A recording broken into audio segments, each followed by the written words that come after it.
Are you willing to undertake a dangerous mission behind the enemy lines, knowing that you may never return alive?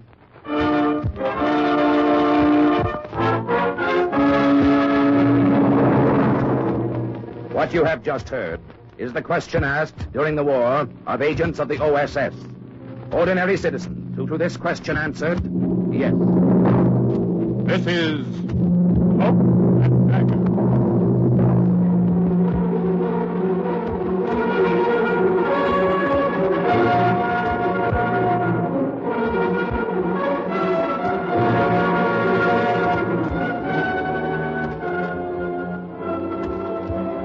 Black warfare, espionage, international intrigue. These are the weapons of the OSS.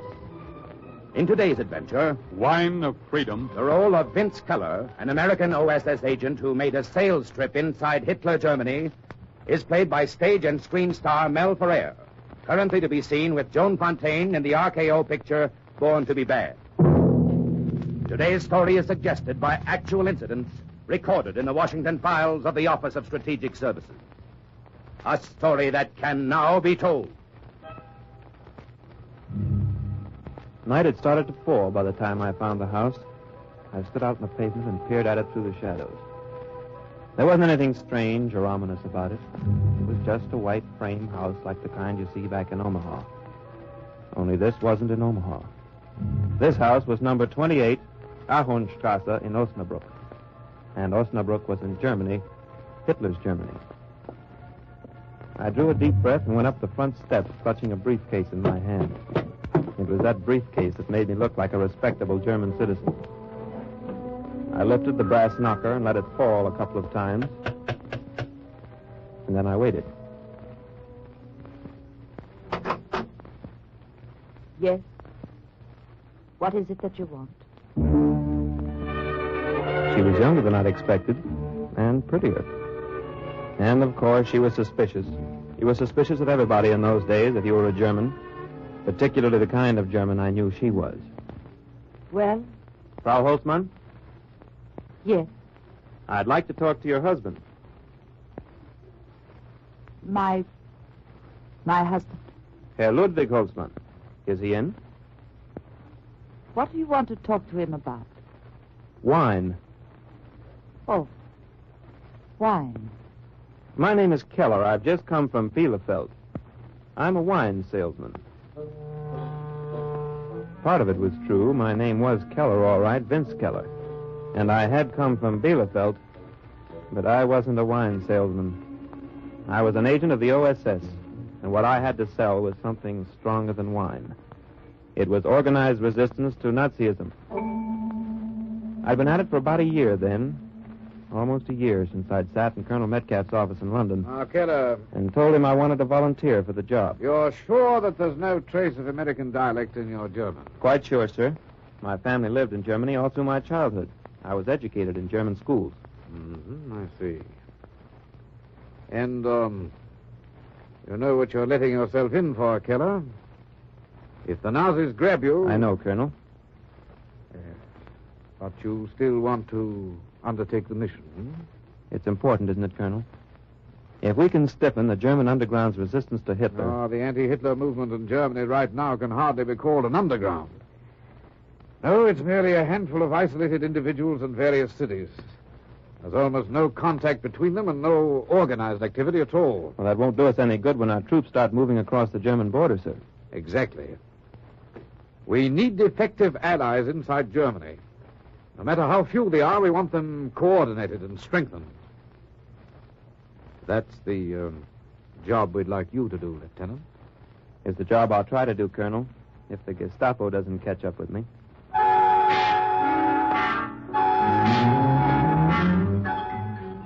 2 weeks later, I'd parachuted into a grassy field outside Dusseldorf, and the Gestapo hadn't caught up with me yet. After Dusseldorf came Essen, and after Essen, Dortmund, and then Bielefeld. And Hitler's secret police was still way behind. It was at Bielefeld that I heard about Ludwig Holtzmann. The underground leader there, old Johann Wolf, slipped me his name. So your work here in Bielefeld is finished, Herr Keller. Where'd you go now? Osnabrück, Johann. You'll be hearing from me, though. I want to put the men there in contact with the resistance workers here. We have been in contact occasionally. Now then, Ludwig Holzmann has paid me a visit. Holtzmann, huh? He's the leader in Osnabrück? He was. The last I heard, it's been several weeks. His address is number 28 Ahornstrasse. Well, good enough. I'll look him up when I get there. You'll have no trouble introducing yourself to him since you're posing as a wine merchant. Simply ask him if he has ever tried Den Freiheitswein. Den Freiheitwein. The wine of freedom, huh? He will know then that he can trust you, and you, of course, can trust him.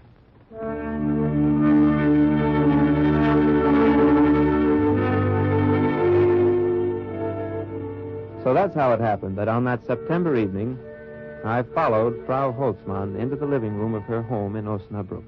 Won't you sit down, Herr Keller? My husband should be here soon. He isn't home, then? No, he's late this evening. He's almost always here by dinner time. I don't know where he could... Oh, but wait, yes, I do, too. It doesn't matter. I can wait. No. I'm sure he stopped in to see a friend down the street. I'll try to find him. But really, I hope you won't. He'll be very eager to talk to you. He's quite interested in wine. Oh? Is he? Yes. He would not want to keep you waiting. You stay right here and make yourself comfortable. I'll get him. Wouldn't it be easier to call your friend's house on the telephone? The telephone... Oh, I wish I could, Herr Keller, but we had a heavy air raid in Osnabrück last night. The telephone is out of order. It was a hasty exit she made. Almost too hasty. I sat there in that empty house for a minute or two where she'd said to make myself comfortable. But somehow I wasn't, very. So I got up and went over to the telephone. What number do you wish, please? I was under the impression, operator, that this line is out of order. You're mistaken, sir. This line has not been out of order today. That gave me something to think about while I waited. I think better when I'm moving. So I began to move around the Holtzmann house. I peeked into rooms, even opened drawers, but I didn't find anything. In fact, I didn't even know what I expected to find. When the front door opened, I was back in the living room trying to look comfortable. I was right, Herr Keller. I found him drinking beer with our friends. Caught in the act, eh, Herr Holtzmann? I'm afraid so. Well, please sit down, Herr Keller. Thank you. You are a wine salesman, my wife tells me. Yes, I am. And she tells me that you're very interested in wine. That's true. Sort of a connoisseur, perhaps? You might say so, yes. Like our mutual friend in Bielefeld, who suggested that I call on you. And who was that, Herr Keller? What was his name? It must have been the lie Frau Holtzmann had told about the telephone that made me hold back. It must have been the way she stood there, listening so intently, so eagerly. That was why I brushed aside his question, and that was why I said nothing about the wine of freedom, even when he asked. Tell me, Herr Keller, do you carry a dry red wine at reasonable prices? Yes, we have an excellent Burgundy, Herr Holtzmann. From where? Why, from Chambertin. Chambertin. What year, Herr Keller? 1927. 1927, huh? I don't think we'd be interested in buying any of your wine. But, Herr In Holtzmann... fact, we'd appreciate if you'd go peddle it somewhere else. Now, wait a minute. Any authentic wine merchant would know that the great frost of 1927 killed the crops of Chambertin. You might tell the Gestapo that before they send you out again. I caught on then, and I almost laughed. He thought I was a Gestapo agent. That explained it. Maybe it even explained his wife's peculiar behavior. I'd been too busy suspecting them to consider how deeply they must have been suspecting me. Here's your hat, Herr Keller, and your case. Thanks, Holtzmann. But before I go, there's another wine you might enjoy. So? What is it? Den Freiheitwein. Have you ever tried it? Yes. I have. You like it? Oh, I like it very much. Perhaps you'd care to hear a little more about it. Oh, by all means. You should have mentioned that before. Now, sit down, Herr Keller, and tell me all about the wine of freedom. After that, we were all friends. Nobody suspected anybody anymore. I told them what I'd accomplished in Bielefeld and the other towns, what I hoped to accomplish in Osnabrück. Their eyes glowed as they heard of the growing strength of the anti-Hitler forces within Germany. Then we are not as isolated as we sometimes think, Herr Keller. You have a lot of friends, Frau Holtzmann. My job's to put you in touch with them. And how will you do that? Well, I'd like to start with a meeting of your friends here in Osnabrück. How many are there? Only a few we actually know personally, maybe 6, 7. Well, that's enough. You think you could get them all together in a safe place tomorrow night? Tomorrow night? We would have to work quickly. It could be done, though. I think so, yes. Yes, I'm sure it could, but I'd have to start working on it right away. By phone? Well, we never use the phone here unless it's urgent. In front of strangers, you even pretend it's out of order, huh? You checked up on me after I left, Herr Keller. Well, I was even beginning to wonder if you were a Gestapo agent yourself, Frau Holtzmann. Oh, you needn't wonder anymore, Herr Keller. Linda is as reliable as I am. You can trust her just as you would trust me. And then he left me alone with her while he went out to start rounding up his friends. She insisted I must be hungry, and she led me out into the kitchen and gave me the dinner she'd cooked for her husband. Poor Ludwig. I don't suppose he'll get anything to eat tonight. He should have eaten before he left. Oh, you do not know him, Herr Keller. This underground work is his life. Food means nothing to him. He goes without sleep. He never has a moment of pleasure. Nothing matters to him but fighting the Nazis. Not even I, the woman he married. I guess that's the way a man gets in the underground after a while. Yes. He gets hard and cold and callous. Like Ludwig Holtzmann. Well, never mind that. If you will excuse me, Herr Keller, I want to go upstairs and get your room ready. You'll sleep here tonight, of course. Well, don't go to a lot of trouble, please. No, it will take but a moment. You finish your dinner. I'll be right down. But the strange thing was that she never went up. At least I didn't hear her go up. I waited for her footsteps on the stairs, and when there was no sound, I left the table and pushed open the door a crack. I saw her then in the living room, with her back to me, her head bent over the telephone. I can't explain to you now. I heard her, too. No, don't ask me. Just do what I tell you. Don't come here, whatever you do. Meet me by the bandstand in the park. Be there in half hour and wait for me. I'll come as soon as I can. Frau Holtzmann could do a lot of tricks with the telephone. I wondered if she could explain away the second one as easily as she'd explained away the first. I didn't ask her, though. I let her show me up to my room a half hour later, and I told her good night. Good night, Herr Keller. If you need anything, call me. I'm in the room at the end of the hall. You're going to retire now, Frau Holtzmann? Yes, I think I will. I'm very tired. I don't believe I'll wait up for Ludwig. Well, thanks again. Not at all. Good night. Good night. I'd been tired myself, but I felt wide awake then. I went to bed, though. That is, I went through the motions of going to bed, with all the proper sound effects. I let my shoes drop loudly on the floor. Then, after I'd quietly put them on again, I opened the window and flicked the light switch. After that, I waited silently by the door. She must have taken off her own shoes to tiptoe down the stairs because I didn't hear her go. But she shouldn't have let the front door close quite so hard. I did hear that. Then I moved fast. Out of the bedroom and down the stairs and out the front door. But I closed it quietly. She must have been 30 yards ahead of me when I reached the street. I didn't try to close the distance between us. It was easy enough to follow her. The sidewalks were practically deserted. She didn't look back once.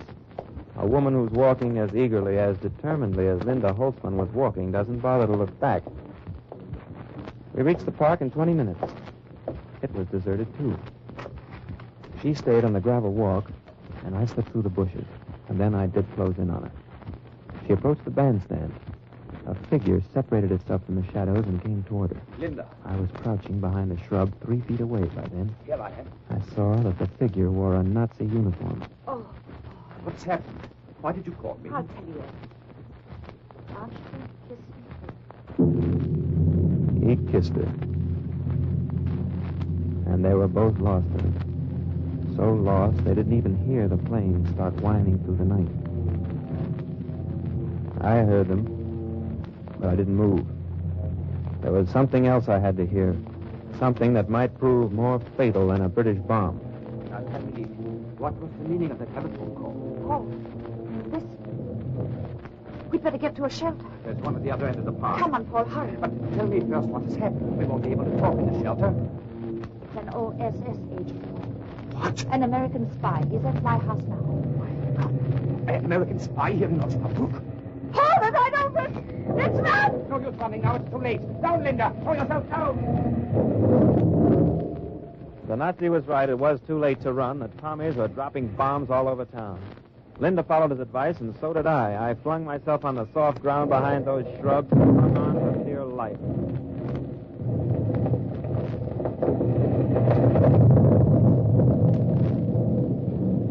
The last bomb landed in the park. When I raised my head at last, there was only a pile of rubble where the bandstand had been. Linda. I heard the Nazi calling her name. Linda. There was something in his voice that brought me to my feet. It was the tone of a man who calls when he doesn't expect an answer. Linda, do you hear me? God in him. He's dead.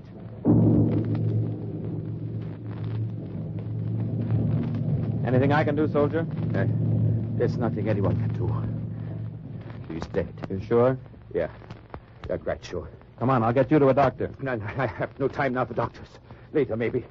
But there's something I must do first. I'm not hurt. I could do it for you. I'd do it myself. There's information that the Gestapo must have immediately.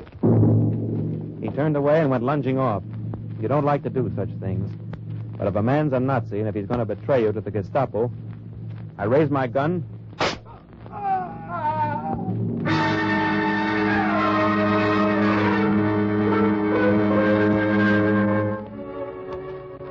There are other things you don't like to do either.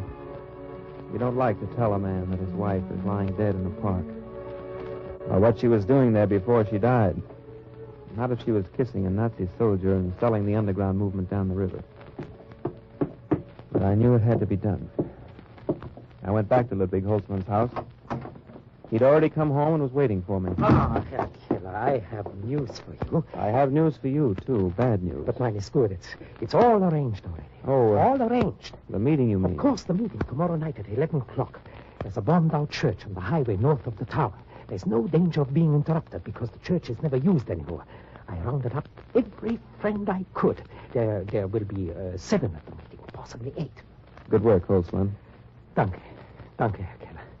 But what did you want to tell me? Well, it's your wife. My wife? Look, my friend, there's no way of breaking this to you gently. Never mind. Just tell me. What about my wife? She's dead, Holtzman. She was killed in the raid tonight. God. Oh, no. It isn't possible. I'm sorry, Holtzman. My Linda, I just can't believe it. Herr Keller, dead. I know how hard it is for you to... No, you don't know. You couldn't know because you never knew what she meant. Easy, Holtzman. I just can't help it. I'm sorry, but it's so hard to face. You've faced a lot of hard things in these last few years. I guess you'll manage to face this. Those were nothing. Linda was everything to me. Nothing else mattered. She was my whole life. I sat there and felt like a heel. Because his grief left me cold. I suppose I should have felt sorry for him, but I didn't. There was something wrong somewhere. There was a phony note in his sorrow that I couldn't put my finger on. Not then, at least. Later on that night, after I'd helped him to his room, after I'd gone to bed myself and lay in the darkness thinking about it, I began to understand. Hard and cold and callous. Like Ludwig Holtzmann. It was her voice, Linda Holtzmann's voice, that told me. Nothing matters to me. Nothing but fighting the Nazis. Not even I, the woman he married. But how did that jibe with the sobbing, grief-stricken husband I'd just seen? And after all, why should a man who'd fought the Nazis, who'd lived with death for 10 years, why should he collapse so completely at the news of one more death, even the death of his wife? Oh, yes, something was wrong somewhere. Something was very definitely wrong. I thought I knew what it was. And if I was right, then Der Fuhrer's secret police were breathing down my neck. He was still sleeping when I slipped out of the house the next morning. I didn't go far. Just across the street and 2 doors down to number 21 Ahornstrasse.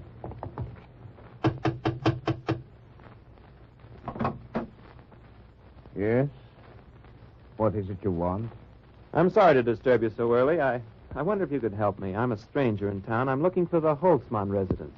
Holtzmann? Across the street, 2 doors that way, number 28. Thank you very much. You're welcome. Good day. Excuse me. I think I have the right party, don't I? That is Herr Ludwig Holtzmann's house, isn't it? It was his house. Oh? Doesn't he live there anymore?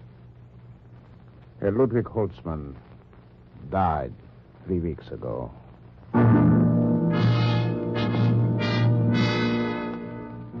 And then I knew I was right. I turned away from the door, but I didn't have any place to go. So I turned back again. And the man in the doorway was still standing there, still staring at me thoughtfully. Excuse me. Why did you want to see Ludwig Holtzmann? Well, I'm a wine merchant. I didn't know he was dead. I thought he might be interested in some wine. I see. Strong wine? Very strong. A special kind. Called? Called Der Freiheitwein. Ah. You're familiar with it? Yes. I'm familiar with it. Perhaps I could interest you. Perhaps you could. Won't you step in? I followed him into his house. And then I took a chance. I told him who I was, and why I'd come to Osnabrück and what had happened since I arrived. I see. Then the real Ludwig Holtzmann is dead. He was killed by the Gestapo, Herr Keller. His own wife betrayed him. Funny, that's just how I had it figured. Fortunately, she doesn't know who the rest of us are, or she would betray us, too. Not anymore. She was killed in the raid last night. She was? That doesn't exactly break your heart, I imagine. On the contrary, it saves us the trouble of someday killing her ourselves. But you say she introduced another man to you as her husband? She must have had orders to report anyone who came looking for Ludwig. She went out and brought this man back with her. A tall, thin chap with a black mustache. Ah, yeah. Fritz Havel, probably one of the most powerful Gestapo agents in Osnabrück. Nice company I've been keeping lately. That's what I don't understand. Why didn't he turn you over immediately? What is he waiting for? For the meeting tonight, probably. Meeting? He knows I'm planning to talk about the underground work in neighboring cities. I see. He figures he'll pick up a flock of names. Yeah. He'd never ask me for the names directly for fear he'd look suspicious. Ah, yeah, but who does he intend to bring to such a meeting? Some more Gestapo agents, I imagine. Maybe he's bringing them over from Dortmund and Bielefeld. And he hopes you will give him useful information, huh? Sure. It's a nice setup. They'll sit around and scribble down everything I say. Then, when they've milked me, they'll string me up. How lucky that you came to my door. Now you can escape, Herr Keller. Escape? No, I don't think so. What do you mean? 7 or 8 Gestapo agents all gathered under one roof. That's awfully inviting. But you can't go to that meeting. Why not? They don't know I know who they are. You will never get out alive. I'm not so sure. Oh, I was pretty cocky then. But by the time night came, I'd lost a lot of it. I'd had to put on an act for Fitzhabel all day, pretending I still thought he was Ludwig Holtzmann, pretending I trusted him and was sorry for his great loss. By 11 o'clock, when he and I slipped up the moonlit path that led to the church, my nerves were pretty thin. I'd taken a lot of risks since I'd come to Germany, but I'd never walked into a meeting of Gestapo agents before, every one of whom knew who I was. They're here already. You see, Herr Keller? I saw. Through the clouds of cigar smoke, I saw the narrow, hungry eyes that turned on me. I saw the half-hidden smiles. I sensed the laughter inside them. My friends, you know why we are meeting here tonight. You know that here at my side is a man, an American, who's had the courage to come into this land of terror to help us. In spite of Gestapo agents... He made quite a production of it. Of every day. He went on for 5 minutes building me up. Our enemy country. And all the while, I could hear that silent, mocking laughter. He has succeeded. And so now, Herr Keller will tell us of the work he has been doing in other German cities. He will give us the names of our brothers who are fighting in the same cause for which we fight. He will teach us how to fight more effectively, how to bring closer the day of final victory. I present Herr Keller, the American. Thanks, Herr Holtzmann. Brothers and friends, my plans have changed somewhat. I did intend to tell you about the resistance movement in other cities. But I find that the resistance movement here in Osnabrück is quite impressive. So I decided to show you an example of that instead. What you said? I don't understand. If you look around you, you'll get a real lesson in how we fight, how we bring closer the day of final victory. It took them a minute to catch on, but not long. Then they turned and they saw what I was pointing at. They saw the guns of the underground that were shoved through every bombed-out window. All right, man, out of it!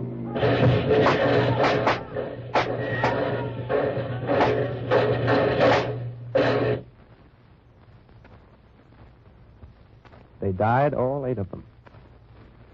Well, Colonel Metcalf had told me to help make the German underground strong and effective.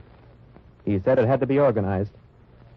It was pretty well organized that night in Osnabrück. And later in Dortmund, Bielefeld, Essen, Dusseldorf.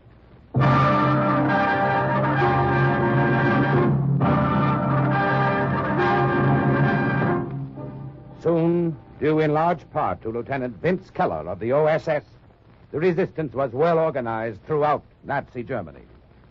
And once again, the report of another OSS agent closes with the words, Mission accomplished. Listen again next week for another true adventure from the files of the OSS on Cloak and Dagger.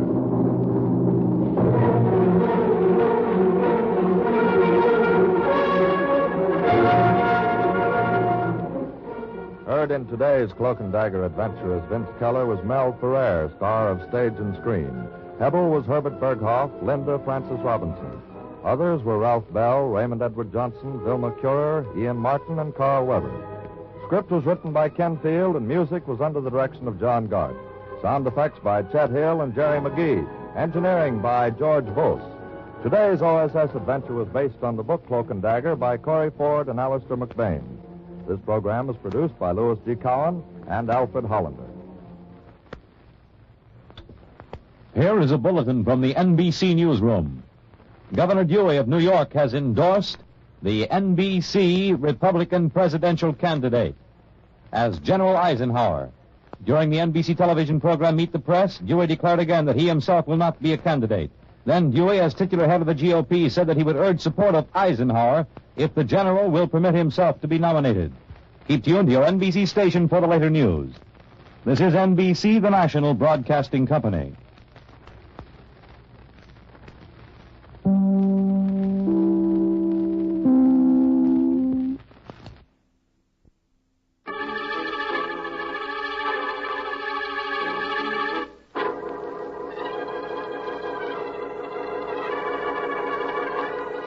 Magic Detective, starring the world's greatest living magician, Blackstone. He tells you the inside story of 4 Keys to Crime. And right after the story, Blackstone will explain tricks that you yourself can perform. Reveal the guarded secrets of the world's greatest living magician. And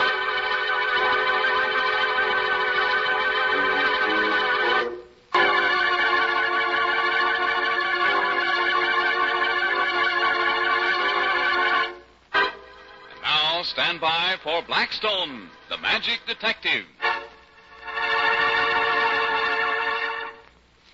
Oh, look at this, Don. Why, it's a jewel box. Has someone been showering you with diamonds, Rhoda? Oh, not me, darn it. I'm the girl gents shower with occasional very small boxes of chewy candy and maybe a single daisy. This box belongs to Blackstone. And a very amazing box it is, too. Magic? Magic. What does it do? Show him, Blackstone. Well, you see this card, Don? It's white, isn't it? Well, yes, just a plain white card. What about it? I put the card in the box and lock it like this. Now, Don, I want you to name a color. All right. Blue. Now, here's the box, and here's the key. I want you to unlock it. Okay. You see the white card we locked in there? Yes, only why, it's blue. That's the color you called, isn't it? Well, how did you make me say blue, Blackstone? I didn't. It'll change to any color. That's what's magic. Well, how do you do it? Tell him about the 4 keys to crime, Blackstone. Then he'll understand. Well, Don, a friend of mine is an investigator for an insurance company. He called me up one day and asked if he could drop in to see me. I'm stumped, Blackstone. Absolutely stumped. Well, tell me about it. Williams is an invalid. He lives alone with 2 male nurses, a butler, and a general handyman. He's more or less of a recluse. Well? Last week, a small miniature was stolen from Williams. A miniature of his wife, who died a few years back. It's a pretty valuable thing because it's framed entirely with diamonds and emeralds. Any idea who stole it? 4 ideas. That's the trouble. Oh? What do you mean? The miniature always stood on the table by William's bed. The night it was stolen, each of his 4 servants was in the room on some pretext or another. The next morning, the miniature was gone. Could it have been an outside job? Not a chance. Williams has insomnia. Didn't sleep that night. And you found no way to make the guilty man confess? No. That's why I called on you. Have you any ideas? I think so. I'd like to go out to Williams' place and talk to the 4. One of you men has stolen that miniature. Now, I know that's a very serious accusation to make, but there it is. Look, you ain't got nothing on us. That's Grant, the gardener handyman. What makes you think I haven't? There's been thicks all around this place trying to pin it on one of us, and they can't do it. But I can. Yeah? Why don't you? I'm going to. See this box? Yeah. Looks like a jewel box. It is. A magic jewel box. Don't try to give us none of that kid stuff, mister. We ain't kids. I know you're not. But this stuff isn't kid magic. I'm going to put this white card in the box here, like this. Then I'm going to lock it. Blackstone, what's that card going to do? I suppose you think that magic box of yours is going to write the name of the guy who stole the picture on that there card. That's exactly what's going to happen. That's what you think. That's what I know. Now I'll lock the box. I'm going to leave it in the library, and when Mr. Williams wakes up from his nap, I'm going to let him unlock the box. The name of the guilty man will be on the white card. I promise you that. This is really magic, gentlemen. You'll see.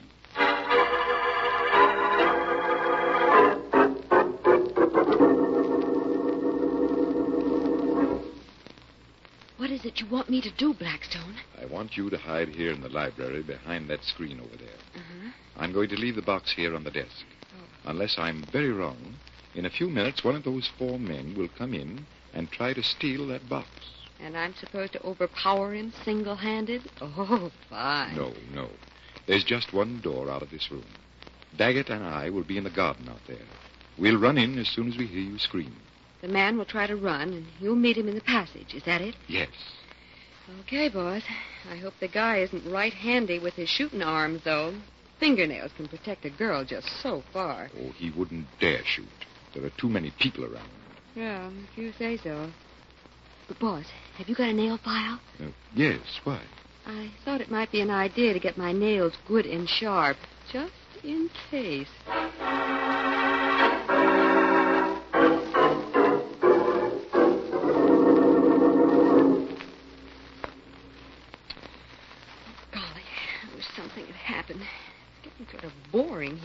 this screen. I'm getting all cramped. Uh-oh. Here it comes. Okay. Here it goes. Hey! Hey, what's your big idea? Shut up! Let go! Shut up or I'll drill you. Hey, let go my arm, Don't you dare try and shoot. Everybody will hear the gun. Let go! Everybody's made a brick will hear you yelling. I'm getting out. You stay where you are, or I'll scratch your eyes out. Ow! You take that, you... Ow! Stop it. Don't you dare hit that girl. Well, she scratched me first. Did not. Hey, this is wonderful. Just like when I was a kid. My pa can beat up your pa with one hand tied behind him. Quiet, Rhoda. I'm sorry, boss. I just got carried away. He's got the box in his pocket, Blackstone. Give it to me. What are you talking about? Give him the box you took off that desk, Grant, or I'll make you give it to him. Me, too. I'm the girl with the fingernails, remember? Okay, you win. Here. I just wanted to see if that gag of yours was any good, mister. I didn't do anything wrong, honest. I was just curious. Well, if you're so curious, suppose you unlock the box right now. Here's the key. Yeah, go on. Yeah, sure, mister, sure. And there's the card. Read what's written on it, Grant. Okay. It says... Don't say nothing. Grab the card, Rhoda. Yep, I've got it. It is going to tear it up. Well, what does it say, Rhoda? You give me that card. No. Not until I've read it. It says, Grant stole the miniature. Now you can have the card, Grant, as a souvenir. I didn't do it, I tell you. Hey, it's a frame-up. The box said you did. And that's all the evidence we need, isn't it, Daggett? Yes. We'll just take you down to headquarters. You're magic. How'd you know I stole it? How'd you know? So you did steal it. Take him away, Daggett.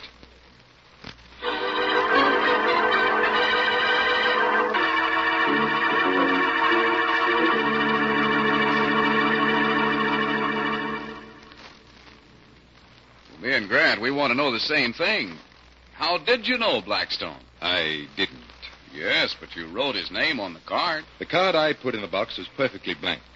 But there were 4 other cards in the box, too. Each with the name of one of the 4 men on it. I still don't see... I have 4 keys to the box. Now watch. I use this key to open it. And this inside wall flaps downward like this. It covers the card I placed in the box and exposes the card with the man's name on it. Each key opens a different flap. Oh, so all you had to do was scare the guilty man into, stealing the box and having him open it with the key that released the flap with his name behind it. That's right, Don. So another mystery was solved by magic. Oh, I don't know. I still think my fingernails had a little something to do with it. Of course it did. Well, Blackstone, didn't you say something about showing us another bottle trick? Yes, I did, Don. And this trick is called the bottle, the match, and the coin. Well, I suppose I'll have to put up the coin. No. We need a coin small enough to go into the bottle, and I don't think you have one. Then what'll you use instead? A ration token, either red or blue. Do you have any with you, Don? No. Oh, I have. Here you are, Blackstone. Oh, good. A nice red token. Only don't you forget to give it back. I won't. Now for the match. We use a wooden match and break it like this. Well, you didn't break the match entirely in half. No, I just broke it so it forms a V. But the 2 sections of the match are still connected. Now, I place the match on top of the bottle. Well, that makes a little bridge formed by the V. That's right, Don. And I'll draw the 2 sections close enough so that Rhoda can put the token on them. Here you are. The match on the bottle and the token on the match. What now? Now for the trick. Without touching the match or removing it from the top of the bottle, I intend to make the token fall into the bottle. You mean without touching the token either? Without touching the token or the bottle, or without touching the match. Say, that's impossible. If it's possible, it's magic. Well, actually, there's a very simple way of doing it. Why don't you try to figure it out, Rhoda? It may take me a long, long time. If it does, I'll be back in less than a few minutes to explain it to you. You'll be back, all right.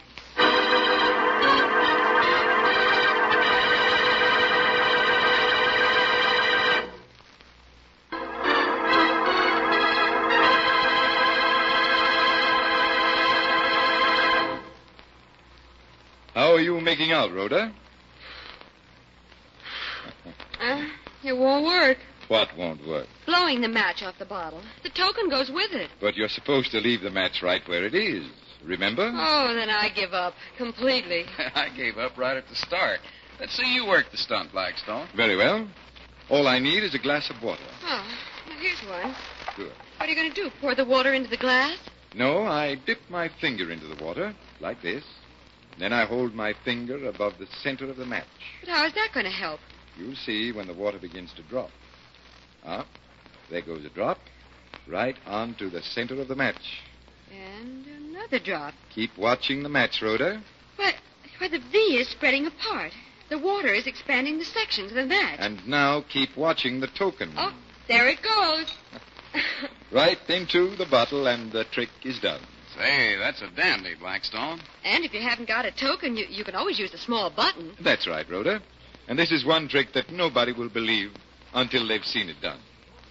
I hope you like that trick, ladies and gentlemen. And until next time, this is Blackstone saying good magic and goodbye.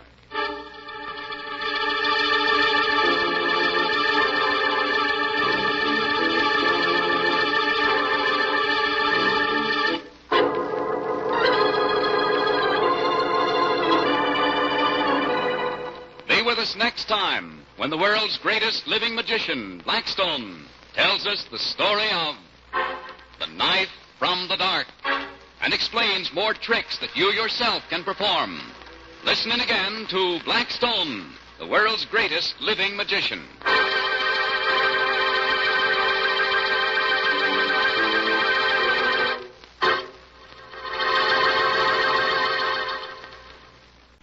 The Anchor Hawking Glass Corporation brings you Crime Photographer.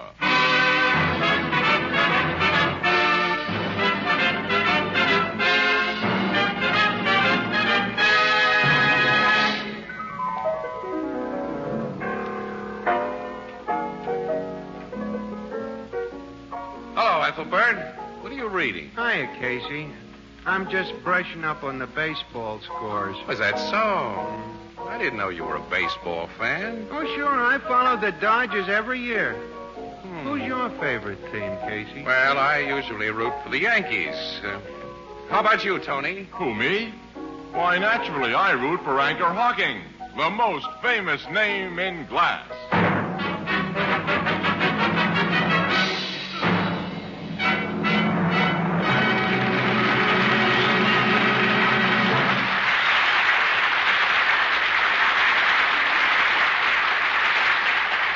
Good evening, ladies and gentlemen. This is Tony Marvin.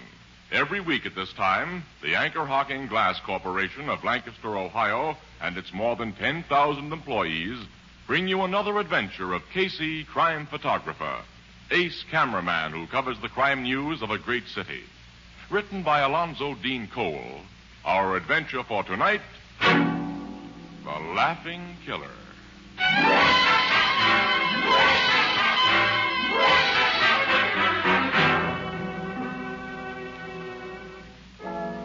Midnight, and the Blue Note Cafe is doing its usual brisk midnight business. From the service end of the bar, a waiter beckons to Ethelbert, the head bartender. What do you want, Walter? The guy at that table by the wall wants another drink, Ethelbert. How about it? He's lit to the eyes. You better collect his bill and ease him into a cab. Okay. Wait a minute. Huh? His face is familiar. You know who he is, Walter? No, he's a new one to me. I can't place him, but he's a clean-cut looking guy. Yeah. See, he gets a right cab, Walter, with a driver you know, huh? Okay, if I can get him out and into a cab. Hi, Ethelbert. Well, Casey. Hello. Evening, Miss Williams. You two just put the paper to bed? Yeah, nothing to do now but go home and get some shut-eye. Oh, and how I'll go for that. Oh, I'm tired. You and me both, Annie. Ethelbert, give me a pack of cigarettes, will you? Same old brand? Sure, same old brand. What do you think? Here. Pick up what you need. Why you got a bullet mixed up with that silver? A bullet? Oh, Captain Logan gave that to Casey today. Yeah. This .32 caliber shell was in an automatic that killed a guy last month, pal. Casey helped Logan get the killer, so that cartridge is to remember him by. A little slug just like that bumped someone off, huh? A 32 is big enough when it gets inside you. Don't go into details. I can imagine. I don't want to go home.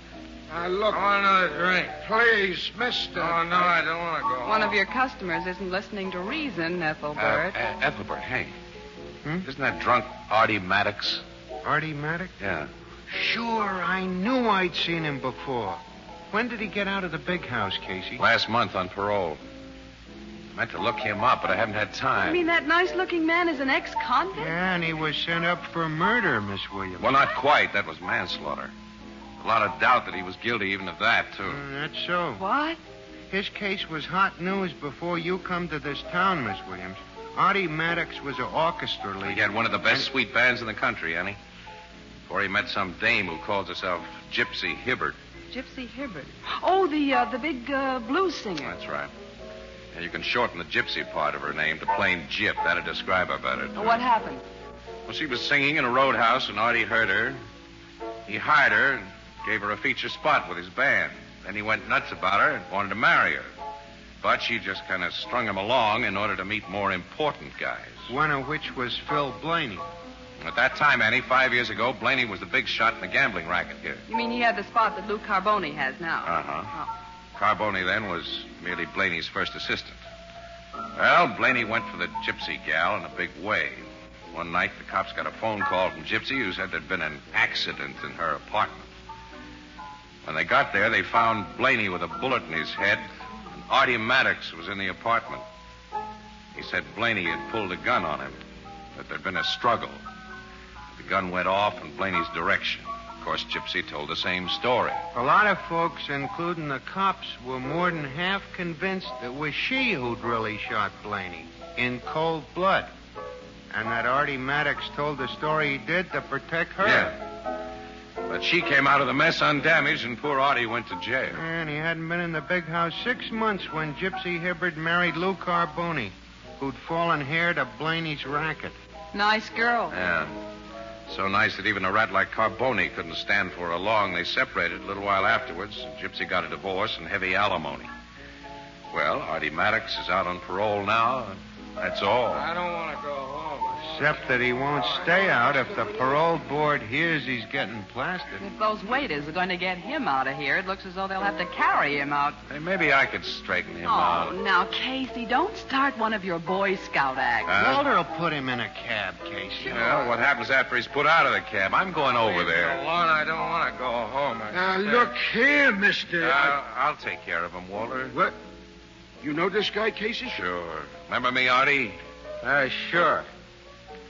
You're a cop, ain't you? No. I'm no cop. But you know, it wouldn't be good if a cop saw you right now. A guy on parole is supposed to behave himself. Well, I'm not doing anything wrong. I'm just celebrating something. Something awful funny that's happened. You never guess a funny thing that's happened. Well, suppose I run you home, huh? You tell me about it on the way. I'm not going to tell you. I'm not going to tell anybody. But you can read about it in the papers tomorrow. Okay, but let me take you home anyway. Now, you can read it in the papers. They say, you work on a paper. I remember you now. You're Casey. That's right. Casey, good old Casey. I'll buy you a drink. No. Wait a minute. Hey, wait. We'll have one later. You got a bottle at home, Artie? Sure, I got a bottle at home. Well, that's fine. Suppose you take me there and we'll have a talk about old times, huh? Hard. I'd like to talk tonight. I'd like to talk. Where are you living? Buckingham Apartments. It's 6th Street, number 614. 614. 614. All right, that's fine. Well, let's go then. Come on. You're not just trying to get me out of here. Of course not. Come on, pal. Come on. Okay. You know, the funniest thing happened tonight, Casey. The funniest thing.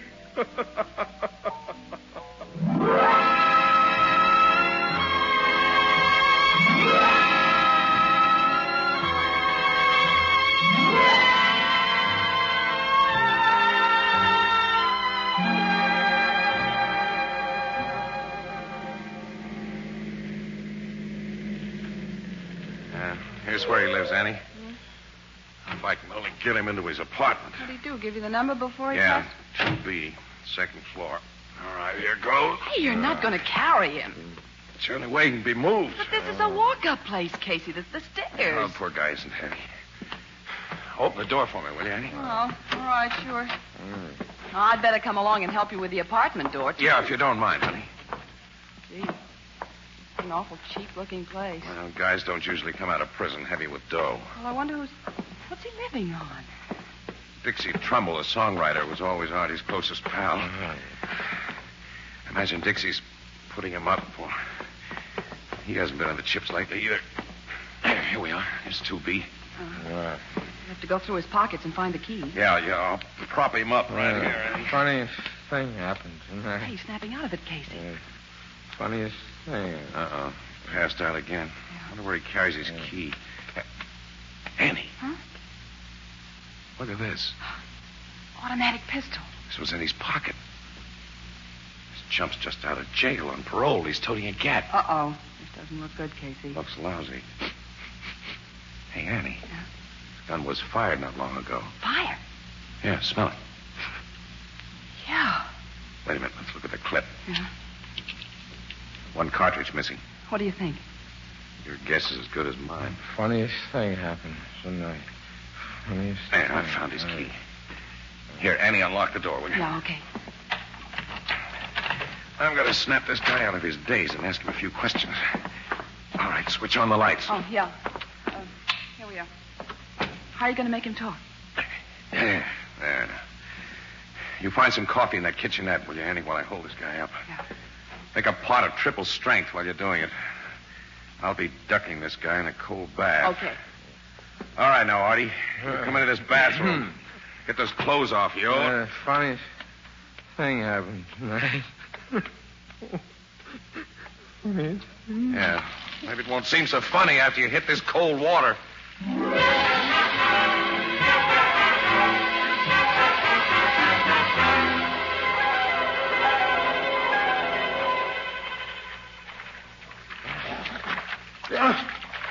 Hi, Libby. How are you? There you are. Go on, Casey. Don't push my head under. Again, you're freezing. All right, Artie. Okay. I think you're on the sober side now. Come on, get out of the tub, put on your clothes. Come out. Yeah. Lady's making you some hot coffee. Lady? Yeah, a friend of mine. Oh. I'll leave you alone now. Don't be long. But I want to have considerable talk with you. Talk? What about? Stay to your health. Get dressed and hurry. Is he okay, Casey? He knows what's going on around him now, anyway. Did he tell you anything? I haven't mentioned the gun. Let's have another look at that thing. Foreign make. 29.5 caliber. It's got a pearl grip on it. It looks like a woman's gun. Yeah. Hey, it's funny. Phil Blaney was killed with a fancy little gat like this. You mean the man Maddox went to jail for killing? Yes. The bullet they took out of his head was a 29.5. I remember because it's an unusual caliber for pistol ammunition. Oh? See, in this country, we standardize pretty much on 22s, 25s, and 32s. Like the cartridge Logan handed me today, 38s and 45s. Yeah, Casey. What? Someone's trying the outside door. Yeah. Who's there? Open up. We're police. Police?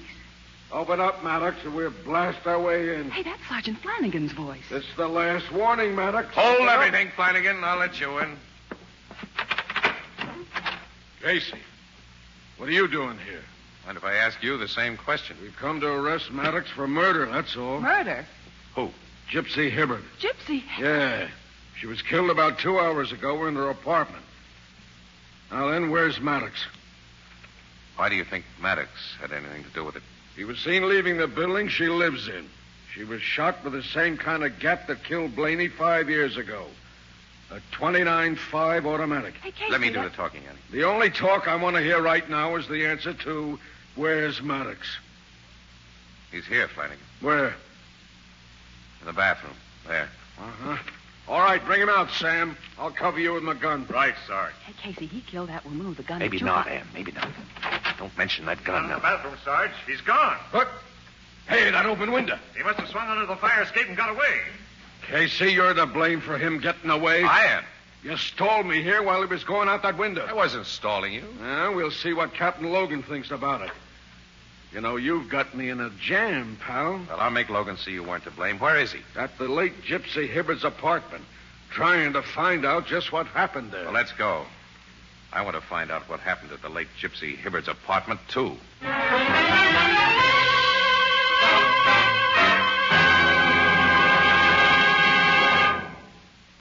Mother's Day has become a fine American tradition, and many Americans make it a point to show their appreciation of Mother's role as homemaker by sending her bright flowers and also practical gifts, useful items to lessen her work and increase her enjoyment.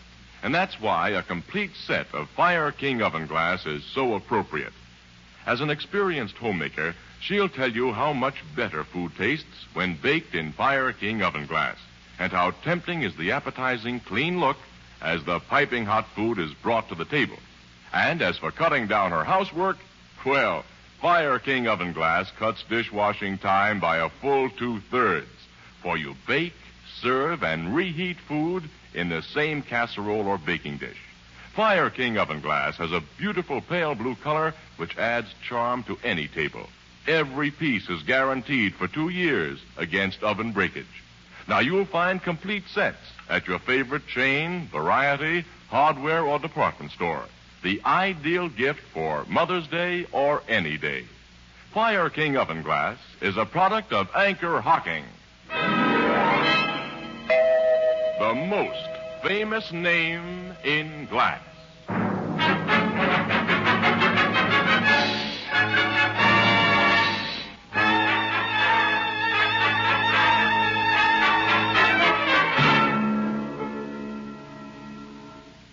That's why we were in Artie Maddox's apartment, Logan. That's all we know about him. Well, when you undressed him before you stuck him in a cold tub, Casey, he didn't run across a gun in his clothes. I wasn't looking for a gun. Casey. Now, suppose you give Ann and me the lowdown on this shooting, pal. Well, a guy called up headquarters.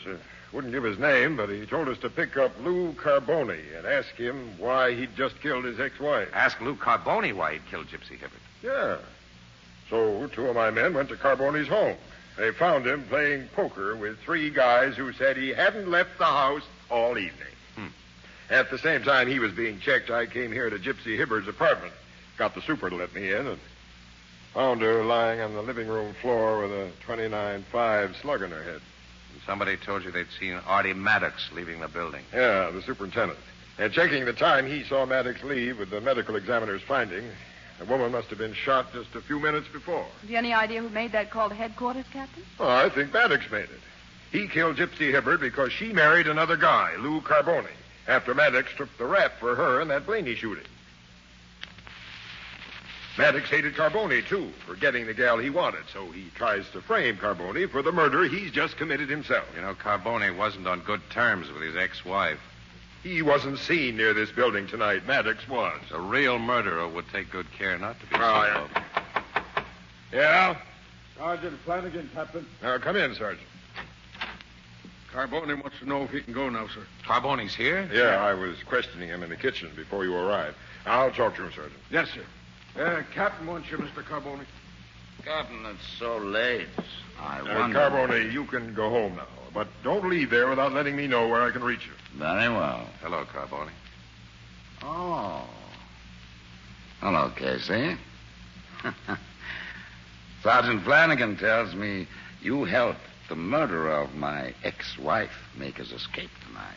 I don't believe Flanagan told you that. That I didn't, Casey. All I said was... No, don't take me seriously. I was only kidding. Doesn't seem like a good time for kidding. You're in a spot, Carboni. What do you mean by that? Can't you figure it? Why, you... Never mind.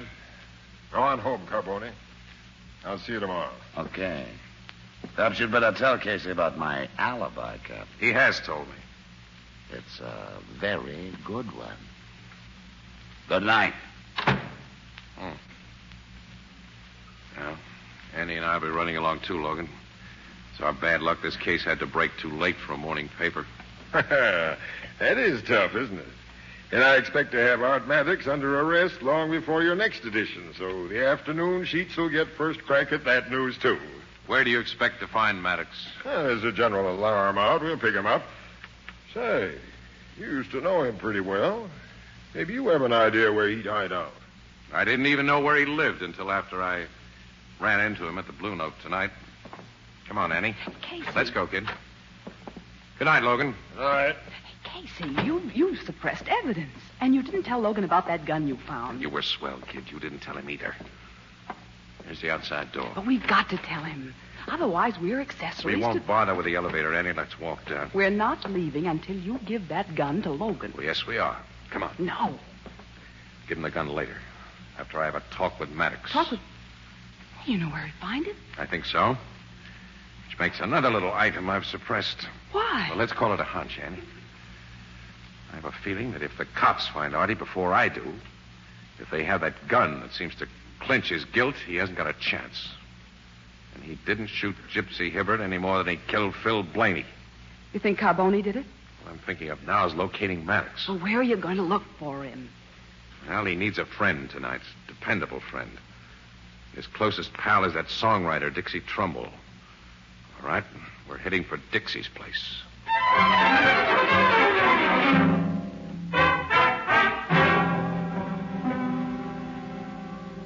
I ain't set eyes on Artie for 2-3 days, Casey. On the level, he ain't here. Oh, listen, Dixie. Miss Williams and I want to help the guy. He needs help. Don't give me a wrong steer. Well, I don't know what you're talking about, and I got no idea where Artie is. It's okay, Dixie. Hello, Artie. Why, you said not to let anyone know you were here. Casey's my friend. Yes. This should convince you of that, fellow. Oh, the gun. I figured you'd found it on me. And Casey didn't tell the police about it. I'll take the shells out of it. Put it here on this table until you tell me what to do with it. What does the gat mean, Artie, and what's the stuff about cops? I haven't told you, Dixie, because the less you know, the less trouble you'll have. I'll go out and take a walk for half an hour. Please, Dixie. Okay, pal. Guess you got a good reason for asking. I have. That's all I need to know. See you later. I can't have him mixed up in this case. He's too grand a guy. This apartment of his was the only place I knew of to go after I ducked out that bathroom window. I spent 5 years in prison. I can't go back there. I heard the cop say he was looking for me. I lost my head. What were you doing at Gypsy Hibbert's tonight? You don't think I killed her? I'd have given the cops that gun if I had. And told them to look for you here. Come on, let's have the lowdown. Okay. You know I was crazy about Gypsy before. Yes, I know. Before? Yeah. Well, after I came out of jail, she wouldn't see me or even talk to me over the phone. Last night, I made up my mind I'd see her. I had to. Then... it was funny. It's the funny part we want to hear about. Well, I sneaked up to her apartment. A guy in stairs showed me how to pick locks, and I sat in the dark waiting for her to come home. Finally, the outside door was opened with a key. It was Lou Carboni. Carboni? Yes, he sat down in the next room and waited in the dark. Then the door opened again. It was Gypsy this time. He told her why he'd come to kill her. Then I watched him do it. You watched Why him? did Carboni kill her? It was funny, Casey. It was so funny I couldn't raise a hand to stop him. Come on, hold on to yourself, Artie. What did he say to her? She had been blackmailing him, threatening to tell the cops it was really Carboni who killed Blaney. Carboni killed Blaney? And I had taken the rap because Gypsy told me she had killed Blaney. She was protecting Carboni then at my expense. Then she married Carboni, and they got to hate each other. And tonight... he killed her while I was there to watch. It wasn't a funny case. It wasn't funny. Come on, Artie, cut it out. What happened after Carboni shot her? Come on, Artie. Pull out of it. Pull out of it. He wiped his fingerprints off the gun. He put it in her hand to look as though she'd committed suicide. But he didn't know I was watching. Then he let himself out the back way. I realize now it was a crazy thing to do, but I picked up the gun. I put it in my pocket. I thought he'd spoil his suicide setup. Then I got out of the place. I phoned the cops to pick him up. Artie, no jury's going to believe the story you just told us. I know that. This Carboni's not going to be free and alive while I pay for another murder he's committed. What do you mean? I got another gun before I came to Dixie's. You see? I'm going to kill Lou Carboni. Artie, give me that gun. Keep back, Casey. I'm going to kill Carboni today before the cops can find me. Don't be a fool. You've just said no jury will believe my story. Give me that gun. Keep back. You won't shoot me. Not to kill you. I'll let you have it. He will shoot, Casey. Look out. Okay, Eddie. Now, you two get into this clothes closet. I'm sorry, but this is the way it's got to be. It's a foolish way, Artie. It's the only way. No! Let me go. Don't, Casey. Give me back that gun. Not a chance. I never figured you for a killer, Artie. You're not going to louse me up by shooting Carboni or anybody else. Thanks, Casey. Hey. Drop the gun you just took from him, Casey. Drop it. Carboni. Guess there's nothing else I can do, Carboni. Thanks. Now all of you move back against that wall. You see, Maddox? Like Casey, I figured you'd hide out with Dixie Trumbull. Why did you come here? That gun I planted beside my late wife's body wasn't found there. And I leave nothing to chance. When your bodies are found, Casey, it'll be thought that Maddox killed you and this lady before committing suicide. Same old gag. The gun to be found in Artie's hand. Same as you met that one on the table to be found in Gypsy's. It's always a good gag before a jury. And I'll use the gun on that table, the one that killed my former wife. Then there'll be no doubt that you did all the shooting, Maddox. You keep quiet, Artie. He'd better. Sweet little gun, this 29.5 automatic. Always liked these imported gats. Well, you take the first slug from it, Casey. What's wrong? That 29.5 isn't loaded, Carboni. The shells are in my pocket. Give them to me. You can't hold your other gun and load the automatic, too. You can load it. With its barrel pointed at Miss Williams. If you make a single phony move. All right. I know when I'm licked. Take the gun. Put a shell in its chamber first. Okay. Now load the clip. This suits you. Hold the gun by the barrel and slide the clip in. Now what? Put the gun on the table. Don't get your finger near the trigger. There. Nice little guns. Those 29.5s. Get ready to take it, Casey. Okay. I got you and the lady into this, Casey. You'll get the second slug, Maddox. Then Miss Williams. Well, Casey? So long. With that shell, Carboni, so long to you. The gun blew up. Yes, it exploded right in his face. Right in his face. Wasn't it funny?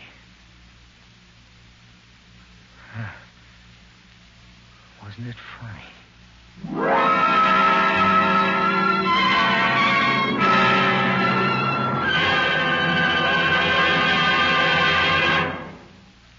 We'll join the crowd at the Blue Note in just a moment. Last week, we told you about a sensational announcement from Anchor Hawking, which was to be made on the air tonight.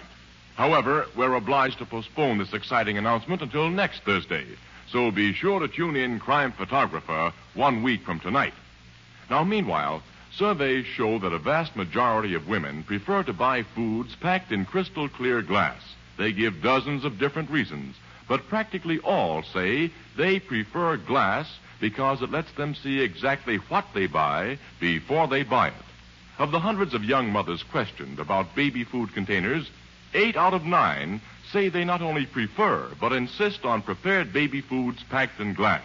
And their most important reasons are that glass is cleaner and more sanitary, and that leftovers can be resealed and safely stored in the original container. Now, you too can enjoy these advantages in buying foods. Simply demand foods packed in glass, in Anchor glass containers, sealed by tamper-proof Anchor vacuum caps. Both products of Anchor Hawking. The most famous name in glass.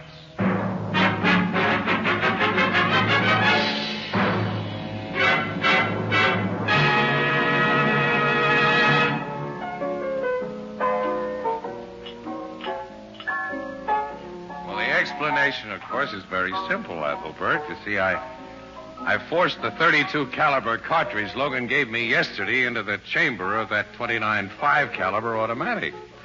And it wouldn't pass through a barrel that was too small by 2.5 hundredths of an inch. You remember, Ethelbert, that inventor's machine gun that blew up because the shells were too large? Yeah. The explosion didn't kill Carboni, huh? No. He'll live to go to the chair. And as for Artie Maddox, well, the criminal record he never deserved is being wiped off the books. So he'll just live again. Funny, wasn't it? Yeah. Funny. Very funny.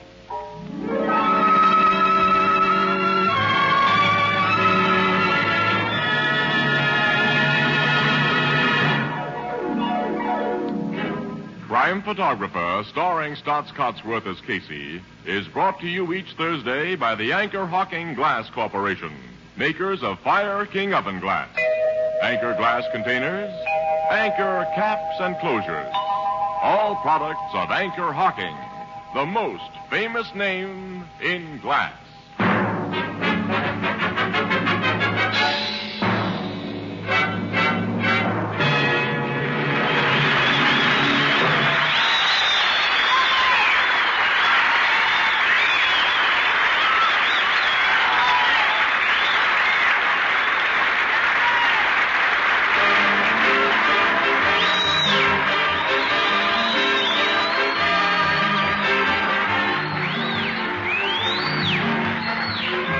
Crime Photographer is directed by John Dietz.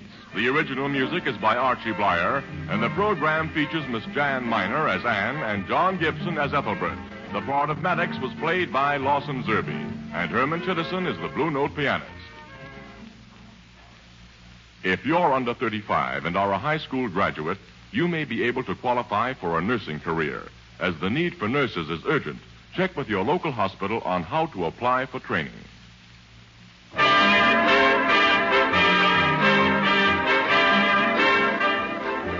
This is Tony Marvin saying goodnight for the Anchor Hocking Glass Corporation of Lancaster, Ohio, with offices in all principal cities of the United States and Canada.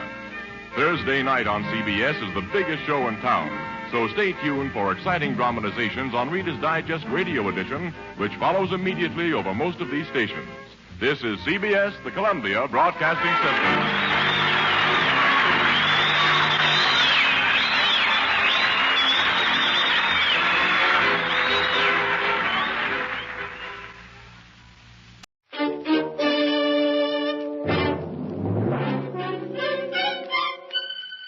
Box 13, with the star of Paramount Pictures, Alan Ladd, as Dan Holliday.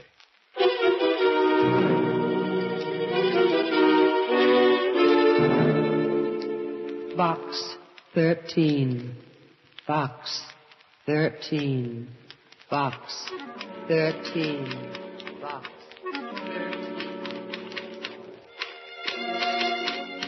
He looked deeply into her eyes, which reflected his mood like twin lakes of azure blue. Azure blue. Why does a woman always have to have azure eyes? Why couldn't they be fire engine red? As his muscular arms tightened around her fragile... Susie. Oh, Mr. Holliday, I'm not fragile, but I'm sure scared. Somebody's been following me. With those legs? Why not? I was petrified, afraid to look back even. His footsteps kept going click, cluck, click, cluck, real sinister-like. Oh, I bet that's him now. Mr. Click Cluck? Oh, Mr. Holliday, he followed me all the way from Box 13.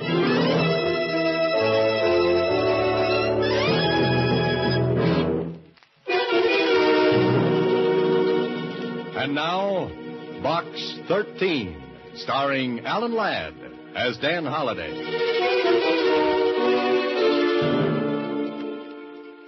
Well, this is a brand new twist. Besides a message from Box 13, Susie has brought a mysterious caller. Somebody who wants in. But definitely. Don't answer it, Mr. Holliday. Now, Susie. You didn't see this person, huh? No, I just felt him following me like a phantom, except his heels went click, cluck, click, cluck. Oh. That doesn't sound so dangerous. Let's take a chance. Come in.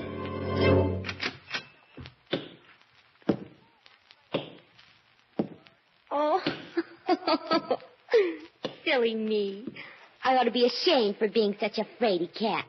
Look who it is. Well, Susie, who is it? I don't know. Who are you, mister? My name is George Flitt. I'm a detective. And you're Dan Holliday, the writer. It's on the door. A detective, huh? Why, you isn't any bigger than me. But I have nerves of steel and the heart of a lion. Oh, I see. And what brings you here, Mr. Flitt? Well... Nerves of steel. Heart of a lion.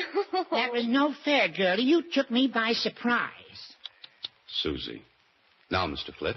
Why don't you open the envelope I put in box 13? Here it is, Mr. Holliday. Oh, thanks. Open it. I'm all gooselumps. Okay. Well, what do you know? Why, there's nothing written on the paper. How about that, Flitt? See how clever I am? I put that envelope in box 13 as bait. As bait? Yes, I knew it would lead me to the person who put the ad in the Star-Times. Adventure wanted. Will go any place and do anything. Very clever, Mr. Flitt. Oh, what made your footsteps go click, cluck, click, cluck? Oh, that. I lost the metal cleat off of one of my heels. Oh. Well, now that you've discovered me, Mr. Flitt, what? Mr. Holliday, I'd say you're just the man for the job. Job? Something exciting, you hope, huh, Mr. Holliday? I'd handle it myself, only I'm so tiny. Besides, I've done mostly divorce work. Just the right height for keyholes. But about the job? Well, I'm coming to that. Mr. Gilbert Bolton sent me $50 just to attend the party tonight. $50? I should have been a detective. Oh, you can be. I'll split with you if you'll go to the affair in my place as me. I got the money. What's the catch? Oh, there's really no catch. Only thing Mr. Bolton said, but there might be a little, bloodshed.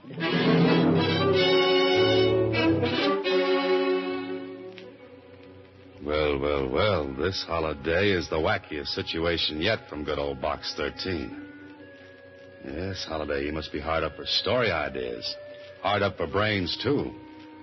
Otherwise, why are you riding with George Flitt, detective, in his hot rod jalopy? Destination, bloodshed. And you've never met this Bolton who's having the party? No, but he phoned and explained that the party's going to be at his nephew's place, Kenneth Bolton. Kenneth, huh? What about the bloodshed? Well, as I understand it, Kenneth's father, that is, Gilbert Bolton's brother, committed suicide not so long ago. Oh. Gilbert said the boy is suffering from neurasthenia, I think he said. Psychoneurotic, huh? Yes, on account of the way his father died. Gilbert's afraid the boy may take his own life tonight. Why tonight, especially? Well, it seems that Kenneth drinks a lot at these parties and gets depressed. And my job is... to see that he doesn't commit suicide tonight. I've looked forward to more pleasant evenings. I think that's the place up ahead with all the lights on.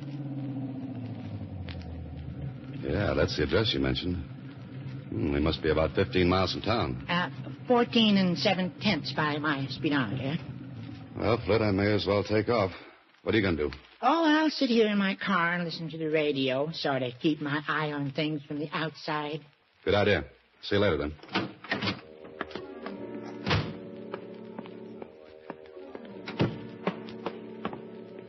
Here we go again, Holiday. Oops, the name's George Flitt, detective. Remember? Beyond this door, who knows? But it's a beautiful house, a beautiful night, and a beautiful girl. Good evening. Oh, good evening. I'm looking for Mr. Gilbert Bolton. Won't you come in? And you are... George Flitt. You say you're George Flitt? That's right. I'm Rita Martin. How do you do? Now let's go in and find Gilbert Bolton, Mr. Flett.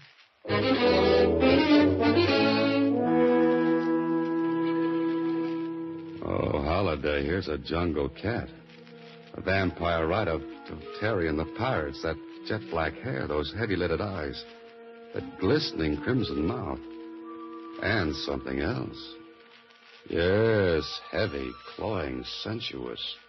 A perfume such as you've never known before. That's something to remember this Rita Martin by. Mm-hmm. Oh, there you are. Oh, Gilbert. Yes, Rita. Gilbert Bolton. This is George Flett. George. How do you do, Mr. Flett? Mr. Bolton? If you'll excuse me, gentlemen, I'll see you all a bit later. So, you're George Flett, the detective? Yes, that's right. Your voice seemed, well, different over the phone. Well, you know detectives. Many disguises, many voices. Got to keep them confused, you know. Somehow I pictured you differently. Oh? Well, no matter. You know why you're here. Yes, to keep my eye on your nephew, Kenneth Bolton. More than that, to keep him from chilling himself.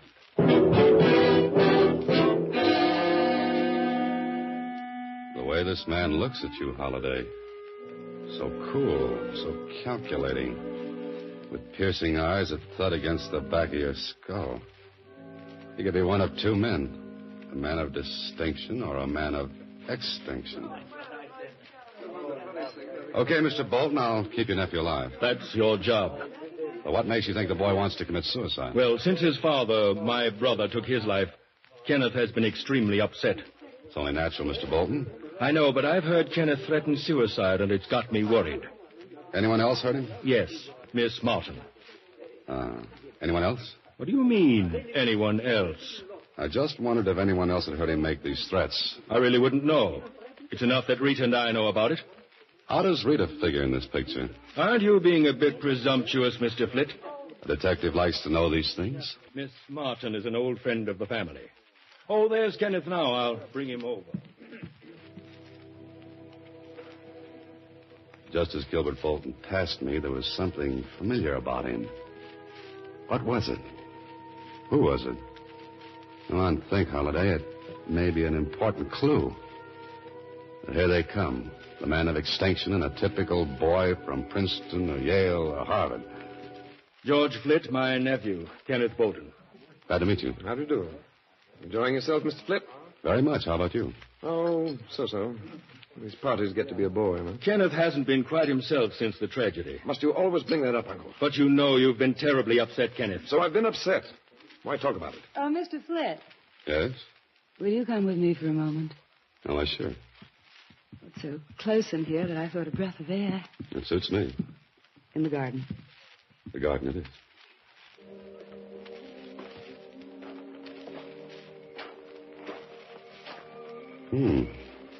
Nice. A moon, too. Mm-hmm. Lovely, lovely night. Ah, the scent of those flowers. Exquisite, isn't it? Uh-huh. But not to compare with your perfume. You noticed it? Yes, it was so unusual. It's called Whispering Gown. Whispering Gown? I like the name. Say. Yes? I know where they got that name. Oh? From Cyrano de Bergerac. The passage where he describes Roxanne. Across my life, one whispering silken gown. That was lovely. You're quite literary, aren't you, Mr. Flett? Well, yes and no. Just what do you do? Gilbert Bolton didn't tell you? No, but let's sit on this bench and you tell me all about yourself. As you come close to her, you get another whiff of... And suddenly you've got it. That's what bothered you about Gilbert Bolton. Her perfume rubbed off on him. Rita's an old friend of the family. She's young and a close friend of Gilbert Bolton's. She's brought you out here for a reason. Well, aren't you going to sit down? Oh, I sure, but just a minute. I want to borrow some cigarettes. I've got plenty of cigarettes. I'll be right back. Something about this whole setup is as phony as a China egg. And as the crooks in your story say, better case the joint before you go inside. There's a window. pull the bushes back. Let's take a gander. Well, everything looks on the up and up. Kenneth with a drink on the table beside him, and there's his uncle coming up. He set another full drink right beside Kenneth. Hey, what else is he doing? You'd better get in there, Holiday, and fast.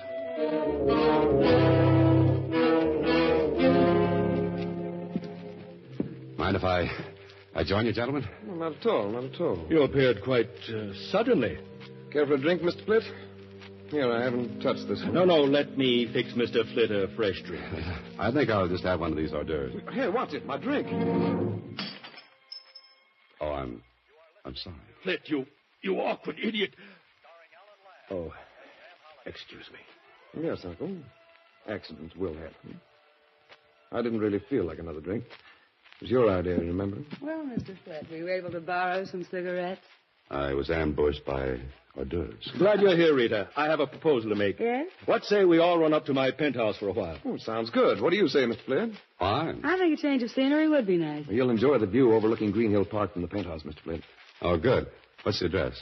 Tell you what, Mr. Flitt. Rita, Kenneth, and myself will go ahead in my car. Then you can follow us in yours. Well, maybe I'd better go with Mr. Flitt to keep him company. No, I'd like you with me, Kenneth. There's something I want to discuss with you. Important. Well, perhaps I should have the address in case I lose you. That won't be necessary. Just follow me.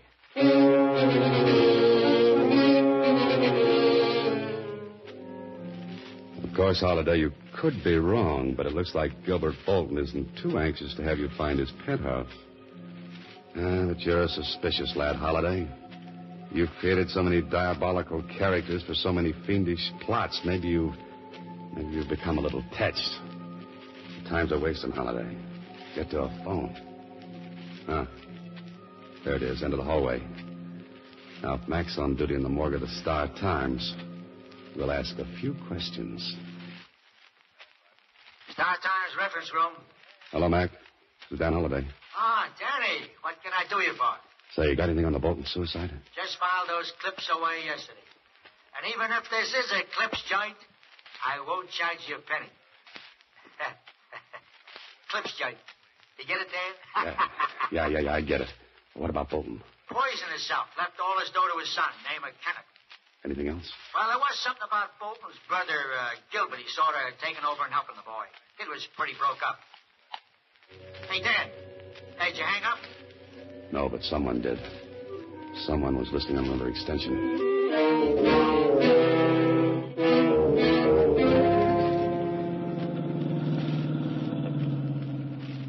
Hey, this is the fastest hot rod I've ever driven. We're keeping right up with the Bolton. And he's doing 70. Wait until you shift into high gear. Where are we going? To a penthouse, I hope. Gilbert Bolton's. What happened at the party? Oh, Rita Martin tried to get me into the garden, and I got suspicious. Trying to keep you away from your job, wasn't she? Yeah, so I rushed back into the house, stopping to case the joint through a window. Case the joint. A detective talk. Yeah, then I got into trouble with Bolton. Well, how? By knocking a drink from his nephew's hand. Huh? What did the uncle do? He got insulting. Then all of a sudden he suggested going to his penthouse. Watch it. He's slowing down. Yeah, I wonder what his idea is. Oh, he's just slowing down for that train. But he only slowed down for a second. Look at him go. I know what he's doing. He's trying to beat that train to the crossing. He's trying to lose us. Step on the gas. Step on the gas, Mr. Holliday. Okay. Mr. Holliday, are we going to make it? He made it, but I don't know about us.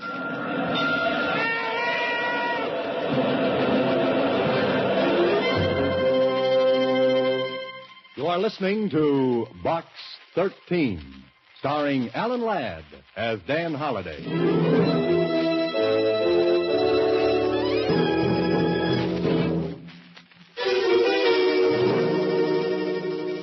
And now, back to Box 13, starring Alan Ladd as Dan Holiday.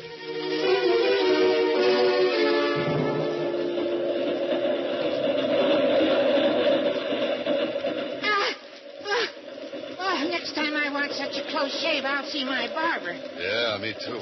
Gosh, Mr. Holliday, I thought I could handle this hot rod, but the way you whipped her off the road just short of those tracks, Not a scratch on her. Lucky us. That train must be a mile long. By the time it passes, Bolton can be in Alaska. What's the address of this penthouse? You're asking me. All I know is it overlooks Green Hill Park. Our next stop.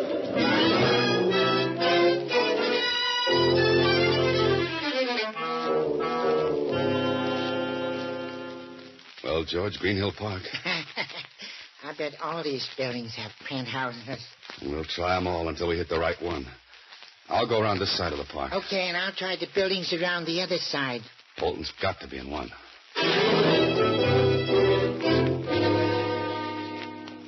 Do you have a Mr. Bolton in your penthouse? No one here by that name. A Bolton in the penthouse? No, but we have a Botsford in the basement. Why, yes, Mr. Gilbert Bolton came in a short time ago. Hello? No, with a lady and gentleman. Want to go up? Please.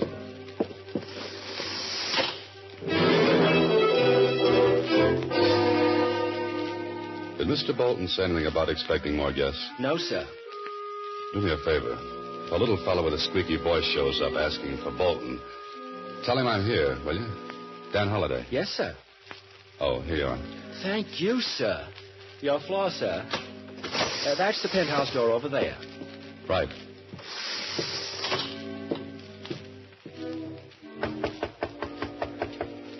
I've got a sneaking hunch I won't be welcome. Flip, how did you get up here? You didn't expect me? Yes, of course, but you've earned your money. You can go home now. I'm sorry, Miss Maud, but Mr. Bolton hired me. It's up to him to fire me. But he's not here. He and Kenneth both went out. May I come in and wait? No. Goodbye. Now what? Now what does the intrepid hero of my stories do? He looks for another door. Like that one. He tries it. It's open. Leads into a hallway. And there's yet another door. The service entrance to Bolton's penthouse. And 10 to 1, it's locked, bolted, and barred. Maybe even nailed shut. Here's some gambler, Holiday. Offer 10 to 1 and lose. The door's open. Well, here we go again. Shh. Quiet, Holiday. Ah, there's a door leading to the terrace and voices. Really an excellent view. Now get your ear up, Holiday. But don't let them see you. Don't you think it's a little chilly out here, Uncle? Let's go inside. Chilly, Kenneth? I'm really very comfortable. Here's the view I was telling you about, Kenneth. Better lean over the rail a bit to see around that turret. Oh, don't push against me, Uncle.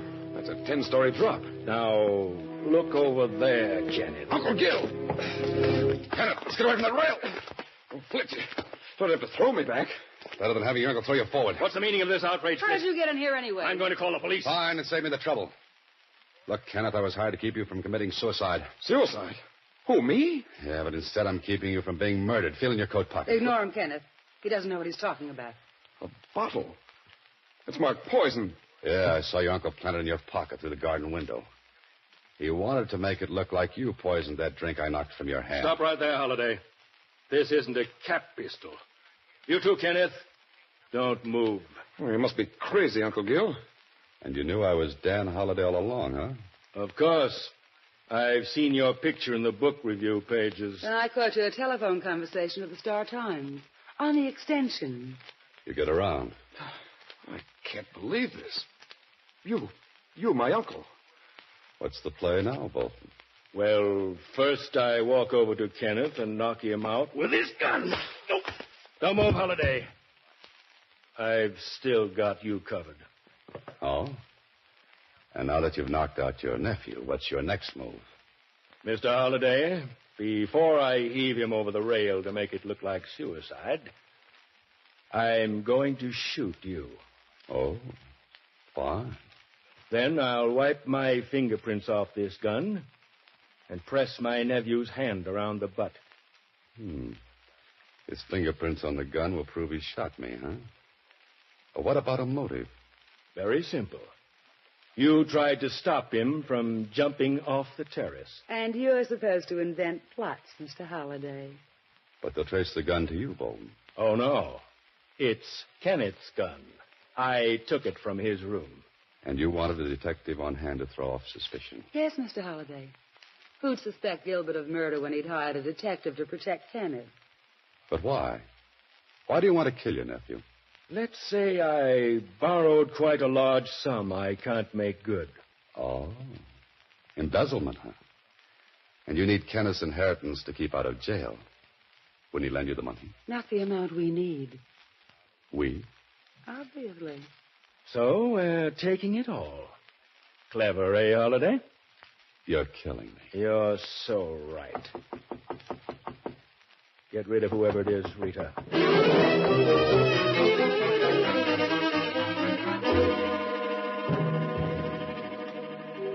If that isn't help, Holliday, forget about writing the great American novel. No room in a coffin for typing. I tell you, I've got to go and see. I know. I know Dan Holliday's in here and nobody's... Never mind, keeping Rita. me. I couldn't stop him. I've got plenty of bullets. Welcome to the party, George. Hello, Mr. Holliday. A gun. Let me out of here. Stop. Stop or I'll shoot. Watch out. Thanks for the distraction, Flip. Now, Mr. Gilbert Bolton, you know how your nephew feels. Well, I know how it feels to be on the right end of this Smith & Wesson. You knocked him out. What are you going to do? Do? Well, since the party's getting dull, let's invite a few more boys. Say from headquarters. This is Box 13, starring Alan Ladd as Dan Holliday.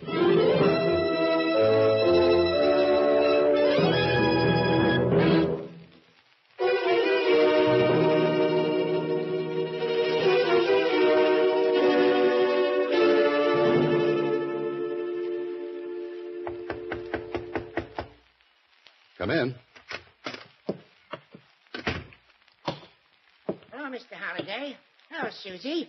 Ah, Mr. George Flitt, detective. How's the arm, Mr. Flitt? Oh, it's healing up fine. One of the bullets just grazed me. You know, I bled quite a lot. Say, wasn't that awful, them trying to kill that boy? And he really wasn't psycho whatchamacallit at all. Bolton cooked that up to support the suicide story. Oh. What's going to happen to them, Mr. Holliday? Well, they've got Bolton for embezzlement and attempted murder. They're holding Rita as his accomplice. And she was such a beautiful girl and so sweet, too. Yes, George, you can say that again. How's the rod hot these days, Mr. Flitt? Hot rod, Susie. Hot rod. Rod hot. Red hot. Oh, how is it anyway? Red hot. Oh, it's fine. And Mr. Holliday, even if I did run away from that gun, I really do have the heart of a lion. But of course, George. Only thing is, it's a scaredy cat lion.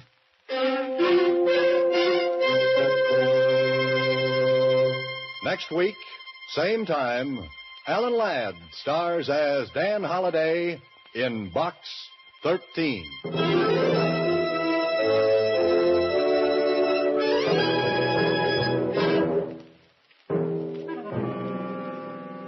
Alan Ladd appears through the courtesy of Paramount Pictures and may currently be seen in Wild Harvest.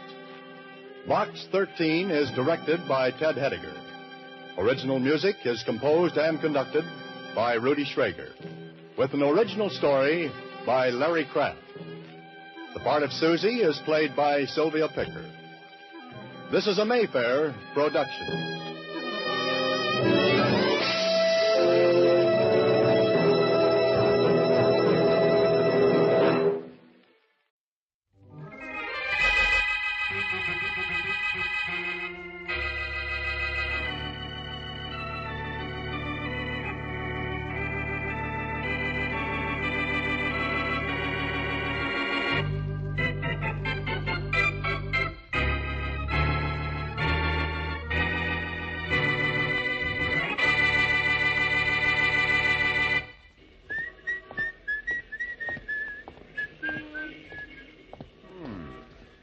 blockade.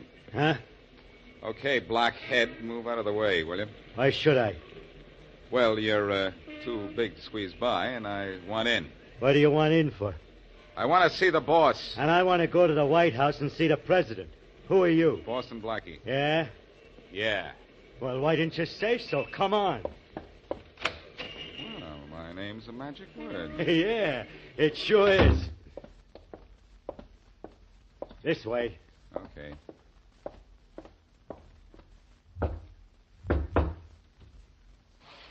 Yeah? Harry? Uh-huh. This guy here is Boston Blackie. He wants to see the boss. Open up. Sure thing. Harry will take you the rest of the way, Blackie. Thanks. Goodbye. You're certainly giving me a royal welcome, Harry. Sure thing. You follow me. I'll have to, or I'll get lost in here. I didn't bring my compass. You may be going to need one to get out. Talk tough like that on the outside, and you're the one that's going to get lost. Now, look.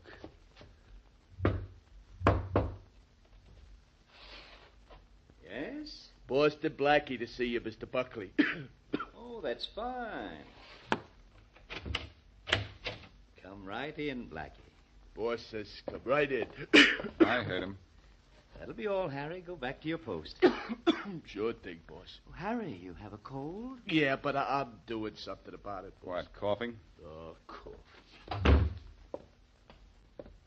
Well, Blackie, I'm glad to see you. I'm amazed to see you, Buckley. I mean, amazed at the ease with which I got in. Country hospitality, Blackie. You forget this is my first venture in the role of a city slicker. And it's your last, too, Buckley. I know the kind of jobs you pulled upstate. And I know you've come here to crack at bigger stuff. You're an awful sucker to have sent for me. Don't antagonize me, Blackie. I'm in much too good a mood for unpleasantness. You're going to be in the mood for the morgue when I get through with you, Buckley. I've got a few... Blackie, no fists, no guns, no nasty talk.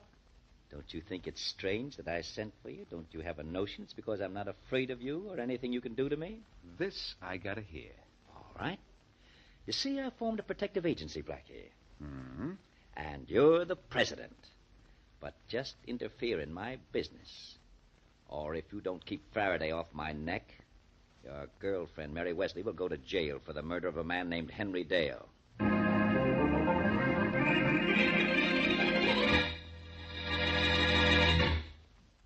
And now back to Dick Calmer as Boston Blackie. Enemy to those who make him an enemy. Friend to those who have no friend.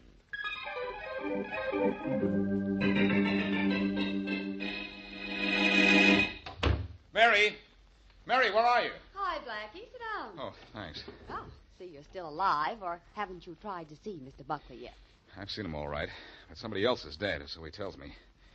And he tells me you killed the guy.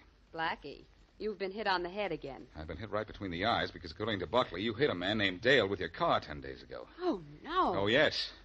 He says he and his men were following your car on a country road near Watertown. Following my car? But why? Mary, I know you were on vacation up there, but you accidentally picked the Buckley mob's hideout. And they thought you were up there sort of snooping around for me. Did you hit a man with your car? I know, Blackie. Not that I know.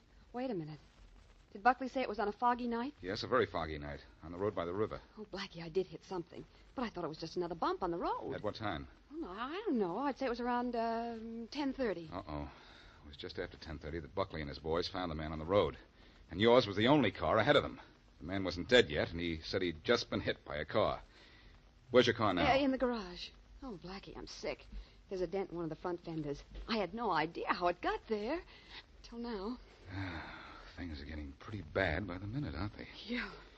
And I think they're going to get even worse before they get better.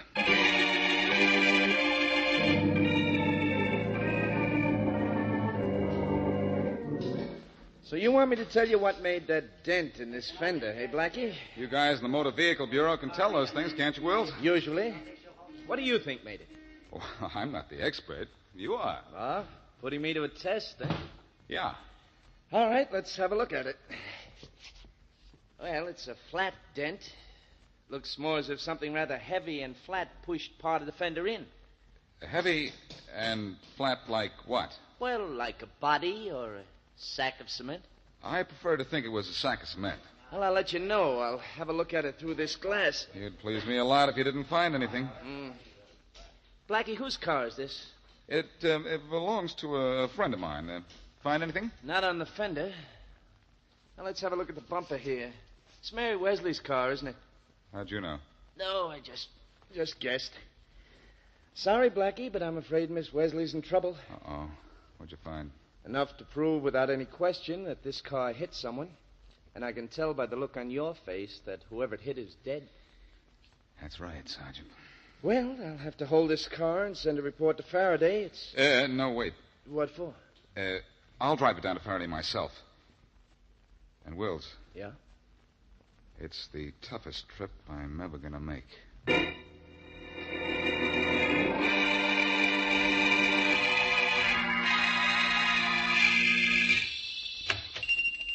There's the old guy, Harry, ready and waiting. He better be willing, too. Willing to part with $100 a week. Yeah. Yes, gentlemen, something I can do for you. Some shirts, maybe. We have a special sale on pipe. Your name is Adams, right? Yes. Okay, now, it says here in the book that you're down for $100 a week. That's protection money. Protection money? I don't have to be protected. Who am I to be protected against? Guys like us. Well, I don't... $100, Adams. Get it up. Get out of here. Now, look, Adams. You know, we got a pretty good organization. Did you ever hear of Boston Blackie? Now, he's president of our little company, and Blackie especially wanted you to join up. I don't care who wanted me to do anything. If you two don't leave at once, I'll call the police. Get out or I'll call. Learn him not to make telephone calls when he's Operator. got company. Harry. Operator. Yeah, it ain't Operator. right. Yeah. Nice sock, huh? Yeah, it was all right. Well, we better work on this guy a little bit while he's out, Chuck. Yeah, yeah. Just so he knows that we mean business when we call back here tomorrow.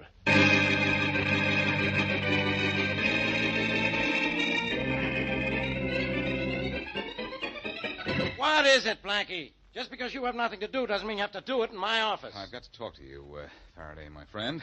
I don't like the way you said that, my friend. Blackie, you want something. Yes, I want your ear for a minute. It's attached to my head. And if there was anything in my head, I'd toss you out of here now. Inspector, you know you like me. Now, that's news to me. When did I start? The very first minute you saw me and watched me solve your first case for you. Now, look, Faraday, you've got to do me a favor. Oh, I do, huh? Yes, you do, huh? You're going to get a report from the Motor Vehicle Bureau involving Mary's car. I don't want you to do anything about it for 24 hours. Now, what about your girlfriend's car? Never mind about that. Just treat the report the way you do everything else when I'm not around to help you. Don't do anything about it. Blackie, you out of your mind as usual? No, I'm trying to get something off your mind before it gets into it. Listen, I need 24 hours to explain that car. Well, that's sure a long explanation. Do I get it? Well, I don't know what it is, but if you ask for 24, I'll give you 12. I would have settled for 8. Yeah? Well, Homicide, Faraday. Inspector, this is Brown at 23rd Precinct. You told us to let you know when the Buckley gang started operating this town. Yeah? They've started. They beat up a storekeeper named Adams a little while ago. Yeah? Tried to hold him up for $100 a week protection money. Oh, they did they? Yes, sir. I'll take care of Buckley. Well, there's only one thing more, Inspector. Yeah? The 2 thugs that beat up Adams told him Boston Blackie was president of their organization. Blackie, huh? Yes, sir. Okay, thanks. Blackie, what's going on? Where did that guy go?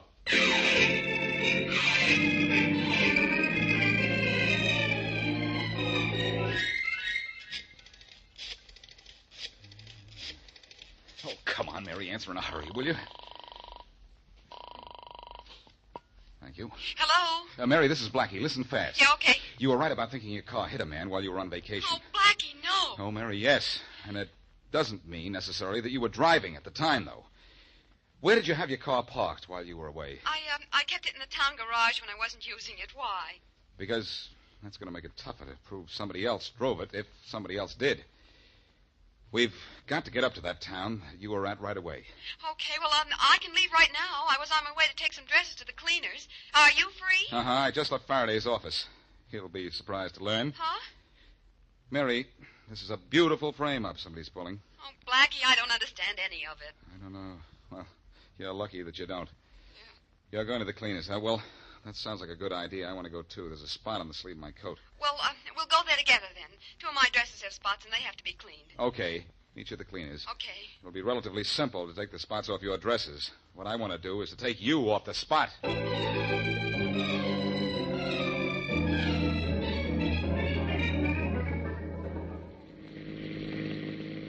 The sheriff said the man your car hit lived in a house down this road. You see a house, Mary? Well, not yet, Blackie. Let's go a little farther. We've got to find out something. We have to find the man's family first, Mary. Yeah, I know. I'm upset because the more I think about it, the more I think maybe that... Well, that bump I hit was a man. If it was, you're in real trouble. So am I. Was the road as foggy as it is tonight? Foggier? I couldn't see a thing. Yeah, that's interesting. It is? Why? Oh, here's a house. Huh? Yeah. Maybe this is the one we want. Okay, I hope so.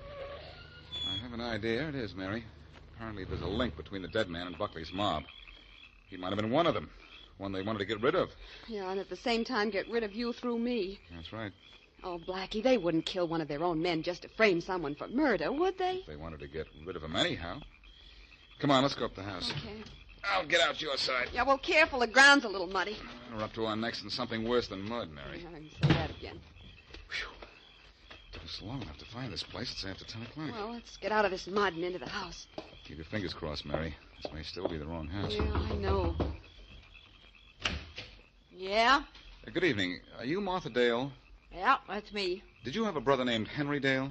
Yeah, I did have. Oh, Blackie, we're in luck. Had a brother, I said. But you won't find him here no more. He's up in the cemetery. Yes, we know, and we're very sorry. He was killed by an automobile about 10 days ago, wasn't he? Yeah, he sure was. Always thought he would be someday, too. Never looked where he was going. What you asking for? We're investigating the accident. We don't think it was an accident. We think your brother was in bad company. And Henry?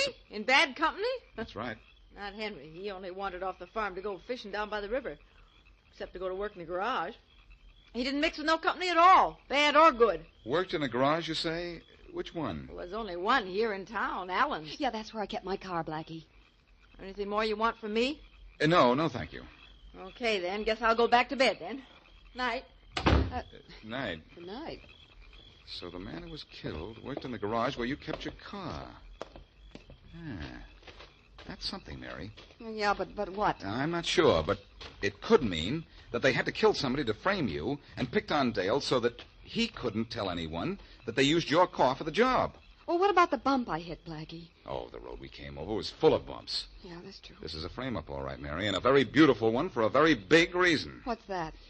There isn't any way to prove that somebody else was driving your car the night it hit and killed the garage man.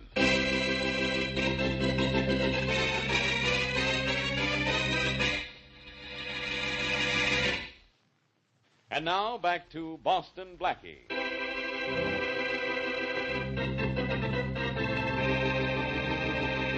When Boston Blackie's friend, Mary Wesley, was on vacation, her car hit what she thought was a bump going down a dark and fog-shrouded country road.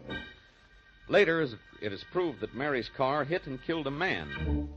Witness to the killing is a gangster named Buckley, or at least that's Buckley's story. Blackie is sure that Mary's been framed, but has no way of proving it. Buckley's gang, free because Blackie is trying to clear Mary, and thinking that Blackie has influenced Faraday to leave them alone, starts a shakedown racket, using Boston Blackie's name. As we return to our story, Blackie is in Inspector Faraday's office. Blackie, I don't care what your reason is for trying to hold me back. I'm not going to stall any longer. Your time's up. So's your number if you interfere now, Faraday. I'll handle myself. But regardless of that car I was supposed to get a report on and didn't, what about you being with the Buckley mob and trying... Faraday, you know better than that. Correction, please. You don't know anything at all. Yeah, well, I know the Buckley mob is trying to shake down every merchant in this town. If I don't stop them soon, somebody's going to get killed. You won't promise to be that somebody, will you, for me?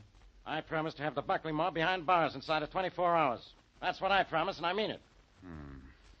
Well, in that case, I'll help you. No, thanks. All right, then I won't help you. Do you know where the Buckley mob hides out? No. Well, I do. So long, Faraday. If you live long enough, maybe you'll find him. Wait a minute. You know where Buckley is? Buckley and all his boys. Do I go with you, or don't I? Okay, you can go with me. Okay, then we'll go together. Just the two of us. Why just the two of us? Buckley's smart, Inspector. If you send a lot of men after him, he'll be gone before your men even get out of their cars.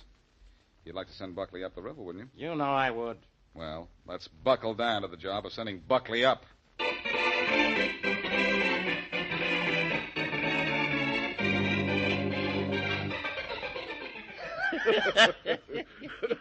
We've really shown this town how to operate, haven't we, Harry? Oh, sure thing, Mr. Buckley.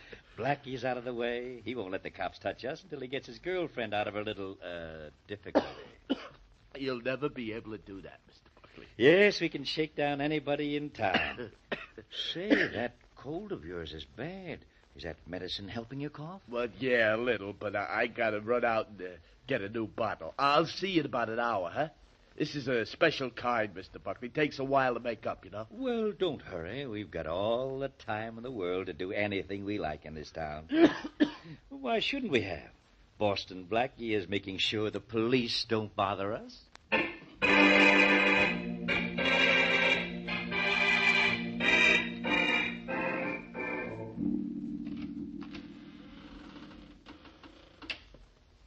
Hey, Blackie, if you had such a good reason for keeping me away from Buckley, why are you bringing me here now? Never mind my reason, Faraday.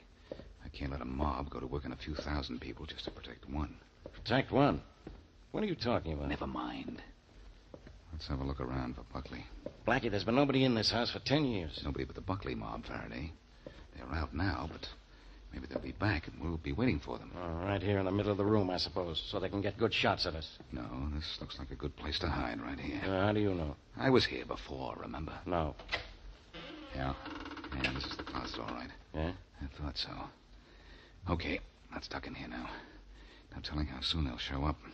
Can we cover the whole room from in there? I don't know. Go on in and turn around and have a look. Okay, now let's see.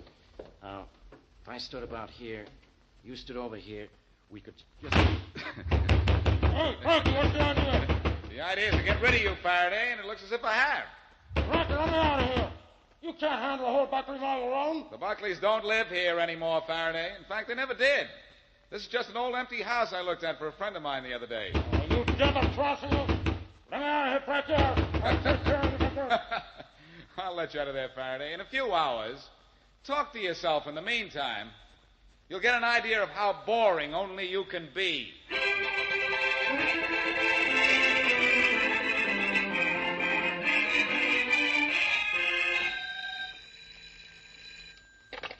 Hello? Mary, this is Blackie. Oh, yes, Blackie. Any luck? A little. I got rid of Faraday for the time being. The time being? Yes, the time being, just long enough to get you out of this jam, if a hunch of mine is right. Oh, I did. Mary, I'm convinced someone else was driving your car when it killed the garage man. Well, I hope I wasn't driving it, but... Well, you said we couldn't prove it. Listen, Mary, I have a hunch. Yeah? In fact, I'm full of hunches. You said there were spots on a couple of your dresses. What kind of spots were they? Oh, I don't know, but they were on the left sleeve. Well, where'd they come from? Well, I'm not sure, Blackie. I am. I was driving your car and got a spot on my sleeve, too. There was something on the side of the driver's seat. That's how your dresses and my coat got spots on them. Mary, I want to look at those dresses. Oh, but they're at the cleaners, Blackie, and I told them to rush them through. They may be cleaned already. Well, let's get down to your cleaners in a hurry, Mary, because if I can find the spots on your dress, I know the address of the man who drove your car the night Dale was killed.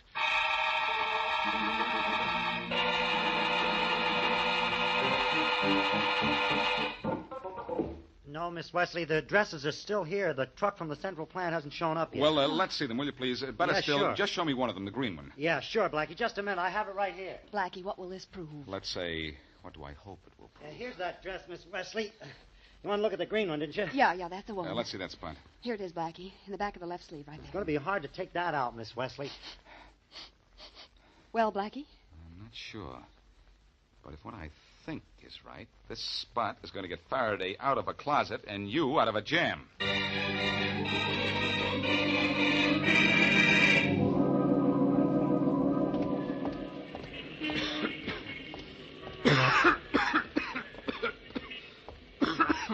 Oh, hello. You still out here blocking doorways? Oh, hiya, Blackie. What's the matter? Got a cold? Want in to see the boss again, huh? Yes. Gonna take me to Harry like a nice boy? Sure. Come in. I gotta hold the door open for the president of our company. Thanks. Follow me. Oh, I think I know my way all right. You better stay out here and guard the front door, huh? Oh, yeah, that's a good idea. Hello. Hey, Blackie. you want to see Mr. Buckley, huh? Yes, I do. Okay, you follow me. Hey, you got an awful bad cough there, Blackie. You got a cold? Yes. I guess you know how I feel, too, don't you? Oh, yeah, I sure do. But I just about got mine licked. Here, I got something that kills colds pretty quick. You try something. Thanks. I think I will. I'll take the bottle. I like to smell this stuff. Hey, Blackie, you swallow it, not inhale it. I'll tell him when he comes in. Hey, wait a minute. You're up to something, Blackie, and I don't like it. Well, let's see how you like this. Harry, that cough medicine is going to be bad medicine for you.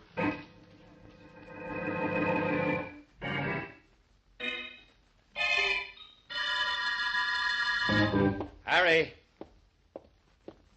Smith. Tommy. Where is everybody? Harry. Joe, somebody. What's going on here? Where are you guys? What's the matter here? Harry. Joe. Somebody, what's the... Hello, Buckley. Huh? Oh, Blackie, hello. Where's everybody? Don't you know? You're the boss here. Yes, but... Say, didn't you see anyone when you came in? Yes, I saw them all. Faraday and I saw all the boys, Buckley. One at a time. Well, where are they? Sleeping, some of them. The ones who wouldn't go quietly. And all of them are in the police wagon outside and waiting patiently for you. You're lying. Go outside and climb into the police wagon yourself and see. You want your friend, Miss Wesley, to go to prison? I told you if you interfered in my affairs and didn't keep Faraday away, I'd send her to jail. Yes, I know you told me that. Now, just to make things even, maybe I ought to tell you that Mary wasn't driving a car when it killed Henry Dale. If she wasn't, I don't know who was. Oh, yes, you do. You were riding with him at the time. Harry just told me. Harry told you? He wouldn't tell you anything like that. I'll admit he didn't want to at first, but I persuaded him. And what's more, I have proof that Harry was driving Mary's car. Some of his special cough medicine spilled on the side of the driver's seat. Why, that's... Wait a minute, Buckley. Wait a minute. You're not going anywhere. Not until I give you an escort. Oh, yes, I So am. in place of an escort, maybe you'd like this. Come on in, Faraday. The slaughter's fine. Oh, we have to pick him up and carry him out, too, huh? Sure. If you're weak, after staying in a closet for so long, I'll carry him out myself. Don't remind me about that closet, Blackie. If you hadn't let me out 3 hours ago, I'd have suffocated. I'm sorry, Faraday. But it was because I locked you in that you can lock these guys up.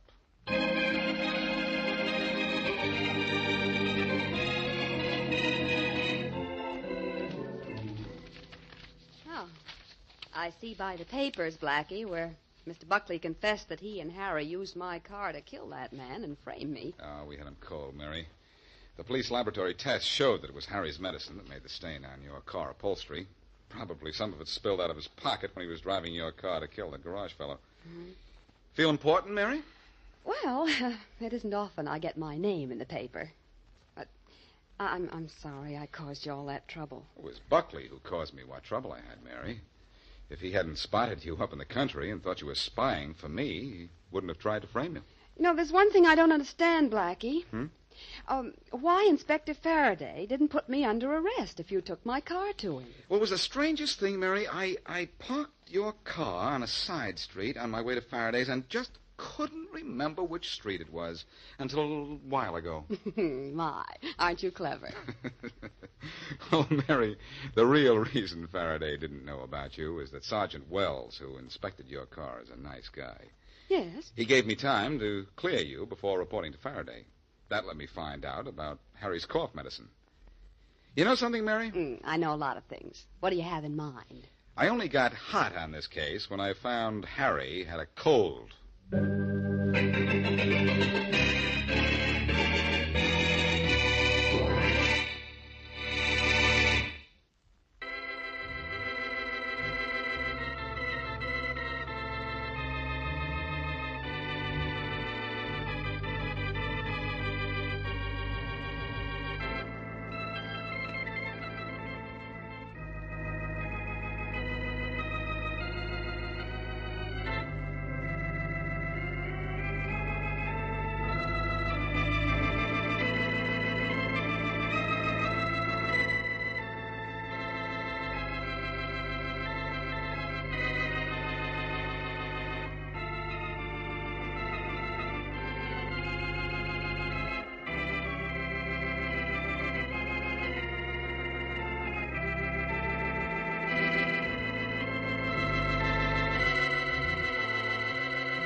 Hair Tonic and Kreml Shampoo present the new adventures of Sherlock Holmes, starring Nigel Bruce as Dr. Watson and Tom Conway as Sherlock Holmes.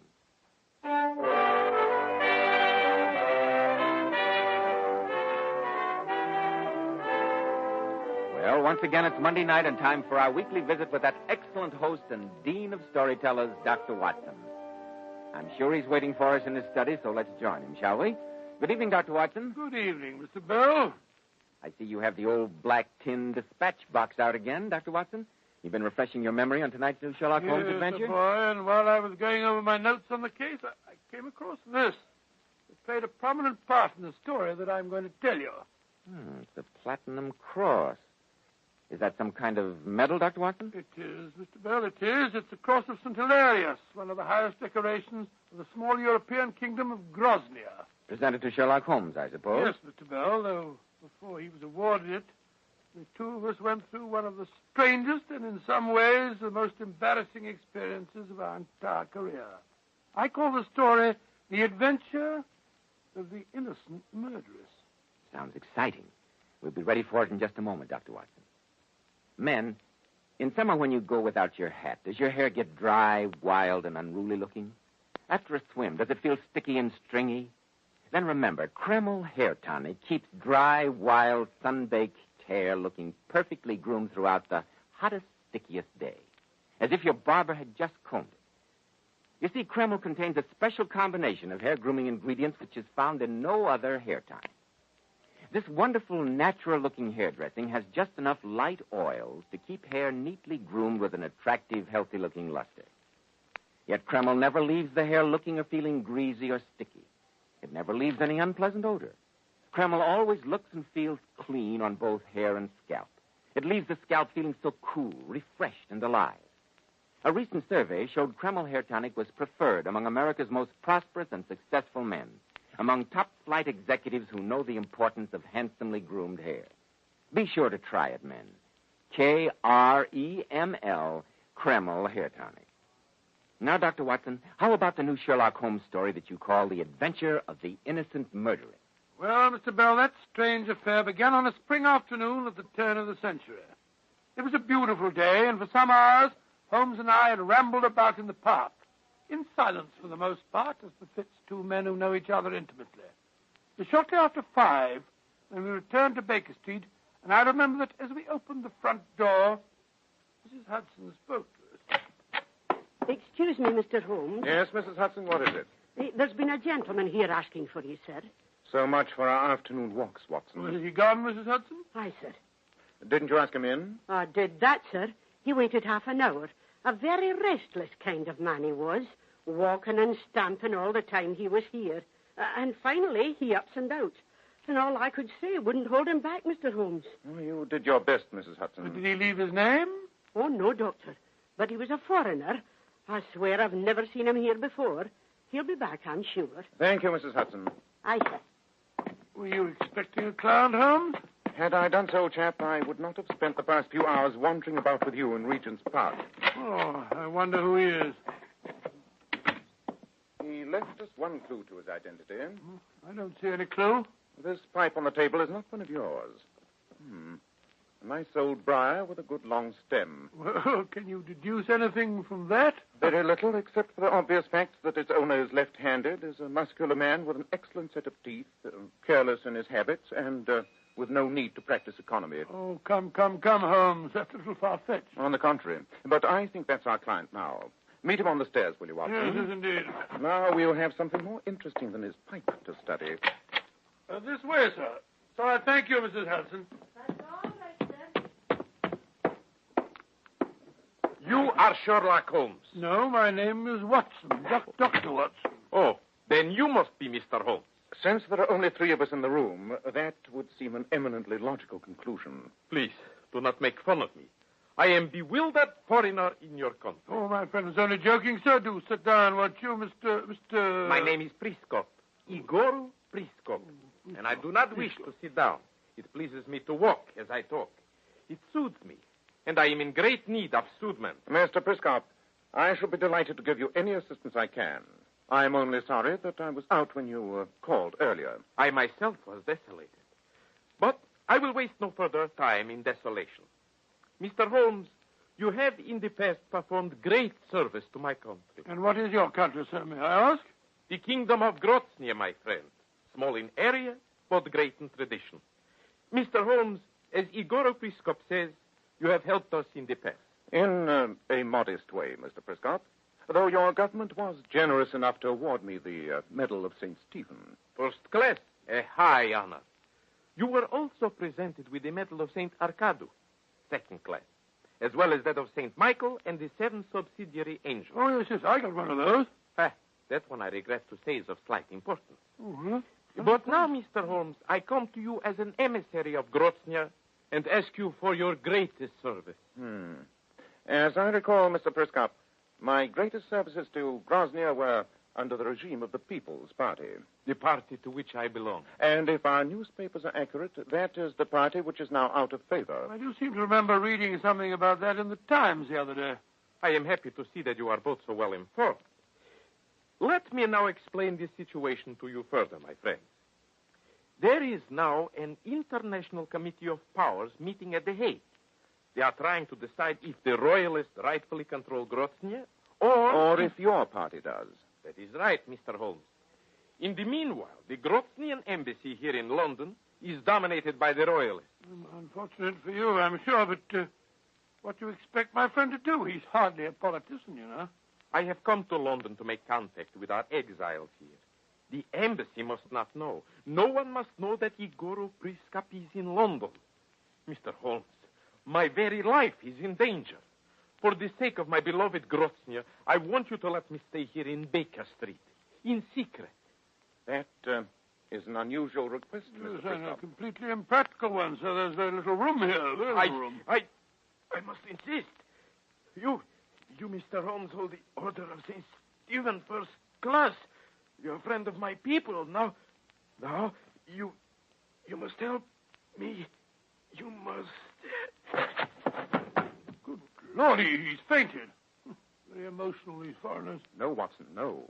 Look at that stain on his shirt. He's been wounded. Obviously, at least one of his enemies knows that he's in London. That's why he came to us. Oh, it's only a flesh wound in the shoulder. I'll bandage it up.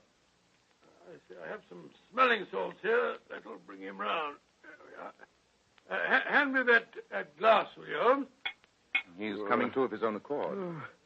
Here you are, Mr. Prescott. Drink this. Oh, no. No medicine. I do not believe in them. Never mind about that. You try this. Thanks, no. Forgive my display of weakness. Why didn't you tell me that you'd already been attacked, Mr. Prescott? Oh, it is but a scratch. A clumsy attempt from the darkness as I returned here. I did not wish to alarm you over nothing. Nothing? Huh? Somebody attempts to murder you, you call it nothing. I repeat my request, Mr. Holmes. Will you let me stay here a while? Very well, Mr. Prescott. Since your life is in obvious danger, you may stay here in Baker Street. Da propaspo, Mr. Holmes. I thank you. And let the Tinaku Orchestra play for the embassy ball in Belgrave Square. Here in Baker Street is the true embassy of Grozny. Gracious me.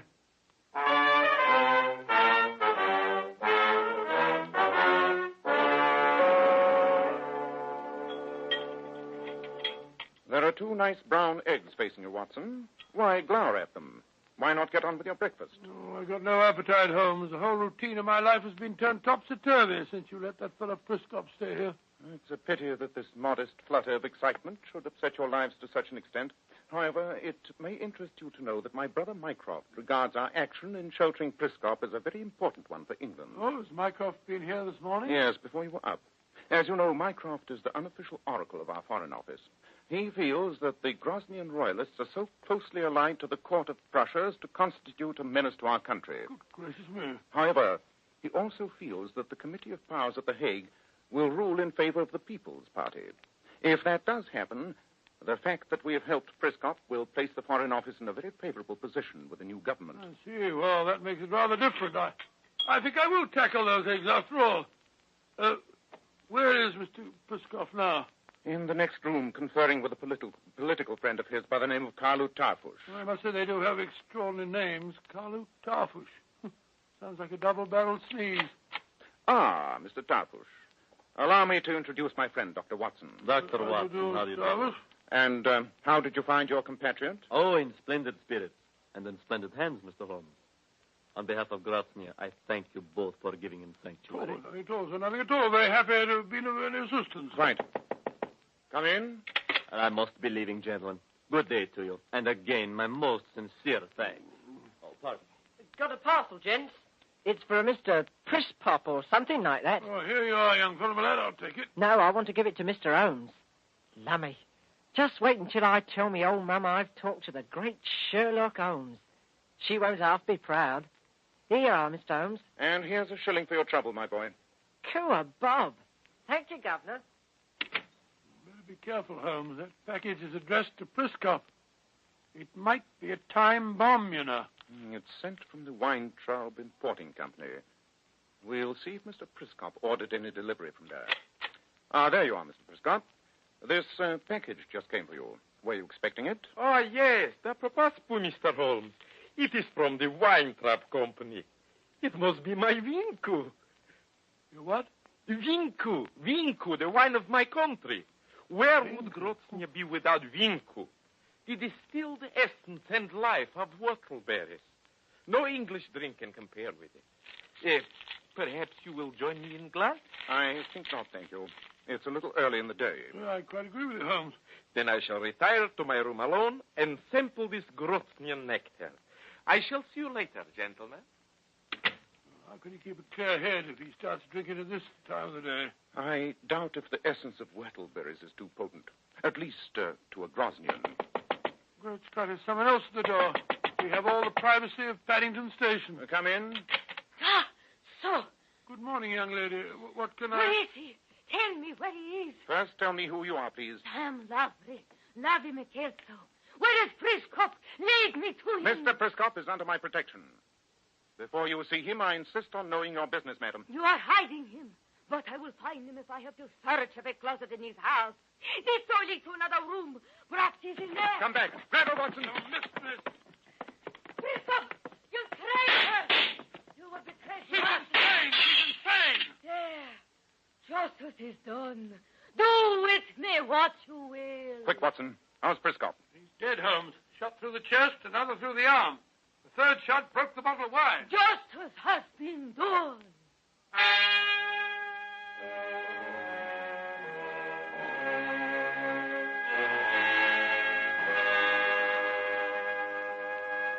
Mr. Holmes. Yes, Mr. Starford? You must save Lavry. She's my fiancée.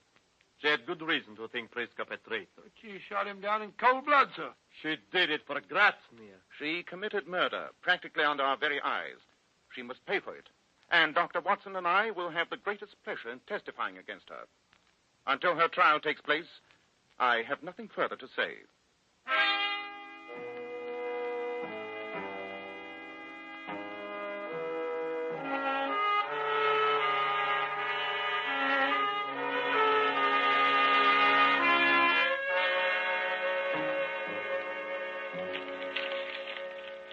You seem particularly engrossed at the Times this morning, Holmes. I'm reading the report of the trial of Lavry Michelso. Well, I can't see why it's dragging on for so long. We gave our evidence 2 days ago. The case is perfectly clear. She shot Igoro Priscop, or whatever his name was, before our eyes. She's a murderess. They should hang her. Sir Francis Jackson, her counsel for the defense, apparently does not share your opinion. He's an extremely clever man. After cross-examining the police surgeon yesterday, he asked for an adjournment until noon today. On what grounds? He wishes a fresh post-mortem made. The police surgeon had not examined the contents of the stomach of the dead man. Why, no, should he, Holmes? Priscop was shot to death. We saw it happen. What's Sir Francis up to? I think I'm beginning to suspect, Watson.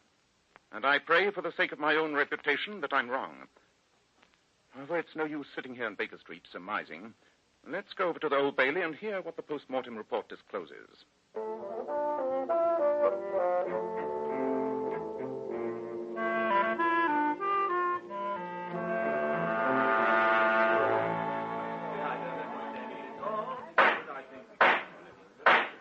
Gentlemen of the jury, I will read to you the final paragraph of the Home Analyst's report. Sufficient cyanide was found in the stomach of the deceased to have killed 3 men. As you know, cyanide is an almost instantaneous poison. Between this report and the medical evidence you have already heard, there can be no doubt that the deceased, Igor Priskov, was already dead when the defendant fired the bullet into his body. I therefore instruct you to acquit the defendant. Good heavens, Holmes. You realize this whole case made us look ridiculous? I'm well aware of the fact. It's a stigma on our professional reputations, and a stigma that must be removed. Look out, here comes Carlo Tarfush, fiancé of the girl who's just been acquitted. Well, Mr. Tarfush, I imagine you're very happy. Oh, of course I am, Mr. Holmes. And I'm marrying Lavry today, as soon as the police release her. Indeed? Yes. And in the meanwhile, I have a commission for you. Find the real murderer of Igor Priskov. Find him, Mr. Holmes, or you will become the laughingstock of all Europe.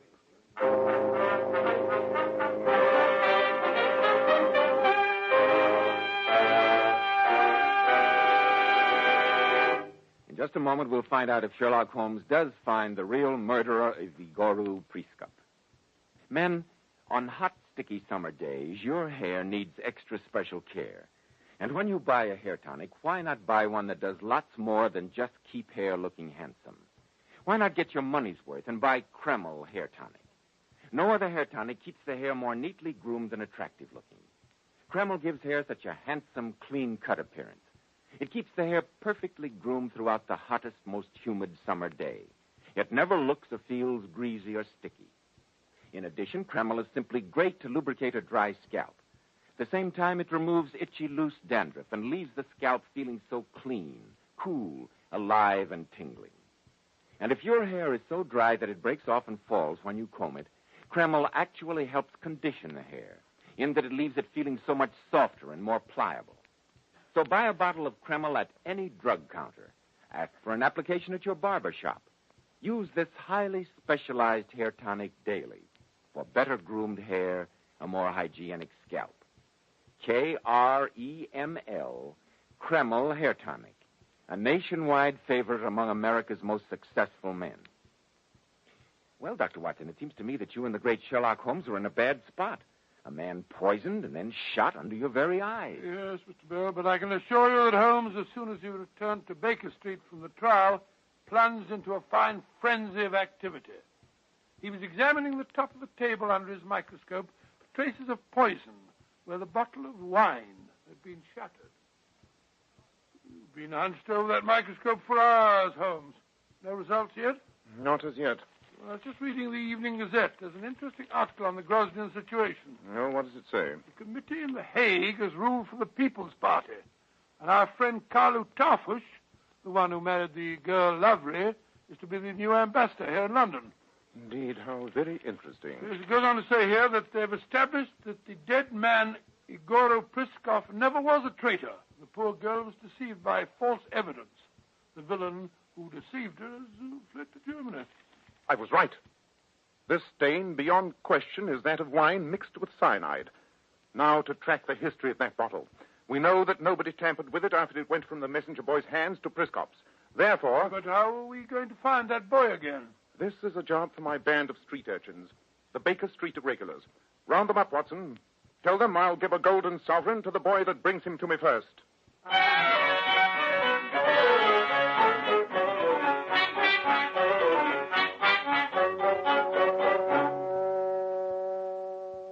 Cool. Of course I remember delivering that parcel to you, Mr. Holmes. Did anyone accost you on your way over here to deliver it, Charlie? Yes, Mr. Holmes, they did. Oh, a young lady, was it? Yes, it was. How did you know, sir? Describe what happened, Charlie. Well, Mr. Holmes, she spoke to me on the street. Nice and friendly she was. And then she took me in a tea shop and gave me a raspberry tart and a nice big cup of tea. Where did you put the parcel? On the chair beside me. Oh, it's easy to see what happened, Holmes. She switched the parcels. Quite. Charlie, was the young lady a foreigner? Yes, Mr. Holmes. She didn't half talk funny like. Look at this photograph. Was that the young lady who you're talking about? That's her, all right, Mr. Holmes. Blimey, you know everything, don't you, sir? Not quite, Charlie. Here's 5 shillings for your trouble, and I'll be off with you. Cool, 5 bob. Thank you, Governor. So the girl was guilty all the time, but I don't see a motive. I do. And we're going at once to the Grosnian embassy. Remember, she's now the ambassador's lady. I intend to let her know that I do understand.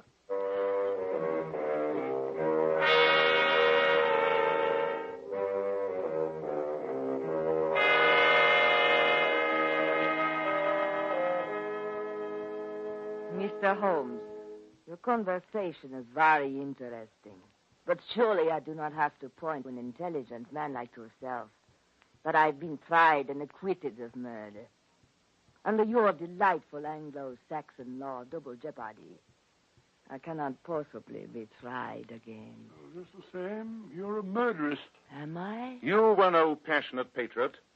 You never believed in that forged evidence. You simply killed Igor Priskop because, with him out of the way, you knew that your future husband would become the ambassador. In my country, we have a proverb. Inshko navili greshko lumagen. What on earth does that mean? Ammunition is more persuasive than strategy. Mr. Holmes, you have no ammunition. There is nothing you can do to me. And so, I wish you both good night.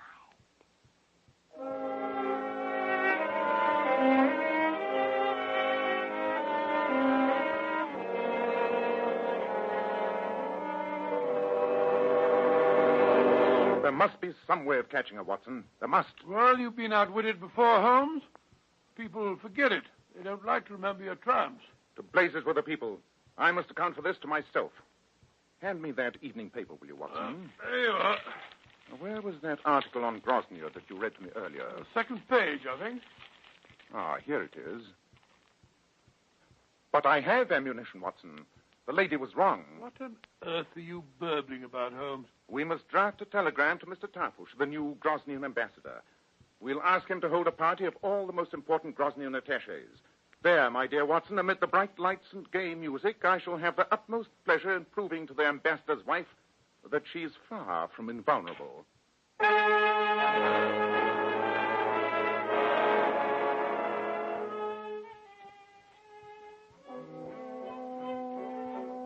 Mr. Holmes.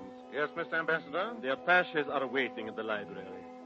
You said that you would expose poor Priskop's murderer. Now, why should we wait any longer? I shall be most happy to explain it now. Come on, Watson. Right you are, Holmes. Your wife is in the library, too, Mr. Tarfush? Yes, Mr. Holmes, and she is as curious as I am. Now, here we are. Ladies and gentlemen, at my request, Mr. Sherlock Holmes has been trying to find the murderer of poor Igor Priskop. He tells me that he is now ready to make his report. Mr. Ambassador, ladies and gentlemen, I realize that my revelation will be something of a shock to you all. I have proof beyond doubt that the person who murdered Igor Priskop by poison is the same person who fired those shots into his already dead body. Your own wife, Mr. Ambassador. But that is ridiculous, Holmes. We know that she misguidedly shot at Priskop after he was dead. But she did not poison him. I can prove that she did. I have the boy outside, Mrs. Tarfush, that you took into the tea shop when you changed the bottles of wine. I have the evidence of the stains on the table that show traces of the poisoned wine. Do you wish me to prove my case? Lavry? Why do you not answer him? I do not wish to, Carlo. I do not have to. Under English law, I cannot be tried again. But, Lavry, you stand accused before your fellow countrymen. Perhaps I can clear up a slight misapprehension. It is true, is it not, Mr. Tarfush, that Grosnian law does not recognize the doctrine of double jeopardy, and therefore a Grosnian could be tried twice for the same crime? Of course. It is also true, isn't it, that the Committee of Powers in The Hague has recognized that the People's Party has been all along the true government of Grosnia? That also is true, Mr. Holmes. And an embassy is extraterritorial. Acts committed there are punished by the laws of the nation whose embassy it is. You are correct, Mr. Holmes. This embassy here is Grosnian ground. so was 221B Baker Street when Mr. Priskop was murdered. Therefore, your wife committed her crime in Grozny. She may still be arrested, tried, convicted, and executed by Groznian law. Mr. Ambassador, I demand that your embassy guards arrest this murderess.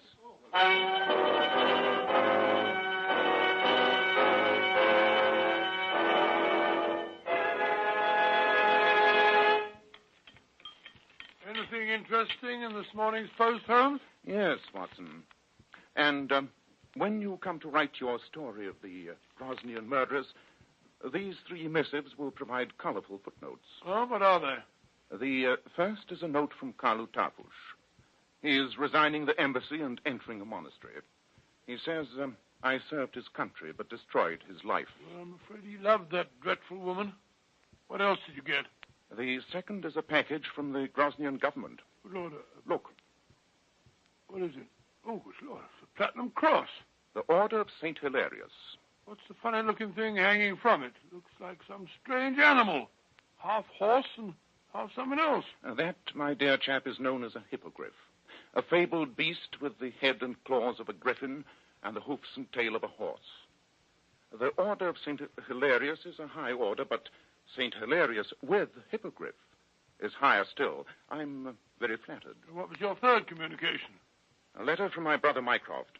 He says, thanks to your work, Grozny has signed a British oil concession. The Empire is grateful. That's very nice, Holmes. Yes, Watson, yes, very nice. But just grateful? I mean to say not even grateful with hippogriff?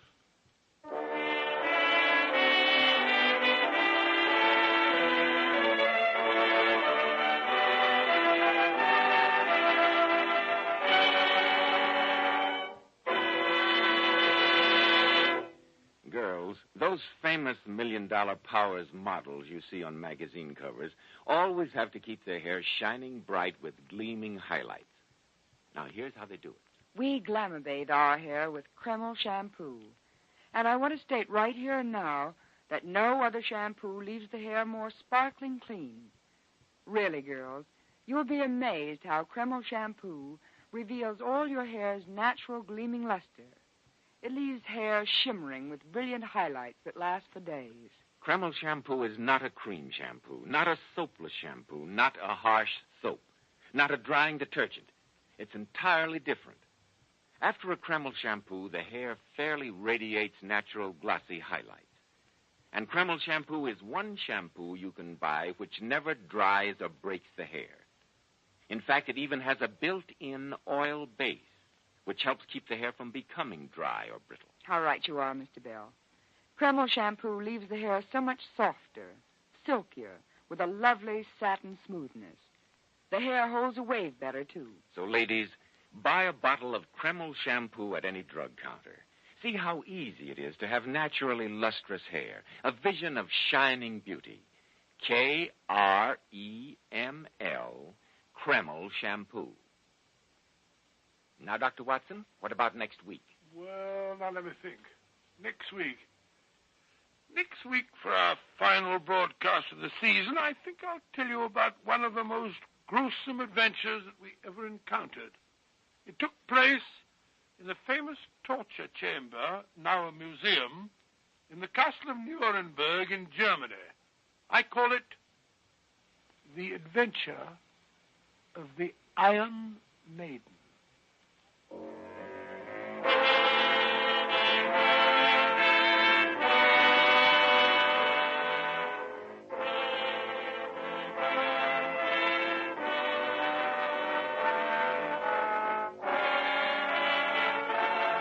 Tonight's new Sherlock Holmes adventure was suggested by an incident in Sir Arthur Conan Doyle's story, A Scandal in Bohemia.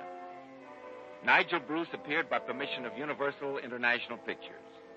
Tom Conway through the courtesy of Eagle Lion Pictures. The Sherlock Holmes series is produced by Tom McKnight, with original music composed and conducted by Alex Steiner. This is Joseph Bell speaking for Kreml Hair Tonic and Kreml Shampoo, inviting you to be with us next week at this same time, when Dr. Watson will tell us about the adventure of the Iron Maiden.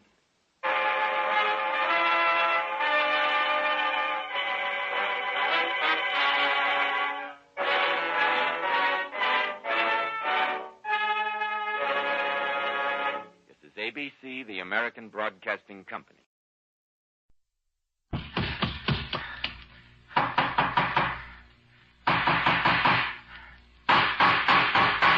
What's the matter? What is it? It's a case for Nick Carter, master detective.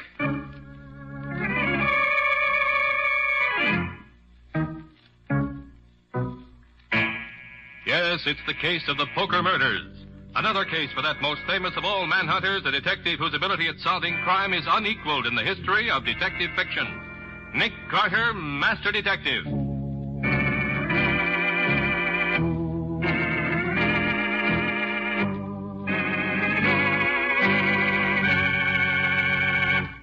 Deep in the waterfront section of the city, there lies a condemned slum area.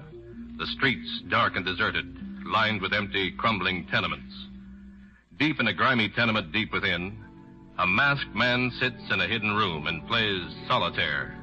This is the sinister master of crime known as the Ace of Spades.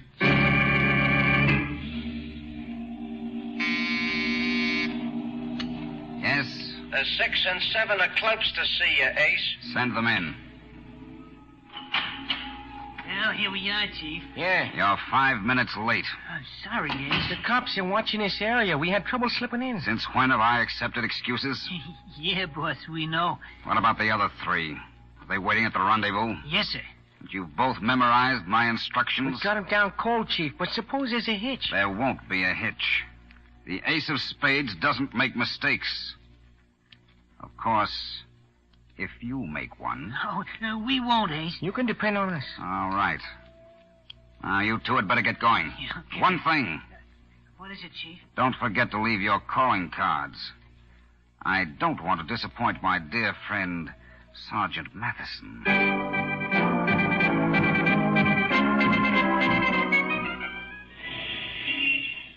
Extra! Extra! Ace of Spades strikes again! First storage warehouse robbed! $250,000 in furs looted!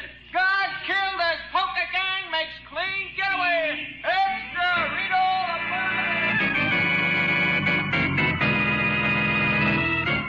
Nick, there's a Mr. Ralph Williams here to see you.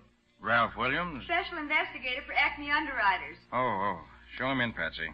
With the retainer they're paying me, I have to see him. This way, Mr. Williams. Mr. Carter, my company's in trouble. Yes? Well, sit down, Mr. Williams. Tell me about it. As you know, we're the biggest underwriters in the business. But this fur storage robbery yesterday, well, we can't take any more of those. Oh, the Ace of Spades, huh? Yes. Whoever he is, he's hit us 5 times in the last 2 weeks. We're paying out a fortune in claims. You're working with the police on this? The police? They're helpless. The Ace of Spades has been too smart for them. Take that fur warehouse job last night, for instance. Yes? Every burglar alarm was cut or disconnected. The vault combinations were known beforehand. And the locations of the most valuable furs. What about the guard? Was he one of your own operatives? Yes, one of our best men, too. They locked him into one of the refrigerated vaults. Mm-hmm. The Ace of Spades men leave the usual calling cards? Yes. It was a 5-man job, apparently. They left the 6, 7, 8, 9, and 10 of clubs. Oh, straight flush. It's a pretty high poker hand. Among his other accomplishments, our friend seems to have a perverted sense of humor. Well, it's a brand of humor I can't say I relish. Mr. Carter, will you help us with the case? I will. Tell you the truth, Mr. Williams, I was just about to drop down and discuss it with my old friend, Sergeant Matheson, in the Homicide Division. You see, the gentleman who calls himself the Ace of Spades interests me no end. I'm looking forward to meeting him personally.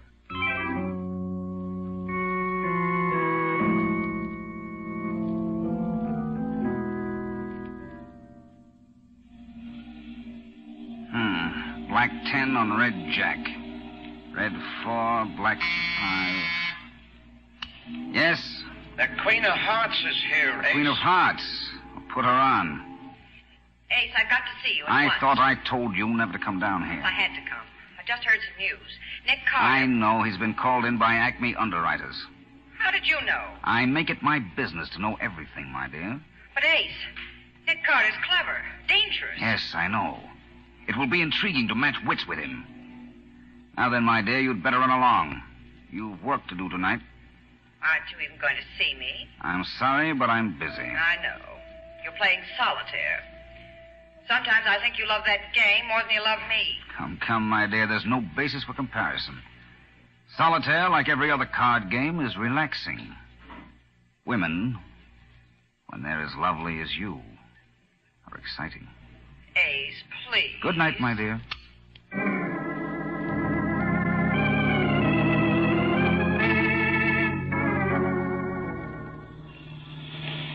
Nick, you won't be late for Rhoda Stanley's birthday party, will you? No, Patsy. You drop me at headquarters and go right on. I'll join you later. Uh-huh. Oh, it's funny the way I bumped into Rhoda after all these years. Hadn't seen her since college, and then all of a sudden I was standing in a nylon line at Trimble's, and there she was. Yes, and now we're going to a birthday party. Uh-huh. The minute she found out I worked with you, she insisted on our coming. She's dying to meet you, and, well, I promised to produce. You sure you don't mind, Nick? No, of course not, Patsy. Oh, it ought to be something. She's married to John Stanley. The banker? Uh-huh, that's right. Oh. Which is the same thing as saying she's married to $10 million. And I was the girl in my graduating class voted most likely to succeed. You know, Patsy, it's a funny thing. What's funny? Stanley's Bank, the Marine Trust, is putting up the capital to tear down that slum area where the Ace of Spades is supposed to be hiding. Oh, do you really think that's where the Ace of Spades' hideout is? Could be. There are more than 200 abandoned tenements down there. And the 2 patrolmen murdered in that section seem to point to it. Oh, I won't forget those 2 homicides in a hurry. Each of them had a playing card pinned right over the bullet holes. Yes, pair of jacks. Fair sample of the Ace's grisly humor. What kind of a man can he be anyway? Infernally clever, Patsy. We know that much. A brilliant planner with a mind that doesn't overlook the minutest details that might trap him. But why all those poker hands whenever he's pulled a job? He's an egotist. Type of criminal who glorifies his crimes. Enjoys leaving his signatures at each one of them. Oh. This close enough, Nick? Yes, I can walk the other half block to headquarters. Nick, please be careful. Don't take any chances. Now, don't worry. The Ace of Spades may play his cards according to Hoyle. But I'll play him any way I can to win.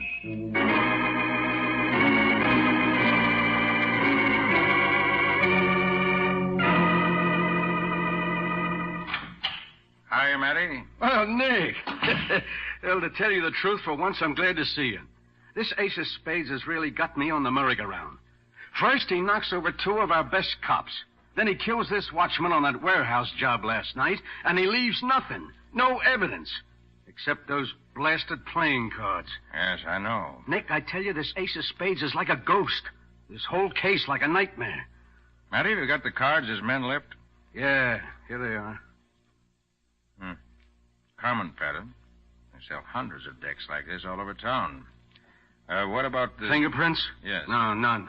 We powdered every card. Even used the iodine test. Nothing doing. Suppose you searched that abandoned slum area. Look, are you kidding, Nick? Of course we did. The night Burke and Finnegan were killed, we went through it with a fine-tooth comb. A devil of a job it was, too. As I can imagine.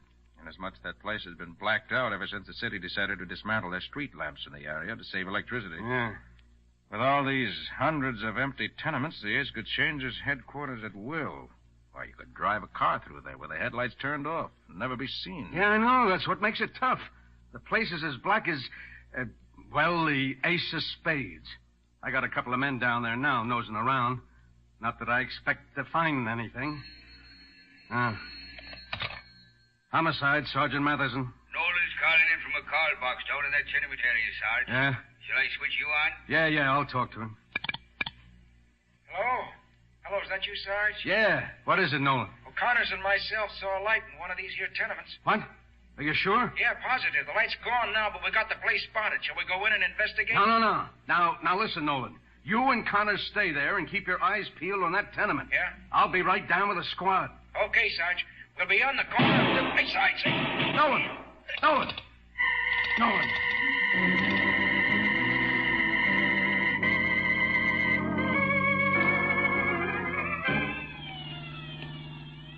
You say that call box was located at the corner of 16th Street and Avenue F, Matty? Yeah, that's right, Nick. A couple of more blocks and we'll be there. From the looks of things, you must have every cruise car on the force in this area now. Yeah. But judging by what's gone before, I don't think it's going to do us any good. Matty, just look at this area. Nothing but rows and rows of dark tenements and boarded-up stores. Yeah, Well, I look, know. there isn't a whole pane of glass in the place. The streets and the sidewalks are certainly littered with this place. Hey, Nick, I heard a shot. Take it easy, Matty. Take it easy. One of your boys up ahead just blew a tire. Picked up a piece of broken glass, probably. Oh, yeah. Oh, this place gives me the creeps, I guess. Uh-oh. There's the call box that Nolan called from. I don't see anything. You, Matty? No. Nolan and Connors must be somewhere around, one way or the other.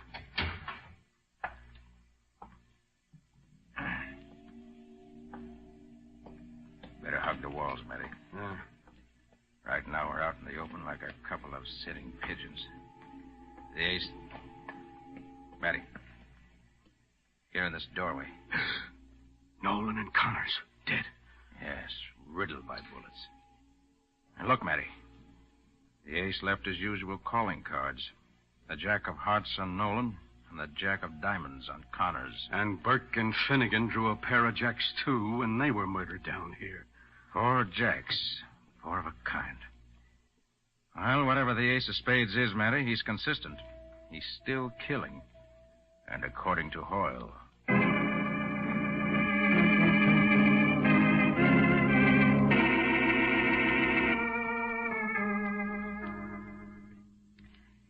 Patsy, what's happened to the master detective you promised to produce tonight? Well, I can't understand what's keeping Nick, Rhoda. He was supposed to be here long ago. Well, we won't worry about it. Let's just have another cocktail, huh? After all, it is my wife's birthday. As you know, Patsy, I'm a lucky woman to be Mrs. John Stanley. Look at the birthday present John gave me. This necklace. Oh, I've been noticing that, Rhoda. Matched diamonds, isn't it? Mm-hmm. It's a magnificent thing. Oh, that must be Nick now. I'll get it. What the devil? All right, Stanley, get those hands up. Yeah, and fast. Hey, now, wait a minute. What does this mean? We're playing cops and robbers. That's why we're wearing these masks. But you... Shut up, Stanley. I'll do all the talking around here. All right, Joe, get to work on that wall safe. It's behind that picture. You know the combination. Right. John, all my jewelry's in there. Yes, I know, my dear. I'm afraid there's nothing we can do now. Or any other time. Pretty sure of yourself, aren't you? Yeah, lady, I sure am. How you doing, Joe? Okay. Just got the safe open. Swell.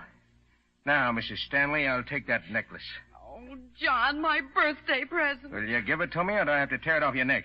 Rhoda, I'm afraid you'll have to do as he says. No, I won't. Oh, Rhoda, your husband's right. We're helpless now. These No, men are... they're not going to take my necklace. All right, lady. Looks like I'll have to rip it off that pretty white neck of yours. Take your hands off my wife. Shut up, Stanley. Stay where you are. I said let her alone, you hear? Take your hands off.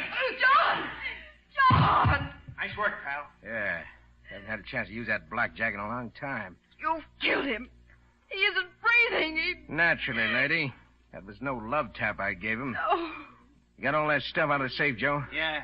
Everything's worked like clockwork. As the chief would say, according to plan. You'll pay for this. Both of you. That's what you think, lady. Oh, here's a couple of calling cards. Just to, remember us by.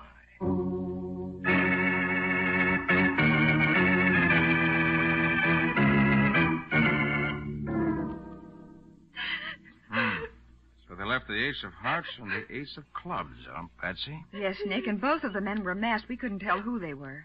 They hit John. They killed him.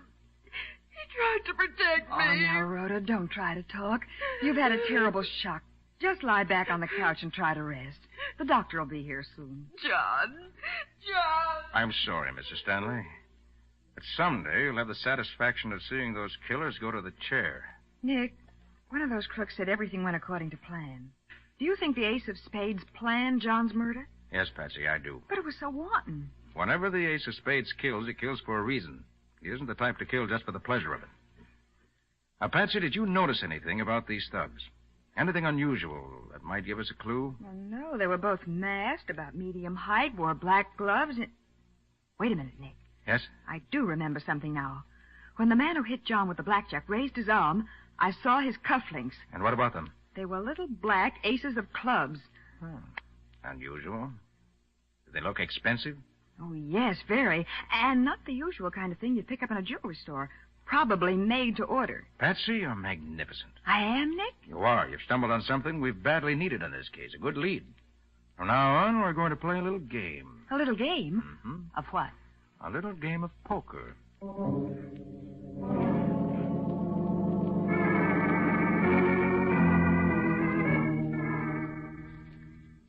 Mind if I use your phone, Sergeant Matheson?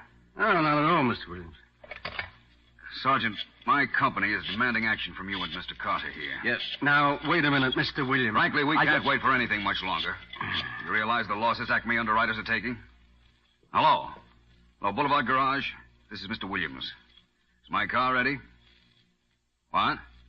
2 new tires. I see the old ones are pretty badly cut up, eh? Well, that makes 3 new tires in all. Uh-huh. Oh, all right, go ahead. I suppose it can't be helped. Car trouble, huh? Yes, but that's the least of my worries, Mr. Carter. My firm's insured the Stanley jewels along with that diamond necklace for almost $100,000. Unless you nail down the ace of spades pretty quickly. Well, might as well try to nail down a ghost. We'll do what we can, Mr. Williams. I've got a lead on him now, I think. What lead? Well, I'd rather not say until I'm sure it'll be of value. Very well. I don't care how you get the ace of spades as long as you get him. And soon. Good day, gentlemen. Goodbye. Hey, Nick, what's this lead you're talking about? I'll let you know, Matty, when and if it pays dividends. Oh, by the way, Yeah. Oh, wait a minute. Homicide, Sergeant Matheson. Sergeant, is Nick there? Oh, yeah, sure, Patsy. Yeah, Nick, it's for you. Hello, Patsy. Did you find anything? Plenty. I canvassed the big jewelry stores just as you told me to do. And? After walking my feet off and talking to about 100 supercilious jewelry clerks, I finally made a strike at Rutledge's. They make up those cufflinks? Yes. Did they have a carbon of the sales slip? Yes, Nick, they did. The man who ordered those cufflinks was Frankie Morello. Morello, huh? Good work, Patsy. Go home now. Soak your feet in hot water. I'll let you know when I need you again.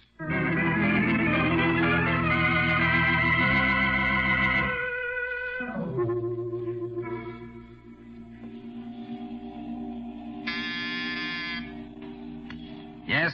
Hey, Ace of Clubs is here to see you. Send him in. Hello, Chief. You sent for me? Yes, Frankie. Sit down. Thanks. Well, Chief, how'd you like the way Joe and me pulled off that Stanley job, huh? That's an interesting pair of cufflinks you're wearing, Frankie. Little aces of clubs, eh? Yeah, pretty neat if I do say so. Had 'em made to order.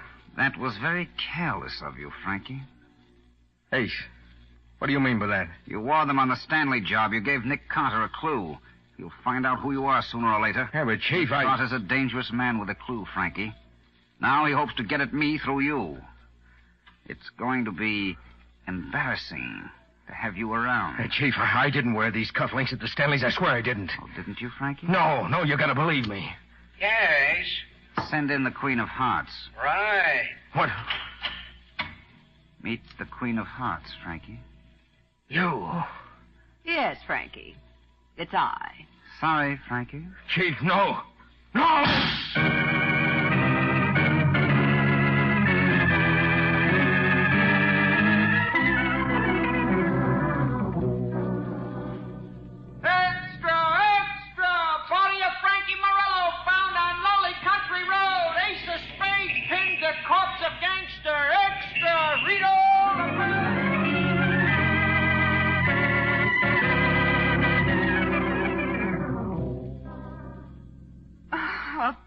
State of affairs, Nick. Frankie Morello, our only clue, wiped out. Yes. But only you and I knew about that cufflinks clue. Nick, what is this ace of spades, a mind reader? Patsy, you forget. Huh? When you and I were discussing it at John Stanley's house, someone else was there who could have overheard us. Oh, Nick, you're not suggesting that Rhoda... She was in the room with us when we talked it over. Well, I know, but she was in a severe state of shock. Was she? Nick, you don't mean... I mean that things are beginning to add up. Look, Patsy, those crooks knew where the wall safe was, even at the combination. Oh, yes, that's right. The ace of spades could have received that valuable information direct from Rhoda. Yes, but we can't be sure of that, Nick. No, but there's one thing we can be sure of. Neither you nor I tipped off the ace of spades about that cufflinks clue. And somebody did. And the ace felt it was important enough to force him to destroy the evidence, his own henchman. Then it must have been Rhoda who tipped him off. She was the only other person who knew about the cufflinks. Exactly. I can't believe it. What? Well, I knew Rhoda Stanley well. Of course, I haven't seen her for... Oh, Nick, how could Rhoda be an accomplice to the murder of her husband right before her own eyes? Patsy, those jewels in the safe were insured for $100,000. That's a lot of money. Not to mention the millions that John Stanley probably left her in his will. But if Rhoda's mixed up in this, then... Who is the ace of spades? I've got a hunch, but I'm not positive yet. Whoever he is, he has an intimate knowledge of the jobs he tackles. And all these jobs have been pulled off against Acme underwriters. Patsy, suppose someone had easy access to the files of the company. Files? Yes, on banks, first storage vaults, and other properties, giving their floor layouts, burglar alarm setups, and so forth.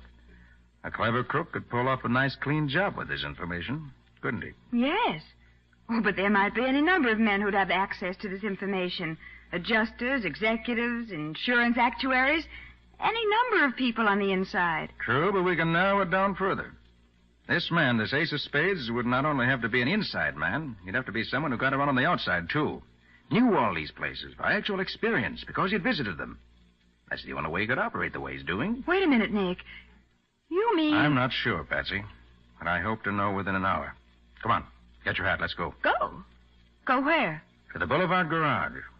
That's where Ralph Williams keeps his car.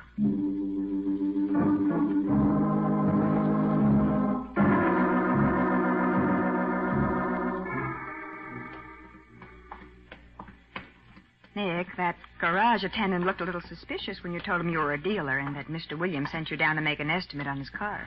I'm going to make an estimate, all right. Here we are. Nick, you still haven't told me why you're interested in Mr. Williams' car. Not interested in the car itself. Just the tires. The tires? Yes. I understand 3 of his tires were cut up so badly I had to have new ones. I think I know what cut his tires that way. But I want to be sure. Well, hurry up. That attendant is keeping his eye on us. Patsy, I've found what I've been looking for. Nick, I just don't get it. Here, take a good look at all 4 of these tires. Huh? See the glass particles in the treads? There's old tires, full of them. Yes, but what do they mean? I mean that Mr. Williams has been driving this car over roads littered with broken glass. And the only place in town where there are roads like that is in the abandoned slum section. Then, Nick, what you're saying is that Ralph Williams is the ace of spades. Yes. And I'd bet every poker chip in the pot on it.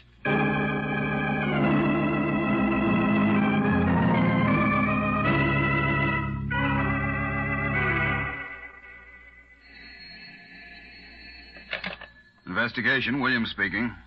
Who? Claims Department. Oh, yes, Mr. Redden.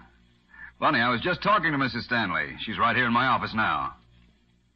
No, we haven't been able to break that Stanley case. The ace of spades got clean away with those jewels. Huh? I know it's a lot of money, but we're licked and we'll have to pay the claim. Yes, I know, and you're perfectly right. But even Nick Carter's fallen down on this one. All right, Mr. Redden. Goodbye. Well, my dear, it looks as though you're in. They're going to okay the claim. When will it come through? The cash, I mean. Sometime next week. And after that, my dear, I suggest you go away for a long vacation trip. In fact, I think I'll join you myself. It's, getting pretty warm in town. Yes, come in. A messenger brought this letter for you, Mr. Williams. Oh, thank you, Miss Hamilton. From Nick Carter. Nick Carter? I wonder what he wants. Now, my dear, nothing to be nervous about. Let's see. There's nothing in it but a playing card. Yes. But look at that card. It's the Joker.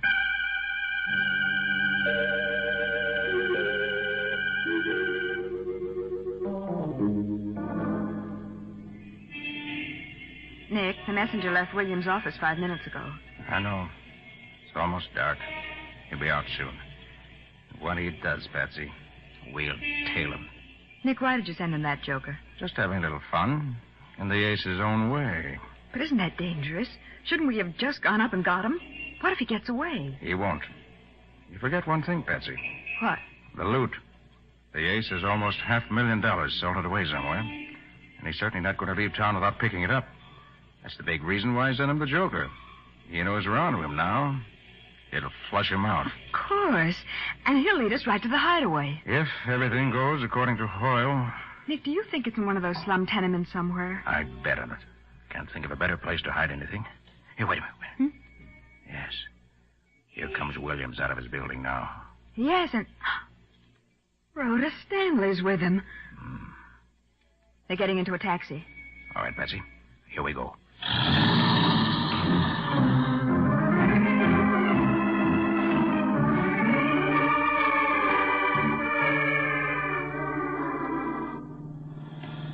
Nick, look. They've stopped at the Riverview boathouse. Yes. They're getting into a launch. But I don't understand. This means they're not going to the tenement area. On the contrary, Patsy. You forgot one thing. The river fronts that area, and the boat running quietly with its lights out might get in a lot easier than a car, especially when all the streets are being watched. We can't let them get away, Nick. What now? I'm going on to the tenement area. You get Matty on the phone. Uh-huh. Have him throw a cordon around this entire area, and tell him to notify the harbor police, too. All right, Nick. Now, Patsy, make it plain to Matty that the harbor police are not to stop the boat, but just keep them under surveillance. We want the ace to pick up that money before he tries a final getaway.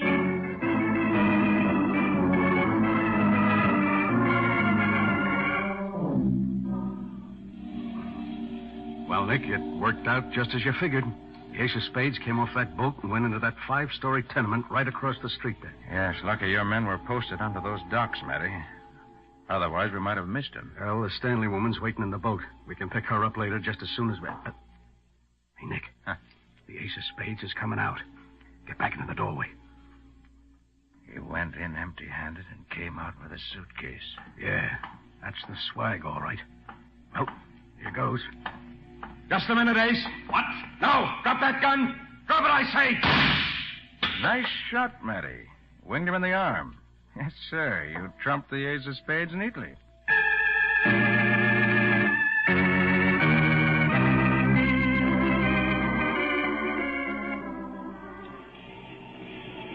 Well, Nick, they're starting to tear down these tenements today. Oh, what a place. Even in daylight, it gives me the creeps. Yes, but someday, they tell me, this is going to be a beautiful housing development with parks and playgrounds for the kids. Maybe, but right now it looks like a kind of death house. And speaking of the death house, I wonder what the Ace of Spades is thinking about now. About black on red or red on black? Nick, what on earth do you mean? I just spoke to Matty on the phone a few moments ago. He tells me the Ace of Spades sits in the death cell all day and all night, playing solitaire.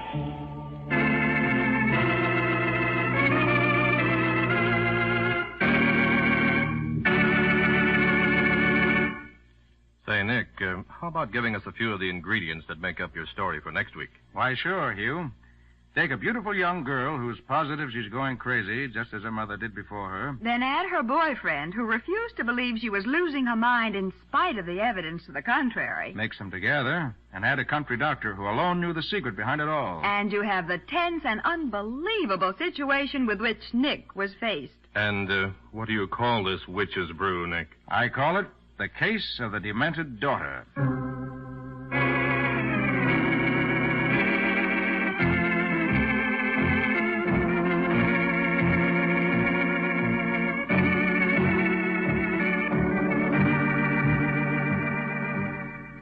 Nick Carter, Master Detective, which is produced and directed by Jock McGregor, is copyrighted by Street & Smith Publications, Incorporated. Pictured stories of Nick Carter appear in every issue of The Shadow comics. In the broadcast of Nick Carter, Master Detective, Lon Clark is starred as Nick, Charlotte Manson is featured as Patsy, Matty is played by Ed Latimer. Original music is played by George Wright. Script is by Max Ehrlich. Any resemblance in these programs to actual persons, living or dead, or to actual places is purely coincidental. Nick Carter, Master Detective, is presented over most of these mutual stations each week at this same time. This is Hugh Sanders saying so long until next week.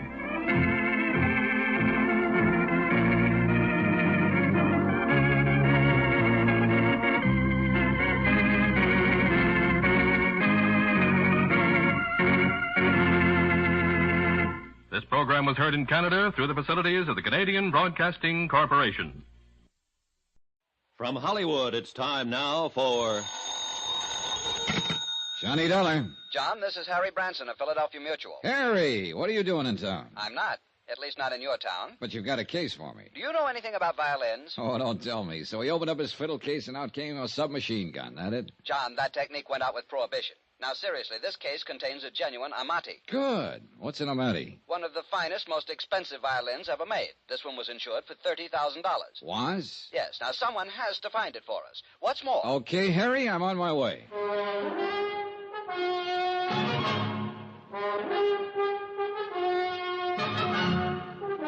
Tonight and every weekday night, Bob Bailey in the transcribed adventures of the man with the action-packed expense account, America's fabulous freelance insurance investigator. Yours truly, Johnny Dollar.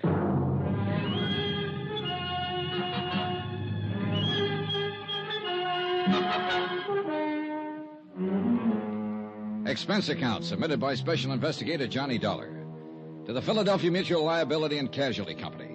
The following is an accounting of expenditures incurred during my investigation of the Ricardo Amerigo matter. Expense account item 1, 1240, train fare and incidentals to Philadelphia, Pennsylvania. I took the train because Harry Branson didn't seem to be in any particular hurry, and I kind of like a slow look at the countryside this time of year. When I got to Philadelphia, I checked in at the Bellevue Stratford, shaved and showered, then went over to Harry Branson's office in the Security First building on Walnut Street. You deceived me, John. I thought when we talked long distance that you'd be here right away.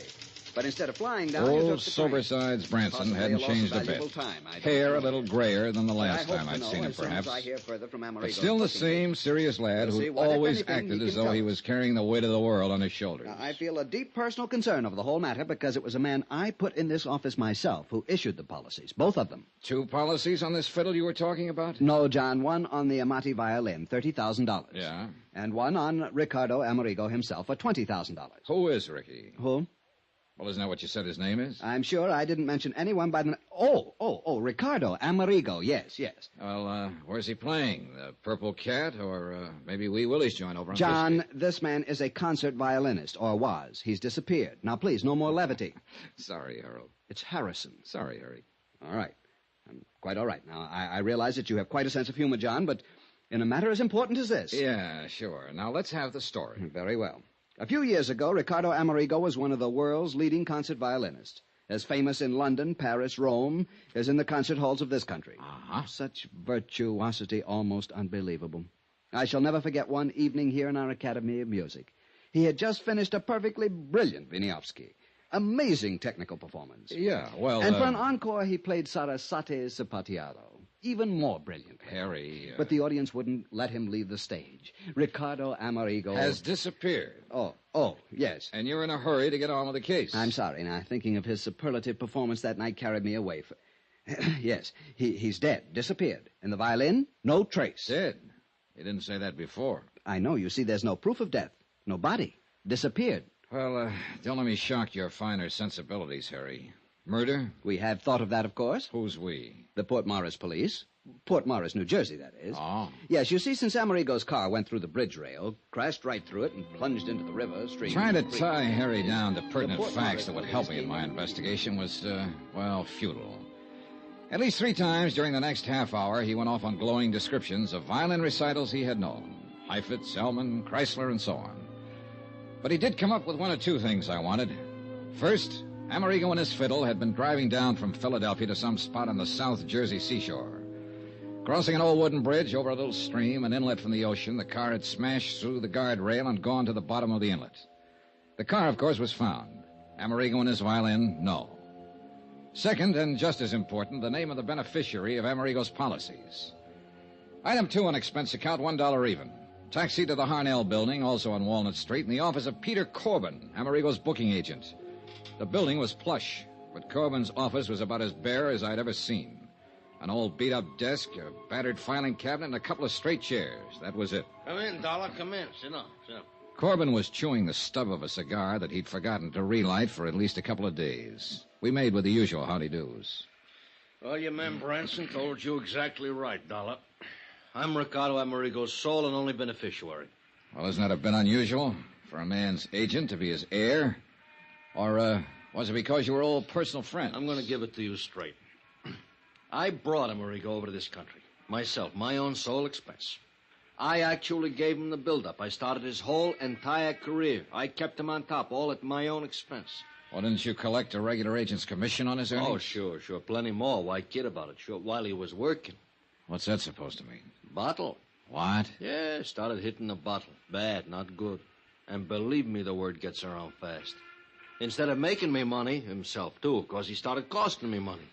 But you see, he never saved anything, even when he was earning big. You know how these artists are. Yeah, I've heard. Well, it's the same with all of them. He got in debt actually up to his ears. And nobody, no family, no relatives, nobody to pull him out. Nobody but me. Big-hearted Corbin. So you had him take out a lot of insurance and name you as beneficiary? Well, that was his idea, actually. Of course, he always did have the Amati insured. That's his violin. Oh, so I've learned. Oh, you know about violins? No. Oh. Well, but the life insurance, that was his own idea. Double indemnity, all that sort of stuff. Double indemnity? Oh, yeah. But guess who had to dig up the moolah for the last couple premiums? Big-hearted Corbin. You're right. Not a bad investment, though, was it? What? Hey, Couple of wait a $1,000 minute. in premiums, and you stand to collect plenty. If we can find proof that he's dead, and if we can't recover I don't like the... that, dollar. I don't either, Corbin. It doesn't smell good. Oh, you think me, his own agent, actually rigged something like that for one of my best friends? You think that... Listen, wise guy. Even if I did have any of a such idea, it'd be crazy.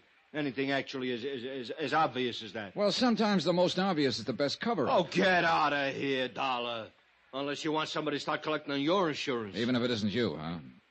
Get out! So help me. Yeah, pretty obvious. And every time you open your mouth... Oh, no, you don't. Why is it that people who telegraph their punches are always the first to start swinging? I don't know. Anyhow, I left Corbin to pick himself up and start thinking about some alibis he might need. And in the cab back to my hotel, I did a lot of thinking myself. Sure, the obvious off times is the best cover-up. And yet it might be too obvious. Far too obvious. Branson here? Johnny Dollar here. Oh, John, good. Listen, at least there'll be no double indemnity to pay in the Amerigo matter. For accidental death, that is. You see... Wait a minute. About an hour ago, you weren't even sure he's dead. Did somebody find the body? No, unfortunately, but I've just received a call from the Port Morris police. They completed their examination of Amerigo's car. After they pulled it out of the creek, of course. I hope so. John, they found conclusive evidence of murder. Harry, I'll call you from Port Morris. Expense account, item 2. Subway, ferry, train, and bus fares to South Vineland, New Jersey. South Vineland because Ad Bowles lived there, and I knew that if anything at all happened in the heart of sunny southern Jersey, Ad would know about it. Retired and raising some of those wonderful South Jersey sweet potatoes and peaches with plenty of hired help, he amused himself by moseying around, getting to know everybody and everything that happened in his section of the state. He had an insatiable curiosity and money enough to keep it satisfied. Hi, you conniving, chiseling son of a gun. I've been waiting for you to get here. What took you so long? Hey, what was that conniving, chiseling crack, son? We're still on expense account, aren't you? Yeah, sure. Sure, and so help me, nobody in history ever had the knack of padding out an expense account the way you can, and collect those fancy commissions on top. When I was a private investigator... Who is retired? You call this retired 270 acres of sandy soil from which to try to wrestle the poor living? Oh, no, wait a minute. That Cadillac Eldorado out front, that belongs to one of the hired hands. 983 peach trees. And isn't that a landing field I see out there through the window? A lot of sweet potato land to be cultivated. Well, yes.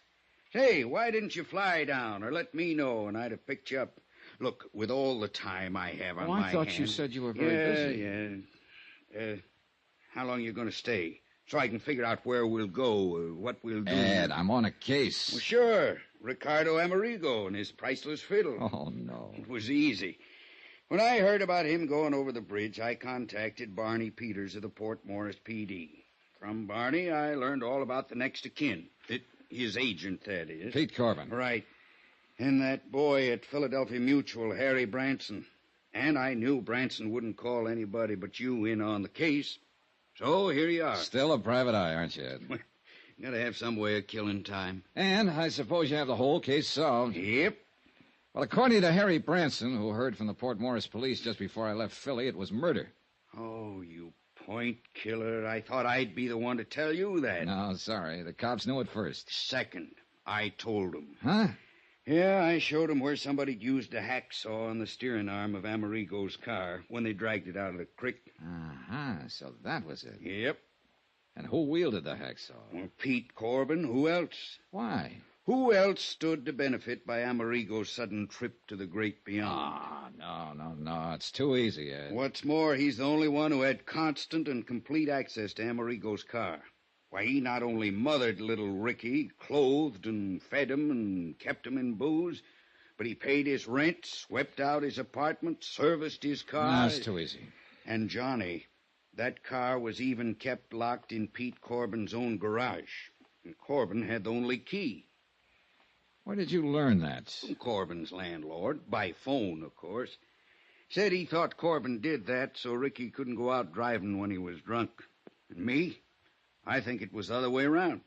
He'd only let him drive when he was drunk, huh? Instead a good chance of smashing up what would look like accidental death. So that Corbin would collect the double indemnity. It's open and shut. Any proof, Sherlock? Just get to Corbin, throw it all at him, and break him down. Maybe he'll even find the hacksaw tucked up his sleeve. Too easy. Any bets that it isn't Corbin? Yeah, I'll bet you. You name it. My commission on the case. I'll match it. Oh, and plus your expense account. Look, Ed, I want to see that car and the bridge and the creek, anything else I can find. Sure, I'll fly you down there. Then we can go on over to Atlantic City, hit some of the night spots. Your treat. You know, so we can build up the expense account enough for me to collect plenty.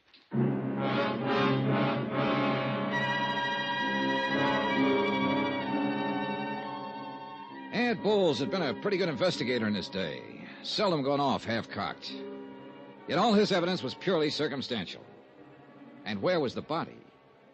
What's more, Pete Corbin acted anything but scared. Or so I thought until I put through a routine call to Harry Branson. He was worried. He had a right to be. Pete Corbin had packed a bag, jumped into his car, and disappeared.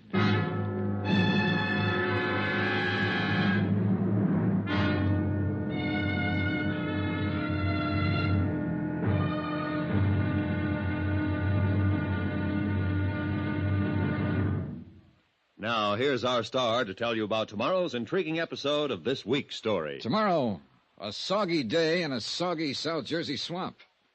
And a discovery almost too good to be true. Join us, won't you? Yours truly, Johnny Dollar.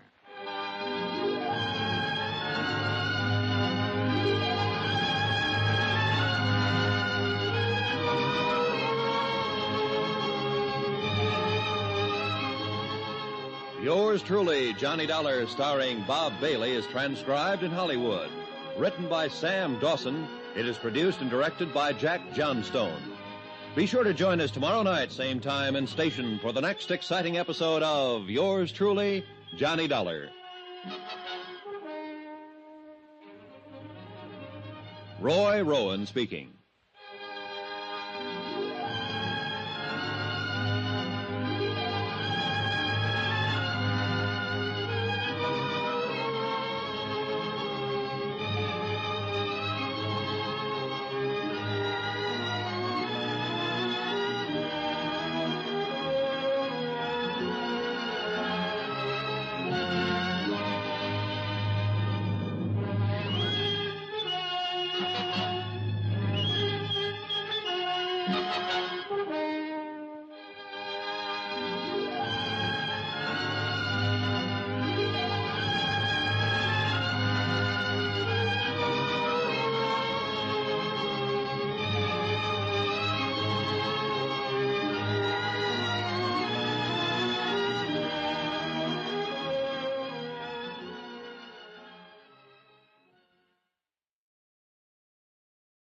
From Hollywood, it's time now for Johnny Dollar. Sergeant Barney Peters, Port Morris Police. Oh, hi, Sergeant. Thought you and Adam Bowles were coming over here to look at the evidence in the murder of Ricardo Amerigo. We are. Ed's out warming up his plane. That's why I answered his phone. We got a visitor here in Port Morris. Who? The guy Ed thinks did the job. Pete Corbin, Amerigo's booking agent? That's right. In Port Morris? That's right. Well, are you holding him? I can't. No legal reason to, in spite of Ed's suspicions. Well, what's Corbin doing there? I don't know unless Ed's right about him. Huh? And Pete knows you're on his trail. Oh, what's that mean? What could mean he's down here gunning for you.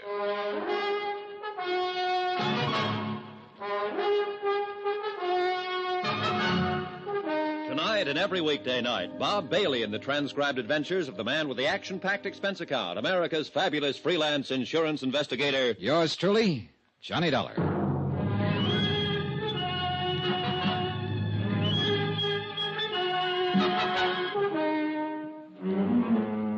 Expense account submitted by Special Investigator Johnny Dollar. Location, Port Morris, New Jersey. Following is an accounting of expenditures incurred during my investigation of the Ricardo Amerigo matter. Item 3, $1 even. For whatever it was, the local druggist recommended to pull my stomach back together after the flight in Ad Bull's private plane from Ad's farm in South Vineland to Port Morris. In a sense, I'm glad we flew. In a car with Ad at the wheel, we'd have been all over the road. As it was, we were only all over the sky. Oh, beautiful day for flying, isn't it, Johnny? Can't you hold a straight course, Ed? What's the matter with this ship? Not a thing. I like to weave around a bit. I like the feel of it. You know, all that power under you. Yeah. Sure you're not just trying to scare me into welching on our little bet? I'm going to win that bet, Johnny. Your commission on the case, plus all that goes on that well-padded expense account of yours. You just get busy and find the body. Why don't you forget your dark past as a private eye and stay retired? What, and leave an old friend like you floundering around with a case that's... Hey! You don't watch your steering, we'll be floundering around in those salt marshes down there. Sorry. But can't you see, Johnny, Pete Corbin, Amerigo's agent, has to be the heavy. He's the beneficiary of Amerigo's policy. Amerigo owed him a lot of money. Too easy. And Pete's the only person we know of who was with Amerigo constantly. You got motive, opportunity. Too easy, I tell you. But I wonder what under the sun Pete's doing in Port Morris. That we'll be finding out. We'll land there in a couple of minutes now.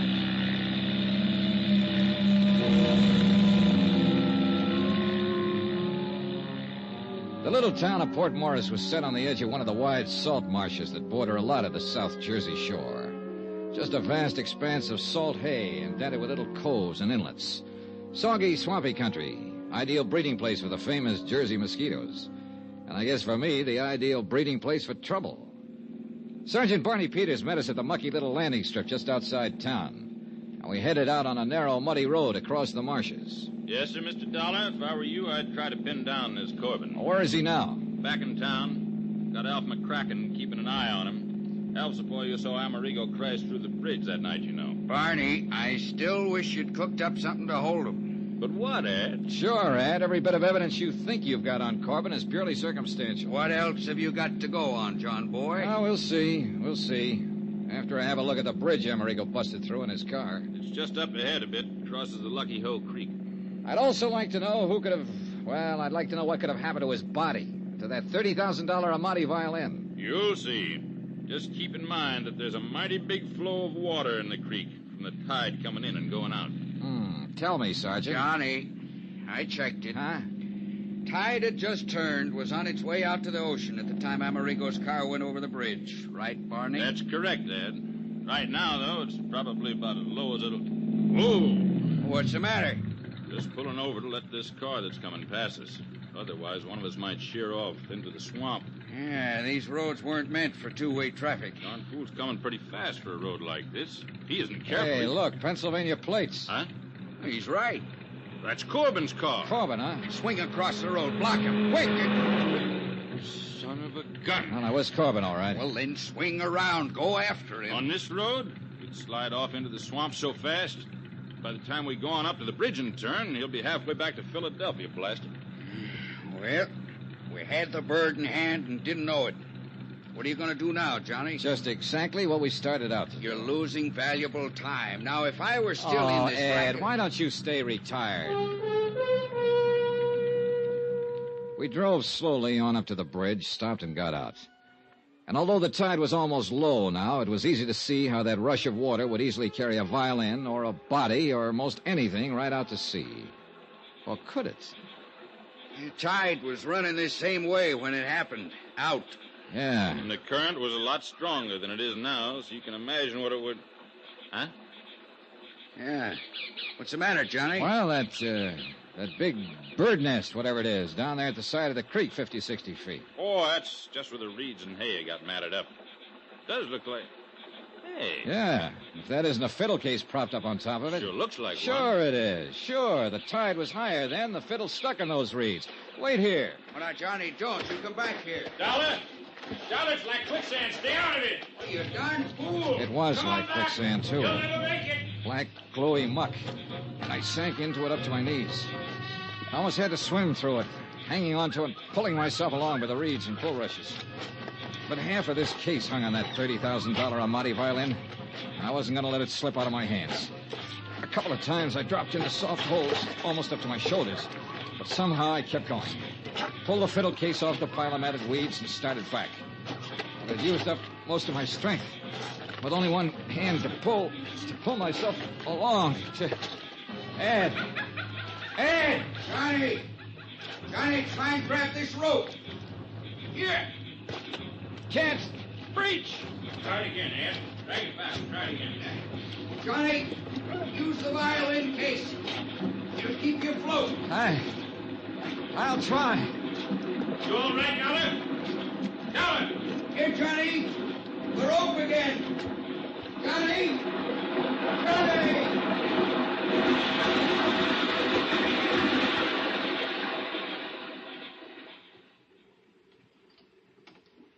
I hadn't passed out. So help me, I hadn't. Not entirely, that is. Or I'd never have been able to grab the line that Ad Bowles threw to me. Needless to say, I took a lot of kidding from Ad and Barney Peters on the drive back to Port Morris, especially since I didn't really know what had happened until I came to in the back seat of the car, clutching the fiddle case. Jerk. If you'd held onto the rope with the death grip you have on that violin case, we'd have got you out of that muck before you swallowed half the salt water in that inlet. Yeah, sure. I'll say this for you, Mr. Dollar. You don't give up easy. The fiddle. The $30,000 Amati. At least I had half of this miserable case in hand in my hands. There'd be no insurance collection on that violin. And then I saw it. What's the matter, Johnny? You passed out again? No, Ed. You should have cleaned me up before you piled me into this car. What? Look. Oh, what is it? Piece of shirt. Ricardo Amerigo's shirt. Is that? Yeah, look. Monogram on the pocket, R.A. And what looks like bloodstains. Hey, you're right. Where'd you get that? I must have picked it up when I picked up the fiddle. Well, at least it proves that Amerigo went down with his car. No doubt of it. What I didn't tell him was that the piece of cloth from Ricardo Amerigo's shirt was fastened to the violin case. Deliberately put there. But by whom? By Pete Corbin, Johnny. That's your man. Are you listening? Yeah, I'm listening. Beneficiary, confidant, caretaker of both Ricky Amerigo and his car. Who else could have sawed through the steering bar that made the car run off the bridge? And a guy who was smart enough to have it happen in this godforsaken salt marsh. Now, just a minute, Ed. Okay, Barney. In the heart of sunny southern Jersey, where he expected nobody'd find car or body or even the fiddle until long after the insurance claim was met. Thanks to a tide that'd carry everything out to sea. For indeed, my friend, if your deputy, Alf McCracken, hadn't actually seen Amerigo's car slip through the bridge rail... Oh, wait a minute. Yeah. If Pete Corbin had planned this whole thing, he would have made sure the corpus delicti would be found. Johnny, that's why he had the accident happen where somebody saw it. Yet that somebody, Alf McCracken, didn't see the fiddle float away, didn't see the body float away from the car. Oh, stop it, John, boy. You know as well as I do that this whole thing was engineered by Corbin. All right, tell me, investigator, what was he doing down here today? Lord knows, and I don't care. Probably to plant that piece of shirt. Johnny, I've given you all the help I'm gonna on this case. From now on, you either follow my tip and lose your bet to me, or you don't and give yourself a black eye with insurance company. Johnny. Oh, yeah, Barney. Ed's a good detective. He'd have to be to retire on that nice farm of his over in South Vineland. He even broke a burglary case for me once here in Port Morris a couple of years ago when I couldn't break myself. Pastime. But you've got guts. I like you for it. Thanks a lot. And to me, the Pete Corbin theory looks, well, too easy. Oh, not you, Barney. That's what I've been trying to preach to that stubborn egghead sitting beside you. I'll lend you a suit of clean clothes, and you can chase this thing down in the way you want to, without the dubious help of somebody who's just trying to win a bet from you. Traitor. And if I were you, I'd hunt up a few other people who knew Ricky Amerigo besides his press agent, Pete Corbin. You are a mind reader. Gentlemen, I have only one thing to say. And, Johnny, it's addressed to you.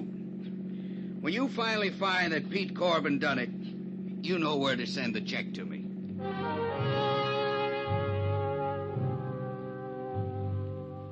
At Port Morris, we learned that Alf McCracken had lost track of Corbin when the former dropped in at Osborne's Oyster House for a dozen and a half show.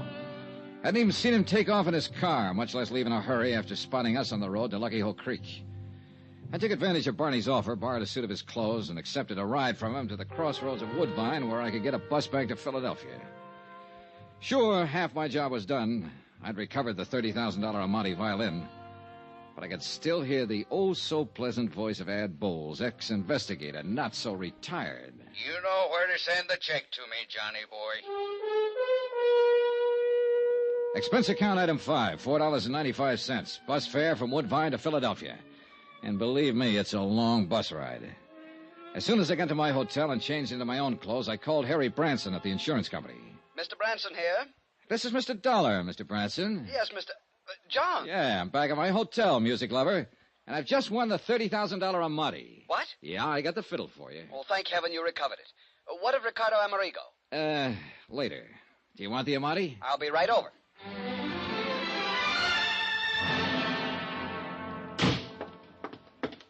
Where is it, John? Where is it? Right here, Harry, right here. Case, bow, and all. Oh, thank heaven. And by some miracle, it's dry as a bone and all in one piece. Voila. Oh, thank heaven. John. John? What's the matter? This? An Amati? Oh, no. Oh, no.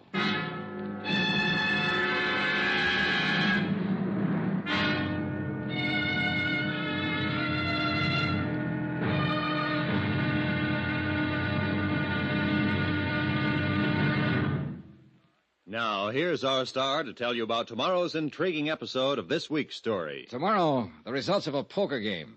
And believe me, there are times when the cards can be really stacked against you. Join us, won't you? Yours truly, Johnny Dollar.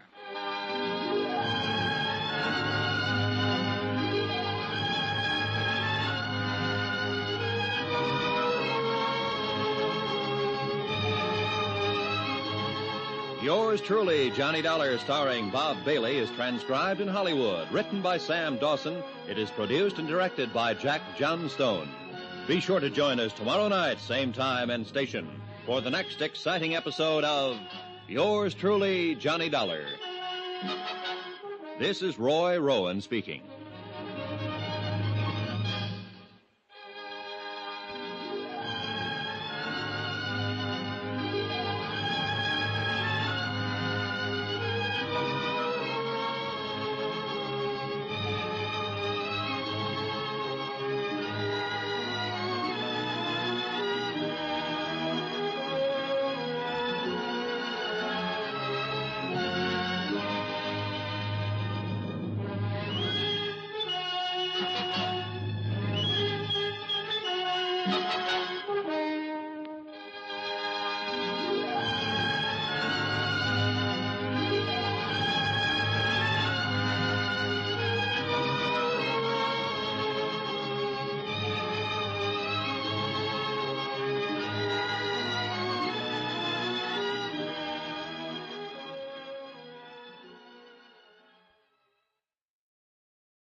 From Hollywood, it's time now for Johnny Dollar. Yeah, Pete Corbin, Dollar. I found your message when I got in, but I don't know why I'm returning your call after that lacing I took from you. Well, at least you haven't run out on us. Why should I?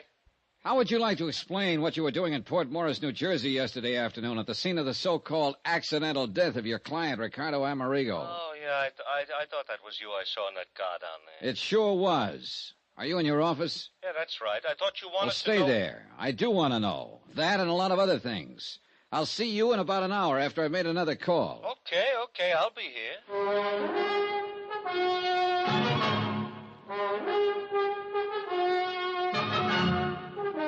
Tonight and every weekday night, Bob Bailey in the transcribed adventures of the man with the action-packed expense account, America's fabulous freelance insurance investigator. Yours truly, Johnny Dollar.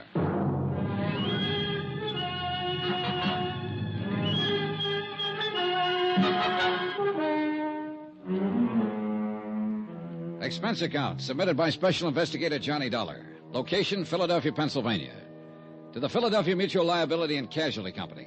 Following is an accounting of further expenses during my investigation of the Ricardo Amerigo matter. Expense account item 6.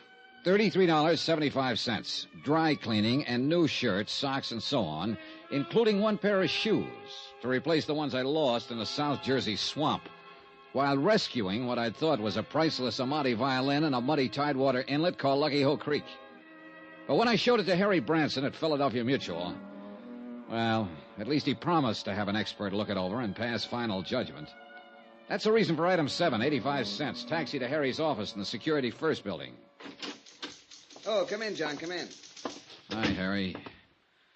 Well, what have you found out? Nothing yet, but I should hear from the violin man any minute. John, I do hope I was wrong. Sit down. Thanks. Harry, I could have committed mayhem when you told me that fiddle I picked up in the swamp isn't the Amati. To think you nearly drowned retrieving it. Oh, brother, that's putting it mildly. But I'm sure Foresto will know. Foresto? Foresto Nigliario, however he pronounces it, the violin man. He really an expert? Well, he's the one who okayed the $30,000 policy on Amerigo's violin. Let's just hope this one's it. Did you learn anything in Port Morris? Only confirm what you'd already learned from Sergeant Peters down there. That someone had sawed through some steering connection on Amerigo's car before it crashed through the bridge. Yeah.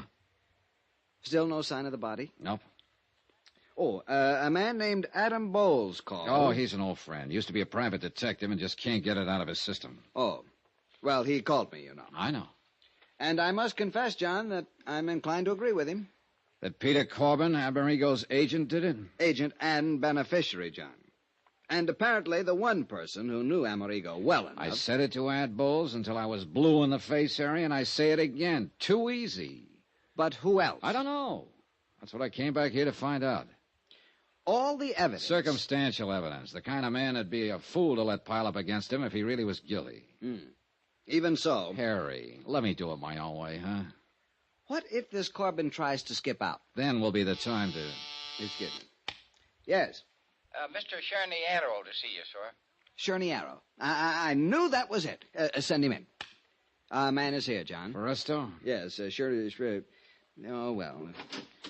Come in, Foresto. Meet Mr. Dollar. Yeah, how you do, Mr. Dollar? You brought the fiddle? Yeah. Right here on the desk. Well? Thank you. I'll open up the case. Well, is it? Mr. Branson, Mr. Dollar, I'm sure. Well, Mr. Cherniero? Cherniero. Look, you've only got to look now that I've cleaned away some of the mud and the salt from the swamp where it was found. We're lucky it did not do any real damage to change the appearance. But nobody could tell the way you gave it to me. Well, how about now that you've cleaned it up? Yes. You see here. The shape of the F holes, the curve to the valley. Yeah? The beautiful shape, the signs of age, and above all, here, you see, the label. Label? Through the F hole, you can see it. There, Niccolo Amati. Then it is Amerigo's. See. You're sure, Mr. Cherniero? The label says. And Foresto says. Well, look, I talked with a fiddle player in the orchestra at my hotel last night. He told me there are literally thousands of imitations of every important violin ever made. Shape, size, label, and all. Now, listen, Foresto. Yeah. Tell me the truth. Do you really consider yourself an expert? Well, I'm selling violins in my store. Violins, harmonicas, ocarinas, victrolas. How good are the violins you sell? Oh, so good ones. Some as high as $65. Harry, do you mean to tell me... With all due apologies, Foresto, do you mean to tell me he was your authority for a $30,000 policy on Ricky Amerigo's violin? Well, of course, a representative from the Wurlitzer collection in Chicago verified Foresto's opinion at the time. See, the Wurlitzer know every good violin in the world. Yeah, Harry, let me have it. I'll give you a receipt for it. I'll bring it back when I'm through with it. Whatever you say, John. I assume you want to check further on the authenticity. And you are right. John. Yeah. To put it bluntly... You've still not accomplished very much insofar as Amerigo himself is concerned. With this fiddle under my arm, I think maybe I will. See you later.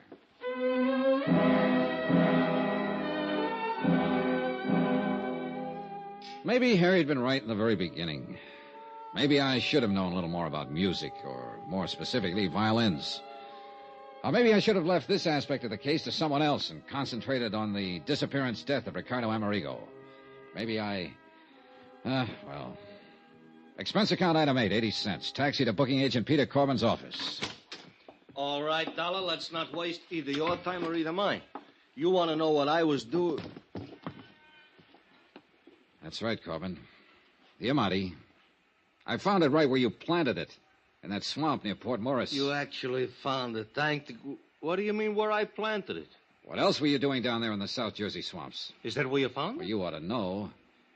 But frankly, Corbin, I think you overplayed it a bit when you tucked part of one of Amerigo's monogram shirts there with it. I don't know what you're talking about. Actually, I mean it. Then what were you doing down there? And, brother, you better make it good. The same thing you were, trying to find out what happened to Ricky Amerigo. I tell you, Dollar, I was his best friend. It's a true fact. If his fiddle was down there, too, I didn't see it. I wish I could believe you. But the way it looks from here, you were willing to have the Amati violin found lying out there in that salt marsh because you couldn't get rid of it without exposing yourself. It didn't put any money in your pocket the way you figure Amerigo's death will. The way it looks from here, Dollar, that's where you're wrong. Yeah? Yeah, actually wrong. If Amerigo's dead, I collect on his insurance as his beneficiary. That's what the policy says, but believe me. me... All right. But you think I wouldn't collect on the Amati fiddle, whether it was found or if it wasn't found. That's where you're wrong. What are you talking about? Because I'm also a beneficiary to his will. How do you know? Because I'm not only the sole and only heir in his will, I'm also the executive of his estate, too. Oh. Yeah. So if I was the heavy, what would I take a chance leaving a $30,000 fiddle laying around in some swamp? Cover up? $30,000 worth? All right, what did you do with the hacksaw? You mean somebody sawed up the fiddle? Oh, no, let me see. No, easy, will you? Somebody sawed partway through a steering arm on Amerigo's car to make it crash. Murder? That's a pretty fair question. Oh, no, Dollar, no. Oh, no, who would murder a nice, sweet guy like Ricky? Maybe he was a drunk, maybe he hit the skids, but he had no enemies. He couldn't have. Okay. Maybe he was just a drunken bum, worthless. He threw away a concert career, but he was a gentleman, an actual gentleman. And he was a sweet guy. Nobody could have murdered him. Oh, no, Dollar, not Ricky. Pete, would you? Who was it? Tell me, huh? Who was the lousy punk? I'll kill him. Okay, Pete, I believe you. I don't care whether you believe me or not.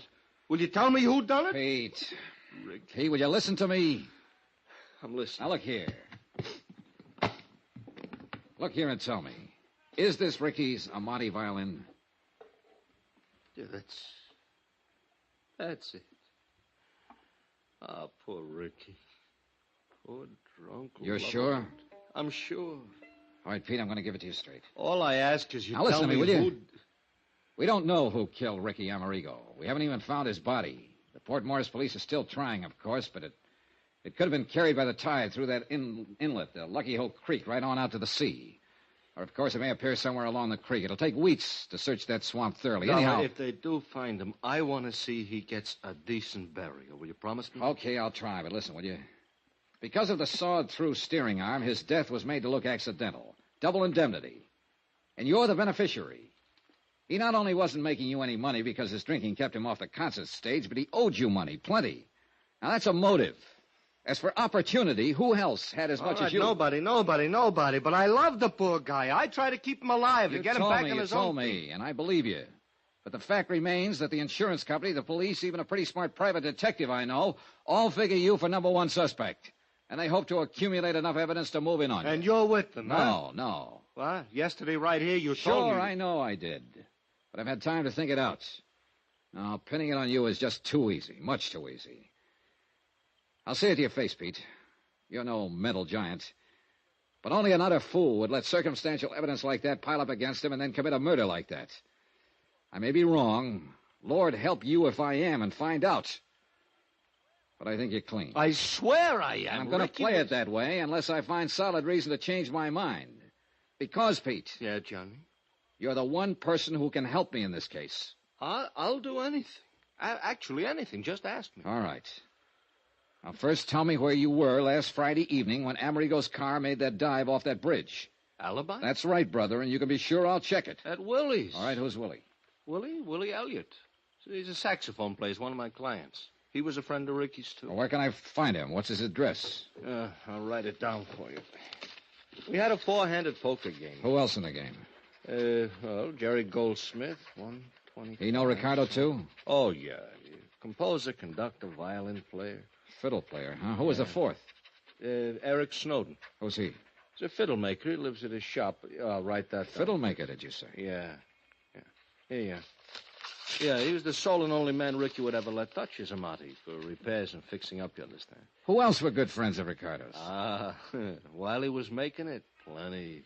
Lately, nobody. You sure? Oh, nobody, Johnny. I know. Of course, he hung around a lot of bars. He was a regular. Give me a list. Well, let's see. There's a little place over on Pine Street called the Yellow Lamp. Expense account item 9, $370. A quick sandwich for Pete Corbin and myself and a flock of phone calls to Pete's poker pals. Just to make sure they were in and available when I could get around to see them. I had to phony up an excuse for seeing each of them. A friend of Pete's, just in from out of town, suggested I give you a call, that sort of thing. And apparently it didn't arouse any suspicion. At least it was a start.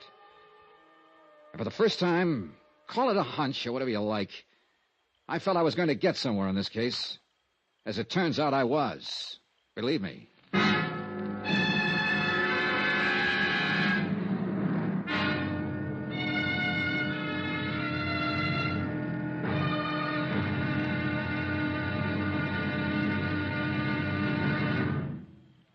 Now, here's our star to tell you about tomorrow's intriguing episode of this week's story. Tomorrow, a trio of musicians. The question, which one's story was playing a little flat? Join us, won't you? Yours truly, Johnny Dollar.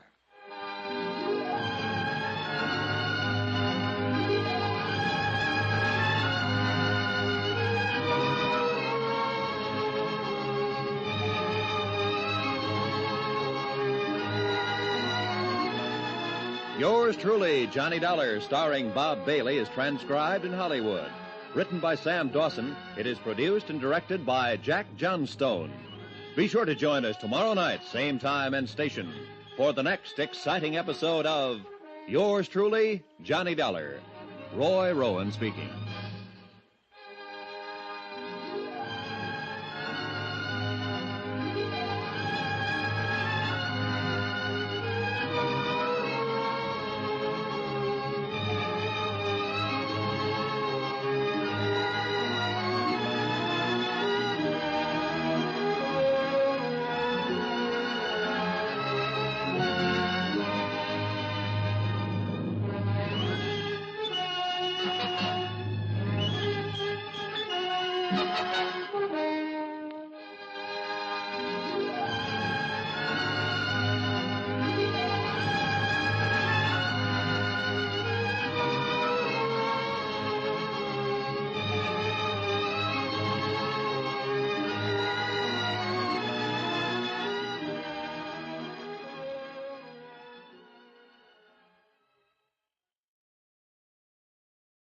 From Hollywood, it's time now for Johnny Dollar. You are investigate. Hello? What'd you say? Who is this? You are investigate Ricardo Amerigo. Yeah, that's right. I'm investigating the Ricardo Amerigo matter. Who are you? Hello? Hey, listen, do you have some information, a tip on the case? Who are you? Hello? Hello. Hey, what is this, a gag? Yeah. Or is this supposed to be some kind of a cockeyed threat, a warning for me to get off the case? Believe me, this is no gag. Hello? Hello?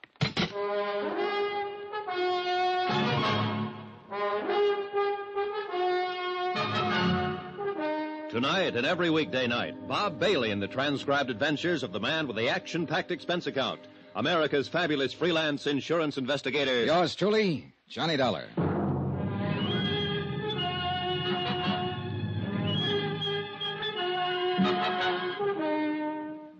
Expense account submitted by Special Investigator Johnny Dollar. Location, Philadelphia, Pennsylvania. To the Philadelphia Mutual Liability and Casualty Company. Following is an accounting of further expenses incurred during my investigation of the Ricardo Amerigo matter. Expense account item 10, $21 even, for drinks, for me alone. And believe it or not, I'm cold sober. But the least I could do was buy one at each of the bars on the list Pete Corbin gave me.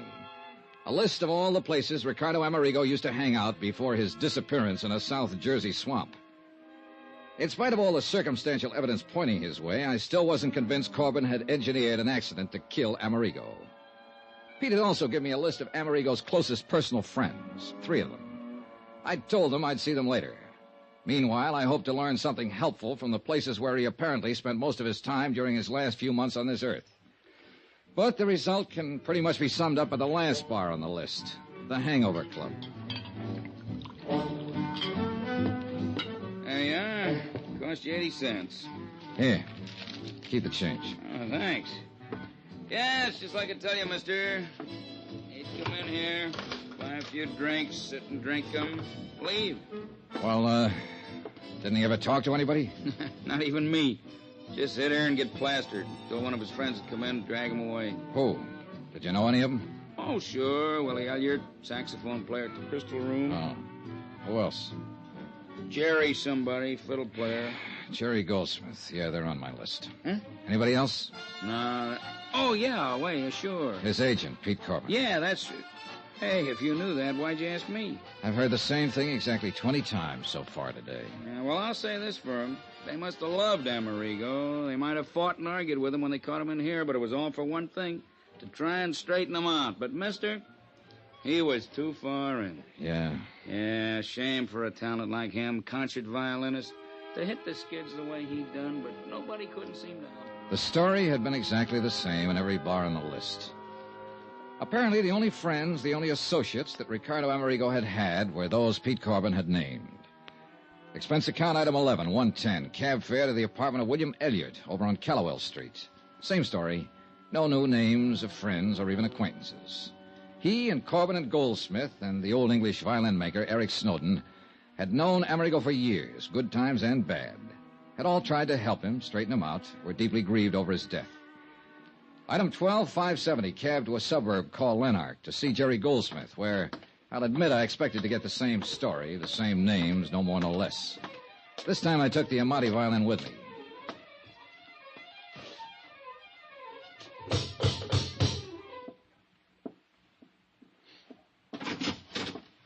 Hi.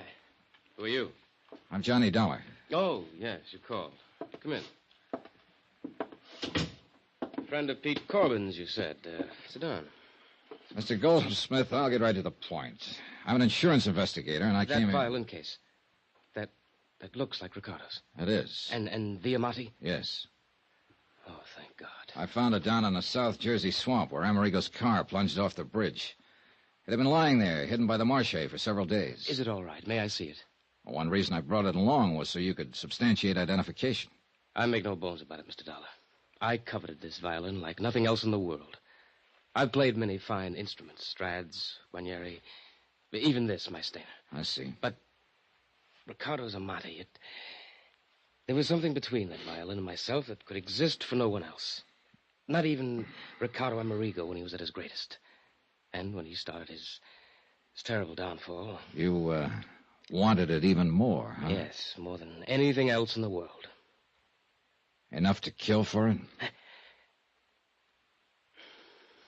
Mr. Dollar, I should kill you for even thinking such a thing. I loved Ricardo. Okay, sorry. The fact remains somebody sawed through a steering arm on his car. I still can't believe that. No one could have killed Ricardo, no one. Only 3 others beside myself even knew Ricardo these past few years. Corbin, Elliott, and Eric Snowden. Pity him, feed him, clothe him, try to fight him away from the liquor that had ruined his brilliant career, yes. Even hate him at times for what he'd done to his life, but murder... I'm sorry. May I? Sure.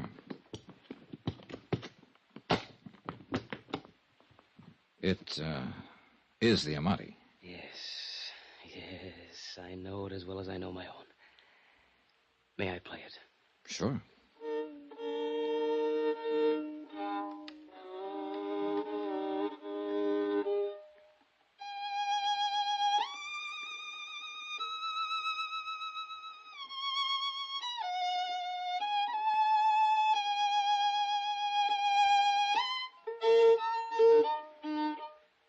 What's the matter? I don't know.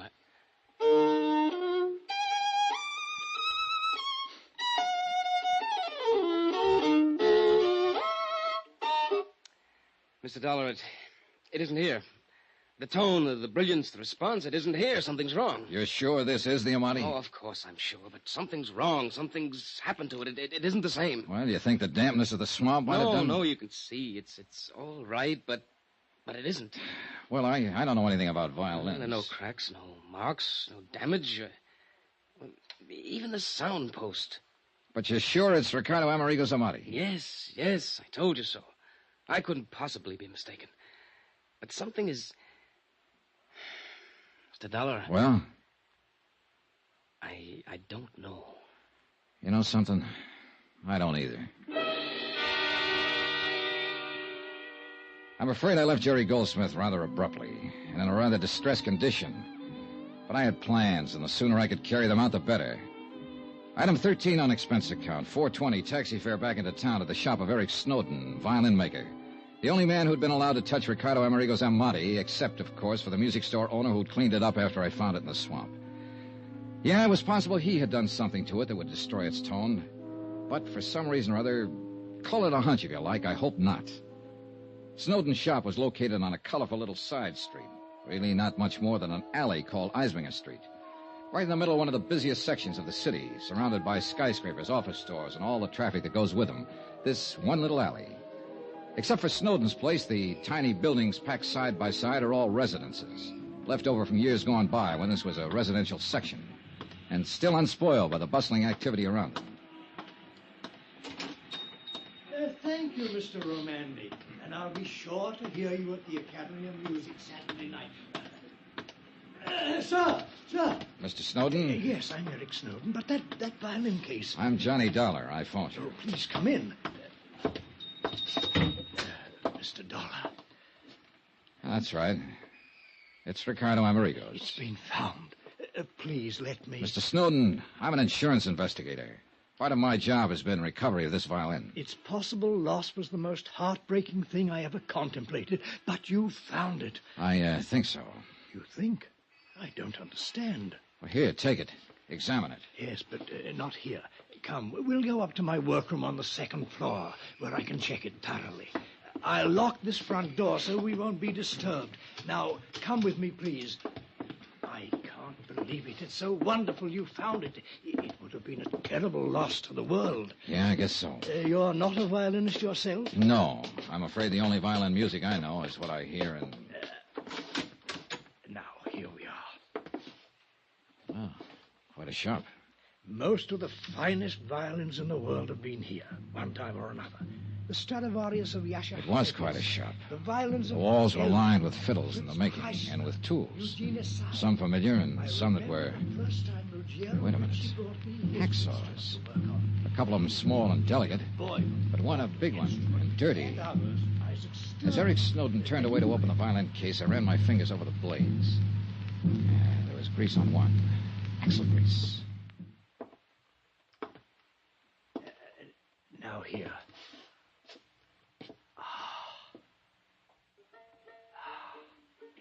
Well, Mr. Snowden? Yes, Mr. Dollar. This is Ricardo Amerigo's violin. You're certain of that? Eh? Do you think that I, of all people, wouldn't know? Mr. Dollar, aside from Ricardo himself, I am the only person who has touched this magnificent instrument for years now. I must confess I resent your least question of my judgment. All right, I'll be honest with you. I don't pretend to know much about violins, so I had somebody play it a while ago. Sacrilege. All right, be that as it may. It didn't sound to him or even to me like a $30,000 violin. And whom did you permit to lay hands on this priceless instrument? A friend. Should be horsewhipped. Only an artist, a great artist, should be permitted to handle a thing like this. But I suppose you understand that, Mr. Dollar. I don't suppose you... Well, go on. Mr. Dollar, someone has tampered with this. Oh? Of course it doesn't sound right. Did this friend of yours presume to be a violin maker, too? What do you mean? The sound post, the placement of the bridge. Of course it doesn't sound right. Now, why does somebody have to... Do you want to answer that? No, let them wait. This is more important. No wonder you or your friend or anyone else question the validity of this instrument. Hey, whoever that is down there, he really wants you. Look here, a simple adjustment here and here.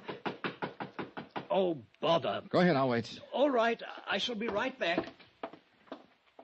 It was a quick suspicion when I spotted the hacksaw on the wall, and I couldn't forget the warning over the phone. While Snowden waited on his customer, I poked around the shop some more, looking for goodness knows what. And I found exactly nothing. No doubt Snowden was telling the truth. Until I started to sit down to wait for him, and as I pulled over a stool, I knocked open the door of a cabinet next to his workbench. I started to close it again, and then I saw it. Hanging there on a hook was a violin. I grabbed it out of the cabinet and held it under the light beside the one in Amerigo's case. I held them up together. It was unbelievable. The shape, the color, the markings, nicks on the little pegs you tune them up with, a spot of stain on the scroll, even a tiny, almost indiscernible scratch on the back, an old pencil mark on the inside near the label. It was impossible, but it was true. These two violins were absolutely identical.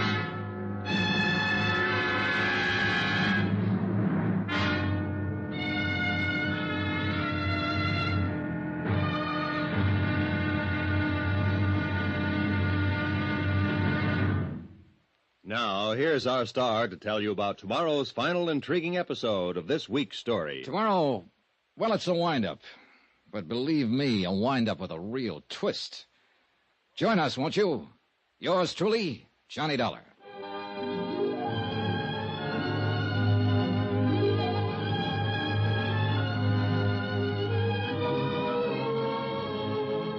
Yours truly, Johnny Dollar, starring Bob Bailey, is transcribed in Hollywood. Written by Sam Dawson, it is produced and directed by Jack Johnstone.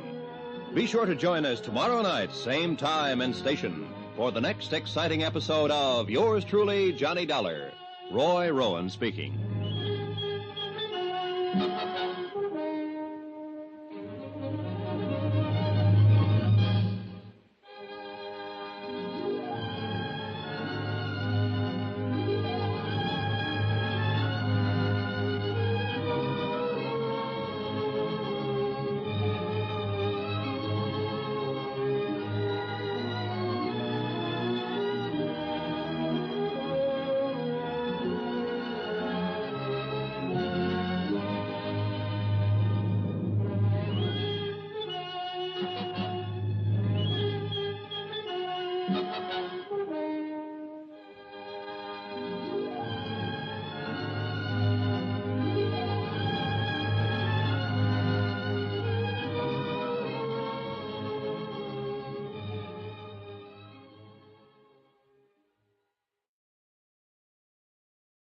From Hollywood, it's time now for... Johnny Dollar. John, this is... Don't tell me. Harry Branson at Philadelphia Mutual. Yes, it is. Listen, John, I know you found his Amati violin. Are you sure? But Ricardo Amerigo himself, nothing. And after all, there's not only the $20,000 policy on him, but... What do you mean, am I sure? Are you sure it was Amerigo's Amati violin I found? Why, of course... What do you mean? What if it wasn't? What if it was just an imitation? John, stop it. That's What do you mean? That $30,000 well-insured fiddle I picked up in the South Jersey swamps may be a phony. Oh, no. For heaven's sakes, come over here to the office and tell me... Oh, take it easy, Harold boy, until I've had time to find out a few things. John? See ya.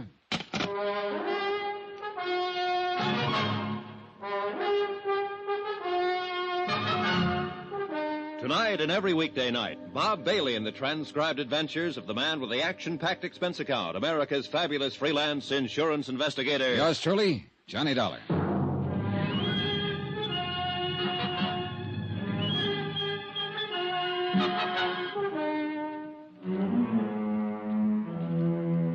Expense account submitted by Special Investigator Johnny Dollar. Location, Philadelphia, Pennsylvania. To the Philadelphia Mutual Liability and Casualty Company. Following is a final accounting of expenditures incurred during my investigation of the Ricardo Amerigo matter. When Ricardo Amerigo's car was hauled out of a swamp somewhere near Port Morris, New Jersey, there was no sign of his body. Only a sawed-through steering arm on the car that indicated somebody had done him dirt. However, I did find the fiddle, the $30,000 Amati that had helped him become one of the world's top concert violinists. Anyhow, with a fiddle under my arm, I ended up at the shop of violin maker Eric Snowden for final confirmation that it was the genuine Amati that I'd found. This Eric confirmed. However, while we were in the second-floor workroom of his shop on Eisminger Street talking about the fiddle, somebody pounded on the street door downstairs. Oh, bother. I'll be back in a moment, Mr. Dollar. And that's when I accidentally, and so help me it was accidental, I knocked open the door of a cabinet and discovered another violin, identical in every respect with the one I'd found in the swamp at the scene of Amerigo's accidental death. Okay, so I did exactly what you would have done. I put the one in the cabinet into Amerigo's case and the one from the case into the cabinet. One of them was the genuine Amati. But which one? I'm sorry, Mr. Dollar, but he was so insistent. I thought he was one of my, shall we say, better clients. As it turned out, it was just a youngster who wanted to see one of the new G-strings. A youngster? Oh, I see you're joking. But now, let me take this magnificent instrument, readjust the sound post and bridge so that it... No, wait, Mr. Snowden. It's later than I thought. There are some things I must do immediately. Suppose I come back here later. Very well. Meantime, I shall make the adjustments on the Amati to restore its No, tone. I've got to take it with me. But I don't understand. There are a few things in this case I don't understand right this minute, but I hope to before very long. Mr. Dollar, you talk in riddles. Why don't you leave the violin? No, thanks. I'll see you later. But please be careful with it. If anything should happen to that priceless... Don't worry. Nothing will happen to it. I found that I'd almost spoken too soon, for I pounded down the stairs, across the floor of the store, and out of the door without the caution the book says one should exercise when leaving a suspect in a case. I'd no sooner got out on the street. It was a flower pot big enough to have killed a horse in its fall from the upper story window ledge. Oh, no. Good heavens, wait, Mr. Dollar. That was an accident. But I didn't wait. Expense account item 14, 10 cents. Phone call to Harry Branson at the insurance company to have the police put a man on Eric Snowden's shop immediately to make sure he wouldn't try to skip. Item 15, $7.50 for a cab to the house of fiddle-playing Jerry Goldsmith out in Lanark. Mr. Dollar. Hello, Goldsmith. I didn't expect it. Like you left in rather a hurry earlier. Sorry, I had to keep a date. Hey, look, Jerry, when I was here before... You still have the violin? Yes, when I was here earlier and you played it, you didn't seem to think it was really Ricardo Amerigo's Amati. No, I didn't say that. At least at least it didn't sound like it when you played it. Yes, Mr. Dollar, that's right. Oh, now, think a minute. You were a bit upset, excited, whatever you want to call it, when I brought it to you. Yes, that's true. Nevertheless... And I think you were also afraid I might have suspected you of Amerigo's murder when you admitted his violin was the one thing you wanted more than anything else in life. Except, of course, to have Ricardo straighten out. Become himself again. Become the artist again. Deserve to have this... Oh, I don't know. Whatever I say seems to make it sound like a... I don't know. All right, now, look, Jerry, calm down, will you? I'm not trying to pin a murder rap on you. Calm down and do something for me, will you? Why, yes, of course. What? Here. Have you had something done to it to restore the tone it used to have? It hasn't been touched by anyone else since I laid my hands on it. But I want you to play it again. Yes, of course I will. But didn't you say that some old fool with a music store cleaned it up? Jerry, it hasn't been touched by anyone else since I laid my hands on it. Now play it. All right. Go ahead, Jerry.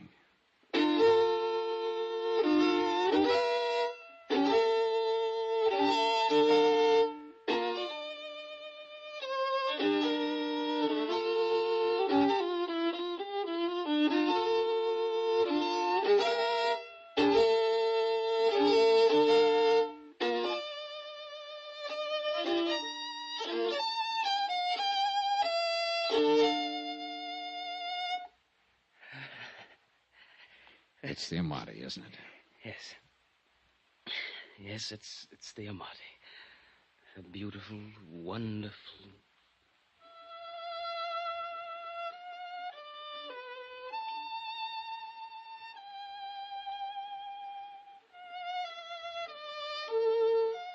Funny. I never realized what a violin could. Can you hear me, Jerry? Yes. Yes. And to think it's taken something like this to lead me to a killer.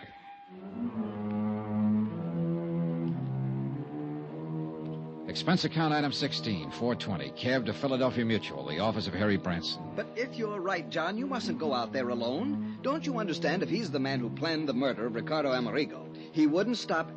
Yes, I had the police put a man out there to cover his shop. But, John, I still think it's... Expense account item 17, $1.60. The buck was a tip for going through a couple of red lights. Back to the shop of the violin maker, Eric Snowden.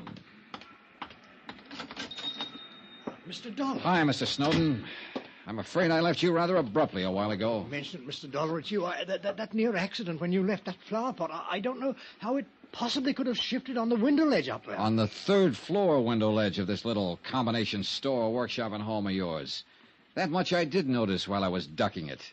If it had come off a second floor window, you know I might have suspected you of giving it a helpful shove. Oh, good heavens, Mr. Dollar, you can't possibly mean that. All right, forget it for the moment. But how can Let's go up to your workshop on the second floor. Come on. Well, yes, of course. But may I ask why? I want to show you something, and I think you know what. No, I certainly don't. Unless something has happened to the Amati. Oh, something certainly has. You damaged it since you were here. No such luck.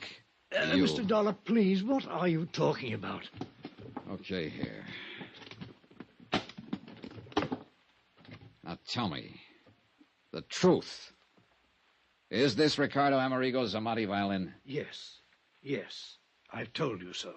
You're sure? Of course I'm sure. You know something? You aren't, but I am. What? Now open that cabinet there beside your work table. What for? Because I tell you to. But I... Just what are you getting at, Dollar? Are you going to open it or shall I? No. Get out of here. This is my shop, my place. You can't do this sort of thing to me. Would you rather the police did? They're on their way. The police? But I... Well? There's no need to open it. Ricardo Amerigo's Amati is in it. Well, that's where you're wrong. This is the Amati. In this case, the one in the cabinet is the identical copy of the Amati that you made.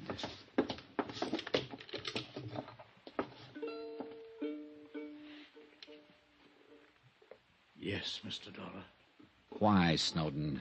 Because the loss of this priceless instrument would have been unthinkable. $30,000 insurance on it. Oh, money doesn't buy a violin like this. It must be played by an artist, by many artists, like the artist Ricardo was. So when Ricardo disappeared... Or was murdered?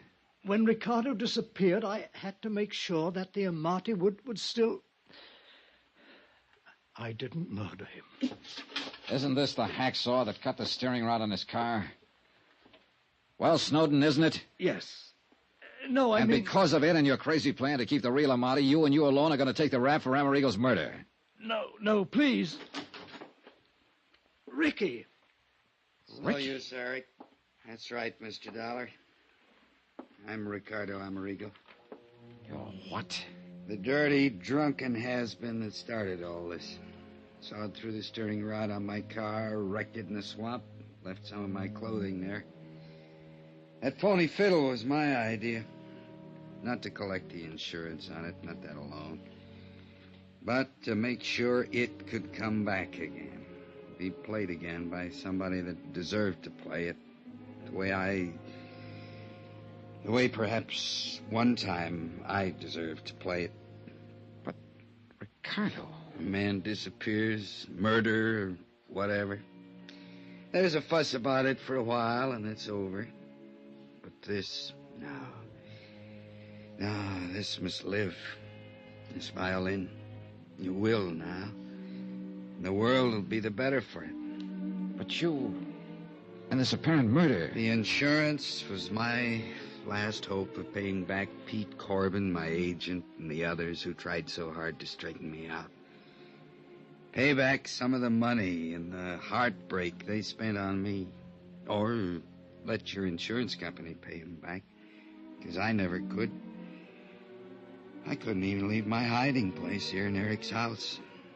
Because I knew that sooner or later he'd pity me enough to give me more of the drink that's been all I've been living for. Eric, God bless him, Eric knew, of course, but only he. Be kind to him, if you can. Ricky. That's all, Mr. Dollar.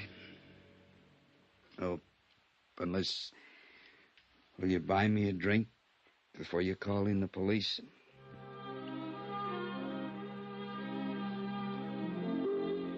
Expense account item 17, $8.50.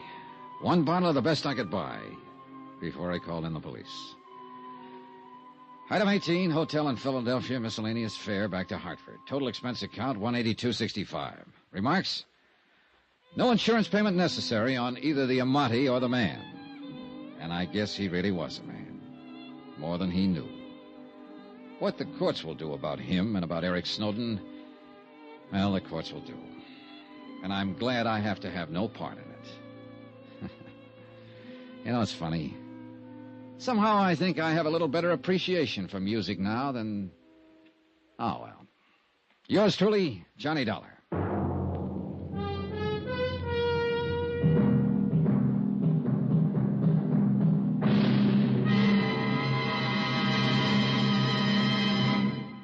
Remember, there'll be another intriguing story for you beginning next Monday night. Next week, the Duke Red matter. A racehorse that could only be stopped by a killer. And the killer didn't stop with horses. Join us, won't you? Yours truly, Johnny Dollar.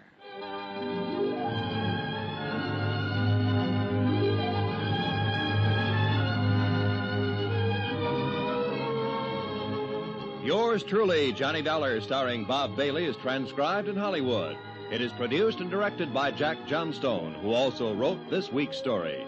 Heard in the cast were Harry Bartell, Lawrence Dobkin, Victor Perrin, Barney Phillips, Forrest Lewis, Eric Snowden, Herb Vigran, and James McCallion. Musical supervisor and violinist, Amerigo Marino. Be sure to join us on Monday night, same time and station, for another exciting story of Yours truly, Johnny Dollar. This is Roy Rowan speaking.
The Anchor Hocking Glass Corporation brings you Crime Photographer.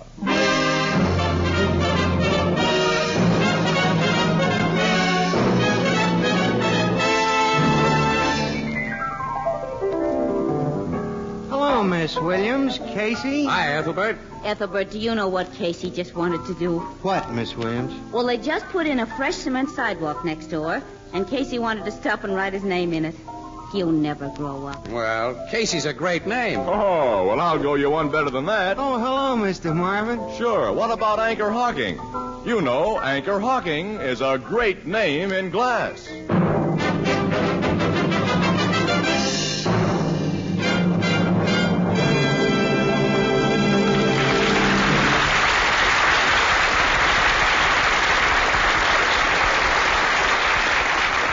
Good evening, ladies and gentlemen. This is Tony Marvin. Every week at this time, the Anchor Hocking Glass Corporation of Lancaster, Ohio, and its more than 10,000 employees bring you another adventure of Casey, crime photographer, ace cameraman who covers the crime news of a great city. Written by Alonzo Dean Cole. Our adventure for tonight, The Demon Miner.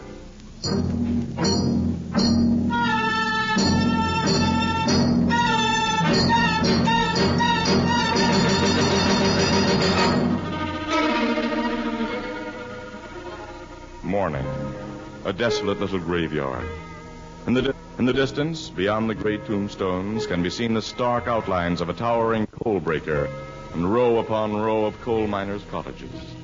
Shivering in the cold rain, a small group of men stand bareheaded. Won't be long now, Eddie. No, Frank. In a couple of minutes, they'll start shoveling dirt on poor Joe's coffin. This is the 6th time in just the last 2 months that you and me have come to the graveyard to watch a guy we've worked with put away. I'm thinking of that, Frank. I've known plenty of accidents to happen. But when 6 in a row get killed by falling roof rock, one right after another, in this mine level, well, makes you wonder. You know, especially when you're cutting out coal in that level yourself like we are. Some of the guys say there's a hoodoo on Bristol level, Eddie. Old Gus Hapsel says there's worse than that. Yeah, I've heard what that guy says, but that old guy's crazy. You think so, huh? Huh? Oh, hello, Gus. I am just stand close by and hear you talk. So you think I be crazy, Frank? Because I say a demon is kill mans in Bristol level at Slakeville Colliery. Any guy who says that is crazy. You do not know what we of old country know. I was talking to a Welshman the other night, Frank, and he said when he comes from plenty of miners, there's something funny that happens underground. Spirits called knockers and spriggans and demon miners. Oh, nuts. He says this demon miner works with a pick about 10 times the size of ours, a pick that makes a big hollow sound.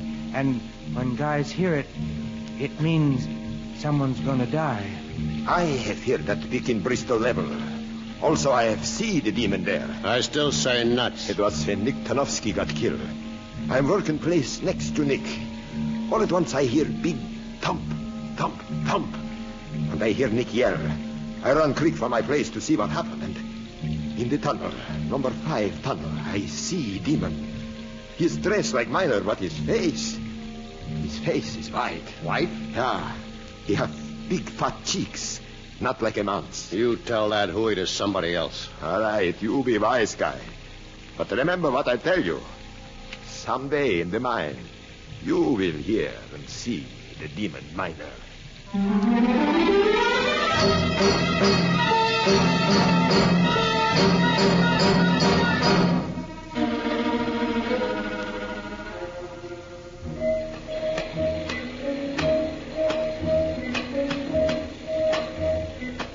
Hand me some more tampon bags, Eddie. Here, Frank. I've only got one more charge to fix, and then we'll hook up to the firing box. You're putting in a lot of powder. 30 sticks. You know, we've got the old croaker working next to us today. Gus? Gloomy Gus. He's got 63 place.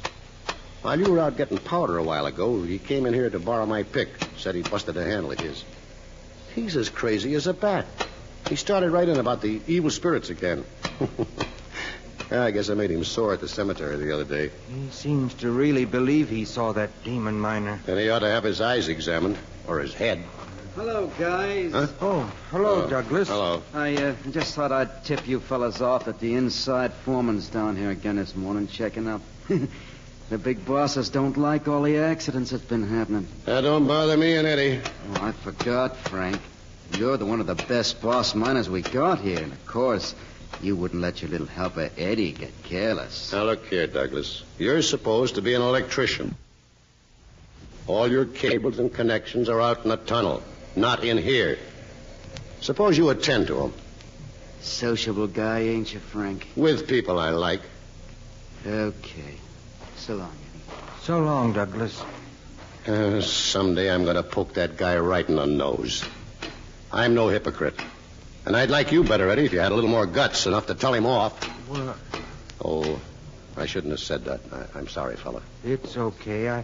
I know I'm kind of a soft. You're all right. And we'll have a couple of beers when we knock off. On me. Thanks, Frank. Well, everything is set here. I'll string these fuse wires to the box outside. Pick up those tools and come on. Yeah. The inside foreman spends most of his time in Bristol level these days. The accidents here have got him plenty worried. Mr. Travers is a nice guy. Too bad he wasn't made superintendent. And Travers would have made a good super. I guess he was plenty sore when Bill Jerome got the job. Well, I'm all hooked up, Eddie. Sing out the warning. Okay.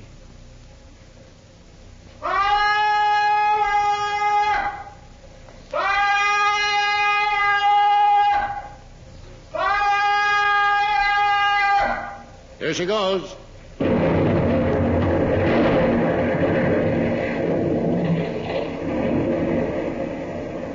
That'll kick up a lot of dust. It'll settle in a minute, and we can start loading the cars. Oh, just touch one off, Frank? Hey, Mr. Travers. How are you? I'm fine, thank you. How are you, Eddie? Okay, Mr. Travers. You fellas seen that electrician Douglas around here? Just a few minutes ago. He went down tunnel number 5. Oh, thanks. I want him to do a job. Yeah. Frank. Yeah? You and Eddie are always careful to test roof rock after you blast. Oh, sure, Mr. Travers. Okay. I'll see you later.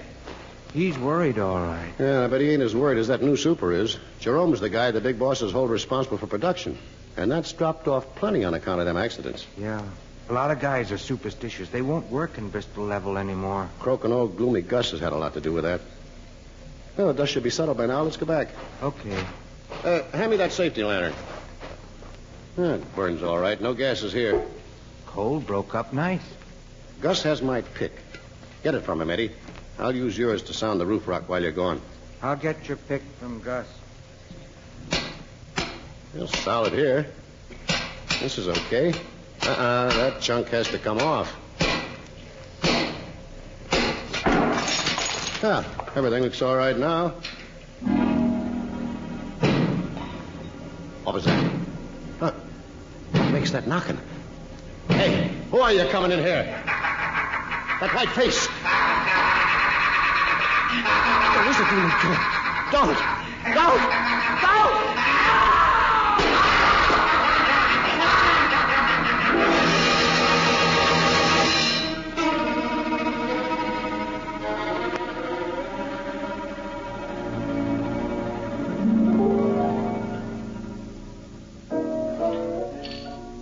There's been a 7th peculiar death in that Slateville coal mine, huh, Casey? Yeah, happened yesterday, Ethelbert.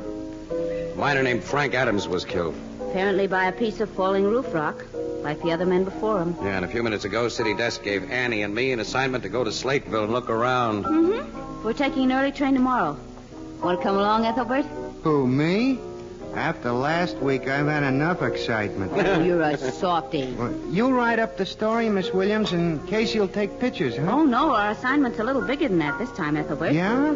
The superintendent of the mine knows Casey, and while the state police have all the facts, he's asked the paper to have Casey do a little private investigating. You're going to Slateville as detectives, huh? No. Well, Bill Jerome, the super, knows about a couple of lucky breaks I've had working with the cops. So he's got an idea that Well, I don't know. When I'm in the city here, I know my way around. I've got a lot of smart, friendly cops to back me up when I make a play, but, well, I don't know anything about coal mines. Afraid you won't do so good when you're on your own, huh? I think our boyfriend has a case of cold feet, Ethelbert. Huh? What? Mm-hmm. Yeah, I guess you're right, Annie. Look, I'll see you for later. Where are you going? Well, I'm going to the public library. To read up on coal mines. Yeah, when I see Bill Jerome tomorrow, I won't be altogether a dope.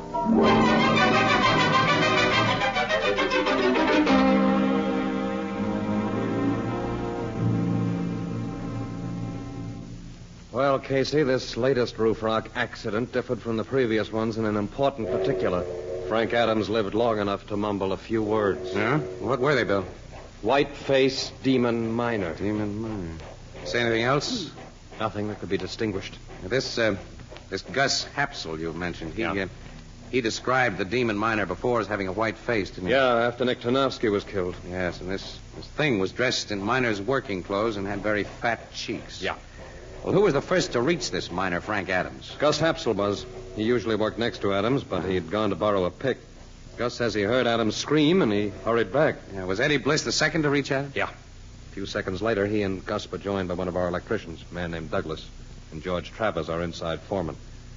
Gus claims that after the scream, he saw a shadowy figure disappear into a passage off number 5 tunnel. He's sure it was the demon miner. Where were the other two men? Douglas and Travers were in number 5 tunnel, too, but at a considerable distance from each other. Mm-hmm. You've got to find out what's in back of this, Casey. The demon miner theory is ridiculous, of course, but it's ruined morale, cut production in half. Now that Adams' dying words apparently confirm the demon story, well, we're in for further trouble. Yeah. Well, just one more question, Bill. Huh? Like on previous occasions, was a large piece of roof rock found near the dead man's head? Yeah.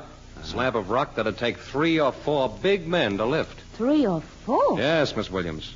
As in the other cases, Adams' hard hat had been crushed and his skull fractured. What's a hard hat, Mr. Jerome? Well, it's... It's the miner's name for the protective helmet he's required to wear, Annie.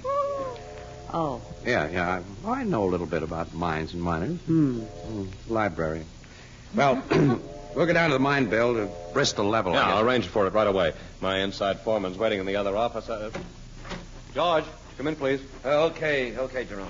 Miss Williams, Mr. Casey, this is Mr. Travis. How do you do, Mr. Travis? I don't know you. Nice to know you.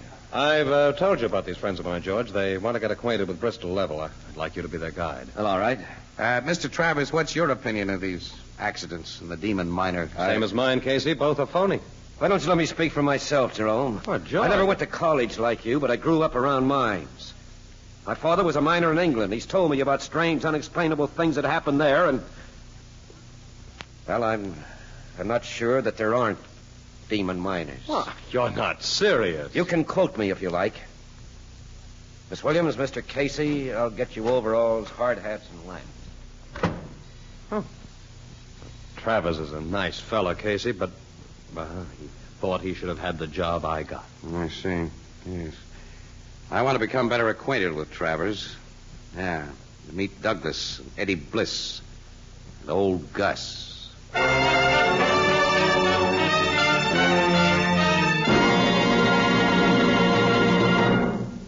Planning interesting, well-balanced menus is hard enough at any time, and during Lent it's doubly difficult. But here's one more occasion when Fire King Oven Glass comes to the rescue. All sorts of delicious, nourishing meals can be planned around a single big Fire King Oven Glass casserole dish.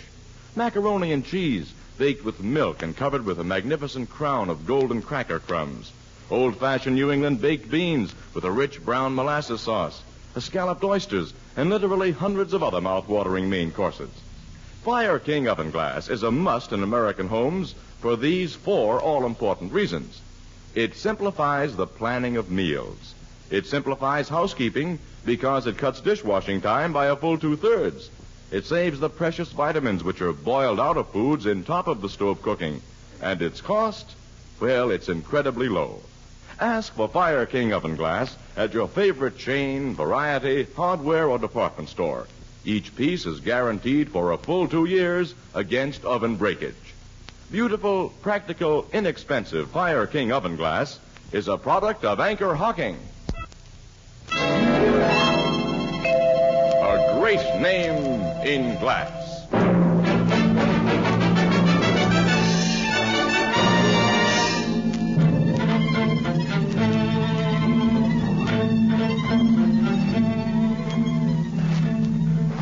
The place where Frank Adams was killed is only a few hundred feet ahead now, Mr. Casey. Ooh. Well, we've really been... Golly, I never dreamed that coal mines had telephones in them and electric lights. The lights aren't very bright. Well, that's because coal dust settles on them. Yeah. Well, where's the passage that Gus said this demon miner went into? Over there. You can see it leading off just ahead. Oh? Frank's place is right here. In that dark hole? Yes, Miss Williams. You must depend on our cap lights alone when we go in there. Well, let's go in. Annie, I'll help you. It's kind of rough going. Okay, thanks. Frank and his helper had just blasted a face before he was killed. Naturally, the coals heaped all over. Jerome gave orders not to let anything be touched. Here we are. Yeah. Show me where you found the dead guy. There. You can see the blood stain. Is this the slab of rock that's blamed for the death? Yes. Must weigh half a ton, Casey. Yeah, at least. That you in there, Travers? Yes, who? It's me, Douglas. Oh. The super phoned down for me to meet you here. Where's Eddie Bliss and old Gus? How should I know? They supposed to be here, too? Yeah. Well, this is Miss Williams and Mr. Casey. Bert Douglas. How do you do, Mr. Douglas? Look, if you're a cop, Mr. Casey, I might as well tell you right now. I don't know anything about those accidents. You think they've been accidents, Douglas? Well, I certainly don't believe in that demon miner stuff. Maybe you have more sense if you do believe. Well, here's old gloomy Gus and Helper Eddie. Hello, Mr. Travers. Hello, Douglas. Gus and I just got a message. Mr. Casey here and Miss Williams want to have a talk with all of you. Eddie Bliss and Gus Hapsel. How do you do? All I know about the accident, Mr. Casey, is that poor Frank was lying there with Gus kneeling beside him when I come running in, and that big slab of roof rock. That hunk of roof rock did not kill Frank Adams. It was the demon miner's pick that bust his head. Ah, you're nuts, Gus. Maybe he isn't, Douglas. Say, Mr. Travers, you don't think... I'm keeping an open mind. Wonder how this got here. What'd you just pick up out of that coal, Mr. Casey? Nothing at all. Casey? It was something. You just stuck it in your pocket. Yeah, I see you, Never mind, we'll talk about it later. Well, now there's no reason for me to keep you from your work. You can go ahead. Go after we just got here? Yeah, Douglas. Yes. But I want to talk to all of you again about an hour from now. Okay. Going down number 5, Eddie? Yes, Douglas. Come on. This is screwy. Taking that guy off his job and... You want to talk with me later, huh? Yes, Gus. All right. I go back to work. Mr. Casey, I don't quite understand. Look, I'd like to examine this place with Miss Williams alone, Mr. Travers, if you don't mind. Well, you want me to go, too? Yeah, if you don't mind. Only outside in the tunnel for a few minutes. I'll call you when I'm through here. All right, I'll wait for your call. What's this all about, Casey? Annie, I want one of those 4 guys to get very nervous. All of them seemed very nervous when they left just now. Yeah. What was it you picked up out of the coal? Here, take a look. A black powder puff. It's just an ordinary powder puff covered with coal dust, Annie, and underneath the coal dust, when I ruffle it up It's like full of this... white powder. Get it, Annie? The white face of the demon A miner. man covered his coal-grimed face with white powder. Sure. And Then after he made his kill, all he had to do was to rub some coal dust on his face over the powder, and he could reappear almost instantly in his normal character. listen, all of those 7 men have been murdered then. I think so, Annie. But how? Nobody could lift the huge rocks that crushed their skulls. Annie, look. Couldn't the killer have bashed his victims with a hunk of rock that he could handle, and then have dragged the bodies over near another piece too big to handle, just to make things look like they weren't? Oh, but why were the murders committed? And who done it? I don't know yet. Look, I'm going to call Travers back and leave you here with him. With the excuse that I want to explore some of those side passages alone, which I do. After that, I'm going to make whoever dropped that powder puff a very nervous guy.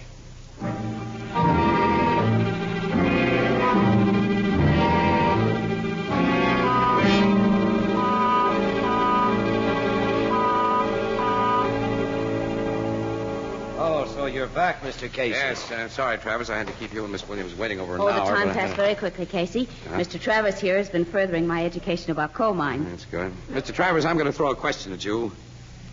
If the recent deaths here were really murders, whom would you suspect of committing them? I think the man you should investigate is Douglas. Huh? Why? Well, he's always got a chip on his shoulder. He doesn't like anybody. Nobody likes him. Have you got anything real on Douglas? No. Okay, well, look, would you bring him in here, and old Gus and Eddie Bliss? I'd like to talk to all of you together. All right, I'll be back with them just as soon as possible. Annie, these boys seem to be playing a game, you know that? Each one trying to throw suspicion on the other. Did you learn anything worthwhile from the others? No. The killer knows he lost that powder puff, and he suspects that I found it in this pile of coal. So he's afraid, see? He's going to try to get it back, and to bump off the only 2 people who know about it. You don't mean us. Yeah, who else? Annie, switch off your cap light. Oh, now, why? Look, I want you to stay here in this corner in total darkness. I'll be at the other end of this little working where I can be seen. Oh. Don't worry. I'll be set for trouble, Annie. Go ahead, turn the light off. Mm-hmm. Okay, but... Now we wait. All right. Hey, you know, Casey, I've been thinking about that powder puff. It can account for the dead white face of the demon miner, but it doesn't explain the puffy cheeks and all that. Casey. What?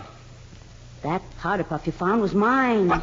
Yours? Of course I had one of that size in a pocket of these overalls before we came down here, and now it's gone. Annie, Look, this means the whole idea's cockeyed. Why didn't you tell me? Well, I didn't know it was gone till now. It never occurred to me to look until I just...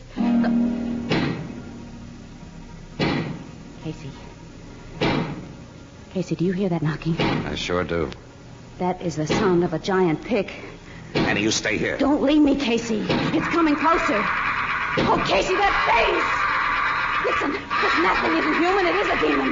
And look out, it's going to kill you. Oh, it's not! Casey! I'm okay, Annie. You only broke my cap light. Yeah, but I can't see. Annie, he's broken away from me. Turn on your light so I can see, Just will you? a minute, I can't find the switch. Oh, there, I have it now. Where is he? Well, the thing seems to be going... Wait a minute. He ran back into the tunnel, Annie. I'm going after him. Don't leave me! You stay there. Oh, gee. All right.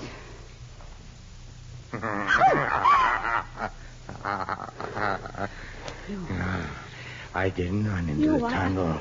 I was behind this pile of coal. Did you come any closer to me? Keep away. Don't!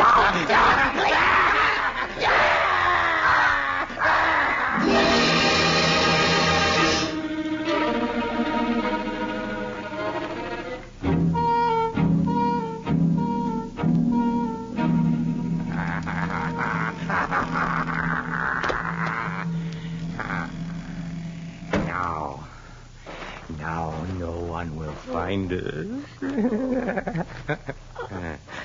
Oh, did the lady faint? Or did my fingers press too tight on her throat? Huh? We'll switch on a cap light so we can see.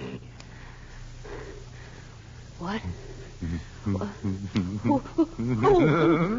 lady's afraid when she sees my face. Where have you brought me? To an old working of the mine that's boarded up. No one but me knows that the boards can be moved like a door. I fixed them that way. You're a man. You're not anything supernatural. Look at these big cheeks, just wide mouthed. Your friend Casey was trying to trap me, but he won't trap me. And to pay him for his meddling, you are going to die. No. Yes, after you're dead, he'll feel the pick in his skull. Only it's not a pick I use. It's a heavy rock. Like this. Oh, don't, please, don't. He won't. It's okay, kid. I got a demon miner right on the button. I spotted this place when I was snooping around a while ago. Casey, you know you got here just in time. See what I did. Yeah, that rat's coming too. Let's have a look at him. Well. Let me go. Casey, it's Eddie Bliss. Yeah. Meek little Eddie. Yes. Meek little Eddie. A guy without guts. That's what chumps have always thought me. 30 years I've worked in mines as a helper. They wanted to keep me just a shoveler of coal. A helper. I've shown them what I can do now. Little bosses like Frank Adams and big bosses like the Super. I made guys afraid to work here. Yes. I've killed.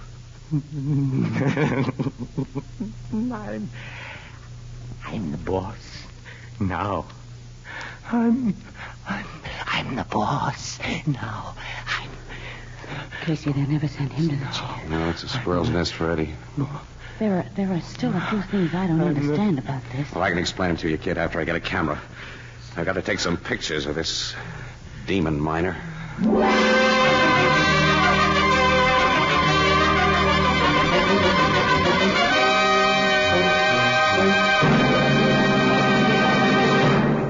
You know, I was brought up on a farm, and we used to figure we were pretty lucky, particularly when we thought of the people who lived in the cities.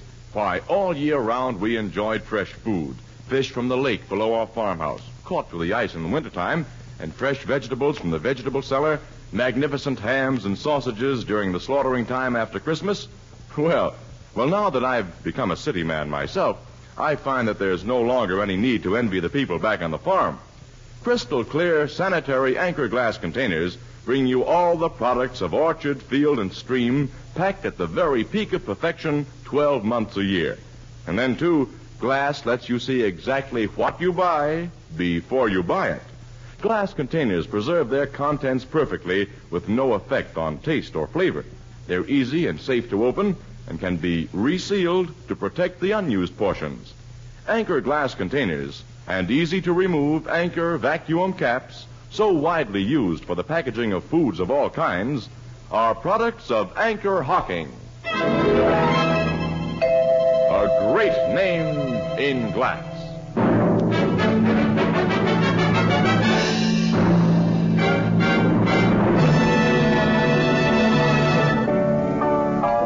I can see why heavy powder accounts for the guy having a white face in that dirty mine, Casey. But how did he make his cheeks so wide? Well, that was simple, Ethelbert. He used an old kid trick, stuffed a couple of walnuts in his mouth. Which, of course, bulged out his cheeks, widened his mouth, and distorted his voice. But when Casey hit him... Yeah, he coughed him out. There's one more thing. The sound of that giant pick you heard. Well, Eddie made that sound by bumping a rock drill against a wall. Boy, did we have luck in busting that case, Ethelbert. You know, Annie, since it was your powder puff that I found in that coal, I can't understand why Eddie made that risky attempt to kill us. He had no reason to believe that we had any evidence. And we didn't have. Boy, I'm a hot detective, Ora. Everything that I did was based on that powder puff, you know? Casey. I have a confession to make. What's that? I found my powder puff in my coat pocket. I didn't even take it in the mine. You didn't? Nope. Ethelbert, what's this stuff I hear about a small-timer called Sherlock Holmes?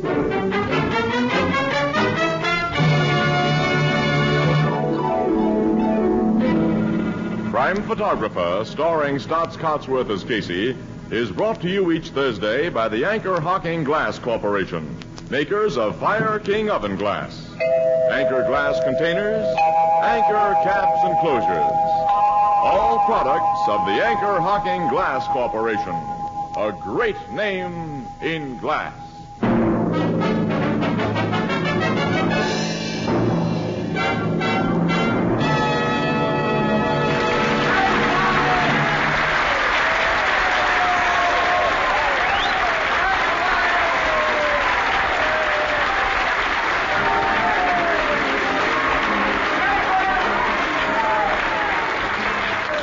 Crime Photographer is directed by John Dietz and features Miss Leslie Woods as Anne and John Gibson as Ethelbert. Eddie was played by Ted Osborne. Thursday night on CBS is the biggest show in town, so stay tuned for exciting dramatizations on Reader's Digest Radio Edition, which follows immediately over most of these stations. The Red Cross carries on for veterans, for military hospitals, and for all communities in time of disaster. You can help by giving generously now. And this is Tony Marvin saying good night for the Anchor Hocking Glass Corporation, the world's largest maker of household glass. This is CBS, the Columbia Broadcasting System.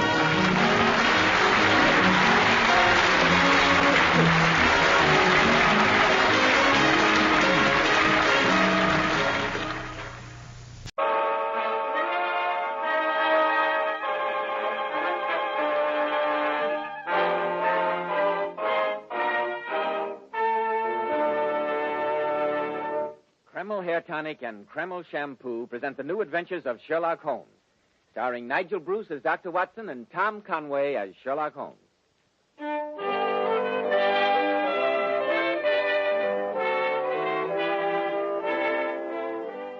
Now for our weekly visit to the famous chronicler of Sherlock Holmes, our good friend, Dr. Watson. Well, Dr. Watson, how are you this evening? Oh, in the best of spirits, Mr. Bell. Thank you. And you? Never better, thank you. And am I correct in deducing that fated old newspaper lying upon your desk has something to do with the story you're going to tell us tonight? Indeed, Mr. Bell. Here you are. The London Times of September the 4th, 1903. Take a look at this. Judges summing up to jury interrupted. Sensational solution by Mr. Sherlock Holmes. Yes, I think that you will find it equally sensational, Mr. Bell. It was one of Holmes's most dramatic cases. But first, you want a word with our listeners. Go ahead. Well, I light up my pipe. Thank you, Dr. Watson. Men, in summer when you go without your hat, does your hair get dry, wild, and unruly looking? After a swim, does it feel sticky and stringy? Then remember, Kreml Hair Tonic keeps dry, wild, sun-baked hair looking perfectly groomed throughout the hottest, stickiest day, as if your barber had just combed it. You see, Kreml contains a special combination of hair grooming ingredients which is found in no other hair tonic. This wonderful, natural-looking hairdressing has just enough light oil to keep hair neatly groomed with an attractive, healthy-looking luster. Yet Kreml never leaves the hair looking or feeling greasy or sticky. Kreml always looks and feels so clean on both hair and scalp. It leaves the scalp feeling so cool, so refreshed and alive. Be sure to try it, men. Kreml, Kreml Hair Tonic. And now that I see you've got your pipe drawing to your satisfaction, Dr. Watson, how about the story you promised? Well, Holmes and I had just returned from a long-anticipated holiday in Scotland. Mrs. Hudson greeted us with the news that a lady was at that moment awaiting us in our rooms. And as we opened the door, Oh, Mr. Holmes, at last, thank heaven. I beg your You pardon. must save him. He didn't do it. I know he didn't. And they'll hang him. They'll hang him. No one in the world but you can help him now. Now, my dear madam, you must control yourself. I can't possibly help you until I know your problem. Oh, you must excuse me. Here, my dear. You drink this. It'll make you feel better. Oh, thank you. I've been waiting for you, Mr. Holmes, praying for your return for days. You left no forwarding address. I know. Dr. Watson and I had promised ourselves a real holiday. I'm Edith Fairmont. Evidently, that name means nothing to you. You haven't seen the newspapers. No, not for 4 weeks, thank heaven. Compose yourself, madam, and tell us what has brought you here. And remember that we know nothing beyond the obvious facts that you are in great distress and, from your peril, recently widowed. Well, I shall try to give you a clear account, Mr. Holmes. You're my one remaining hope. Some 10 years ago, I married Augustus Fairmont, a marriage which, I frankly admit, was forwarded more by my parents than by any wishes of mine. I was then only 18. Augustus was more than 20 years older than I. He was a diamond importer, and a very successful one. Our marriage was perhaps not an ideally happy one. But for 10 years, I did my best to be a good wife to Augustus. Now, my dear, just please take it continue, easy, Mrs. take it Fairmont. easy. About a year ago, my husband took into partnership with him a young man of 32, Charles Rossiter. During the ensuing months, Charles and I fell in love, Mr. Holmes. But I assure you that both my self-respect and Charles's high sense of honor kept us from anything more than a declaration of that love. Oh, I beg you to believe that I'm telling you the entire truth. I'm sure you realize, Mrs. Fairmont, that that is the only thing to do. Yes, of course. Charles wanted to discuss our problem with my husband, but I persuaded him to let me approach Augustus. But the result was as I had anticipated. Afterward, I met Charles for tea, as we'd agreed, to tell him what had happened.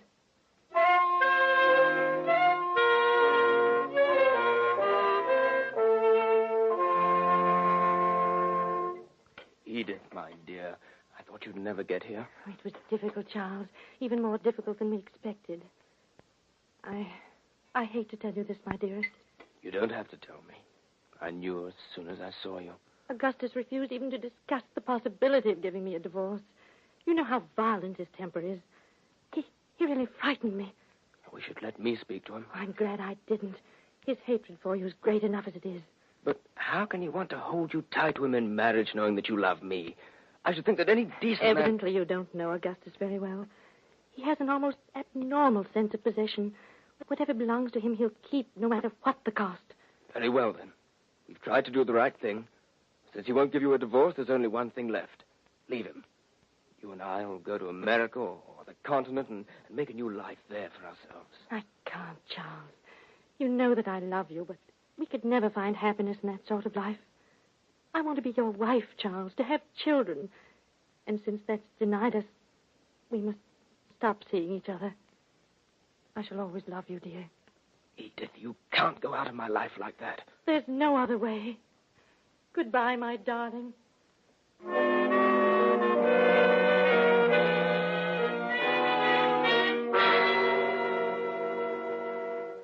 That was the last meeting I had with Charles, Mr. Holmes. I see.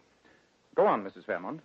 Well, my husband and Charles were, under the circumstances, equally anxious to dissolve their partnership. They agreed to make a final trip to Amsterdam to complete a transaction which they'd previously arranged, after which the business was to be dissolved.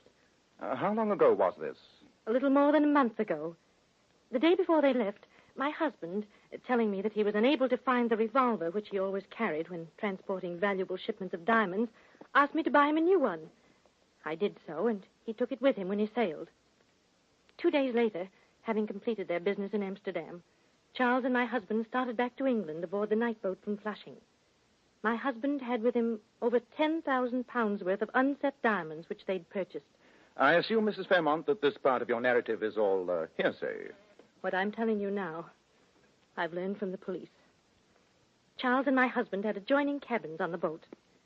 It was a foggy night in the North Sea, and about midnight, a German gentleman in the cabin adjoining my husband's, on the other side from Charles's, heard the sounds of a violent quarrel between Charles and Augustus.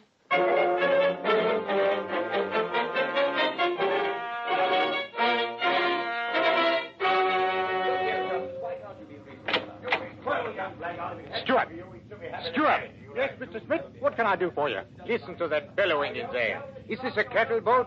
How can I sleep with such a verfluchte noise going on? Oh, I'm very sorry, sir. The gentleman do seem a bit agitated, like. I'll knock on the door.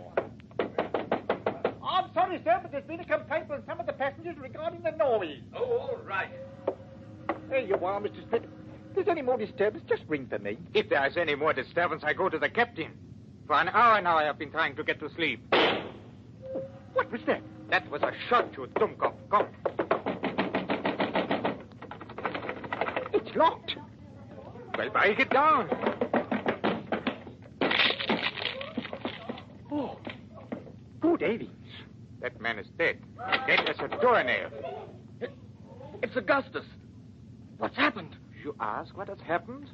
With that man dead on the floor and you in the doorway between your cabins? Here, Stuart, get the captain. I'll watch this murder until you come back.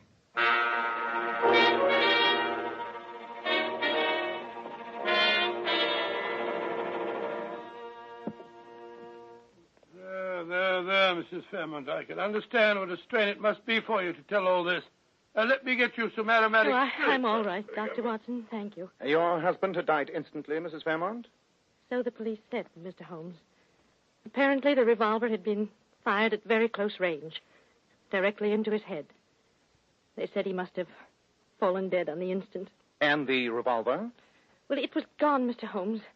The porthole which gave onto the sea was wide open. The police, of course, say that Charles threw the revolver out of the porthole after shooting Augustus. The bullet was a .32 caliber, the same as the one I had purchased at my husband's request. And what has Mr. Charles Rossiter to say? Well, what is there for him to say? Oh, quiet, Watson. Oh, I don't blame you for thinking that Charles is guilty, Dr. Watson. Everyone in the world thinks so. But I know that he isn't. He's sworn to me that it's a complete mystery to him, and I believe him. If I didn't believe him, there'd be nothing left to live for. The police arrested him, of course. Oh, naturally. He goes to trial at the Old Bailey tomorrow. Oh, Mr. Holmes, you must save him. You must. You're my only hope. No one else can do it. Say that you will. I cannot promise that, Mrs. Fairmont. I'll undertake the case, but you must understand that anything I discover, even though it may be evidence damning to Mr. Rossiter, will be turned over to the police. That's all I ask. I know he's innocent, and I have faith that you'll prove it. I beg you not to indulge in any false hopes, Mrs. Fairmont. I shall do my best to uncover the truth, but we have little time at our disposal. You omitted to mention what had happened to the diamonds. Were they found on your husband's person? Oh, I almost forgot. They seemed so unimportant. The diamonds were missing, Mr. Holmes. Huh? Missing? Oh. How do you account for that? The police think that Charles was going to steal them, and that suddenly realizing the impossibility of the idea, he threw both them and the revolver out of the porthole. Odd. Well, with the trial starting tomorrow, Mrs. Fairmont, Watson and I have much to do. Our first task must be a complete examination of the police records of the case. I know you'll excuse us if we hurry off, Mrs. Fairmont. Our first call must be on Mr. Charles Rossiter in prison.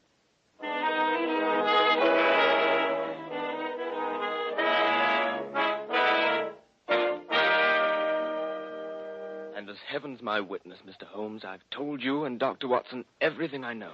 You say that you and your late partner had taken out business insurance on each other's lives? Yes, Mr. Holmes, to the extent of £25,000 apiece. £25,000 apiece? I say that makes it look even worse, Holmes, huh? Unfortunately, yes. One more question, Mr. Rossiter. After the quarrel on the boat, when the steward had knocked and requested silence, you went back into your own cabin. Is that correct? It is, Mr. Holmes. And according to you, you heard the sound of a shot from Fairmont's cabin a moment later. How much time would you say had elapsed? Oh, a very short interval, not more than 15 seconds at the outside. Thank you. Well, Mr. Rossiter, I'll do what I can, but... Oh, I know it's hopeless. I wouldn't believe the story myself if I heard it from someone else.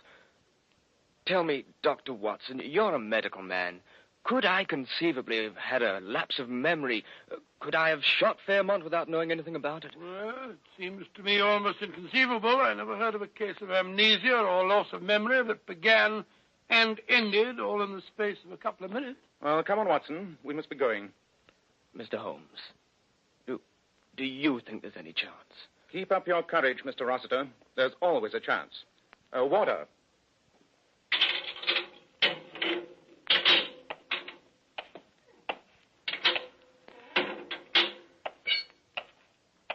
Holmes, I grant you that Mrs. Fairmont's a lovely woman and that young Rossiter had a lot of provocation. But why did you tell him that there was a chance? It hardly seems cricket to me. I told him that there was a chance, Watson, for the excellent reason that there is. Chance of what? Of acquitting Rossiter of a crime which he very obviously did not commit. What do you mean to say? Come along, Watson. We've no time to stand about arguing. Rossiter's trial opens tomorrow morning. And if we're to secure the evidence we need, you and I have our work cut out for us. Evidence? Evidence of what? Evidence to convince a jury. The sequence of events is obvious, but it'll require a continuous chain of proof to convince a jury of Rossiter's innocence. Innocence? On my soul, Holmes, I think you must be mad. The prosecution has an absolutely clear-cut case, and you go on practicing about Rossiter's innocence.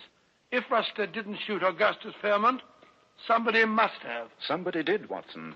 And a devilishly clever plot he invented, too. But if we're to save Rossiter from hanging, it's up to us to prove it.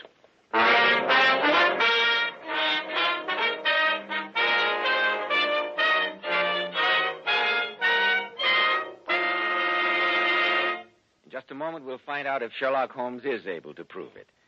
Men, on hot, sticky summer days, your hair needs extra special care.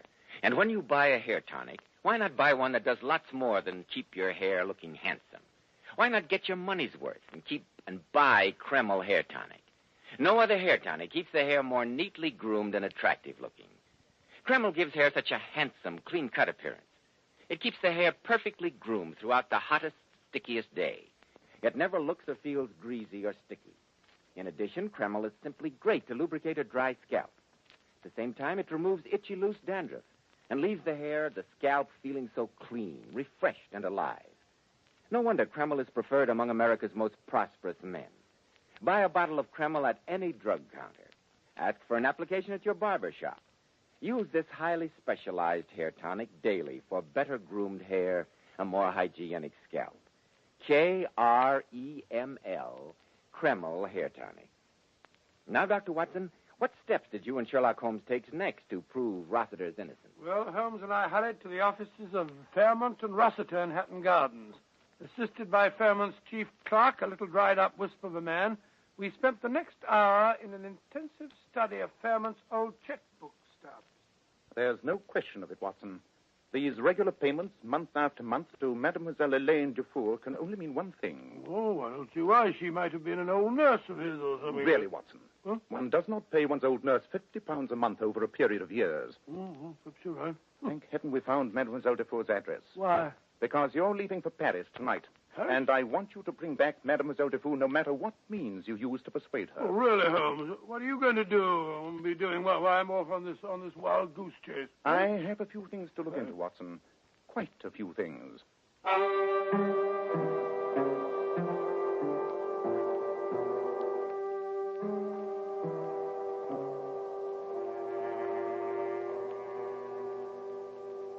And you performed the postmortem yourself, Dr. McPherson? I did, Mr. Holmes.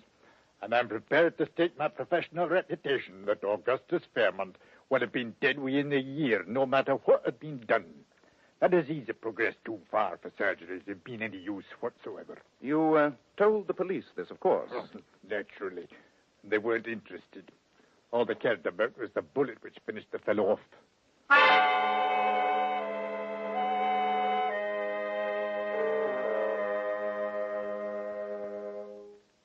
Of course, you understand, Mr. Holmes, that after the police had finished, this cabin was all straightened up. New carpet on the floor, everything ship-shape. Quite.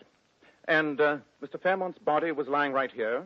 Is that right, Stewart? It was indeed, sir, and a fair turn he gave me, with half his head blown off. And this cabin and the adjoining one, occupied by Mr. Rossiter, are identical in every way? Yes, sir. Ah. I'd hoped to find something like this. What was that, sir? Take a good look at this, Stewart. I may need your evidence in court. This rather deep nick here in the lower part of the brass rim of the porthole. Oh, I see the nick all right, sir, but I'm blasted if I can make Just tell me one thing. After the tragedy, was any heavy object missing from Mr. Fairmont's cabin? Something heavy but fairly small? That's a queer thing, sir, now that you come to mention it. I reported to the chief steward that the heavy glass water bottle was gone when the police let me straighten up the cabin. But I didn't think nothing of it at the time, so that maybe it got smashed in all the confusion. Thank you, Steward. Thank you very much indeed.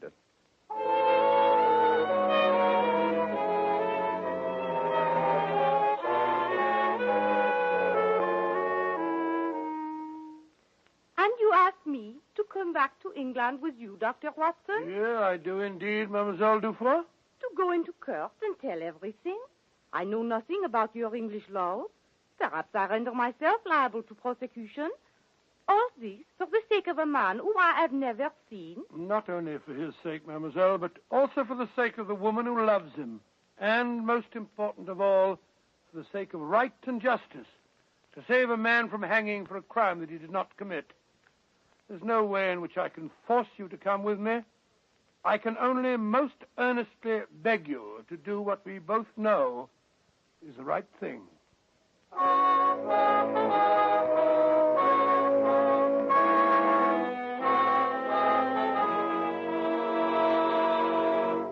And in the final analysis, members of the jury, I must remind you that the decision as to Charles Rossiter's guilt or innocence rests solely with you.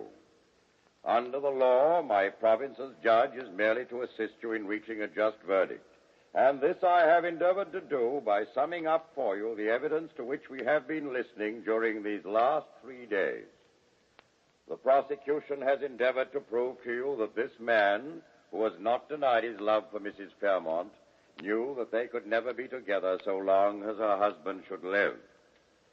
You have heard the evidence of their quarrel on the boat, of the shooting, and of the scene found by Mr. Schmidt, the steward, and the other witnesses when the door to the cabin was broken down. You have heard the suggestion of premeditation in the purchase of the weapon by Mrs. Fairmont, a weapon which, though missing, was of identical caliber with the bullet which killed her husband. You have heard the prisoner's protestations of innocence and his own inability to offer any logical explanation of the tragedy. Under these circumstances, My lad, I beg leave to interrupt. Well, Sir Aubrey, what is it you want to say? During the entire trial, my lad, my client and I have put our hopes in an investigation being conducted by the eminent criminologist, Mr. Sherlock Holmes. Mr. Holmes has just arrived in court, together with his colleague, Dr. Watson, who has brought with him from Paris a witness whose evidence is vital to the defense. I respectfully beg your lordship's permission, and that of the prosecution, to allow Mr. Holmes to tell us what he has discovered. It is most irregular, Sir Aubrey, but the primary concern of this court is that justice be done. In view of Mr. Sherlock Holmes' distinguished record and many services to the law, I see no objection to granting your request. Thank you, my lord. I assure you that we would not have waited till so late in this trial to present our evidence had it not been for the fact that Dr. Watson has only at this moment arrived from Paris, escorting a lady who is the final link in that chain of evidence.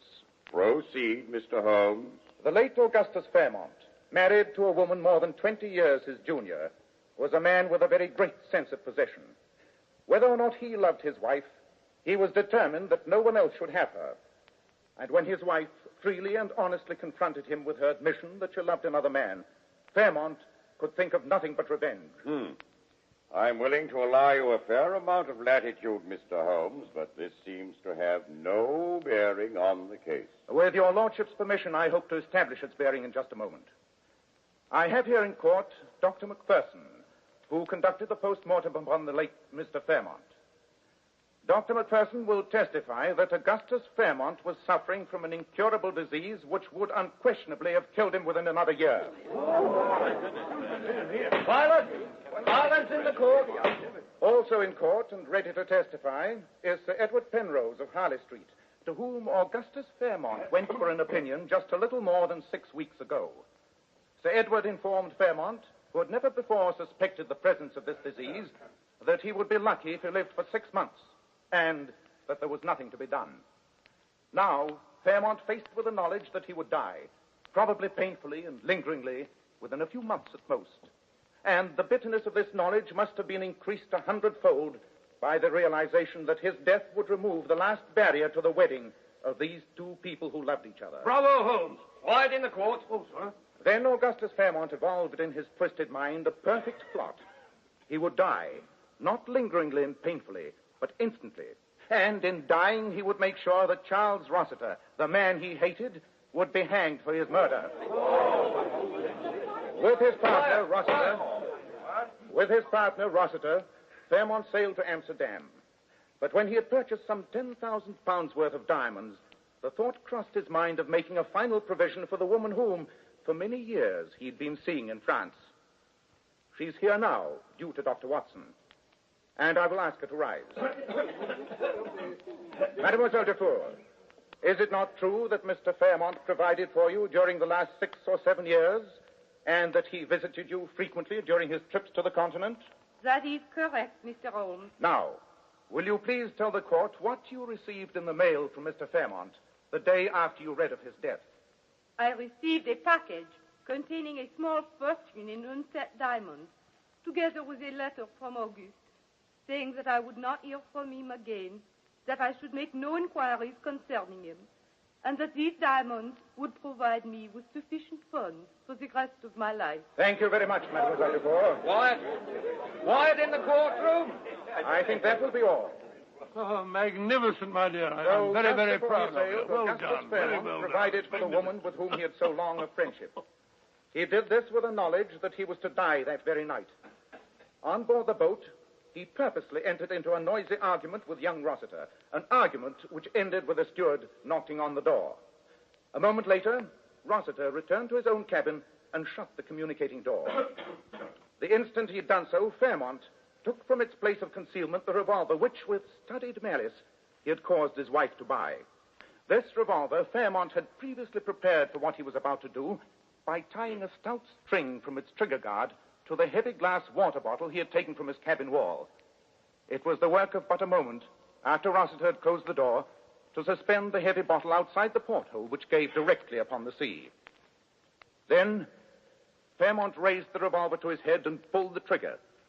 As he fell dead, the revolver, released from his hand, was pulled sharply up and out of the porthole by the heavy weight of the bottle. It hit the edge of the porthole, nicking the brass rim, and then disappeared forever into the depths of the North Sea.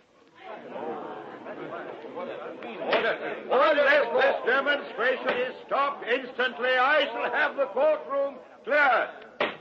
My lord, in view of the evidence offered by Mr. Sherlock Holmes, the Crown withdraws its charge against Charles Rossiter. Oh, great work, Holmes. Great work. You brought it off, old man. I never could have, Watson, if you hadn't been persuasive enough to get Mademoiselle Dufour here in time. Really good to say so, boy. Ah, look. Here comes Mrs. Fairmont. Oh, God bless you, Mr. Holmes. And you too, Dr. Watson. Oh, I've got to kiss you both. Oh, very nice of you. Upon my word, that's the nicest fee we've ever had.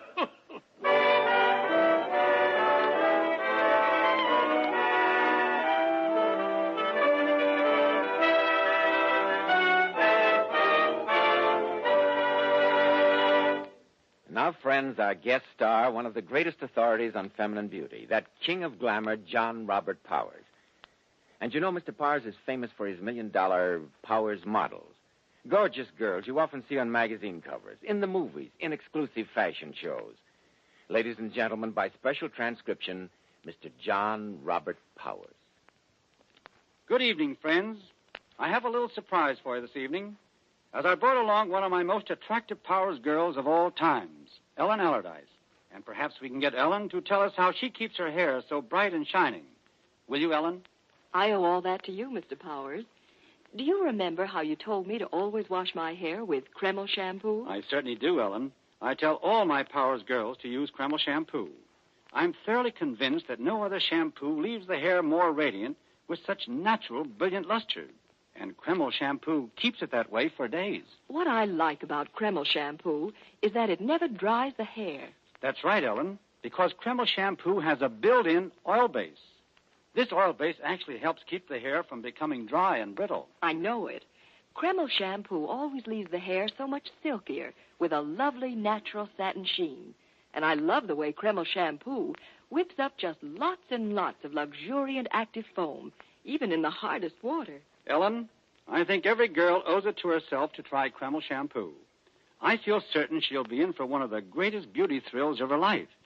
Because, without a doubt, in all my years spent in helping women become more attractive, I've never come across a more beautifying shampoo than Kreml shampoo. Many, many thanks to you, Mr. Powers, and to your very lovely Powers model, Miss Ellen Allardyce. Now, Dr. Watson, what about next week? Well, now, let me see. Next week, in answer to many requests, I think I shall tell you about the most gruesome and most horrifying experience that Holmes and I ever had. It concerns the frightening happenings at Stoke Moran, the home of Dr. Grimesby Roylott, and tells how Holmes solved the mystery of the death of one of Dr. Roylott's two daughters and prevented the murder of the other. I call it The Adventure of the Speckled Band.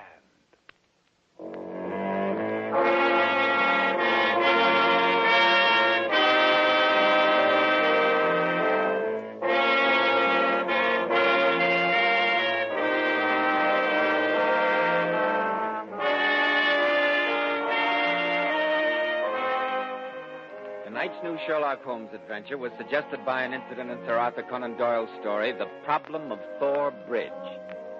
Nigel Bruce appeared by permission of Universal International Pictures. Tom Conway through the courtesy of Eagle Lion Pictures. The Sherlock Holmes series is produced by Tom McKnight, with original music composed and conducted by Alex Steinert. This is Joseph Bell speaking for Kreml Hair Tonic and Kreml Shampoo, and inviting you to be with us next week at this same time, when Dr. Watson will tell us about the adventure of the Speckled Band.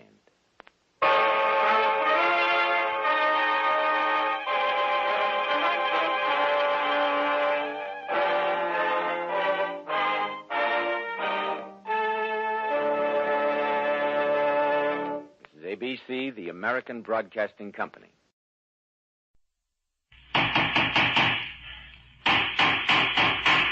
What's the matter? What is it? It's a case for Nick Carter, master detective.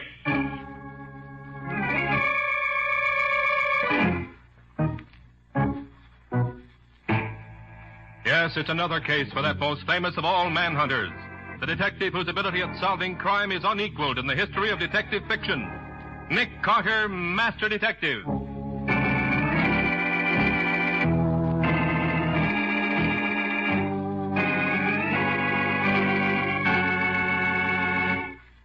Phyllis, it's true. I know it's true. But it's not true, June, darling. Don't you suppose I'd know it if you were going crazy? But why do I hear these noises all the time? Why am I so cold when it's really warm in here? Why Listen, June, you're just working yourself up over nothing. Now, why don't you Alex relax? told me my mother acted the same way, Phyllis. My husband didn't mean He that. said Mother heard noises like thunder in her ears. He told me that she was cold and shivering no matter what the temperature was. Alex told me that. Well, even if that's true, it doesn't prove... It does. I'll kill myself before I let them take me away. I won't go to an asylum. I won't.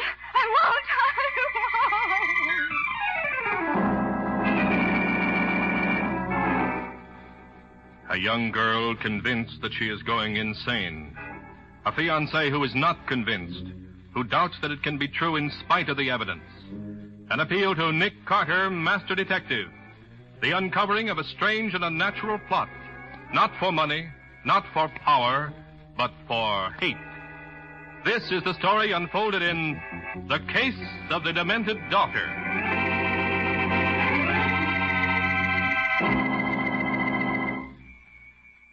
That must be Randy Wyatt. I made a date for him to see you at 10:30. Is Mr. Carter here yet? Yes, he is. Won't you come in? Thank you. Mr. Carter? Yes? I'm Randy Wyatt. Your father and mine used to be pretty good friends. That's why I'm taking the liberty of asking you to help me now. Why, no liberty at all. Come in, sit down. Thank you, sir. What seems to be the trouble? Well, last night I got this note from the girl I'm engaged to. She sent my ring back with it. May I see it? It's no use, Randy, darling. I'm doomed. And I won't have you burdened with an insane wife. So this is goodbye. Your heartbroken June. I tried to call her as soon as I got the note, but the housekeeper wouldn't let me talk to her. Said she was too ill to come to the phone. Well, have you seen any signs of this insanity she speaks of? I know, and I don't believe it. There's been something funny going on somewhere. She's been a little more nervous than usual when we've been out together this past month, but that isn't insanity. You say when we've been out together. Does that mean that you don't see her at home much? Well, for the past month, she seemed to prefer to get out of the house. Doesn't want to stay home anymore. Well, have you seen her at home at all? Well, I was there one night about a week ago. Her sister Phyllis and her brother-in-law, Alex Benson, were out, and we spent the evening there alone. Did she seem to be the same as usual? Why, except for one little thing, yes. She complained that she felt cold, almost shivery. The house was cold even for me. The thermometer said 78, but it wasn't as warm as that in there. But the fact that she was cold when the thermometer said 78 seemed to prey on her mind. I tried to tell her the thermometer was wrong and that I was chilly too, but she insisted I was just being nice to her. I see. Well, is she any reason to be afraid of going out of her mind? When I was waiting for June the other night, Alex, her brother-in-law, warned me that she was acting queer. Said he felt I ought to know. Told me her mother died in the Harrah Hill Sanitarium. I tried to laugh at him, but he insisted he and Phyllis had seen definite symptoms. Uh-huh. Anyone else live there with June beside Phyllis and her husband? The housekeeper, Miss Everett, cook, and a maid. They must have plenty of money. Oh, yes, June's father was a rich man, and he left his entire estate to be divided between the two girls. How long ago did her mother go to the sanitarium? Let me see. June was 6 then, so it must have been 1932. She died there in 1940. I see. What does this Alex Benson do? He has a very good business, I understand. Doing very well. And this housekeeper you spoke of, has she been with him long? Since a couple of years after Miss Kemper was taken away. She's a peppery old lady, but an excellent housekeeper. She and Phyllis brought June up. I'd like to talk to your fiancée, Wyatt. Can you arrange it? That's what I'd hoped you'd say, Mr. Carter. June isn't crazy, I know that. Just as sure as I know my own name. Well, when can we see her? Around 5 this afternoon, perhaps? We can try. Where shall I meet you? You better be here at the office about 4:30. We'll go up together. I'll be here. Oh, Mr. Carter, I do hope you can straighten this out. Well, I'll certainly do what I can, Wyatt. You're swell, Mr. Carter. Well, see you at 4:30. Goodbye. So long. Goodbye, Mr. Wyatt. Oh, the poor kid. Losing her mind at her age. I'm not at all sure she is, Patsy. Huh? Look at this note she sent Wyatt. Well, what about it?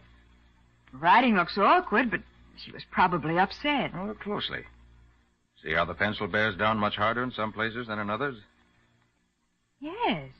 And it's not always in the places where the lines would naturally be heavier. Which means? One explanation would be that somebody was guiding her hand, forcing her to write this. Oh. Patsy, I think we'll do some checking up. Okay. What'll we do? Call Scubby of the paper.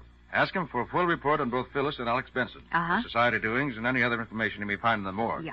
Also tell him to check up on Alex's business and financial ratings. All right. Anything else? Yes, I want you to call in the housekeeper. Give her some excuse. Find out all you can about her. I'll tell you what. I'll pretend I'm making a checkup of the conditions under which housekeepers work for some magazine, say. That'll do it. Good. While you do that, I'm going down to the surrogate's office and take a look at the father's will. If there's any conspiracy going on, there's very likely to be money involved. Okay, Nick. See you here as soon as I get the dope on Mrs. Everett.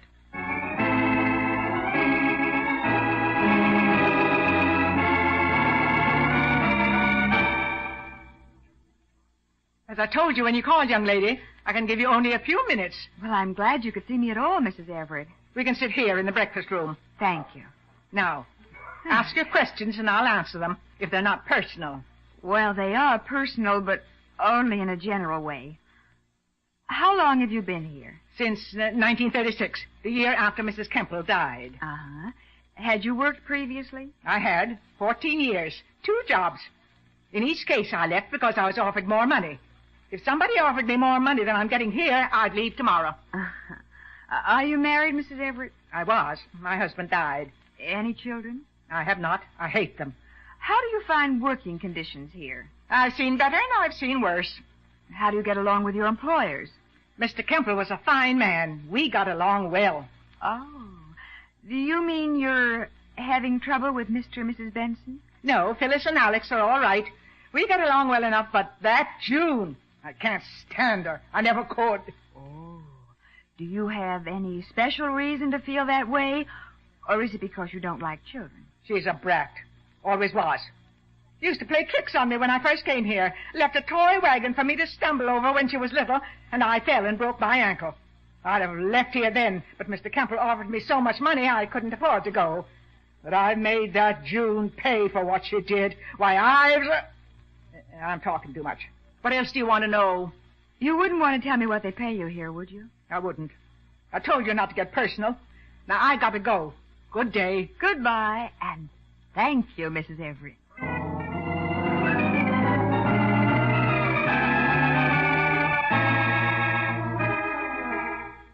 All right, Scubby, I'll tell him. Thanks. Goodbye. Oh, hi, Patsy. Hello. How'd you make out? Here's a typewritten report of my interview. I didn't like that Mrs. Everett at all. Oh, so she doesn't like June, huh? Mm-mm. Well, good work, Patsy. That covers it. You really like it, Nick? I do. Get your hat. We're taking a ride out to Harrow Hill Sanitarium where Mrs. Kemple died. I want to talk to the doctor out there. Right with you, Nick. Walter went out after you phoned, but he'll be back pretty soon. Have you heard from Scubby yet? Oh, yes. He says he found plenty of stuff about Phyllis and Alex, but nothing you'd want. Except that Alex's business is in a pretty bad shape. He needs to expand and has been having trouble getting capital to do it. Yes? Scubby says he couldn't find out whether he'd put any of his wife's money into it or not. I see. What'd you find out at the surrogate's office? I found that Mr. Kemple left a large fortune, divided equally between the two girls. But there were two interesting clauses in the will. One was that should either daughter develop a mental weakness of any kind, the other daughter was to have control of the money and administer it for the other's benefit. Hey, Nick, that's something. Yes, and the other, peculiar, is a statement that since the circumstances surrounding the birth of the two sisters were fully taken into account in drawing the will, no claims on that basis were to be allowed under penalty of forfeiture of all rights under the will. What in the world does that mean? Wish I knew. I called the lawyer who drew it, but he refused to talk about it. So I'm having Walter look up the birth certificates of both girls. Might be some help there. Uh-huh. You think the doctor at the sanitarium could help you? I don't know. I hope so. That's one reason I want to have a talk with him.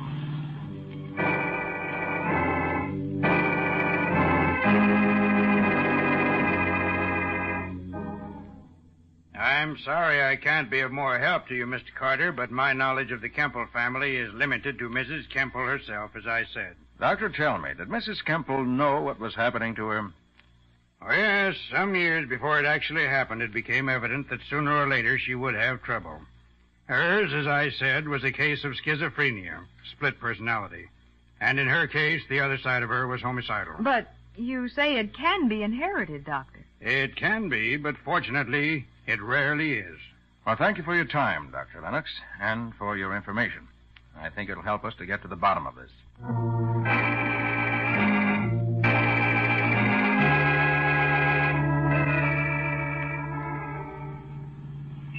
Turn left here, Mr. Carter. The Kemple place is halfway down the next block. Nick, did I hear Walter telling you he could find only Phyllis's birth certificate? That's right, Patsy. No record of June's birth at all. Oh. Wyatt, do you know where June was born? No, I don't. Oh, by the way, Mr. Carter, I tried to get in touch with June to tell her we were coming, but the housekeeper wouldn't let me speak to her. Said she was asleep. Darn that woman, I don't trust her at all. Is this the house? Yeah, that's it. You'll have to wait in the car, Patsy. Mrs. Everett knows you. Right, Nick. I hope we can get in. Oh, I think we'll manage somehow.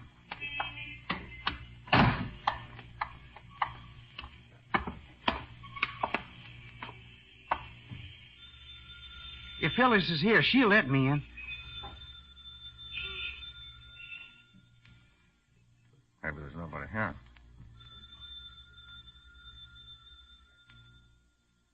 I think I hear someone coming.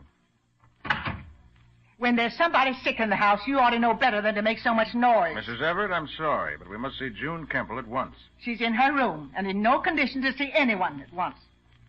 Who are you? This is Mr. Nick Carter, Miss Everett.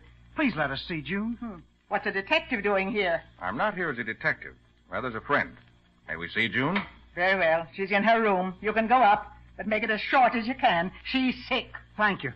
Come on, Mr. Carter. I can't understand Miss Everett's dislike for June. She never has a good word for her. Some people are like that, Wyatt. Some people just don't seem... Randy, help! Help! That's June. Come on. Oh, Randy. June, honey, what's wrong?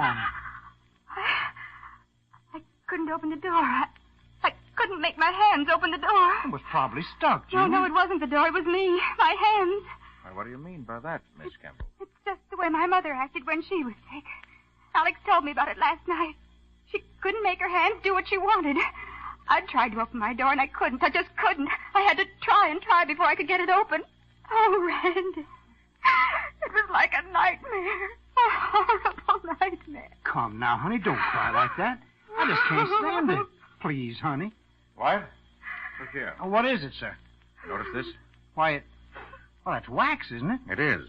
Wax that someone stuffed in the latch of a door to make it difficult to open. Not impossible, just difficult. Then there is a plot to drive her insane. I knew it. Either that or a plot to make her think she's insane.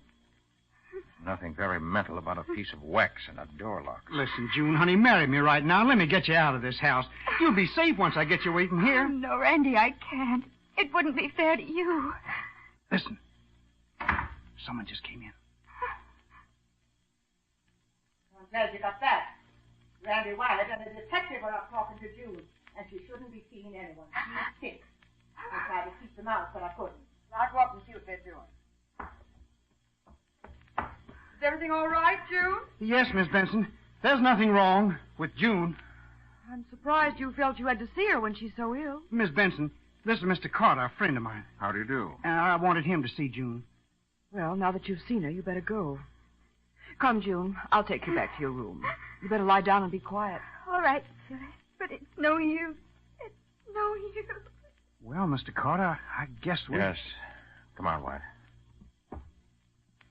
I'm sorry that Phyllis seemed a little abrupt, but we're really very much worried about June.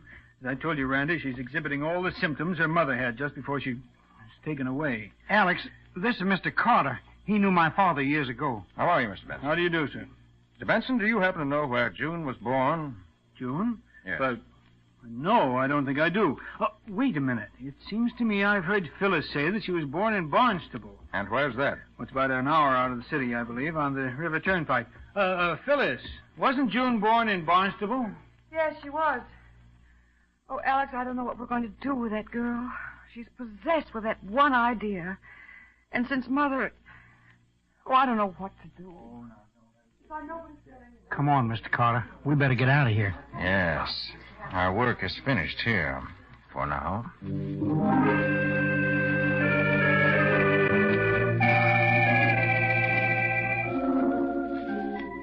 But, Nick, aren't you going to eat anything before you go?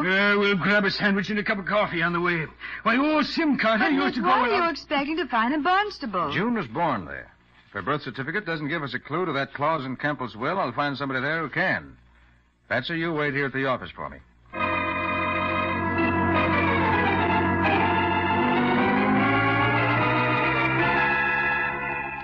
But what do you expect from me, Mr. Carter? You say you found the birth certificate in good order. After we finally got that guy to open up town hall so we could have a look. Boy, was he hopping mad at being called away from his supper. Dr. Jessup, you signed the birth certificate, so you should be able to answer my question. What is there about June's birth that would cause her father to put that strange clause in his will? I couldn't tell you, Mr. Carter. Mrs. Kemple came up here for a rest, and June was born while she was here. Dr. Jessup, suppose I should tell you that I think someone is trying to make June think she's losing her mind because her mother did. Would that stir your memory? Losing her mind because her mother... Oh, no, that's impossible. Why, pardon me, I must see who's at the door. Certainly, we'll wait. It's strange that they should come to the back door. Nick, he knows something. Sure as you're a foot high, he knows something. Yes, Waldo, I think he does. And I think he's going to talk. Nick, sounds as if he's in... Dr. Jessup, what's wrong? Dr. Jessup. You're right. See Leona Perkins. She... Look at Nick. He was shot twice, right through the chest. So I see. But we didn't hear no shots. Silencer, apparently. Waldo, see if you can spot anyone out there. Right, Nick. I'll get him. Oh, poor guy. If I hadn't come here when... Waldo! Waldo! Did you... It's no good, Nick. I thought I saw a guy hiding in the trees there, so I took a couple of shots at him. I guess it was just shadows. You ought to know better than to go shooting off that old 44 of yours blindly that way. But, Nick, Waldo, you stay here. Call the sheriff. Tell him what happened. I'm going to find Leona Perkins before someone tries to eliminate her, too.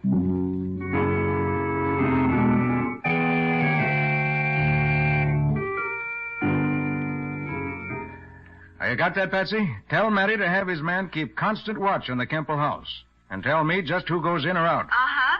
And he's to wait until you come and report to you. Right. I'll pick you up at the office on my way back. Oh, and have Randy Wyatt there, too, so he can go with us. Where did you say you are now? In Barnstable, at the home of Leona Perkins. She was June's nurse after she was born. She knows the answers if anyone does. All right, I'll see you at the office, Betsy. Sorry, Mrs. Perkins, but I had to get that call through without delay. Now, you know Dr. Jessup, of course. Yes, of course. I worked with him for 15 years. He sent you to me? Yes. I'm sorry to have to tell you this, but Dr. Jessup has just been killed. Dr. Jessup? Killed? Yes, shot. By someone who wanted to keep him from telling me what I came to Barnstable to find out. Dr. Jessup dead. I can't believe it. Before he died, he told me to come to you. That you would tell me what the mystery is about June Campbell's birth. Why are you asking these questions, Mr. Carter? Because June's sanity is in danger. June insane? She can't be. Why not? Her mother was, I understand. Died in the sanitarium. Then you understand wrongly, Mr. Carter. Her mother is perfectly sane, and she's still alive. Alive and well. What's that you say? Do I look insane to you? You? Why, no, of course not. Mr. Carter, I am June's mother. You are June's mother? I am. June is really my daughter. Miss Perkins, I'm afraid I don't understand.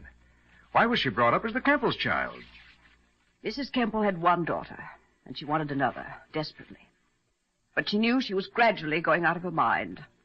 And she was afraid if she bore another child, it too might be susceptible to the same dread disease. So she decided to adopt a baby, but secretly, to prevent any possible discrimination against it. She made inquiries in several places. Dr. Jessup heard of her search and came to me. How did he happen to come to you? He was my doctor.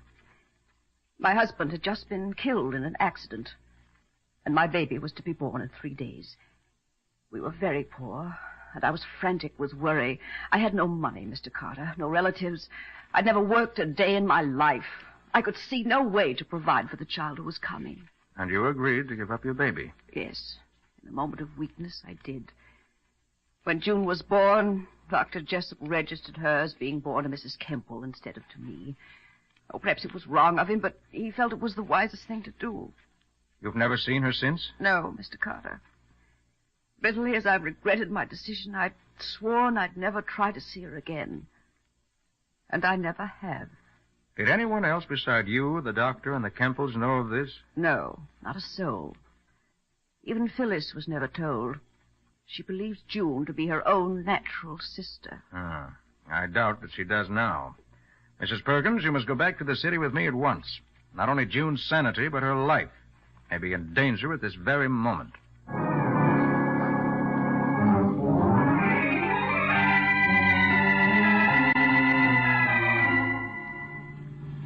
And you say you found some real evidence, Nick? The best in the world, Patsy. I found Mrs. Perkins here. Well, I don't understand, Nick. You'll know the whole story in a few minutes, just as soon as we get to the Campbell's house. Is it a plot against June, Mr. Carter? Is she really all right? Yes, Wyatt, I believe so. It'll take time to get her back on her feet, but basically she's as sane as you or I. But who would want to do a thing like this? It'd only be one person. And how she found out about it, I don't know. But she did, obviously. Mr. Carter, how much further? I promised once I'd never see June again, but now That's one promise that is better broken than kept. Well, here we are. Oh, that must be Matty's man across the street. You three go in. I'll be with you as soon as I get his report.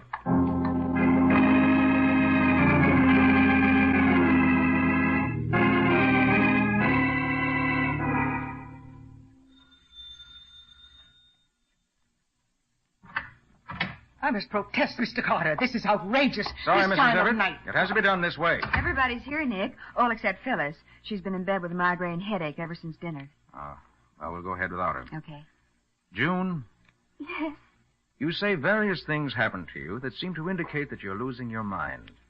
Yes, Mr. Carter. Just like my poor mother when she was losing her mind. How do you know about your mother? Why, Alex told me. Alex told you. Mr. Benson, may I ask if you knew Mrs. Campbell? Why, no, I didn't. She died before I met Phyllis. And how do you know how she acted while she was going to pieces? Well, I've heard the story from Phyllis. Complete with details? Why, yes. Recently?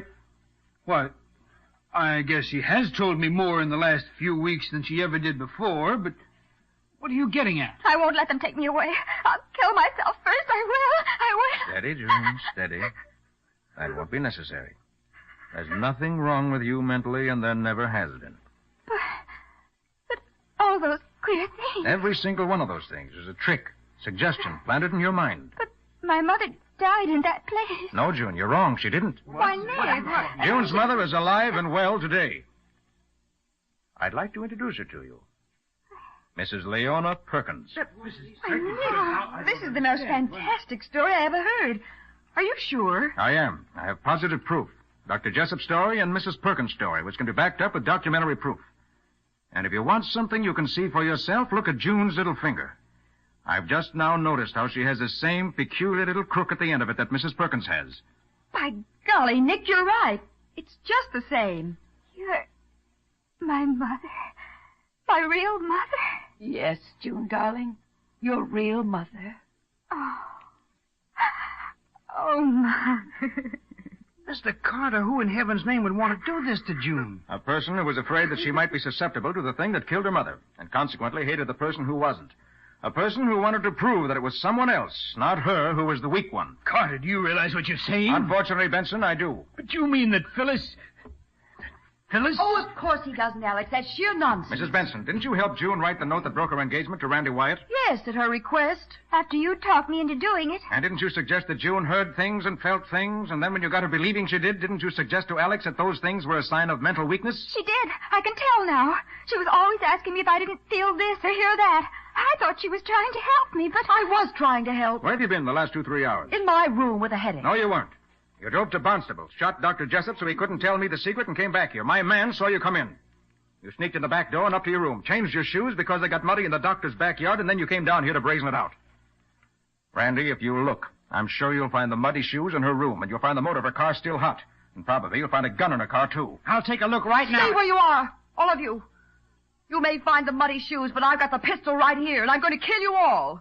You're a pack of sneaking... Better take her away, officer, before she hurts someone. Officer? I'll take it. I'll sit down. Take it. Nick! All right. No harm done. Alex, take her upstairs. Keep her in her room. Yes, Mr. Carter.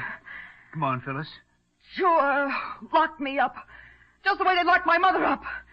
You think I'm crazy, but I'm not. I'm as sane as any of you. I'll show you. How could you do such a thing, Phyllis? Why should you hate me so? Why shouldn't I hate you? I've hated you from the moment I found those old letters of Father's after he died. Those letters from Dr. Jessup, which gave away the whole story. Dr. Jessup said he hoped I'd never suffer as my mother did. Said he could understand how pleased Father was to know that there was no possibility of you having inherited any tendency to a mental weakness. I knew what he meant, and I hated you for it. I wish I'd killed you long ago. Come, Phyllis. You'll feel better in your own room. Mrs. Everett, will you come with us, please? Of course, Mr. Benson. Take your hands off me. What a terrible thing. Yes. If she'd never found those letters, this whole thing might never have happened. They not only turned her against June, they planted the fear of insanity in her own mind. And the hate and the fear together grew into a phobia that was too strong for her. Mr. Carter, I don't know what to say. If there's any way I can repay you, you have only to name it. Oh, yes, Mr. Carter. I feel as if a load had been lifted off my heart. This is a wonderful thing you've done, Mr. Carter. A wonderful thing. God bless you for doing it. Nick? In the excitement, I forgot. Forgot what? Waldo. Well, what about Waldo? Waldo is being held in Barnstable on charge of killing Dr. Jessup. What? Yes. He called just before you got back. Said he'd try to explain what happened, but the sheriff didn't believe him. Especially since 2 shots had been fired from his pistol, and 2 shots killed Dr. Jessup. Oh, poor Waldo. I suppose the more they questioned him, the more excited he got that he finally talked himself right into his cell. Well, you better do something about it, Nick, before Waldo goes crazy. Before he... Okay, Patsy. May I use your phone, June? Certainly. Poor Waldo. Oh, operator, I want the sheriff's office in Barnstable. Yes, the sheriff's office, that's right. I want to talk to the sheriff himself. Yes, the sheriff. Well, Nick, how about a little look into next week's story? No sooner said than done, Hugh. It all started with a man being strangled in his hotel room in the very early hours of the morning. And then went on to include a piece of silk torn from a shirt, a dictaphone record, and a missing wife. Who was missing because her husband wanted it that way, but refused to stay missing when she received a letter containing a railroad ticket. It was really the hotel maid. Patsy, save something for next week. What do you call your story, Nick? I call it The Case of the Dictaphone Murder.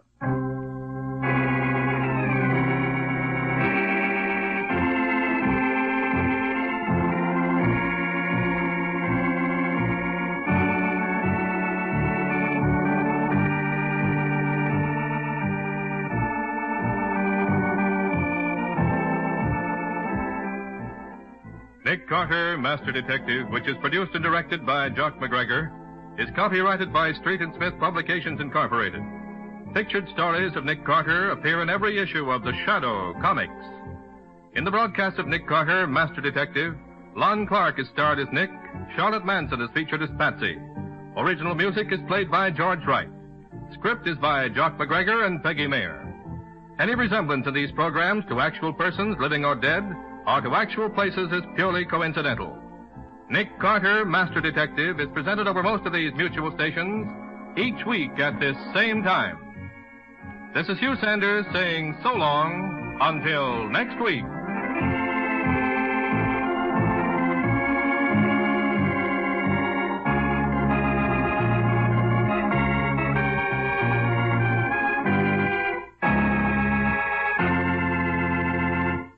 This program was heard in Canada through the facilities of the Canadian Broadcasting Corporation.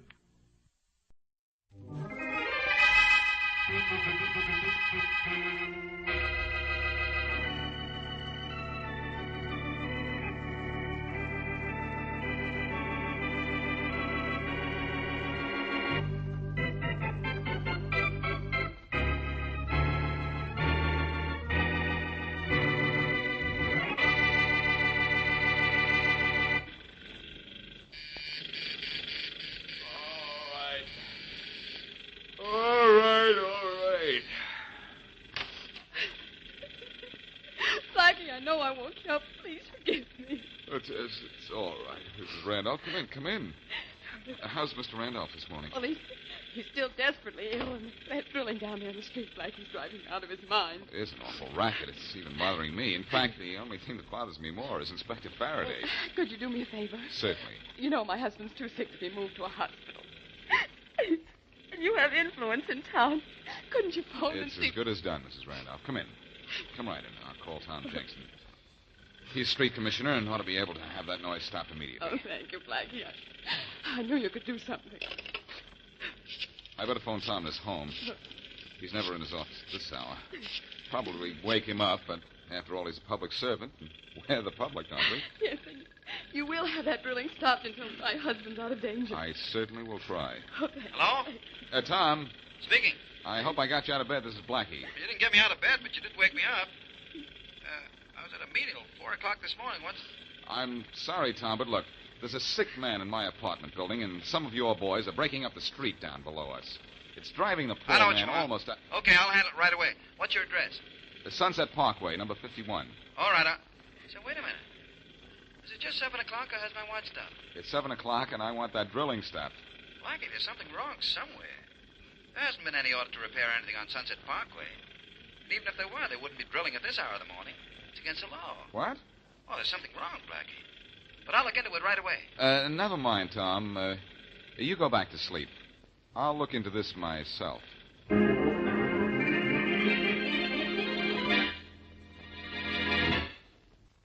And now back to Dick Calmer as Boston Blackie. Enemy to those who make him an enemy. Friend to those who have no friend.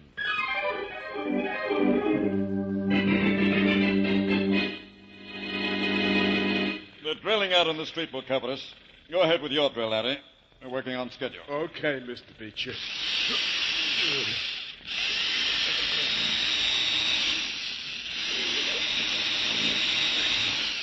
So you think I've drilled into this vault deep enough now, Mr. Beecher? Yes, I think so, Larry. Looks good. How deep is the hole? Well, it's deep enough to be full with a stick of dynamite big in the first two I drilled. Well, then let's get that dynamite in there. Right. You slide it in. Yeah, Billy, you do. Yeah, sure, Mr. Beecher. Hey, don't push it in so hard, Billy boy. You want us all to be blown up? It has to be detonated before it explodes, Larry. Oh. Got your wires hooked and ready, Billy? Yeah, Mr. Beecher. And let's get the way off to the other side of the bank and let it go. Come on, Larry. Unless you want that vault door to fall on top of you. Oh, not me. I'm with you, Mr. Beecher. What time's it, Billy? 7-3, Mr. Beecher. Yeah, We're right 7. on time. Blast off. Yeah, let's see it blowed out, Billy boy. All right. Here it goes. It's open, Mr. Beecher. Oh, I sure drill those holes good, didn't I, Mr. Beecher? Never mind about that. Let's get in that vault and grab that money and get out of here before the place is full of guards. Come on, Larry. Oh, Billy boy, nobody never heard that little noise. Not after the boss got that big idea of them drilling the streets out in front while we was working. The money's in those sacks there. Let's each grab as many as we can and beat it. Yeah. I'm grabbing mine, Mr. Beecher. Sure hope Smith's out back with the cart. He will be. Well, I got a hold of 2 bags of stuff, Mr. Beecher. Come on, Billy boy. Wait a let's minute. go. Look back. What is it? Somebody's coming. Mr. Beecher, it's a guard. It was a guard. It's a corpse now. Oh, that sure was good shooting, Mr. Beecher. He dropped without even seeing us. We've seen the last of everything. Now, come on. We've seen the last of this bank.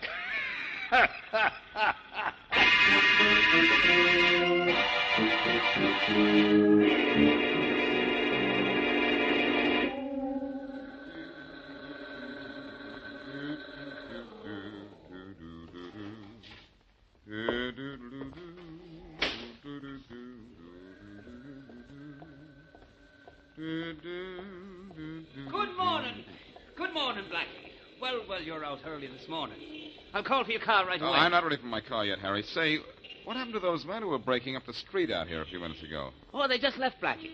Oh. And you know, it was funny the way they left, too. One guy yelled, "That's it. Let's quit." And they dumped their drills into the back of the truck, and away they went. That's funny. Yes, 'tis that, Blackie. Never known they worked on the streets this early in the morning. They're not supposed to, Harry.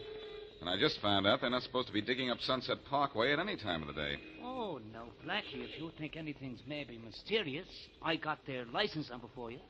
You know, being a doorman, I make a hobby of license plates. It was a truck, and the number was a crazy 012345. Thanks, Harry. And I guess that... Hey, look, Harry. The bank across the street. Blackie, that's Williams, one of the bank guards. Look at him, he's staggering. He's been shot. Come on, let's go over there and give him a hand. Right. Hurry up. I think he just collapsed behind that parked car. wonder what's the matter with him. I didn't hear any shooting. Who could hear anything with that drilling in the street? Uh-oh, Harry.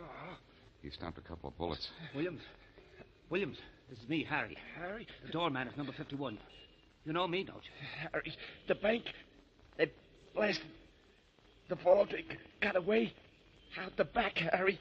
That was the reason for the drilling in the street, to cover up a blast. Williams, did you see the men who shot you? No, I didn't see them. They were too fast. They got away out the back. Williams. He can't hear you, Harry. He's dead. Poor man. Harry, I don't know who killed this bank guard, but I'll find out. And you can bank on that.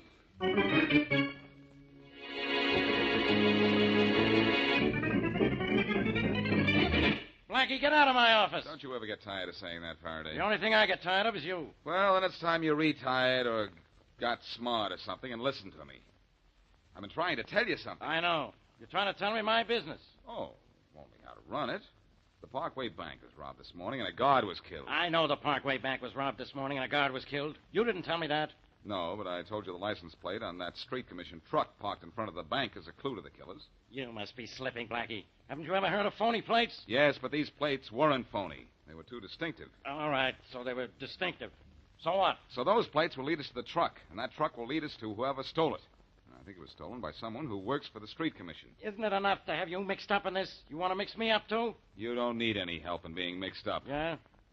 It's not my fault they robbed a bank across the street from where I live. And don't say I was in on the robbery, because my own money was in that bank. So you couldn't wait for the bank to open. You made a withdrawal, maybe. Only you added on your own interest. Look, never mind trying to be funny, will you? Let's go after someone on the street commission and I'm see if we sorry can... to disappoint you, Blackie. But last night, the only man on the street commission who had access to that truck reported it stolen. Now, what do you think of that? Well, I don't know what to think. What was his name? You don't know how to think. His name is John Manders. John Manders, huh? Well, in that case, I'm going down to the Street Commission workshop and see a Manders about a murder.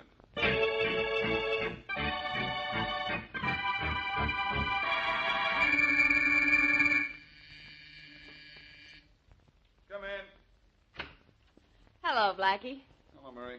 Oh, my, you look lonesome. Your apartment getting too big for you? No, but this city's too big for me.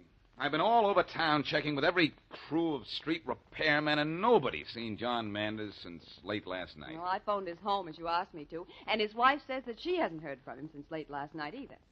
Blackie, Yeah. you really think he's a lead to the men who robbed the bank and killed the guard this morning? The fact that he's missing convinces me more than ever, Mary. Excuse me, will you? Uh-huh. Can't I ever talk to you without the telephone ringing? Hello. Hello. Boston Blackie? Yes? Blackie, this is John Manders. Yeah, it's Manders. Oh, wonderful. Manders, I'm looking for you. Where are you? Never mind where I am, Blackie. Did you get my message? What message? If you don't know, you didn't get it, so I'll give it to you now. Well, what's it all about? You'll know when I do. Manders. Manders? Hello? Hello? I don't know what's happened. He's hung up. Oh, Mary. Somebody hung one on him. He was just about to tell me something about a message. What message? I don't know. All I know is we've lost Manders and maybe the last clue to the guys who killed that guard across the street.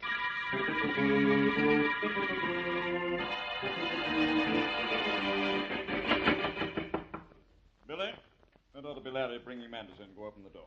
Right, Mr. Beecher. Oh. Well, hi, Larry. Hey, Billy boy. Here he is. I seen him make a phone call, and I gave him a crack on the head like you said to, and I dragged him in, and here we are. Good work, Larry. I didn't tell anybody anything, Billy. Believe me, I didn't. Shut up. Got him tied up good and tight, huh, Larry? Oh, you gotta hog tie a guy with a loose mouth, Billy boy. Well, I brung him in like you wanted, Mr. Beecher. Yes, thanks, Larry. Who was he talking to? You mean on the phone? Yes, of course. That was Boston Blackie. What's the idea, man?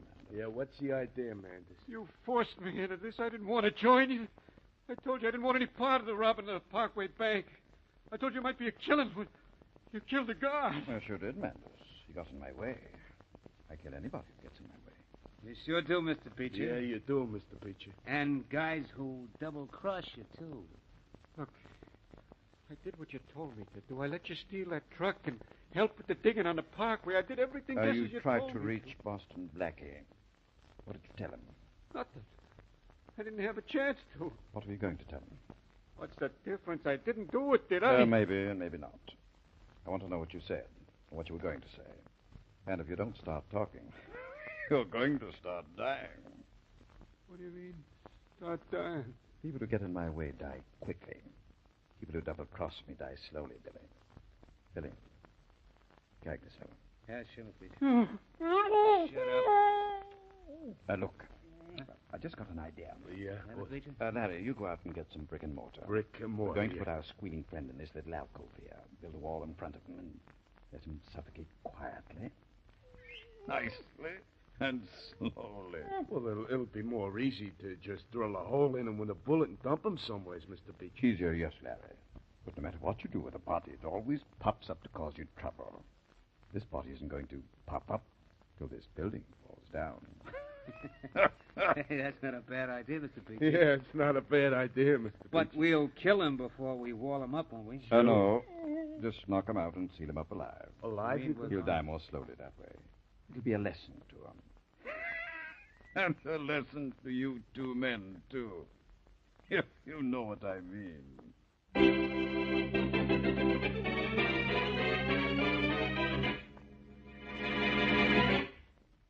And now back to Boston Blackie.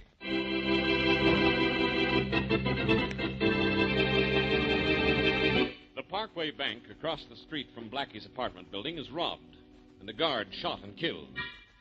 The noise of blasting the vault and shooting the guard is not heard because of pneumatic drills being used in the street as a cover-up. John Manders, a street repairman, forced to join the gang, contacts Blackie to see if Blackie received his message. Blackie has not, and Manders is slugged before he can say any more. Later, he is bound and gagged and sealed behind a brick wall and left to die of suffocation. As we return to our story, Blackie and his friend, Mary Wesley, are watching repairmen fill the holes dug into the street in front of the Parkway Bank. Oh, those men certainly did a lot of damage with those drills, didn't they, Blackie? They didn't help the street any, Mary. But these guys with the steamrollers will soon have it fixed up. Mm-hmm. That fellow there looks as if he might be the foreman. Maybe he can tell me a few things I want to know. Hey, you over there. Me, mister? Yes, you got a minute? Me? I guess so. Are you the foreman of this gang? Me? Yeah, I am. Maybe you know a man by the name of Manders. John Manders? He was foreman of a crew like this. Sure, I know, John. How well? Me? Oh, yeah. He's in trouble, you know. He's disappeared. So I hear. Was he asking for trouble? I mean, do you know whether or not he was kicking around with any tough characters? John wasn't a finer fellow in the department. Family man, loved his kids, took his pay home every Friday without even opening the envelope. Well, was he in debt, or do you think he was in any other kind of trouble at all? Me? Never saw John do anything or speak to no one and get him into trouble. Fine man, John. Mighty sorry to hear he's in a jam. Boss! Hey, boss! Yeah, Sam? We got the street repaired okay, except for a few lines in the pavement off to one side of where the big damage was. Yeah, I saw those lines. Let them go. First heavy traffic, a hot day will smooth them out okay. That's what I figured, too. All right, man, let's pick up and get out of here. Anything else you want to know about John, mister? No, thanks. You've been a big help already. Me? Glad to be of service anytime, mister. All right, boys, let's get going. Get that equipment in the truck and get out of here. Well, Blackie, you learned a lot, didn't you? I learned a lot about how to repair streets, but nothing about how to find John Manders and those killers. Well, the street certainly looks smooth, doesn't it? Yes, it does, but believe me, Mary, this case is awful rough.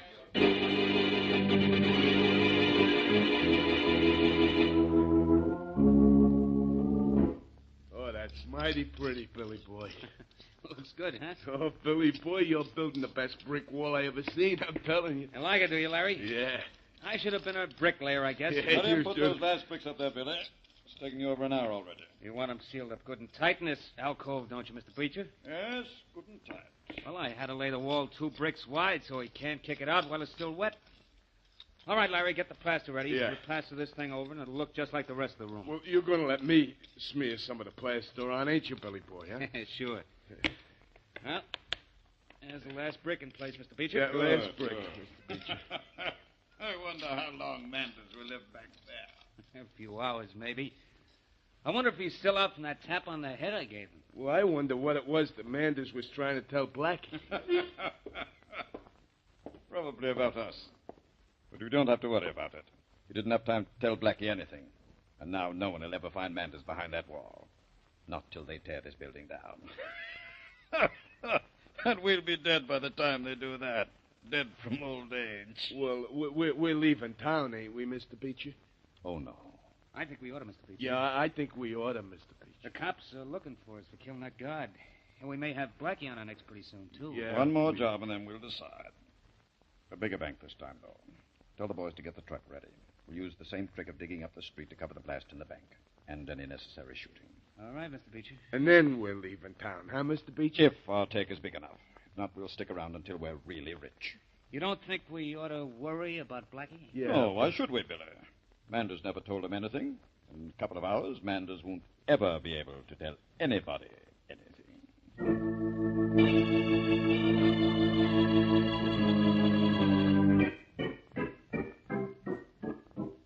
Blackie, won't you please stop pacing up and down? I can't help it, Mary. I've got to figure out what Manders meant when he phoned here and asked me if I got his message. Well, he might not have meant anything. But I know he did. He was about to tell me what it was when he got slugged. Well, stop pacing, Blackie. Come here to the window. It's going to be a beautiful sunset. It's going to be a beautiful crime wave in this town if I can't find that gang. I have a hunch they're not one-time operators. Well, let Inspector Faraday catch them. It's his job. But Manders was trying to tell me something, and it's my job to figure out what it was and tell Faraday. Well, you'll figure it out at dinner, maybe. Let's go to... No, I'm not hungry. Well, come over to the window and get some fresh air, and maybe you will be. Look down there. You can see where they repaired the street this afternoon. Uh-huh. The last time I looked out this window, I saw some guys tearing up the street and had no idea that about... Blackie, what's the matter? Look, Mary. Just up the street from where they filled in those holes this afternoon. Where? Up there, Mary. About 10 or 15 feet from the first filled-in hole. See those lines in the street? Yeah, I do. Well, those are the grooves that the repairman decided not to cover. And am I glad they didn't, Mary? I have a hunch that's the message Manders wanted to get to me. Blackie, it does look like a message. The first lines make almost a perfect 3. And the second figure is the letter L, I'm sure of it. And then there's a box drawn on the street. A box or a square. It could be a square. And that entire thing down there could be an address. Yeah, it could be. It could be number 3, something or other square. Mary, you get Faraday on the phone and tell him to get right up here. Okay. I'm going to have a look in the telephone directory. The telephone directory? Yes, because if that's a message drilled into the street, I'm on the right road to a solution of this case.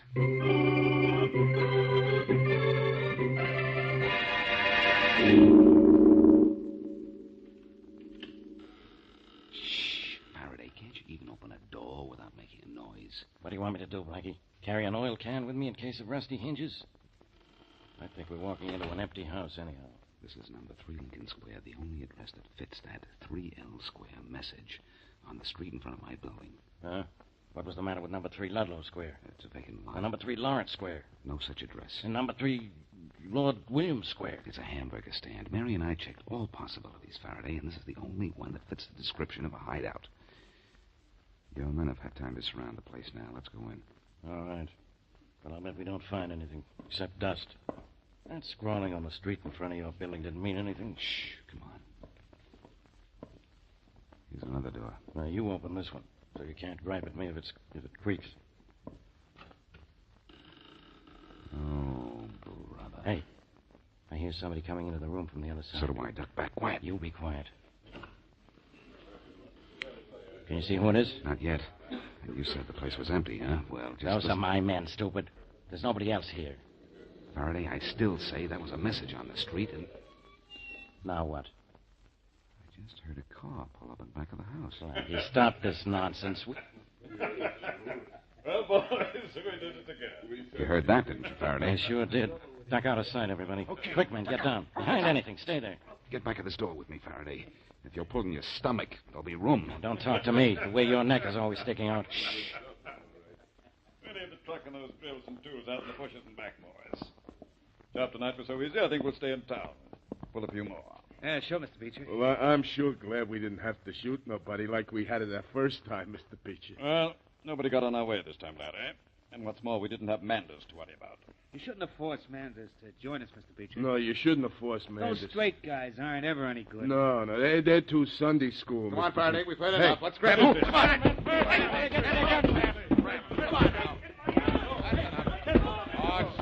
Good work, man. You got him in cuffs and make us lamb. I know it. I should have stayed on the farm. Shut up, Larry. All right, take those guys out of here. You know what to do with them. Well, Blackie, I guess I owe you an apology. But you owe me one, too. Do I? What for? You said John Manders was the lead to this Beecher and his gang. Well, we found the gang without finding him. Ah. Well, I think I can find him, Faraday. Huh? Get me one of those crowbars from the truck in the back of the house. And I'll dig him up for you.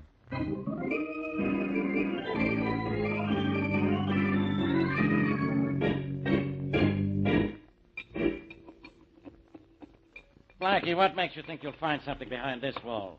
The fresh plaster on it, Faraday. This part of the wall has just been built. I think it hides a closet or an alcove. Oh, you're out of your mind. How big a hole are you going to knock on the wall before you're satisfied you've wasted enough of my time? Won't have to be much bigger. There. That's got it. Now look what's behind the wall, Faraday. A pair of legs. They're moving, too. That guy's still alive. Come on, let's haul him out. Okay, I've got him. Lower him, kid. That's it. A little more. That gag on him just about choking him to death. Well, don't just stand there. Take it off before it does choke him. I'll have it off. I've got it.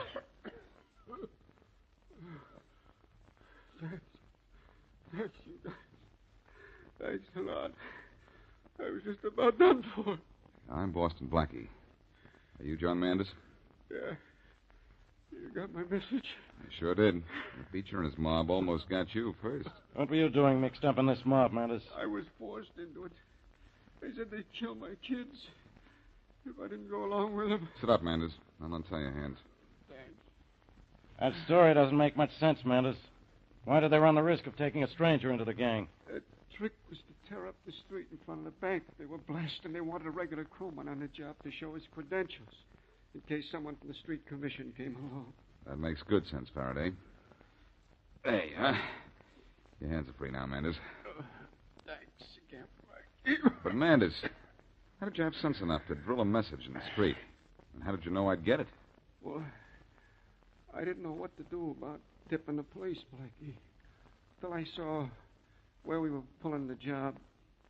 Then I knew it was in front of your apartment. I remembered reading your address in the papers, and I got the idea for the message. It was a good idea, too. It saves your own life. You'll have to come down to headquarters with me. I have to file a technical charge against you. Right. Well, Manders, thanks to the fact that I can read and you can write, everything for Beecher and his gang turned out all wrong.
Box 13, with the star of Paramount Pictures, Alan Ladd, as Dan Holliday.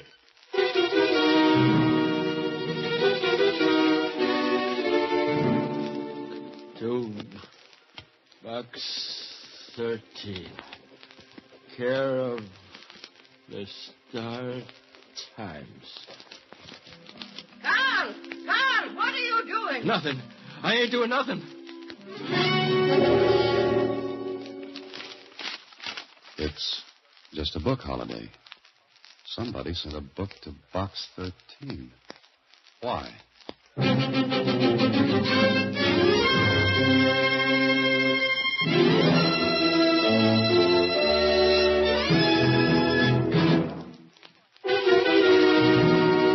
And now, Box 13, starring Alan Ladd as Dan Holliday. Susie. Susie, come here a minute, will you? You call me Mr. Holliday? How did you guess? I heard you. All right. Now that we've cleared that up, how about this book? That one? This one. It came in the mail for Box 13. You sure? Sure, I'm sure, Mr. Holliday. The wrapping paper's right in the wastebasket there. I'll get it and show you. Here. Address printed. Block letters. Shaky hand. Susie, did any letter come with this? Just a book. Ex Libris. Robert N. Chase. All right, Susie, we've got a problem. Somebody sends me a book from the library of Robert N. Chase. Why? Maybe it's a bestseller. Yeah, in its day it was. Still is. The poems of Sir Walter Scott. Do you like poetry, Mr. Holliday? Love it, Susie. Just love it. Listen. If thou wouldst view fair Melrose aright, go visit it by the pale moonlight. The gay beams of lightsome day gild, but to flout the ruins gray. Pretty, huh? What's it mean, Mr. Holliday? Susie, you're asking the jackpot question. The book's broken to fall open at this poem. Why? We're in a rut. But there's one way to get out of it. If anyone calls for me, I'll be in the morgue. Start time.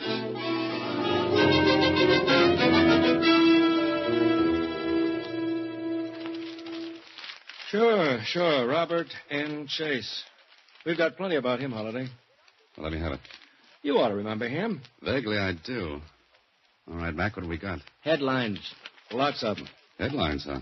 What's he been doing? Same thing he's been doing for the past 10 years. He's in a rut, too. 6 foot deep. Dead? Here. You read all about it, Dan. Socialites dead in tragic blaze. Oh, sure, I remember now. But 10 years ago, I was cutting my reporter's teeth on a police beat. Yeah, that's right. A cop wouldn't get a juicy story like this to cover. Son near death. Daughter at school escapes tragedy. Last night, fire swept the Robert N. Chase mansion. Blaze, unnoticed until too late, spread rapidly. Injured son not expected to live. He did, though. I see. Mildred Chase, 18, was attending a college function when the flames took the lives of her parents and swept rapidly through the palatial country estate, Fair Melrose. They were... Fair Melrose? Yeah, that was the name of the estate. Fair Melrose. Mac, the Chase girl, got anything on her? What paper didn't have? What do you mean?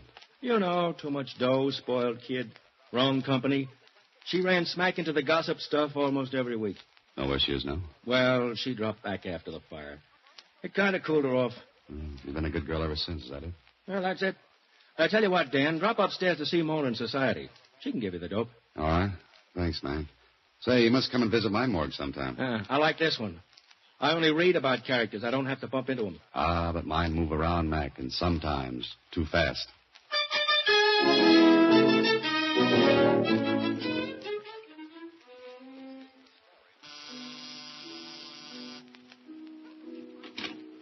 Oui, monsieur.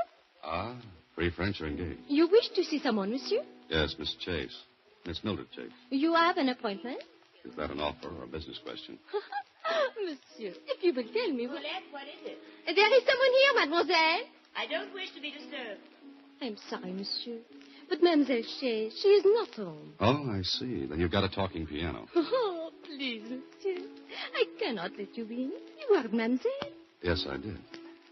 But if you will go in and tell Mademoiselle that Sir Walter Scott is waiting to see her, I'm sure she'll listen. What do you say? Where? Vive la France. All right. You wait here. But I cannot promise. Yes? What is it? What do you want? Oh, I'm sorry, Miss Chase. I have to see you. Well, I don't know you. I've never seen you before. Well, lots of people haven't. But my name's Dan Holliday. The name means nothing to me. It means everything to my mother. What do you want? I'm sorry, Miss Chase, bursting in like this. But I've come to see you about Fair Melrose. Who are you? Oh, I told you. Dan Holliday. Occupation, fiction writer. And are you writing now, Mr. Holliday? Maybe. Oh, is this yours? Mine? That book? Here, take it. Where did you get this? You don't know. No. Where did you get it? But you do recognize it. Yes. It was part of my father's collection. I asked you, how did you get it? Through the mail. It was addressed to Box 13, care of the Star-Times. Or doesn't that mean anything? No. Nothing at all. You should read the classified ads, Miss Chase. Box 13. Adventure wanted, will go anywhere, do anything. Thank you for bringing the book back to me, Mr. Holliday. You don't have any idea why the book was sent to me? I don't know any more about it than you do. Maybe you don't. That's right. Colette will show you. Was there anything suspicious about the fire that destroyed Fair Melrose? Mr. Holliday, I don't know what you have in mind, but that was a cruel thing to say. A hateful thing. You're not proud of it, are you? I'm nothing one way or the other, Miss Chase. But that book was sent to me. It was broken to fall open at the poems about Fair Melrose. I'd just like to know why. I know nothing about it. All I know is that fire took my mother and father. It's very sad, Miss Chase. And my poor brother was left a hopeless invalid, completely paralyzed, unable to speak, to move. Where's your brother now? At Fair Melrose. The place he always loved. But I thought it was destroyed by fire 10 years ago. Yes. But one wing remains standing. Your brother is there alone? Yes. That's where he would want to be. And I arranged for someone to care for him. Oh, I see. Now, Mr. Holliday, I'd like to forget all this. Well, I'm sorry to have bothered you, Miss Chase. I was merely curious about that book. I know nothing about it. All I want to do is to forget. To forget.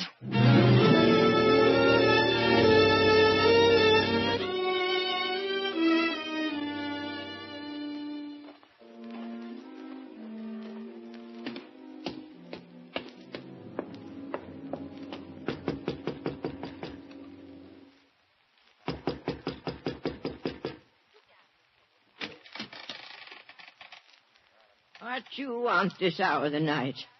I'm looking for Fair Melrose. Eh? What for? Will you tell me how I can get there? I'm lost. Stay lost, then. Just a minute, please. Get your foot out of the door. Get. Don't be afraid. I'm not going to harm you. I just want to know the way to Fair Melrose. What for? I've got business there. You're lying. Nobody's got no business there. Nobody. All right, I'm nobody. Is your house on the ground? Well, it should be. Been here for 30 years. Oh. Nice little cottage you've got here. What you want to go up there for? To look at it. What for? Huh. Nice waltz we're having. Young fella, I asked you a question, and you ain't answered. All right. I want to find out about the fire. Well, ain't nothing nobody needs to find out about it. 'Twas a visitation of the Lord. 'Twas a judgment on the sin that was going on. Heaven rained fire that night and wiped out the last of Babylon. I'm not sure I got all that. Oh, the wages of sin is death. Now you know. Wait a minute. Were you here that night? Me and Carl. Carl? That's my husband. He was down here and seen the fire eaten up like the vengeance of the angels. We seen it, young fella. 'Twas a judgment for the years of sin. We didn't have to do no more caretaking after that night.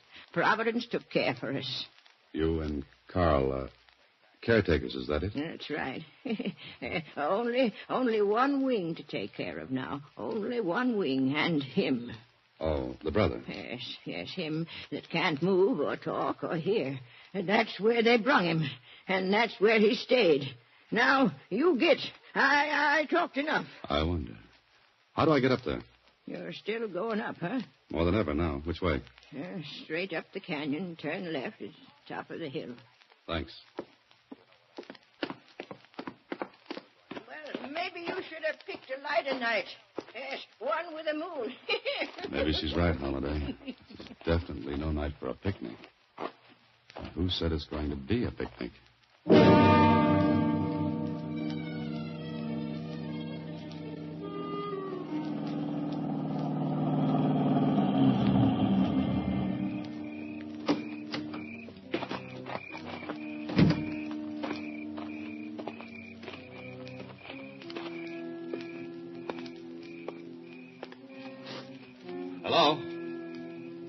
Anybody here? Hello? And the same to you with feathers on.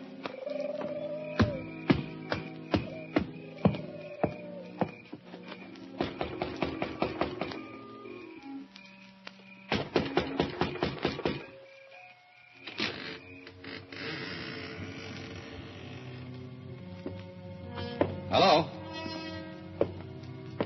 Oh. Light a match, Holiday. Don't be so stupid. Is anyone here?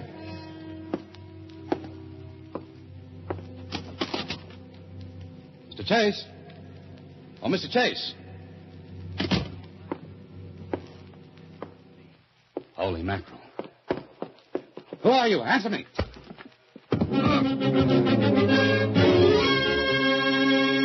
You are listening to Box 13, starring Alan Ladd as Dan Holliday.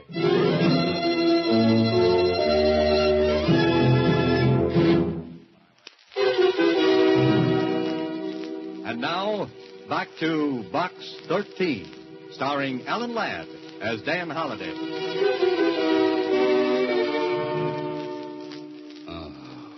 Nice baritone voice you got there, Holliday. Clean. Inspector Clean. Where am I? Hospital. What for? For your head. There's a little dent in it, about 2 inches deep. Oh, I remember. Where is he? He? Who? The body. Oh, the body. What body? Wait a minute. Wait a minute. How did you get in? Who found me? Who told you all about this? The old girl, caretaker's wife. She found you. Oh. Clean. I saw a body in Fair Melrose. Holiday, I don't know what merry-go-round you're on, but keep up this way and you'll get the brass ring through your nose. How do I get out of this place? Walk out. Thanks. What are you going to do now? Why? I want to know where to pick up the body. Keep in touch, Clean. What have you got in mind? A date. A date with a beautiful young lady.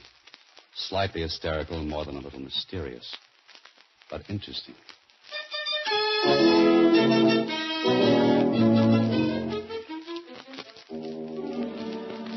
What do you want here again, Mr. Holliday? More to the point, what do you want? Will you please leave? Every time I come here, I get invited to leave.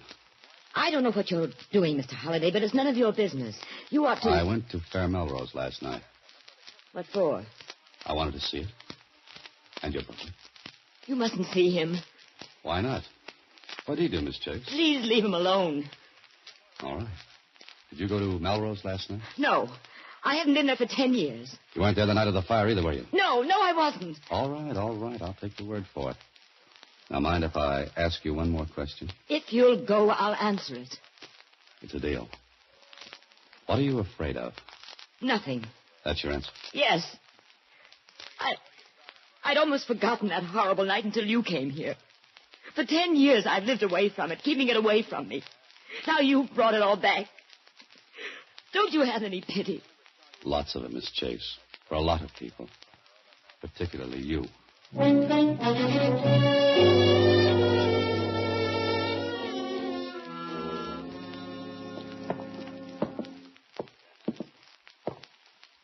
do you want to see him for? I got to. I want to talk with him. He can't talk. He can't hear. He's in the only wing left by the fire? Well, that he is. You still want to go up to see him? Yes, I do. Oh, the Chases. Devil's brood, all of them. Devil's brood. The young'un with her temper, screaming at her mother and father. And him that's upstairs now, always fighting with his sister. The fire was a visitation and a judgment of Providence. There he is. Oh, no. Well, that's him. You stay here.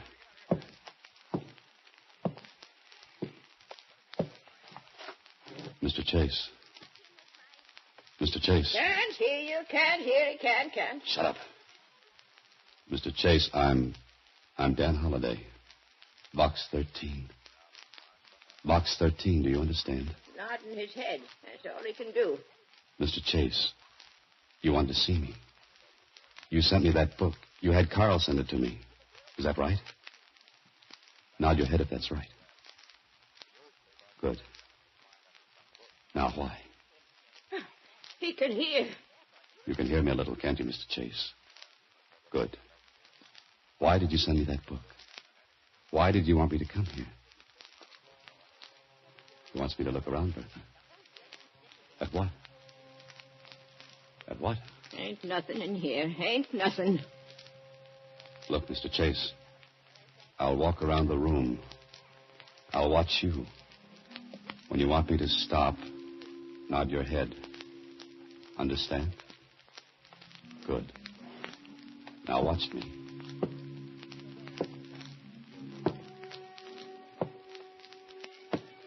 Here? This trophy case. Is this it? What about it? What do you want me to see in this? Good. Bertha, come here. I ain't coming in. I said come here, come on. Take a good look at this trophy case, Bertha. A good look. I don't see nothing. There's a plaque missing from its place. There's heavy dust around behind all those cups and trophies, but there's a clean spot here where a plaque stood. No dust, Bertha. No dust. Someone took a plaque from here not more than a few days ago. Did you? I ain't touched nothing. Never touched nothing. Mr. Chase. That plaque. Whose was it? Yours? No. Your father's? Mother's? Mildred's. It was hers. But someone took it. Mr. Chase, try to understand. Try to answer. Please, you've got to. He can't. Mr. Chase, try hard. Try hard to hear me Let again. him alone. He can't do no more. Stay with me, Bertha. Don't leave him for a minute, do you hear?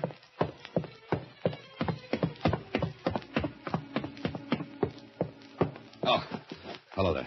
Hello, Holiday. Inspector, I'm in a hurry. No, it looks like it. But you can spare a poor cop a couple of minutes to explain something, can't you? What? That body. We found it. In a ravine about a mile down the road. All right, you found the body. Now I'm in a hurry. I gotta go. Not so fast, Holiday.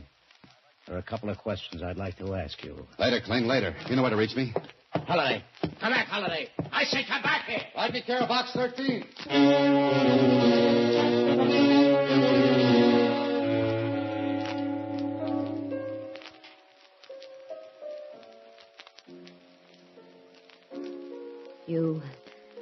You saw my brother, Mr. Holliday?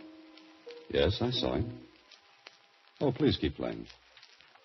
I don't know why I let you in here. I do. Can't you leave me alone? Please. The piano. I like to hear it. What did you find out? So you don't know why anyone would have taken that plaque from the trophy case? No! Your brother managed to tell me it was yours. Where was it? In the lower right-hand corner of the trophy case. Lower right-hand corner. Lower. That mean anything? Well, it was a plaque I won for dramatics at Merrifield Academy. I don't get it. What value does it have? It isn't worth anything except Except what? the plaque was presented to me at a dinner at Merrifield. So, go on. The dinner was the night of the fire at Melrose. And the plaque would prove you were at Merrifield the night of the fire. Yes. But somebody wants people to think you were at Fair Melrose. Were you? No. How many times do I have to say that? That's enough. Who hates you, Miss Chase? My brother. Your brother? They all hated me. My mother, my father, my brother. Sometimes I think I hated them. Watching me, picking my friends, cutting me off from the friends I'd picked. I couldn't stand it I see. All right, Miss Chase. We'll forget it for now. But can I come back this evening? Why? I said before I wanted to help you. That still goes. Miss Chase, it still goes.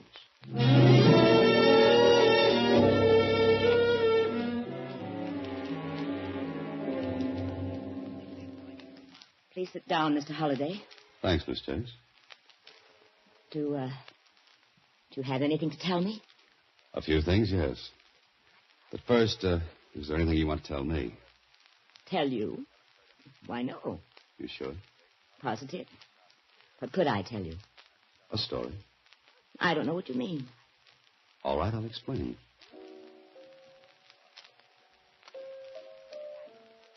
Must you play the piano? No, but I'd like to. Miss Chase, let me tell you a story. What about? Well, I don't know whether it's exact or not. You see, I have to guess a lot. Fill in details myself. But this story's about a girl, an 18-year-old girl. That is, she was 18 10 years ago. And what's that got to do with me? Oh? You might be the girl, Miss Chase. Wild, with a temper. Bad temper. She had a lot of fights with her parents. Mostly about the friends she had. The way she ran around. What are you trying to say? That one night this girl set fire to her home in a fit of temper. After a fight with her parents. Maybe she didn't mean to do what she did. But the fire destroyed her home almost completely. It meant the death of her parents, and it made her brother a You're making hopeless... this up. You're guessing. I said I'd have to guess. I was at Merrifield the night of the fire. For a while. I checked. Found out you left early enough to get to Melrose. And you brought a plaque with you. The one you'd won for dramatics. Well, I brought it to Melrose later. The next day or the next. I don't remember. No, that's no good, Miss Chase. It's too hard to believe that anyone would walk into a ruined home and put a plaque in a trophy case. I say you took it to Melrose, then had the fight with your mother and father. You're lying. I don't think so. I took it there after the fire. And why is it missing? Want me to look around your apartment for it, Miss Chase? Or send for the police to look for it? No. Why not, if you haven't got it? Why are you afraid to let me look for it? So I am right. Now let's get on with the story.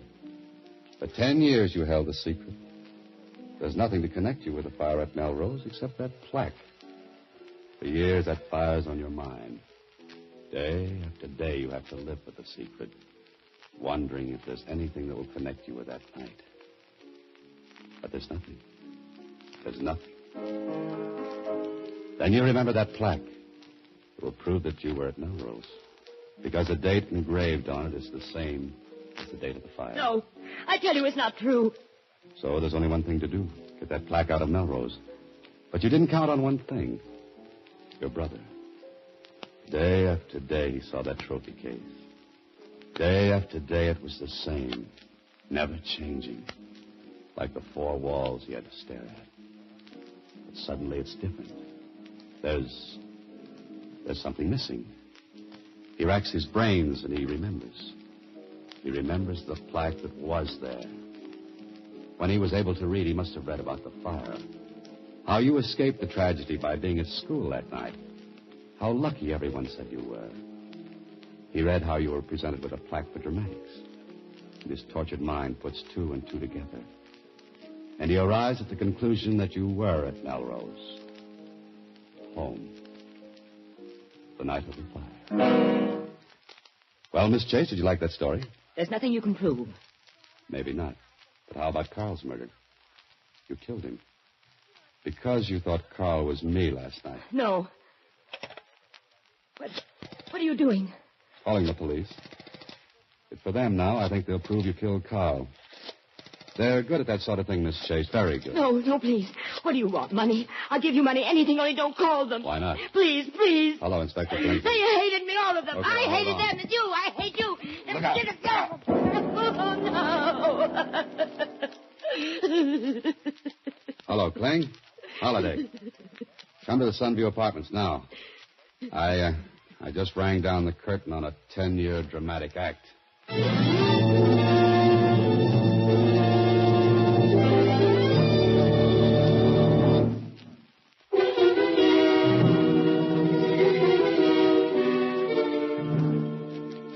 Gee, it must have been awful thrilling, Mr. Holliday. Yeah, sure, Susie. About as thrilling as throwing dirt in the guy's face. Oh. Well, here's some more mail for Box 13. Later, Susie, later. But here's something maybe you ought to look into. What? If you subscribe to this book club, you get a free set of Sir Walter Scott's poems. Oh, fine. Good night, Susie. Next week, same time, Alan Ladd stars as Dan Holliday in Box 13.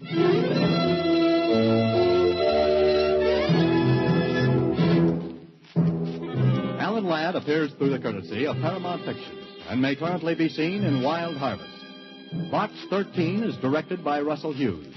Original music is composed and conducted by Rudy Schrager, with an original story by Frank Hart Tausig. The part of Susie is played by Sylvia Picker. This is a Mayfair production.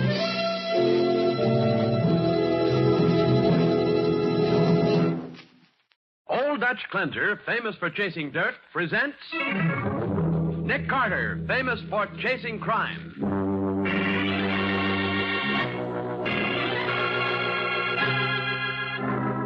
Every week at this time, two great names are joined as Old Dutch Cleanser brings you one of the most resourceful and daring characters in all detective fiction, Nick Carter, Master Detective.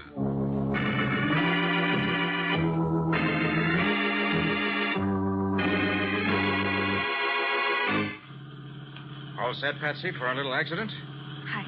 I guess so, Nick. I feel like a Hollywood stunt woman about to be pushed off a cliff. Just do as I told you.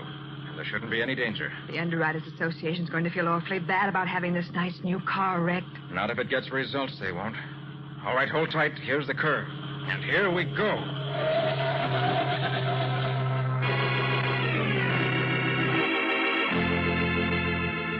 Now, the case of the lucrative wrecks.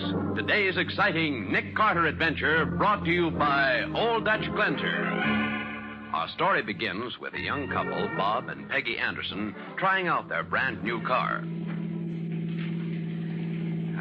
Listen to that motor purr, Peggy. Oh, it feels good to be at the wheel of a new car again. Bob, this hill is steep. Maybe there's a curve at the bottom. If there were a curve, it would be marked.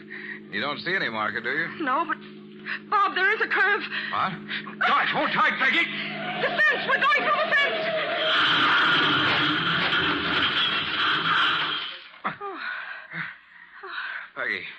Peggy, you all right? I guess so. Oh, how about you? Oh, I got a bump on my head, I guess, but no bones broken. Let me help you out. Yeah. Oh, Bob, our new car, it's a total wreck. Yeah. Golly, we not only went through the fence, we went halfway through the wall of this barn. Say, you too. Don't try to get away. Well, who's trying to get away? Put down that shotgun, you idiot. Young fella, you might have near ruined my barn with your reckless driving. Done near $1,000 damage to it. $1,000? The whole barn isn't worth that. Don't go getting sassy, young lady. I'm a deputy sheriff, I am. Oh, now, look, mister, Name is Dillon. All right, Mr. Dillon. You'll get paid for the damage as soon as I can arrange it. I want cash, young fella. Oh, I haven't got enough with me. I get the cash, or I hold your car. Look, we can work this out somehow. Yeah? Well, look, tell you what. I got a nephew in the garage business. Now, this wreck of yours might be worth $200 or $300 to him. Now, here's my proposition. I'll take what's left of the car and call it quits. But that's wait a minute. fair. Take it or leave it. Well? Oh, all right. I know when I'm licked.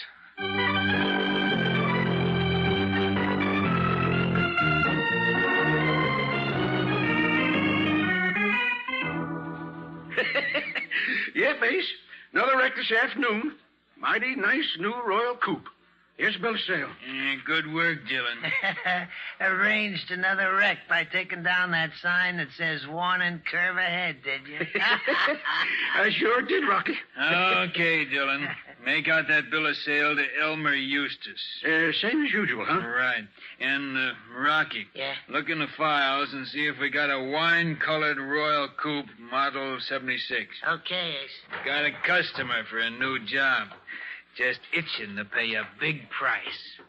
Well, there's no Model 76 Royal Coupe listed in the boss's files. Ah. All right, Rocky, come on. Let's go out and see if we can pick one up.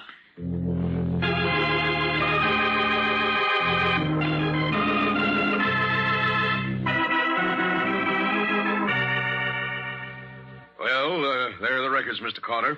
In the past 3 months, there's been a positive epidemic of thefts of new cars. Mr. Benson, hasn't a single car been recovered? Not one. That's why the Underwriters Association is asking you to take the case. Very well. But I warn you, I'll have to have a free hand, no matter how strange my methods may seem. Of course.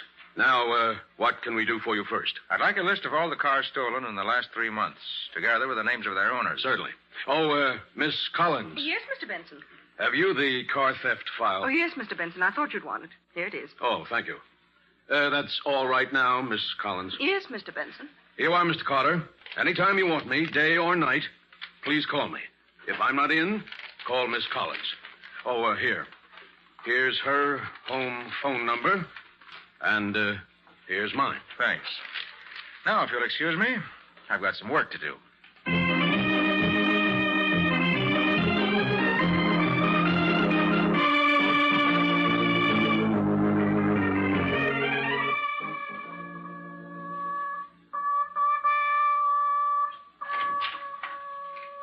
Oh, Nick.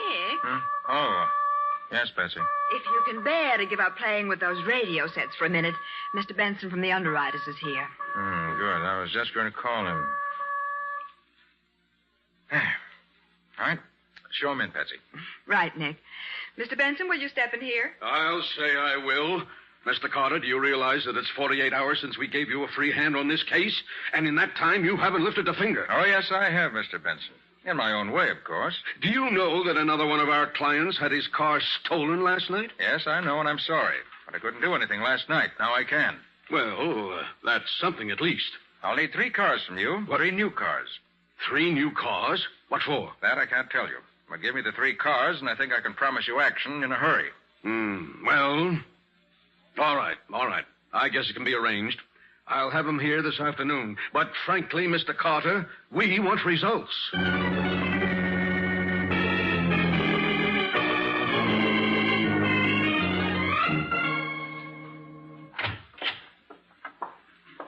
Well, Nick, I just left the last of those 3 cars at 7th and Washington Streets.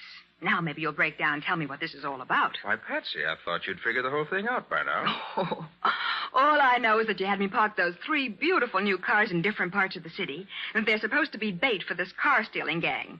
But why didn't you have me put them someplace where you can watch them? Oh, but I am watching them, Patsy. Oh, are you kidding? I am not. Huh? Under the back seat of each of those cars, I've hidden one of those little radios you said I was playing with. What? They're really small, compact sending sets with an individual signal and a 2-mile range. Catch on? Oh, I think I do, Nick. If anybody steals one of those cars... The radio starts sending out a signal automatically. And with a direction finder in my car, we can follow the stolen car straight to the gang's hideout. Now, if that gang will just pick up one of those cars... Nick, they have. How do you like that for service? Wait. That's the signal from the Royal Coupe you parked at the corner of 6th and Johnson. We got to get there fast.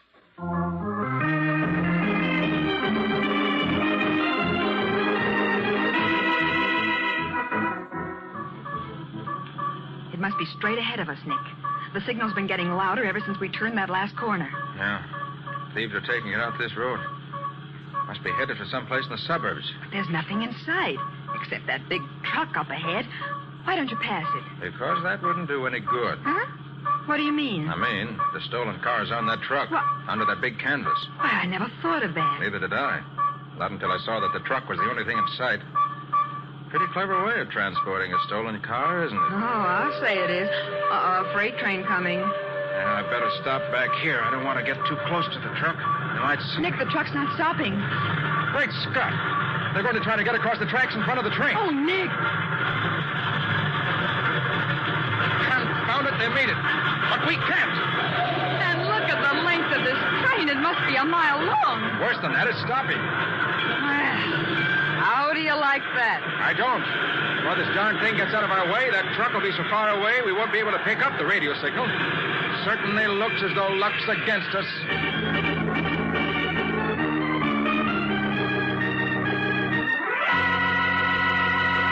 Well, so Nick lost the first round in his battle to break up the ring of car thieves. But he's lost more than that. He's lost a brand new car lent to him to use as bait. We'll see what that leads to in just a moment.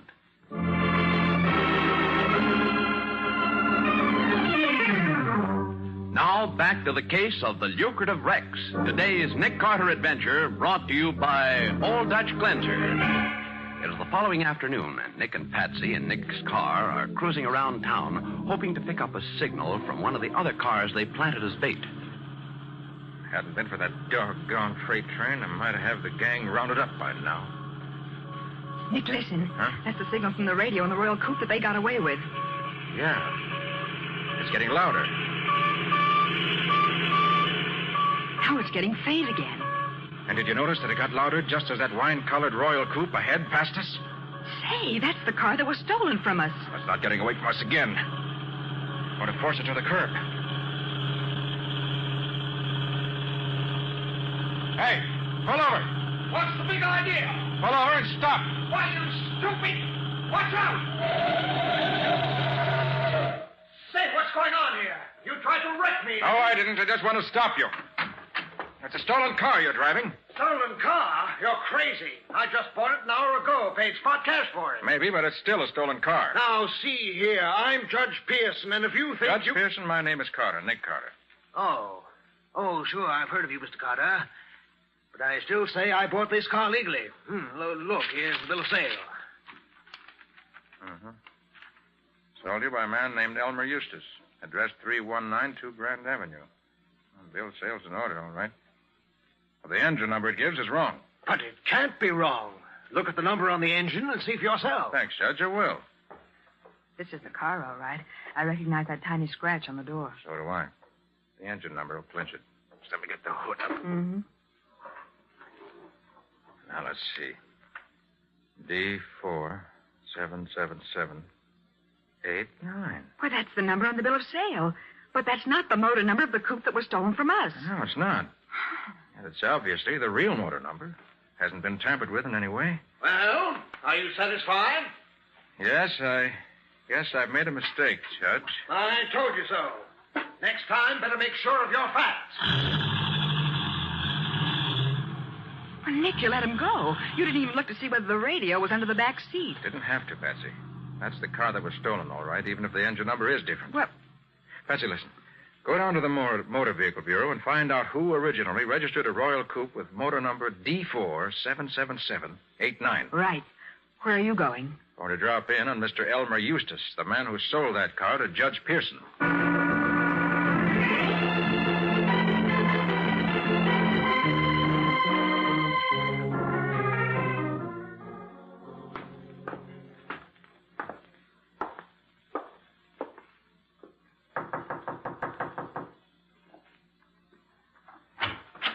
Yes? I'd like to speak to Mr. Eustace. Is he in? Yes, he's in, young man. But I don't know if he'll speak to you. I think he will. May I come in, please? Oh, no, young man. Elmer doesn't live here. He lives next door. Next door? Yes. Right there on the other side of the fence. But that's a cemetery. Yes. Elmer's been dead 20 years.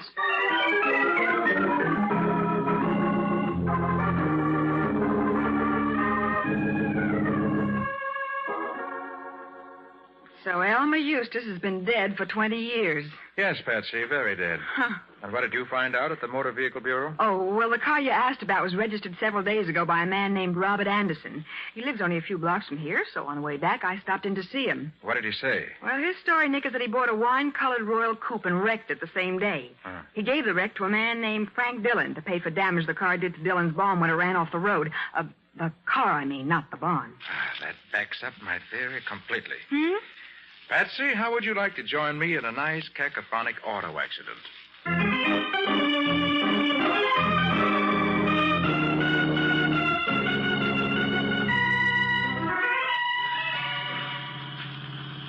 All set, Patsy?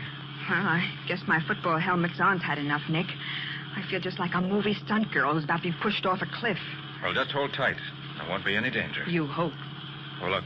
There's Dillon's barn, just around the turn, down there at the bottom of the hill. I can see it in the headlights, Nick. My hunch is right. Dillon's part of the gang. My bet is that he's responsible for the accident young Anderson had. And somehow or other got Anderson to turn the wrecked car over to him. But if you think the gang also stole the Royal Coupe we used as bait... It was the same model as Anderson's, Patsy. Only they took the engine out of Anderson's car and put it in the stolen car. But why would they do that? Because they got the bill of sale from Anderson. Then, when they put the engine from his car into the car they stole, the whole deal looked very legal. So that's how they disguised the cars they stole. That's how. And now we're going to have the same kind of accident Anderson had. Okay, Patsy, here's the curve. Hold tight.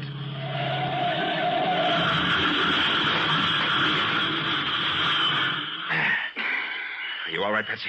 Well, all things considered. Quick, give me your helmet. I'll put it in the suitcase with mine. Here you are, Nick. There. Now they're out of sight. Hey, you! Pretend to be unconscious, Patsy. I'm going to pick you up and carry you. I could learn to like this. Hey, you two. Don't try to get away. What do you mean, get away? We've had an accident. Yeah, I'll say you have. Darn near knocked my barn down. Must have done $1,000 worth of damage to it. I'll settle for the damage, but this lady's hurt. Got to get her in the house and call a doctor. What about my barn? I'll take care of that later. You can keep the car for security. Huh? Well, all right. Come on this way. All right, I'm following you.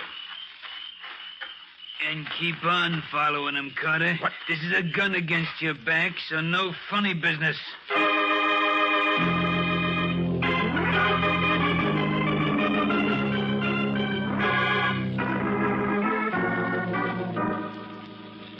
right, Carter. Put the dame on that sofa and sit down there with her. Anything you say. There you are, Patsy. Oh. Make yourself comfortable, Carter. Thanks. I'm calling the big boss to ask about your funeral. See that there are lots of flowers. Why? You won't be smelling them.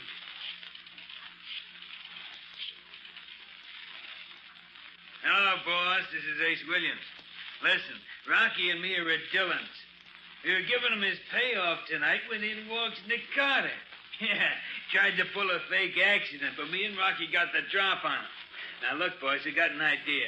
He's already wrecked his car, see? So why don't we put it on the truck and haul it out to the old Morgan quarry? It's about 60 feet deep. Nick. What? Sure, we can put him and the girl in the car and push it off. They're going to kill us. Easy, Patsy. We're not dead yet. That's the idea. Yeah, just a nice, clean accident. Okay, goodbye. Well, Carter, you can pick up the dame again. The four of us are going for a little ride. But only me and Rocky are coming back.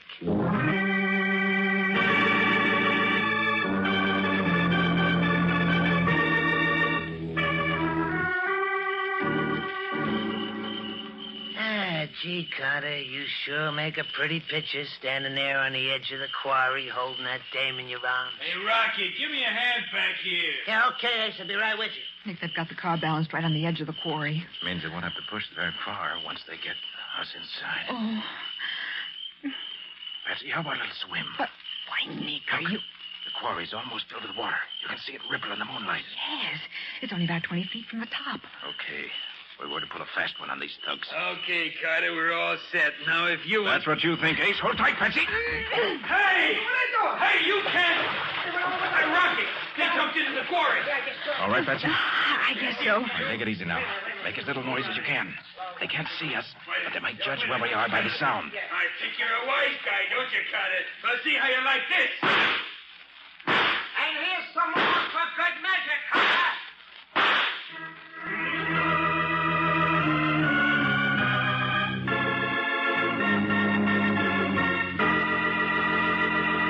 Well, for the moment at least, Nick and Patsy have beaten the crooks at their own game.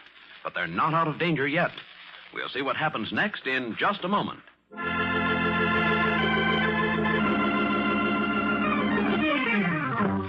Now, back to the case of the lucrative Rex. Today's adventure with Nick Carter, brought to you by Old Dutch Glenser. We pick up our story with Nick and Patsy in the water in the old quarry. Ace and Rocky, standing at the edge of the quarry, are shooting at them through the darkness.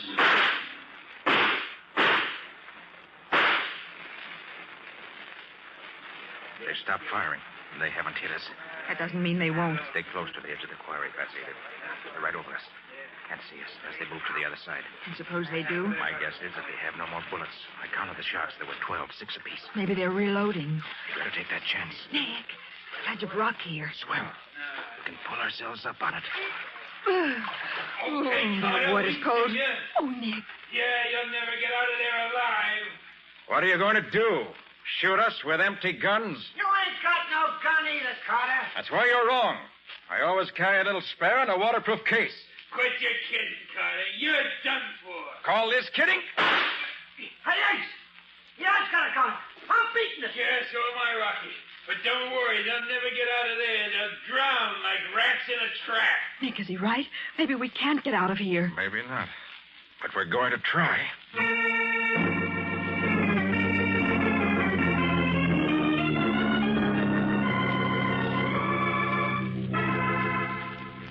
Well, Patsy, that wasn't so bad, was it? Oh, now that it's all over, it wasn't so bad. But for a few minutes, Nick, I thought we'd never live to get back here to the office. Well, we made it, and that's all that counts. Dry clothes help, too.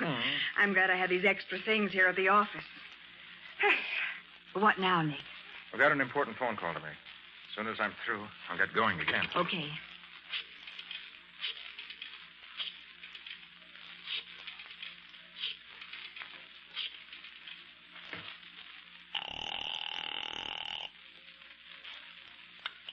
Hello? Hello, Miss Collins. This is Nick Carter. Oh, yes, Mr. Carter. I have an important message for Mr. Benson. He doesn't seem to be home. Could you take it down and try to locate him? Why, of course. What is the message? Just tell him that I've identified 3 of the gang and have a police dragnet out for them. Hope to have them in custody by morning. Well, Mr. Benson will be delighted to hear that, Mr. Carter. I'll see that he gets the message as soon as possible. Thanks very much, Miss Collins. Good night. Well, that's that. And now I'm going out to find that gang's headquarters. Find their headquarters. But, Nick, they didn't give us a single clue to its location. Oh, yes, they did. Just one clue. Huh? And I'm going to build that clue into a whole court full of convictions. But, Nick... You stay here by the phone. And when I call, come running with Sergeant Matheson. And every man he can get his hands on.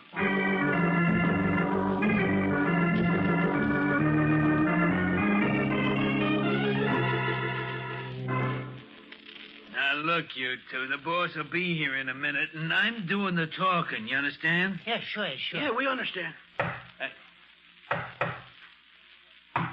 that's the boss now. Open the door, Rocky. Yeah, sure, Ace. Come in, boss. We're all here like you wanted. Close that door. Yeah, sure. Fools. Bunglers. Huh? Well, what do you mean? So you got rid of Nick Carter, did you? Sure we did. And I suppose it was his ghost that just telephoned me. Just telephoned you? Nick Carter? He did.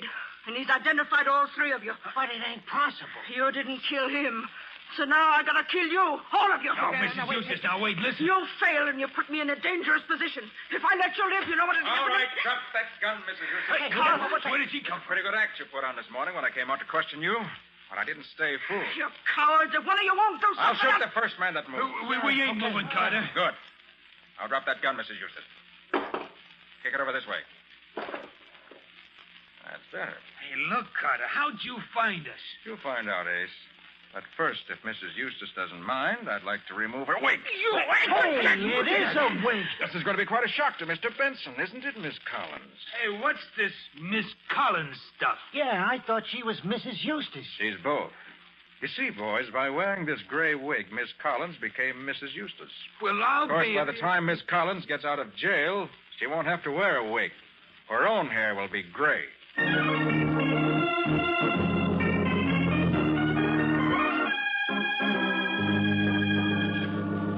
Well, I'll be darned.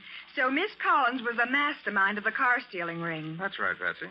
As Benson's secretary, working right there in the office of the Underwriters Association, she was in a perfect position to furnish the others with the information that made the racket a success. But why did she play the part of Elma Eustace's poor old widow? Oh, that was a smokescreen. To hide her real identity from the gang. Oh. I imagine her original plan was that when the racket petered out, Mrs. Eustace would just vanish. And since none of the gang knew that she was also Miss Collins, they wouldn't be able to blackmail her later or implicate her in any way. But I still don't see what made you suspect her. That one clue I mentioned, Patsy. When Ace phoned from Dillon's place, I counted the clicks as he dialed. 333-444 was the number he called. That was the same number Benson had previously given me in case I ever had to call Miss Collins. That was all I needed to know. Gee, but it sounds simple. When you explain it. Now perhaps you'll tell me how you found the hideout. Oh, that was easy. You see, when I phoned Miss Collins and in that way let her know you and I had escaped, I knew she'd head straight for the hideout. Why, of course. Well, I got to the place she lives just before she left. Oh, but how'd you find out where she lived? Had Matty trace her phone number. He gave me her address this morning. And where did she live, Nick? Right smack across the street from where Mrs. Eustace lives. Well, what do you know? From there on, it was a cinch. I saw her when she came out of the house fixed up at Mrs. Eustace, and then followed her straight to the hideout. Any more questions? Oh, yes, teacher. Who owns that spiffy new sedan parked outside of the curb? That? Well, Patsy, it just happens that was on order for Miss Collins. But since she won't be needing a car for 10 years or so, the underwriters bought it and insisted on presenting it to me. Oh, that's wonderful. Miss Bowen, may I give you a ride home? Why, Mr. Carter, it will be a pleasure. It isn't every day that a poor working girl... Oh, Nick, that truck. Why, it's going to skid right into my car. Oh, Nick, if that isn't the darnest break. Here I get a brand new car and don't even get a chance to blow the horn.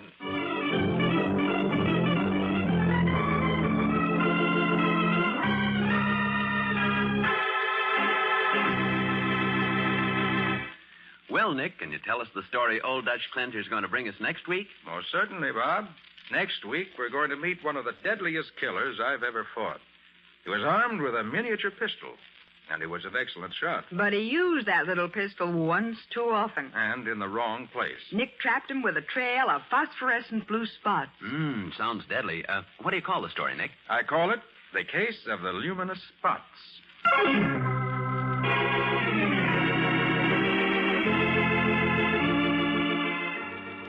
Nick Carter, Master Detective, is presented each week at this time and over these same stations by the Cudahy Packing Company, makers of Old Dutch Cleanser.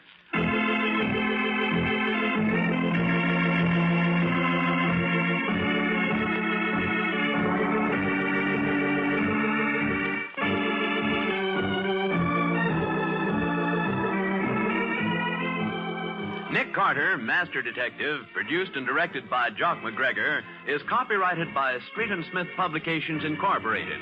Lon Clark is starred as Nick, with Charlotte Manson featured as Patsy. Today's script was written by Robert David. Original music is played by George Wright. This program is fictional, and any resemblance to actual persons living or dead is purely coincidental. This is Bob Martin saying, when minutes count, use Old Dutch Cleanser.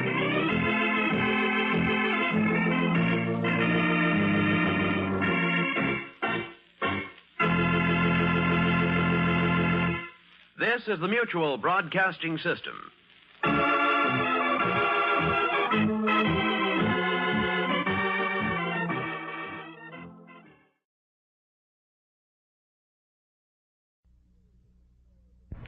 Rinso, new Rinso with Solium presents Call the Police. Attention, homicide section, flying squad detail. Murder suspect in your zone. Close in according to instructions.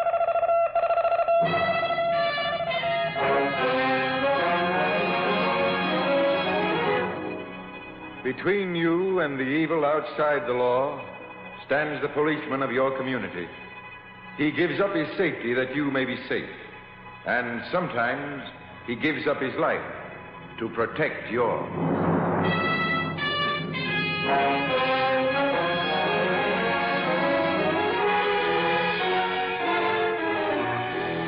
New Rinso, the soap that contains Solium, the scientific sunlight ingredient, brings you Call the Police, a new series of realistic radio dramas inspired by the courageous work of police departments all over America.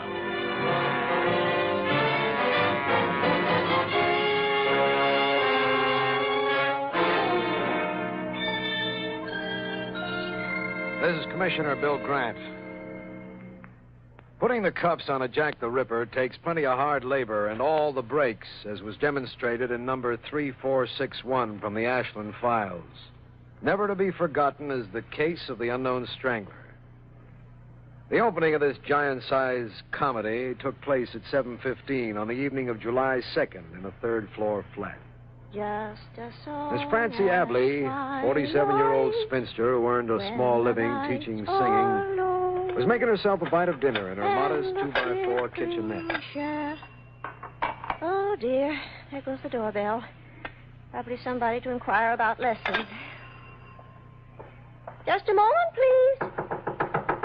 Just a moment. I hear you. I'm coming.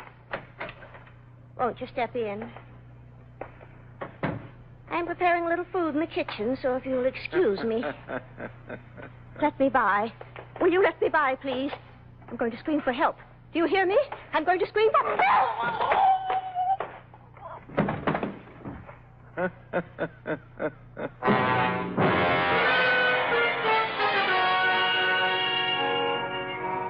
That was the curtain raiser.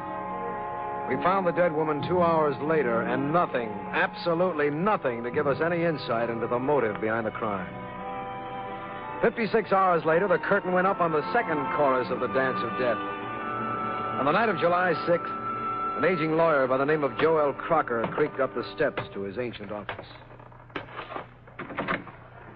What? I didn't know there was anyone waiting for me. I'm terribly sorry, sir. If you'll just come along into the inner office, leave the door open, if you please. It's cooler that way. Now, just have a seat. Now,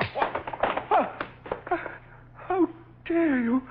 How dare you strike me in my... How dare you?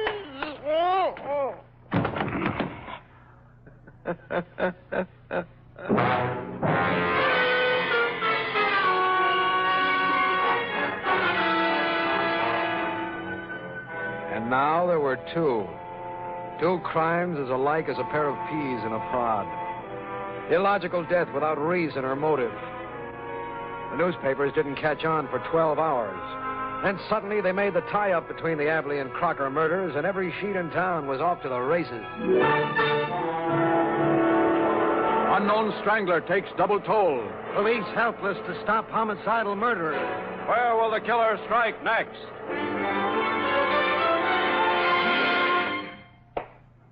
Bill, stop pacing. Bill, please. Take a gander at those papers, Libby. A banner day for the press. This photo layout looks like a remake of The Cat and the Canary. May I say something? Say what? This is really the criminal psych department speaking, Bill, but you're dealing with just what the papers say you are. A homicidal murderer. So, why? Murder is always on the verge of insanity, or, as we say, pre-psychotic. But murder without motive, pointless, disconnected, profitless killing, is psychotic. Whoever the man is, Bill, he's insane. Hold it a second, Libby. Well? I'm sorry, but I had to come. I couldn't wait any longer. I had to come. What is this? Who are you? My name is Liz Porter. You've got to help me. He's been missing for days. Who has? Leonard Walker, the boy I'm engaged to. Look, missing persons you report at your local precinct. I did, but all they've got on their minds is this unknown strangler scare. Oh, please help me. I'm so worried. How long has your fiancé been missing, Miss Porter? Since the evening of the 2nd of July. Yeah, very interesting evening. And what's the last you saw of him? Well, we'd been on a date. He brought me home. He drove away in his car. What kind of a car does he drive? A small sedan. License plate? It's 201G. Oh, I don't know. I just don't know. My mind's in such a fog. Have a chair, miss. Thank you. Hello? Reggio. Well? Now, don't blow your top. Thanks for carrying, but it's already blown. What's the news? Bad. Another strangler victim. Another? The strangler again, Libby. Oh, Bill. What address? No address. This one was staged in a car on a side road off Highway 11. Young guy, about 25. No identification. Young guy killed in his car. What about the license plate? 201G48N. Just a second. Miss Porter. Yes?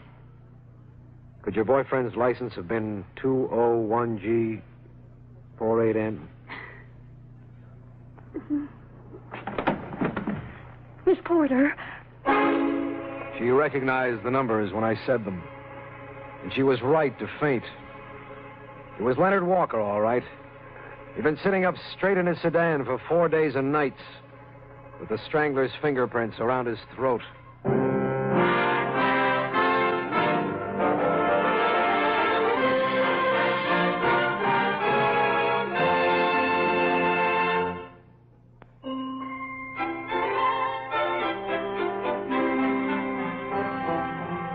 When I get down to the office these hot summer days, I shed my coat the moment I get there, and the rest of the boys do the same. Everybody knows that a man looks fine without a coat if he's careful to wear a clean, nicely washed shirt. But you know, I'm kind of proud of the way my wife washes my shirts. But the credit's only partly hers. The rest belongs to Rinso. New Rinso, that's the new Rinso with Solium, actually gets white clothes whiter than brand new, and washable colors even brighter than new. So I go around every day wearing a shirt that's whiter than a new one. And that's a fact. New Rinso with Solium, the scientific sunlight ingredient, puts sunshine in your wash. And I think it sort of puts sunshine in a man's whole outlook, too, because he knows he looks so good in a Rinso washed shirt. So, ma'am, how about it? Why don't you wash your husband's shirts and all the rest of your wash with safe, soapy-rich new Rinso?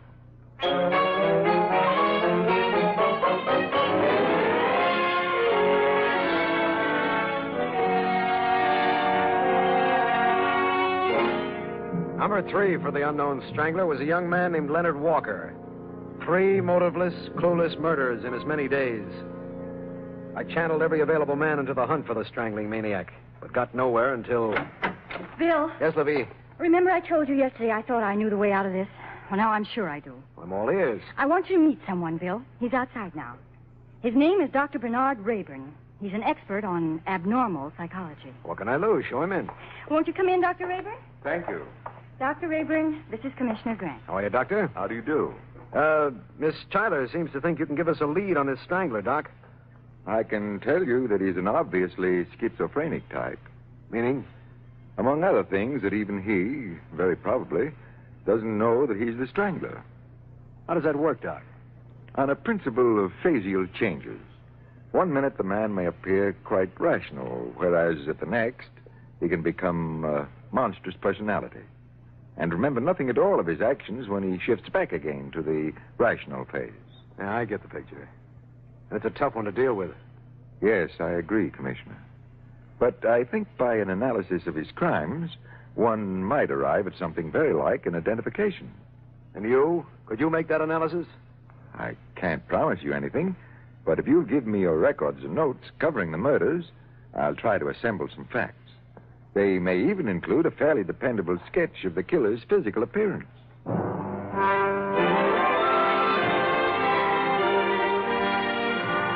By now, I liked the man. And I knew also that he'd deliver. So I gathered together our meager records and packed them off to do his work. An hour and a half later, the tireless Sergeant Maggio walked into the office. Here's a little jigger to add to your collection. What's that? I took a last look at Leonard Walker's car and found it stuck under the front seat cover. It's the cap of one of those newfangled dry-point pens. Maybe it belonged to Walker. I'm going to check on that. I called Miss Porter, and she's coming over after work to see if she recognizes it. Uh-huh. They tell me you had an interview with a nut doctor. I talked things over with Dr. Rayburn. Where's he now, laundering his straitjackets? Getting his work done, which isn't a bad idea for everybody on this case.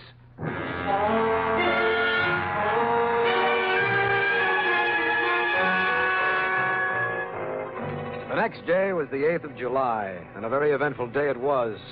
Because at a little after 7 that evening, a school teacher named Miss Rosie McMahon was hurrying across the lonelier stretches of Burgoyne Park to beat an oncoming storm. Who are you? What do you want? No. No. Come here. Go away. Come here. Let me alone. Let me alone. Help! Help! Okay, boys, let's have him trapped. Take it easy now, Bo. You made a mistake. Let me loose. Let me loose. Sorry, but you tried it once too often, Strangler.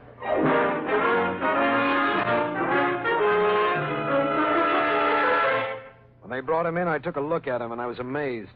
A little thin-faced man with steel-rimmed glasses and tobacco-stained mustache. No, you are wrong. I not do something, only stop nice lady to ask for cigarette.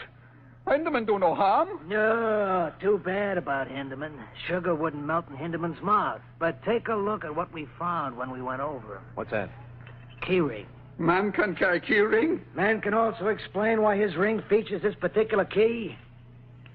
Look at the tag on it, Chief. Huh? Key to the basement of 894 Tyson Street. 894 Tyson? Well, that's the address of the Abley woman. Strangler victim number 1. And maybe you also remember the address of Lawyer Crocker, number 2. For sure. 54 Fulham Street. Exhibit B from the same key ring. Hinderman make no harm for somebody. Hinderman What are you only... doing with these keys? Make a living.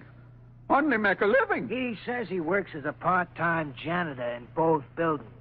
Kinda coincidence, huh, Commissioner? Wait a minute. 894 Tyson, 54 Fulham.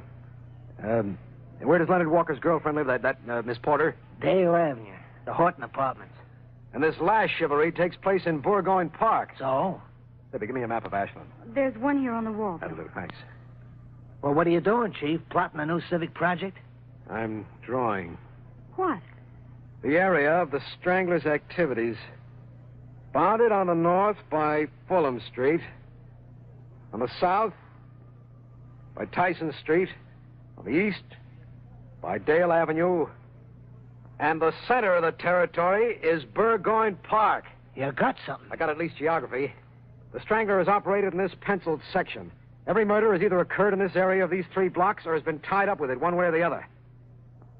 Hinderman? Yeah, mister, yeah? You're under arrest for the murders of Francis Abley, Joel Crocker, and Leonard Walker. No, I know do something. I know do something. You can't tell me I do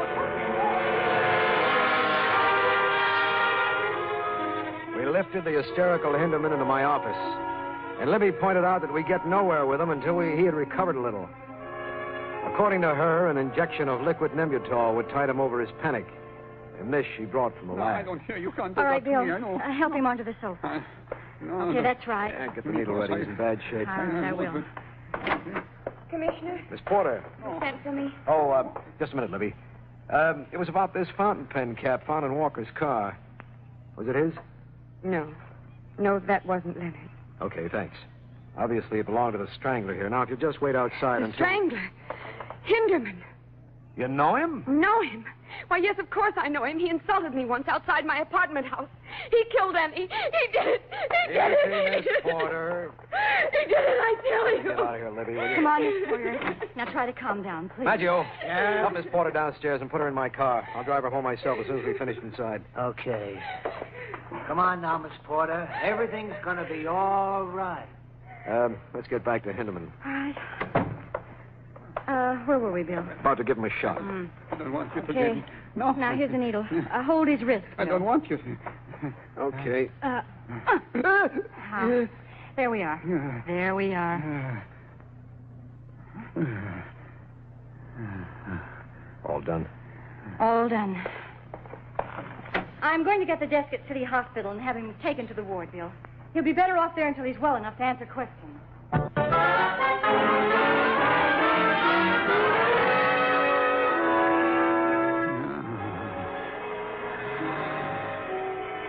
He was sleeping peacefully, this man whose one love was murder. I looked down at him, fascinated by the sheer evil of his face. And then... I do. I leaned forward, hovering over him to catch an unconscious confession. When suddenly, his head came up under my chin, the bony skull catching me square on the button with the power of a mule's kick. My eyes bugged as the room started to do a swirling tarantella. And then... down I went, swaying off into Never Never Land, without a care in the world.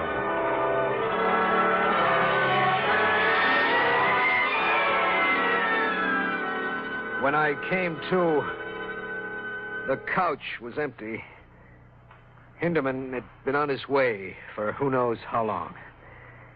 And then I saw it. A spot on the carpet not 3 feet from my nose. I smelt it. Nembutal. In those few minutes while we were lugging Liz Porter outside, Hinderman had emptied the needle and filled it again so that we gave him an injection of Aqua Pura, H2O, water.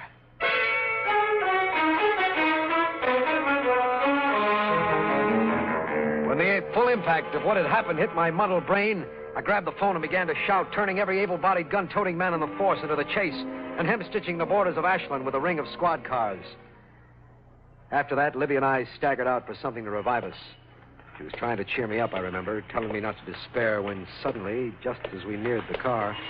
Bill. Huh? Bill, look. Look. Look. I looked. Through the window of my car, I saw Liz Porter smiling out at us. On second glance, I saw that the smile was really the toothy grimace of her last attempt for that final gasp of air that hadn't come. Elizabeth Porter had met the Strangler, face to face.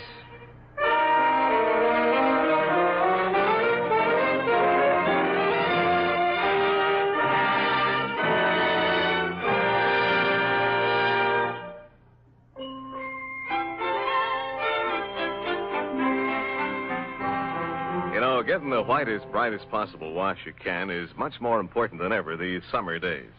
That's when it shows up the most in women's dresses, men's shirts, and children's play clothes. Well, new Rinso with Solium gives clothes a brilliance that you've never seen before. And if you'd like to prove it, try this. Do your next wash with Rinso. Then compare it with any other wash you've ever seen. You'll find that your white clothes are actually whiter than brand new, and your washable color is even brighter than new. That's because of Solium, the amazing scientific sunlight ingredient that's in new Rinso and in no other soap. Rinso with Solium is an entirely new idea in washing clothes. It really gets them whiter and brighter than brand new. See for yourself. Do your next wash in new Rinso Soapy Rich Suds. Rinso is so safe and so kind to your hands. Find out for yourself how new Rinso with Solium, even on rainy days, puts sunshine in your wash.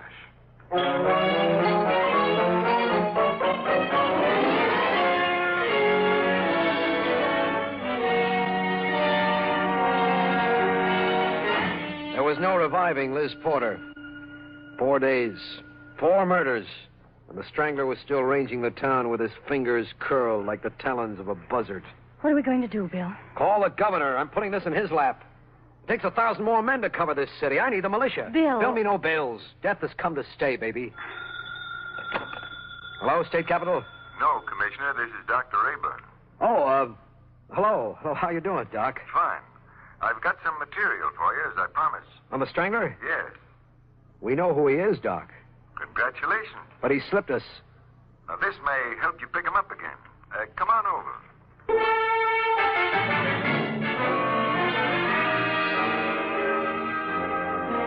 Rayburn lived in a comfortable brownstone on Chestnut Street. We sat over his dining room table drinking cold beer and examining what amounted to the work of genius. Now, take a look at this sketch, Commissioner. Yeah. Who is this, Doc? It's a picture of the Strangler. Huh? It's not exactly a camera portrait, Grant, but it's been discovered recently that all mental illnesses have similar physical correlatives. In other words, this is what the Strangler must look like based upon his symptoms. I get it. You're okay, Doc. You're okay. You can study it for a moment while I get my other notes. I did study the sketch. And the longer I looked at it, the more I realized that it looked nothing like Hinderman. But I had the strange feeling that it looked like somebody I knew. Now, here are the balance of the notes. I want to jot in a couple of remarks, then you can have them. He took out his fountain pen and began to make additions in the margins. And as I stared at him, the short hairs on the tender part of my nape stood up as sharp as quills. It's a nice suit, Doc. This one? Yeah. You could damage it, you know, carrying that pen in your pocket without a cap. I know. I'm a careless man at best. I lost the cap the other day. Where? Why, I don't know. I think I do. You think you do? Yeah. You lost it, Doc, where it was found, in Leonard Walker's car. Leonard Walker? He was one of the victims, wasn't he? Number 3, to be exact. How could I have lost it in his car? I never laid eyes on him. Here's the cap. Maggio found it yesterday. I'm afraid you laid more than eyes on him, Doc. I'm afraid you laid hands on him. Let me see that thing. Thanks. It is mine. There's a crack down the middle. I dropped it and stepped on it the day before it disappeared. Grant. I know, Dr. Rayburn. Me. This street, Chestnut Street, comprises the 4th side of the square in which the Strangler is operated. Also, take a look at the picture you drew. Yes. Yes, it does look like me. How could I have missed it? So, diagnose for me, Doc. My diagnosis stands. Advanced schizophrenia. And who's my Strangler? I can hardly believe it. I am. Prescription, Doc? Get me to headquarters. Quick.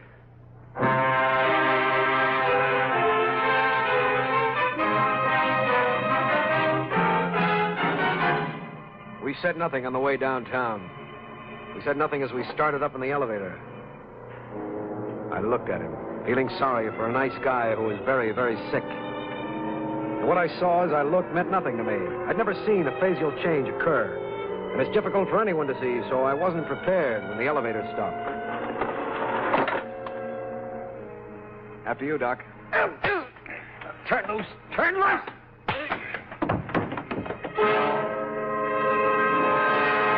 I went down, falling across the elevator entrance. And I didn't know that Libby was in my office. And she didn't know Rayburn is anything but a nice guy. Oh, hello, Doctor. Where's Bill? Bill? Bill Grant. Oh, Commissioner Grant. He was with you, wasn't he? Yes. He was. Oh, well, I hope he hurries. I've got news for him. Maggio just called. They've picked up Hinderman. Hinderman? Yes, Hinderman the janitor. The strangler. They found him hiding in the basement of an old house. Well, don't you realize what that means, Dr. Rayburn?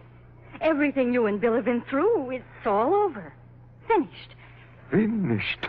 No more murders, no more terror, no more innocent victims. They've got the strangler. What are you laughing at? Are you trying to make fun of me? Dr. Rayburn, what's the matter? What's the matter? Doctor! What brought me to the surface was... And that same force dragged me out of the elevator. And down the hall, I saw the glass door with my name on it. William Grant, police commissioner. Ashland. Not strong enough to open it. I lunged forward and fell through.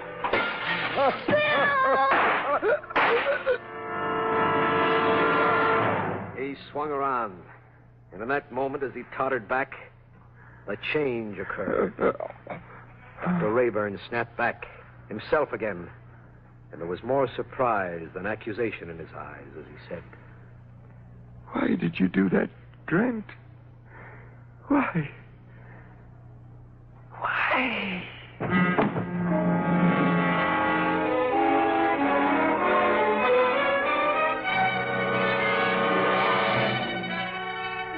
And the terror was over.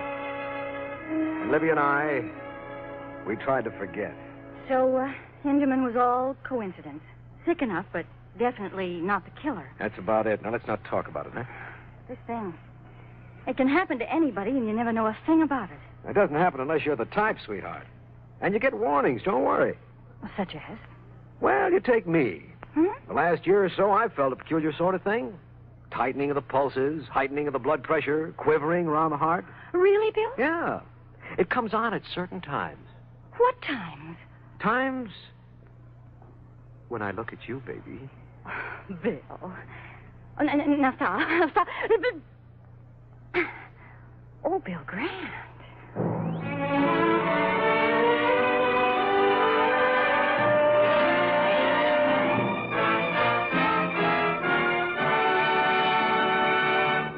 In just a moment, Commissioner Grant will return with the Call the Police Plaque of Valor.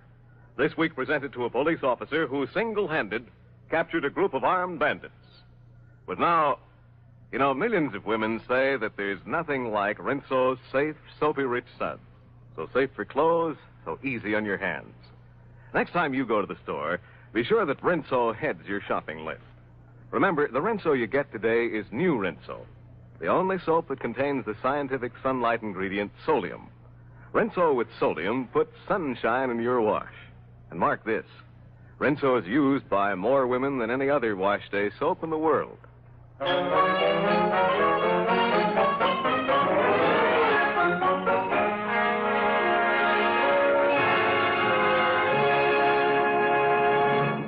This is Bill Grant.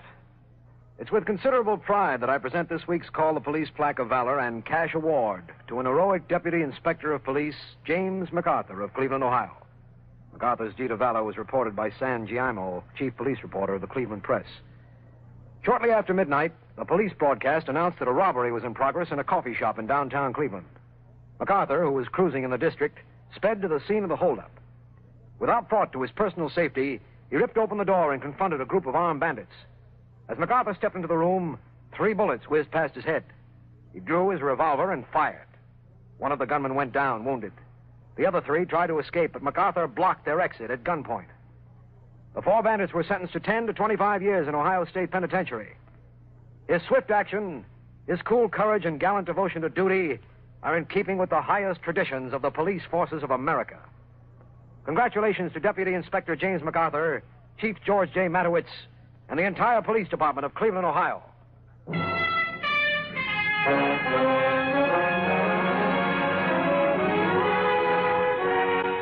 George Petrie was starred in the role of Bill Grant.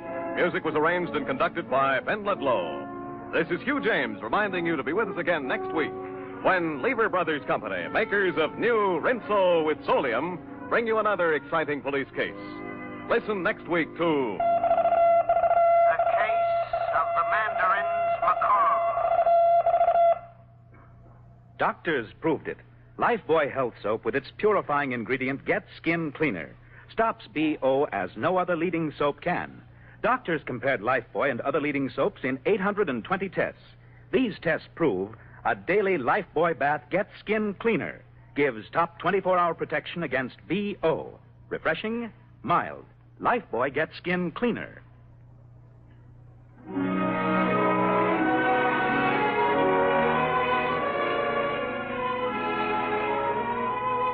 Be sure to listen next week to Call the Police.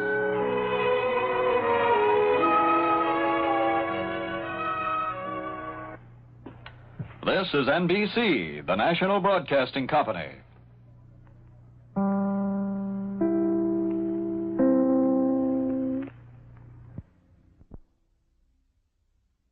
The Anchor Hocking Glass Corporation brings you Crime Photographer.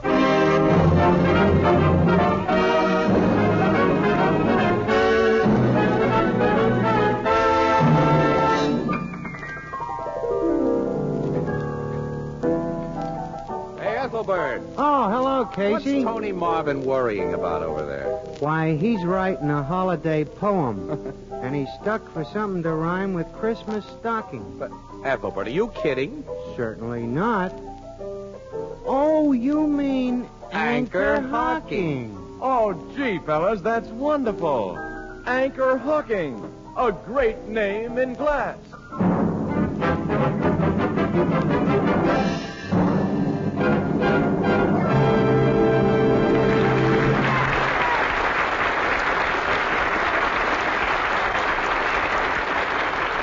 Good evening, ladies and gentlemen. This is Tony Marvin. Every week at this time, the Anchor Hocking Glass Corporation of Lancaster, Ohio, and its more than 10,000 employees bring you another adventure of Casey, crime photographer, ace cameraman who covers the crime news of a great city. Written by Alonzo Dean Cole. Our adventure for tonight, Christmas shopping.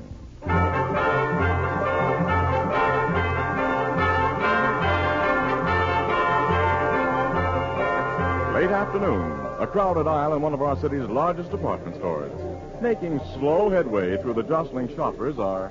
Casey, I've never seen the store so crowded. We say that every year during the week before Christmas, Annie. Where are you taking me now, huh? Well, you haven't anything for your Aunt Harriet yet, Oh, so I that's thought right. we'd look at umbrellas there. On this side of the store somewhere. Yeah. Annie, look, you can pick up a much nicer umbrella for Aunt Harriet than I can. I trust your judgment, absolutely, Annie. So suppose you... I shop for all the uninteresting items while you go up to the toy department and watch the electric trains again. Well, you know I've still got to pick up a few more things for my sister's kids, Annie. And hey, Annie, wait a minute. Hang on to your pocketbook. Keep an eye on that little guy in the black overcoat just ahead of us. Who? That's Fingers Fogarty, one of the best-known dips in the city. Pickpocket? Yep. Shove through this mob a little faster, Annie. Now keep him in sight. I think he's closing in on a prospect. You mean he's made up his mind about whose pocket he's going to pick? Sure, smart dips like Fingers don't dive into just anybody's pocket. They hang around bars and wait for some guy to flash a roll, and they tail him. And if he gets into a crowd like this... Look, Fogarty's doing his stuff now, Annie. No. Yeah. That big fat guy he just bumped into. Fingers took a wallet from his inside pocket. Well, I didn't see him. Neither did the fat guy. Fingers is a smooth worker. Come on. He'll feel very badly when we stop his special brand of Christmas shopping, but pocket picking is considered antisocial. I've got to get Mr. Fogarty. Well, he squeezed through the crowd. I can't see him anymore. Huh? Neither can I. Look, Casey, yell out for somebody to stop him. Well, I yell, stop thief. Well, you can't let him get away. He won't get away. Every cop in this precinct knows Fingers. He'll be picked up quick after a charge is brought against him. I'll help that guy who lost his wallet bring the charge. Yes, if you appear as a witness. I will. There's the fat man. Excuse me, mister. Something happened to you a minute ago that I don't think you know about. What do you mean? Your pocket was picked. My pocket? Yeah. A little guy bumped into you, and as he did, I saw his hand go into your inside pocket and come out with a wallet. Well, I happen to know who he is, and when you report your loss to the cops, I'll be glad. You're mistaken, mister. I didn't lose my wallet. Huh? I'm sure. I'm more sure. I tell you, I saw him. When a guy sees something that couldn't be seen, he's either goofy or drunk. On your way, fella. Well, I'll be... Good thing you didn't get your hands on Fingers Fogarty. He could have plastered you with a nice suit for false arrest. And I know he took a wallet from that fat guy's pocket. I was watching every move that Fingers made. Well, I was watching him, too, and I didn't see him take anything, and that fat man says he didn't lose a wallet, so... Okay, I'm goofy or drunk. Or maybe you only need glasses. Well, I do after this. Several glasses. Let's head for the Blue Note.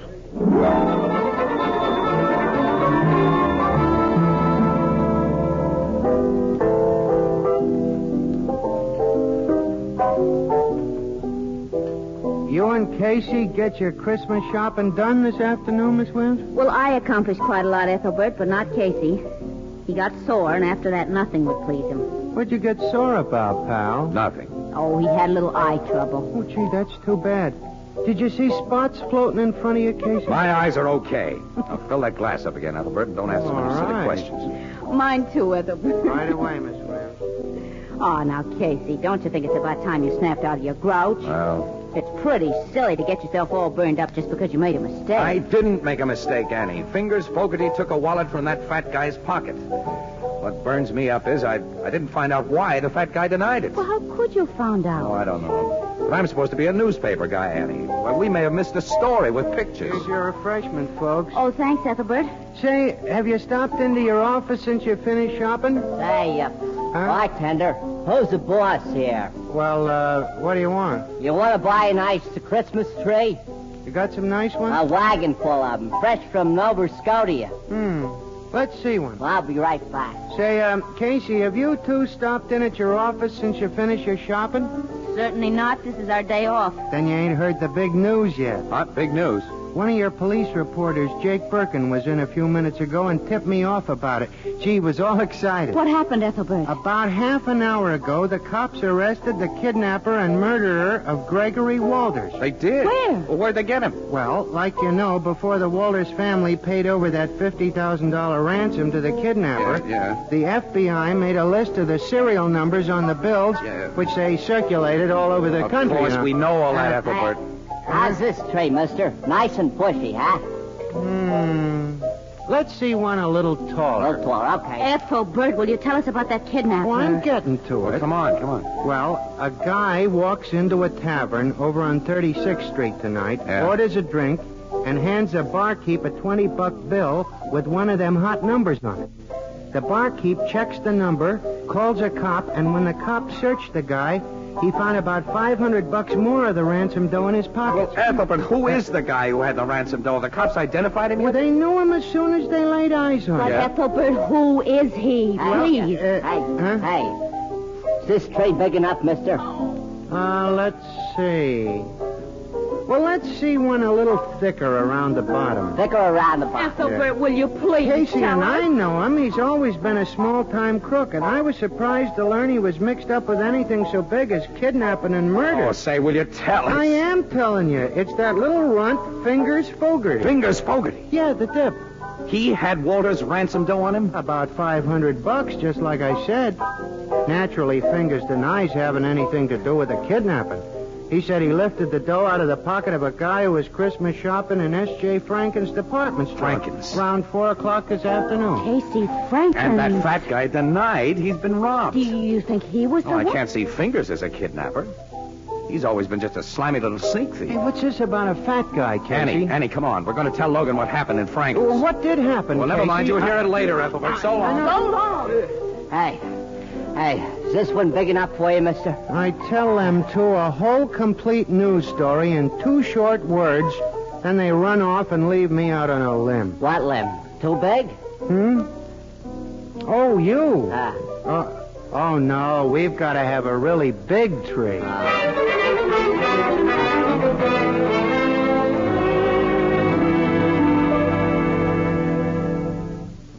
You think Fingers Fogarty may be just the victim of circumstances, Casey. Circumstances peculiar to his profession. Miss Williams and I have told you what happened, Logan. You can add it up.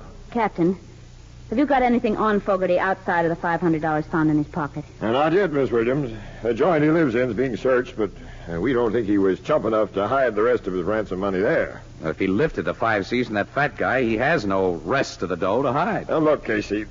Fingers Fogarty knows you pretty well, doesn't he? Yeah, sure, he knows me, certainly. Now, hasn't it occurred to you that he may have put on an act for your benefit? I don't get you. Let's assume that Fingers is the real kidnapper. It's been over a year since the ransom money was paid. Fingers has been careful. He hasn't tried to pass any of the 50 grand because he knows it's red hot. But now he figures the heat has died down, so he sends up a trial balloon. How do you mean trial balloon? Well, he's got a record as a tip, Miss Williams. He figures if he gets caught passing that dough, we'll believe that he lifted the money from a guy's pocket. And to cinch it, he acts like he's lifting it from a guy's pocket while Casey is watching him. He picked you for his star witness, pal. Logan, hasn't it occurred to you that the fat guy might have been sending up that trial balloon? Huh? What do you mean? Assume the fat guy is the real kidnapper. And he wants to know how safe it is to pass those ransom bills. He knows that Fingers is a pickpocket. Well, he goes to one of the little runt's hangouts and flashes a roll in front of him. And then he leaves the joint, saunters into a crowded store where it'll be easy for Fingers to work, and Fingers does exactly what's expected of him. That's a reasonable theory, Captain. Why, sure. If Fingers gets caught passing that dough, the kidnapper learns about it from the papers and continues to let the money cool off. Also, Fingers has a long record. You cops won't believe anything he tells you. You'll tag him as the Walters kidnapper, which will leave the real one sitting pretty. The only thing the real kidnapper didn't figure was that someone might see Fingers take his wallet. Well, maybe you got something there, Casey. You and Miss Williams have never seen that fat guy before? No, but we'll know him if we see him again, though. Definitely. Your description might fit 1,000 guys in this town. I want you two to go up to the record room and look at some pictures we've got in the files. Oh, great. That'll only take us about 4 or 5 hours, Logan. Oh, Casey. And this was to have been our night off.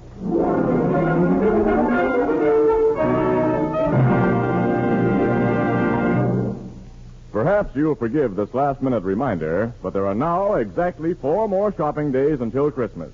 That means a very real problem to those of us who like to put things off, as who doesn't? Is there anyone you've overlooked, anyone to whom you want to give something beautiful, practical, and inexpensive? Well, you'll find the answer in Fire King Oven Glass. Whether it's a single Fire King casserole or an entire set of Fire King Oven Glass, prices are unbelievably low, and it'll take a minimum of shopping time at your favorite chain, variety, hardware, or department store. So remember, with housekeeping a real problem in this post-war era, Fire King Oven Glass is a gift that makes it easier in so many ways, because Fire King makes foods go farther and enables you to turn leftovers into delicious main courses. Fire King Oven Glass is a product of Anchor Hocking. A great name in glass.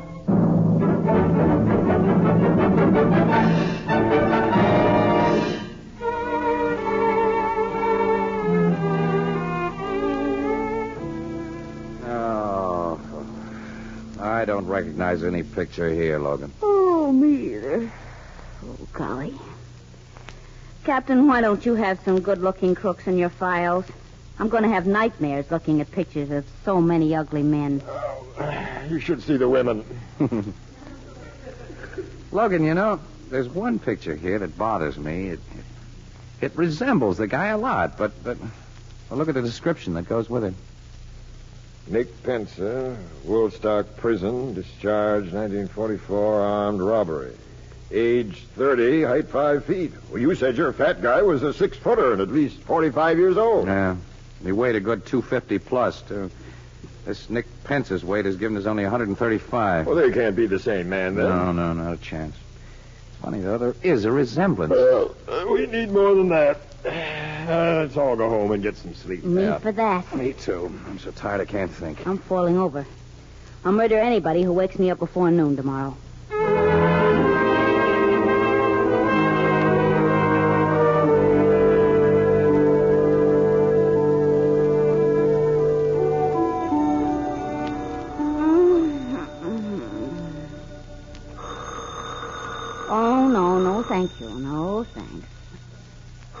Oh. Hello. Morning, Annie. Who's this? Wake up, kid. It's Casey. Casey. Oh, Casey. Yeah, Casey, you remember me, don't you? Yes, I do, and it's only 9 o'clock, and what is the big idea? Annie, look. I think I know where to look for that fat guy. You do? I certainly do. The old beam wasn't working last night. But when I woke up a few minutes ago, I had it. The strong resemblance between that young half-pint crook, Nick Pensa, and our big, fat, 45-year-old guy can't be just coincidental, Annie. They must be relatives, maybe brothers. Mm-hmm. Go on. Well, I've looked in the phone book and found only one Pensa listed, John Pensa, contractor, who lives and does business out on Dudley Road. I thought you might like to drive out there with me and see what John Pensa looks like. Why don't you have the cops go out and look at him? Annie, you're not awake yet. Only you and I can identify that fat guy. Besides, if you and I find him, Annie, we get an exclusive. The cops are in on it. Every paper in town will have Well, I'm awake now, all right. Where'll I meet you? I'll be outside your door with a car in 15 minutes. Casey, I've got to dress. We'll make it a half an hour then. We'll make it a full hour, and no sooner. Well, what are you going to dress, yourself or a Christmas tree? Listen, Annie, I can bathe, shave, and get into my clothes in 10 minutes. I put on underwear. Goodbye.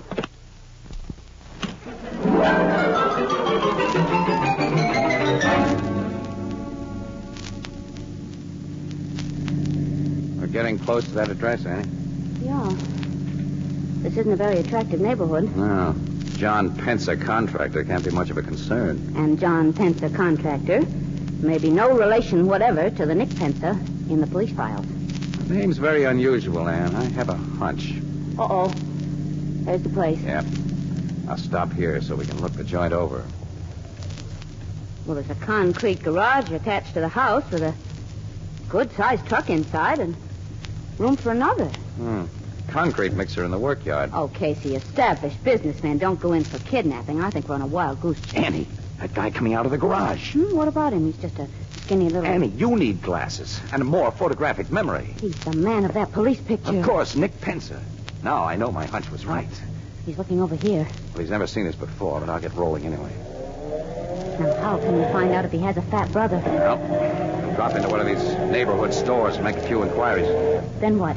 Well, how can I tell until I find out what I hope to find out? Annie, you're the darndest girl for asking questions. You really are. Now, let's stop there. Well, we'll stop here.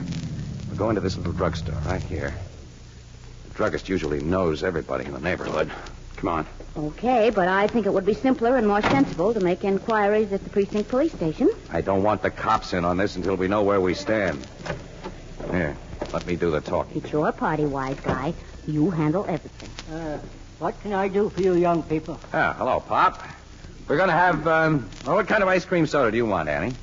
If I must have an ice cream soda, chocolate. Chocolate. Same for me.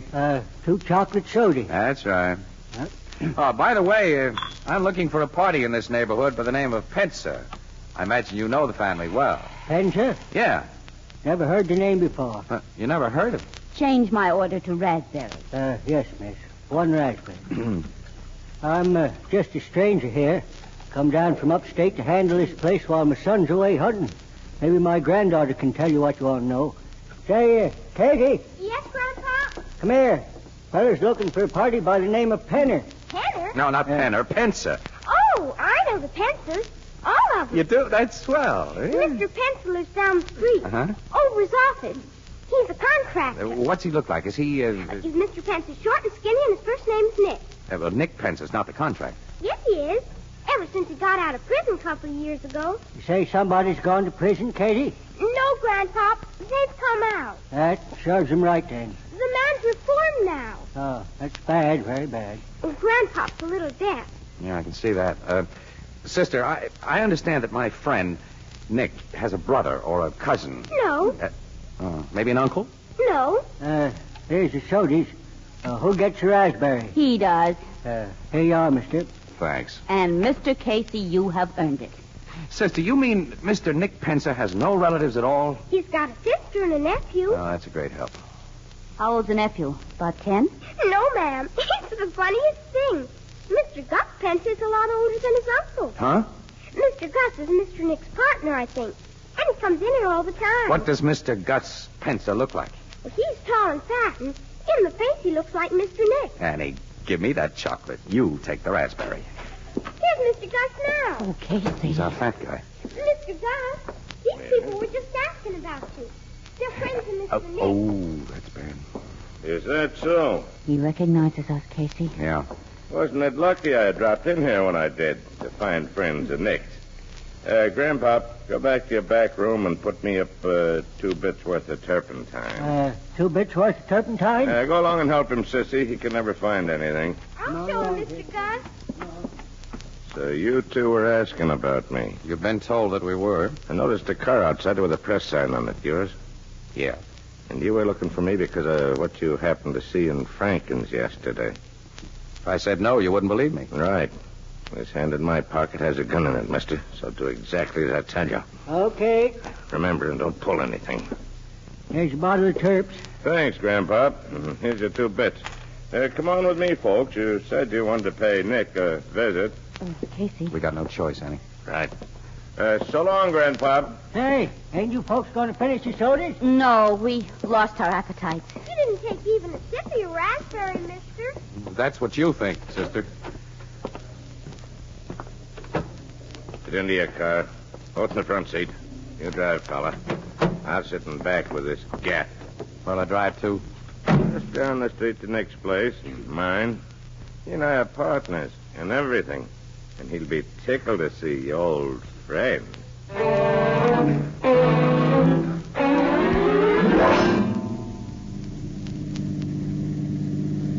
Turn into the workyard and park in our garage. And next to the truck there. Okay. Yeah, that's fine.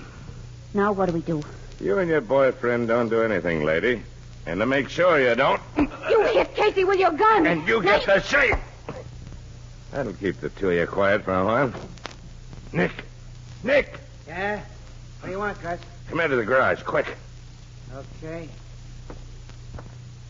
Whose car you got in there? You'll see. Come inside and help me close these doors. Okay. There. What's the idea? Take a look inside this car. Who's the guy and the dame? They're the two I told you about last night. Saw that dip take the hot dough from my pocket. They got wise to the layout and located us. They police? No. These two are newspaper mugs. I figure they were making this play on their own, so we got to take care of them. We can't bump them off here. We can. We do it nice, clean, and quiet. Get those big spools of adhesive tape from the house. What are you going to do? You'll see. Get that tape.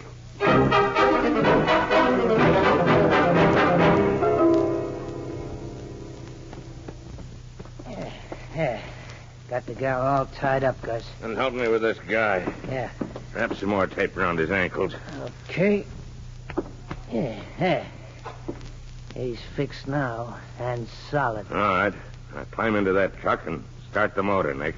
Oh, the carbon monoxide treatment, huh? Yeah. Nice, clean, and quiet. We just lock them in this closed garage to breathe the gas. Tonight, when it's dark, we get rid of their bodies in their car. Start the motor.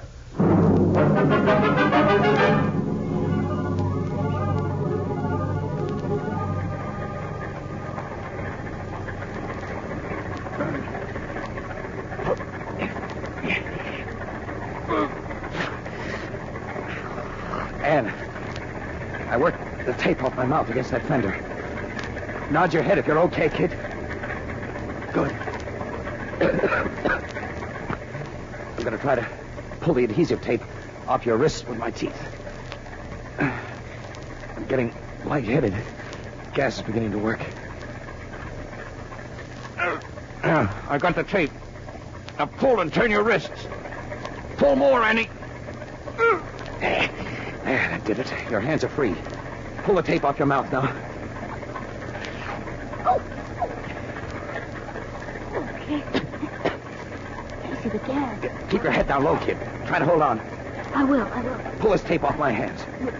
You better let me free my ankles first so I can get to that truck and shut off the motor. No. Free my hands. Those two guys may be just outside where they can hear. Yeah, but if it keeps on running, we'll... If it doesn't keep on running, we'll have no second chance like this. Free my hands. All right. I've got the end loose. Pull now. There, does it. Now, unwind your ankles while I get this stuff off of mine. What good will it do us? We can't get out of here. We'll get out. Don't breathe, Dizzy. This Get out. garage is solid concrete.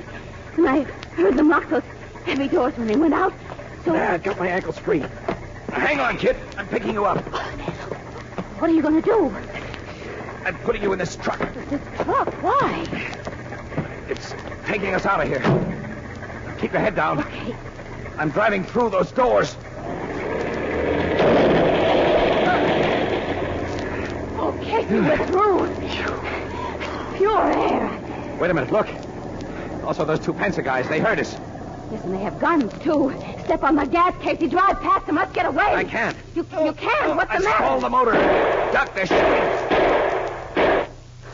Oh, why are they running away? They're getting into that car. They're going to try to get away. If I can only get this motor started again. Get it? Now, come on. Casey, don't drive toward their car. They'll start driving into their car.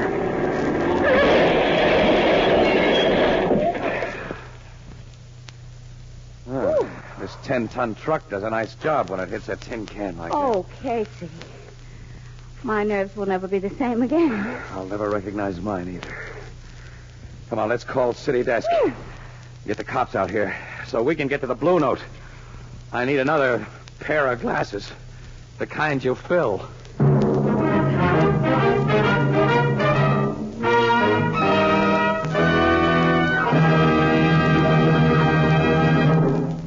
Recently, in a big eastern city, a group of trained men and women called on thousands of housewives and asked this simple question. What kind of container do you prefer for the foods you buy? An overwhelming majority of housewives said they preferred to buy food packed in glass. Among them were a great many mothers of small children, and by a ratio of more than 8-to-1, these mothers said they insisted on prepared baby foods packed in glass. They gave many reasons, as you might expect, but here are the 3 reasons mentioned most frequently. First, glass lets you see what you buy before you buy it. Second, you can heat, serve, and store leftover portions of prepared baby food in the same glass container. And third, these young mothers agreed that sterilized glass containers are cleaner and more sanitary. You can buy an increasing number of the better brands of food packed in glass, and all of the better brands of prepared baby food come to you in Anchor glass containers sealed with tamper-proof Anchor vacuum caps. Both products of Anchor Hocking. A great name in glass.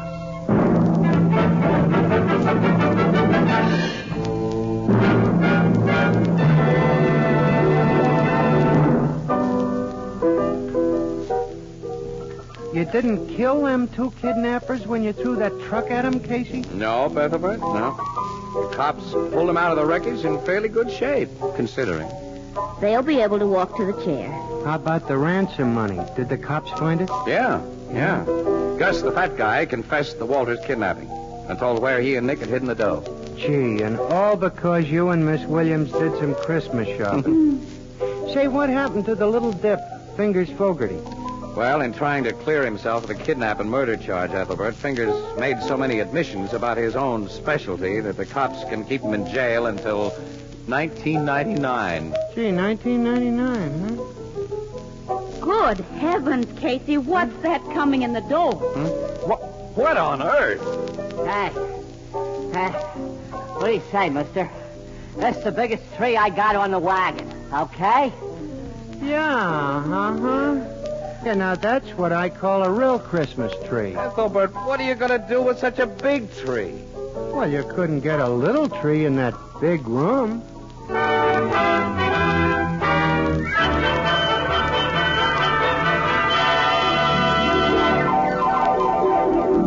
Crime Photographer, starring Stotts Cotsworth as Casey, is brought to you each Thursday at this time by the Anchor Hocking Glass Corporation, makers of Fire King Oven Glass.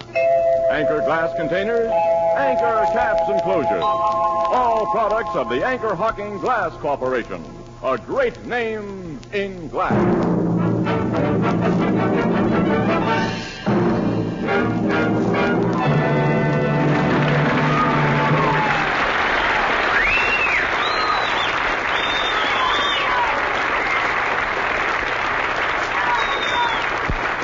Crime Photographer, directed by John Deese, is written by Odine Cole and is based on the fictional character of Casey, created by George Harmon Cox.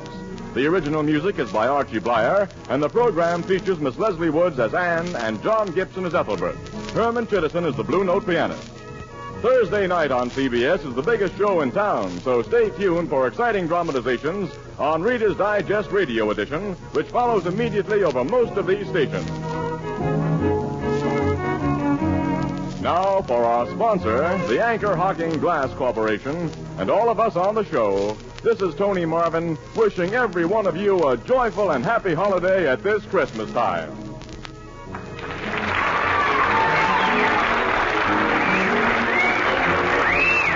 This is CBS, the Columbia Broadcasting System.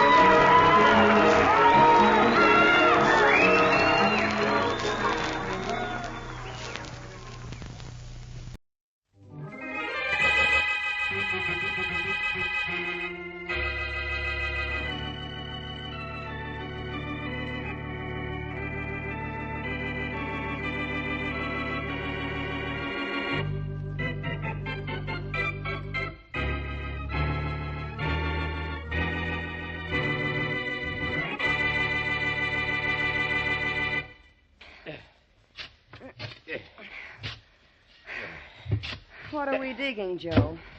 A sub-basement? You know what we're digging, Sue. Sure, but how far down are we going? To China? Don't be silly. It's just about deep enough. A few more spadefuls, and I guess it'll fit. Well, I hope it's just a few more. I'm exhausted. Don't be crazy. I've done most of the work. And I know why, too. Look, Joe, isn't this deep enough? Yeah, I guess so. Well, it's deep enough. But is it wide enough and long enough? It's wide enough. Well, I think it's okay. Let's lift it in. You get that end. All right. Now lift. Hey, it's heavy, isn't it? Don't be lazy. Come on, lift. I'm doing my best. Okay. Now lower it. I think it'll fit. And I think it will, too.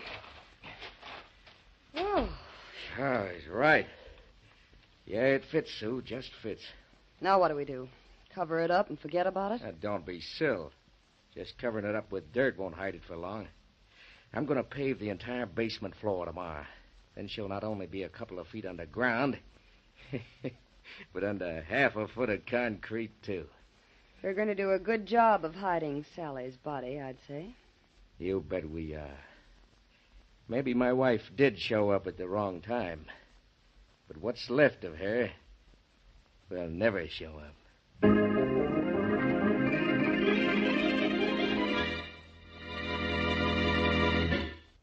And now on to Dick Calmer as Boston Blackie. Enemy to those who make him an enemy.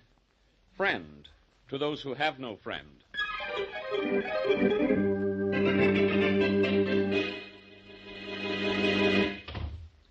Hello, Joe. Well, what's the matter? Aren't you glad to see me? Well, Billy, don't be ridiculous. Of course I am. Come on in there. I am in, Joe. Where's Sally? Your sister? Yeah. Well, she isn't here, Billy. She's been out of town, you know that. But you and I quit stalling. She came back last night. I know that. And I also know what happened. Now, look, Billy, Skip it. I'm not sore because you killed her. She meant nothing to me. But money does. And you're going to get me a chunk of it or I start talking. Now, Billy, you got to listen to me. Do I? What do you bet? Seems to me that you better listen to me. You killed Sally. But I got it fixed so the cops are going to pick up your friend Sue Adams for it. And for keeping my mouth shut about you, I want a lot of dough. But you know I'm nice. I'm going to tell you how you can get it for me.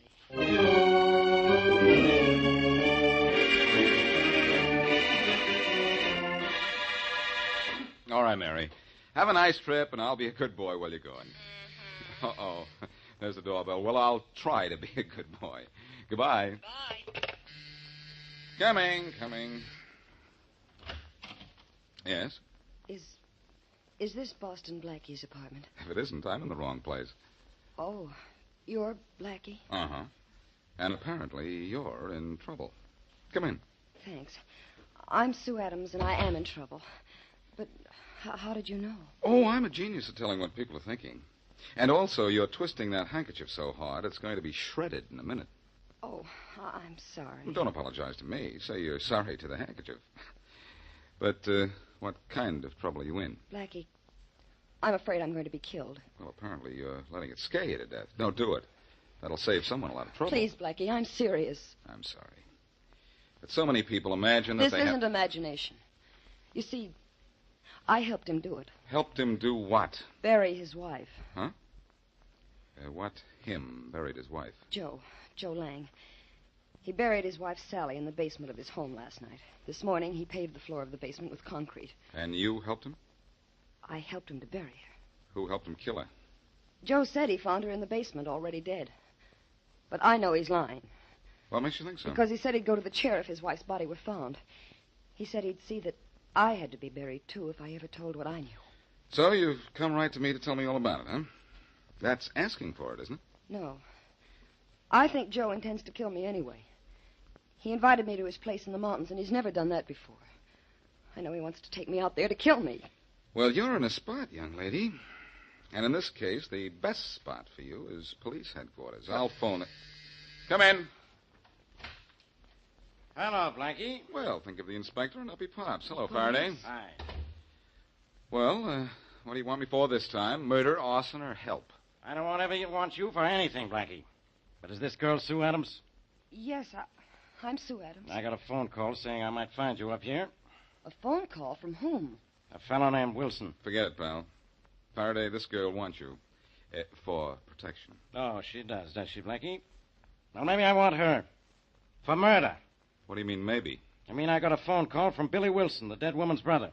He said this girl killed his sister, Sally Lang. Oh, no. One of my men followed her here, and here I am. Just because you got a phone call, you think you've got a murderer. Faraday, what are you using for a head? All right, so the phone call doesn't mean she killed Mrs. Lang.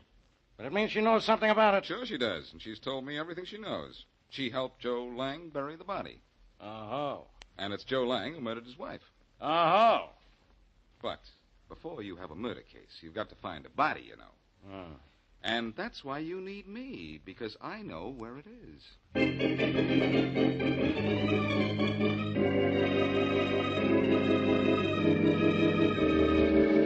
Put lots of paper in that corner of the room, Billy. We want to fix it so this joint of mine goes up like a hot torch. I know that, Joe. I'll make sure nobody will ever know we set your place on fire. Now, these papers will burn with the rest of the joint. So will all the Excelsior. Right. So much Excelsior around, it'll look suspicious, Joe. It'll burn. If it doesn't, so what? Your sister got 3 barrels of new dishes delivered last week. Yeah, no kidding. Yeah. You bought Sally new dishes? She never told me. She won't tell anyone anything now. I think we have enough papers around. I should think so. The basement's jammed with papers. We spread them around every room.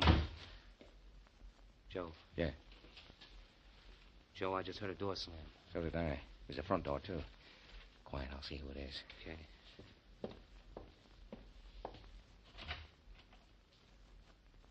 Well? Billy, we gotta work fast. It's Boston Blackie. I've seen that guy's picture in the paper so often I'd know him anywhere. Boston Blackie? Oh, somebody must have found out that we... Never mind about him. If we want the insurance from this joint of mine, we'll have to set fire to it, but quick. What about Blackie? He's prowling around. I saw him head toward the back of the house. Come on, light this stuff. Okay, but what about Blackie? Quit the gab. When he gets in one of the back rooms, I'll lock him in. We'll scram and he'll go up in smoke. Joe, that's murder. It's going to be suicide if we don't get out of here ourselves. Look at those flames go. Come on. Where's Blackie? He's where I thought he'd be. In that room over there. And if I'm fast, we can lock him in and... Got it. Hey, you guys. Joe, fire start to spread out? Yeah. And in a minute, it's going to cook Blackie's goose. Unless you and I get out.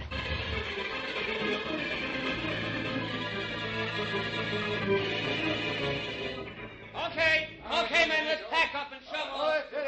There's not much left of the house, Inspector Faraday. I don't care about the house, Chief. But Boston Blackie was in there. There's no one left in there now, Inspector. No one alive. That house went up well, it went up awful quick. What was Blackie doing in there? We came down to see a guy named Joe Lang about a body Blackie said he could find. We were both going in, but Blackie said he wanted Lang alone a few minutes. Well, if no one come out of the house after the fire started, no one's coming out now. You sure Blackie stayed in there? Blackie didn't have time to get out.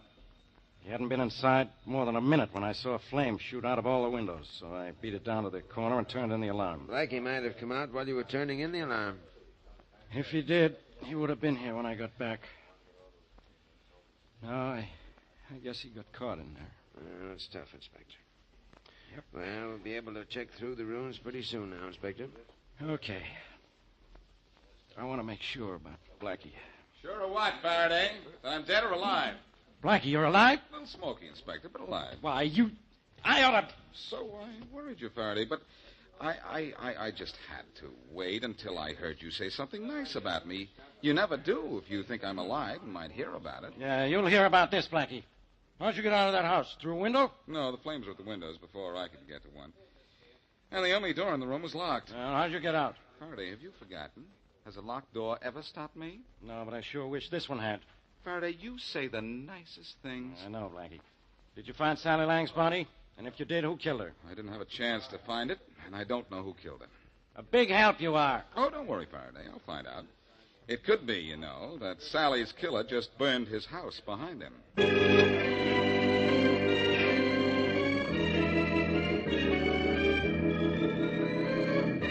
10 of diamonds. Jack of hearts. Nuts. Well, Billy, it don't look like you'd ever win a dime off me cutting cards. Well, I'll bet you 5 I win this time, Joe. You got it. Go on, you shuffle. Okay. I wonder if they found Blackie's body yet. The joint's still probably as hot as a griddle. Go on, you cut first. Sure. King of clubs. You bet 5 you'll win this time, huh? I'll win. Here's my cut. Ace of hearts. Boy, you The dirt. 5's mine, Joe. Don't be diz. I don't pay off on a crooked cut. You shuffled. There was nothing crooked about it. Ah, that phony cut you made stacked the cards. Now, You- wait a minute. Just because you're Sally's husband, don't think you can call me a cheat. Okay, pal, you started something. Well, Billy. Okay, that's enough. Maybe you'll get away with this, but you're not going to get away with killing my sister. She's lying under the concrete of that burning house of yours now, and I know who put her there and why. You think you know. You're sure I know. That's why you agreed so easy to burn your house down. You want to marry Sue Adams. That's why you killed Sally. I can always tell what I know. Don't forget about that. I think maybe I better finish what I started a minute ago and bust that You'd small... better just stand right there like a good boy. I got a gun ready to go boom. Pretty smart, aren't you? Smart enough to know now I won't live long with you loose. All right, come on, Joe. I'm taking you on a one-way trip to headquarters.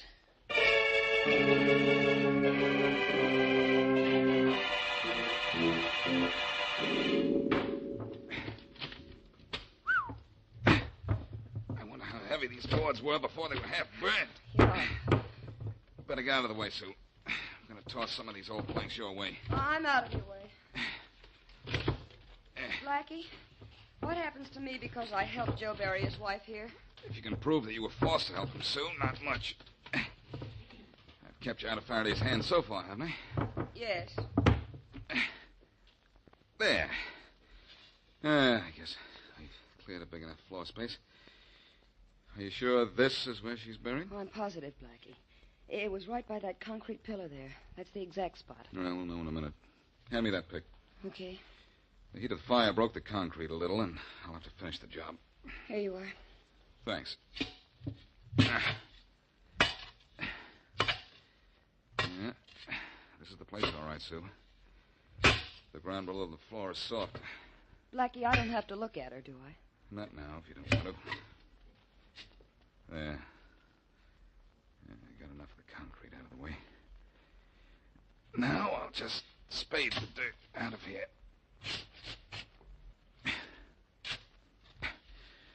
Yeah, this is the place, all right. The dirt is plenty loose. Blackie, Yeah? you believe I was forced to help bury her here, don't you? We'll talk about that later, Miss Adams. Right now, I've got... What's the matter?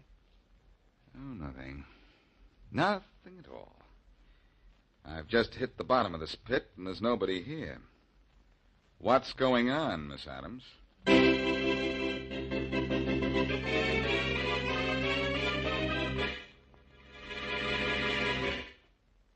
Now back to Boston Blackie.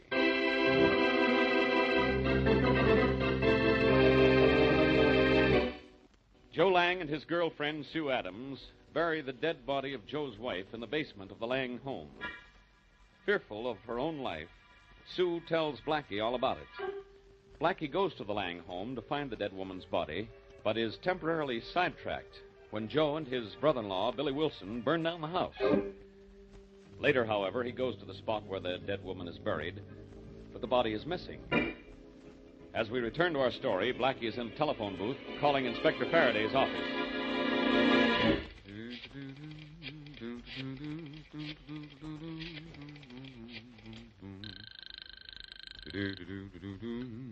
Homicide, Faraday speaking. Oh, hello, Faraday. This is Blackie. I've been to the ruins of the Lang I house. know. You found Mrs. Lang's body. Well, I've done better than that. I have her killer right here in my office. You can't prove you have anything, Faraday, because I didn't find a body. What?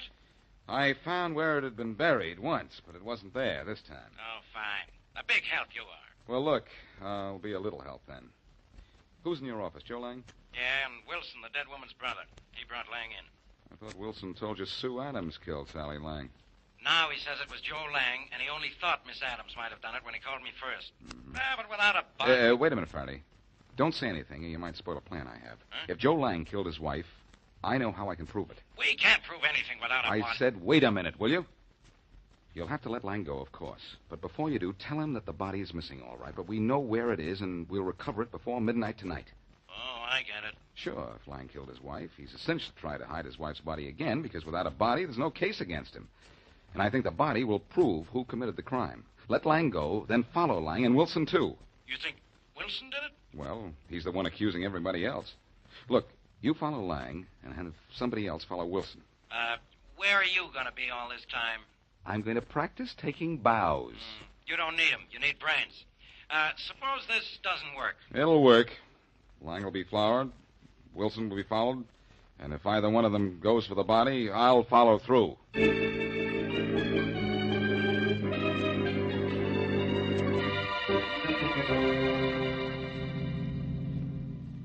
Don't let Lang's car get too far ahead of us, Sergeant. I won't, Inspector Faraday. But it's tough driving with no lights. Yeah. Wonder if Wilson is leading Blackie out into the country, too. I don't know. I doubt it, though. I don't think Wilson did it. What's his motive? He didn't gain anything by her death. But Lang did. What? He got rid of her. Oh, so he could marry that Sue Adams, huh? Oh, maybe just because he was sick of her. She weighed almost 200 pounds, I understand, and was as ugly as... Hey, Lang's car just pulled off the road by these woods up there. Yeah, I noticed. Hey, he's getting out, ducking into the woods. Pull up right behind him quick, and we'll help him find a body. Okay. Well, looks like Blackie was right, huh? Usually is, but don't tell him I said so. Hey, Lang! Lang! Looking for something, Lang? Don't run for it, Bud, or I'll have to stop you with a slug. Okay. You think I'm Sue? I think you're pretty dumb if you didn't know we could follow you out here. Okay, so you followed me out here. What for? You like the country air? You know why we followed you out here. So you'll do exactly what you've done. Lead us to your wife's body. You think it's out here, do you? I know it is. And if you don't lead us to where it's hidden, we'll find it ourselves. Okay. Okay, so I hid her body in the woods here. There it is, Inspector. The body. Good. Why'd you try to hide it, Lang? Why? Because Never mind, I'll tell you why. Because you know we can't prove a murder without a body. You knew Blackie knew the body was in the basement of your house, so you dug it up and brought it here. Now you wanted to get rid of it again. Well, we've got the body. You know what that means? Means we've also got you.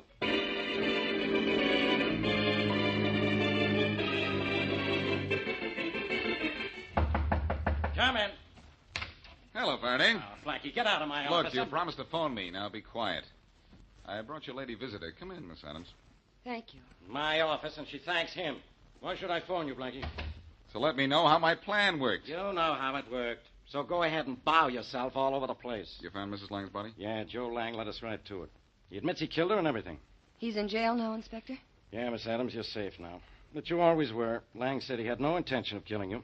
One murder was enough. Why did Lang kill her, Faraday? He claims he didn't mean to.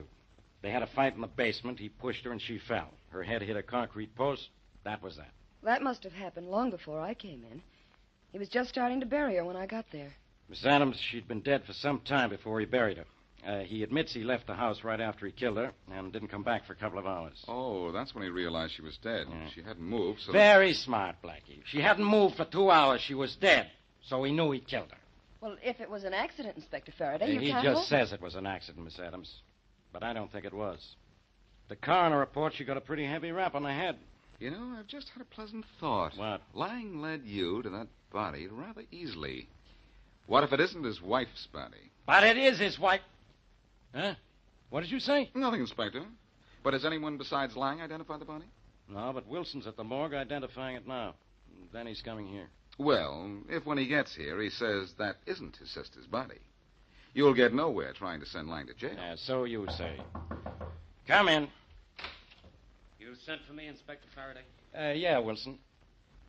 Have you seen the body? Yes, I have. Get ready for a surprise, Inspector. Quiet, Blackie. Whose body was it, Wilson? It was my sister's, all right. Blackie. Get ready for what, did you say, Blackie? All right, so I'm wrong. Looks like I'm the guy on the right this time, doesn't it? Well, it's the first time for everything. Go ahead, Blackie. Just try to make me mad. This is the way I like my cases to end. First, I find the body. There's a bump on the back of the head and a gash on the side of the head. Her husband admits pushing her, then he admits he killed her, buried her, and tried to hide her. Right, Miss Adams? Well, I guess so. Right, Blackie? Right. Faraday? He not only admits all this, but he dictates a complete confession and signs it. Right, Blackie? Right, Faraday. I knew all along he was the one who did it. Wilson, I should have arrested him when you brought him in here. Yes, sir, Joe Lang murdered his wife, and he's going to the chair for it. Right, Blackie? Wrong, Faraday. And then I should... What? Just what I said, wrong. Joe Lang didn't kill his wife. But I know who did. Joe Lang killed his wife. That's who did. No. Right here's who did. Billy Wilson. Blackie, you're out of your mind. And... I know, and get out of your office. I think you're through with me, aren't you, Inspector? Yeah, Wilson, you... Wait a minute, Faraday. Wilson, when did you last see your sister? Oh, it was some time ago. She'd been out of town. I wonder, Wilson, if you didn't see her between the time her husband pushed her and the time he came back home. Huh? What do you mean? I mean, maybe Lang only thinks he killed your sister. He did push her down, and she fell against the post. But it didn't kill her. She was killed later by that second blow on the side of the head. You're through with me, aren't you, Inspector? Wait a minute. Go on, Blackie. Wilson, you found your sister unconscious, revived her, learned what happened. Then you quarreled about something, and you killed her, knowing Joe would come home, find her dead, and think that he had killed her. Faraday, arrest this guy, and you'll arrest Mrs. Lang's killer. Hey, Wilson, where do you think you're going? You said you were through with me, Inspector. Yeah, but I've changed my mind. Too late, Inspector. Blackie, grab him before I'll grab him, don't worry. You better worry, Blackie. Oh, boy, this guy wants a battle, huh? Come here. Nice going, Blackie. The bigger they are, the harder they fall, I always say. Yes, Faraday, if it's corny, it's what you always say. But you know what I say? What? Let's find out why this mister killed his sister.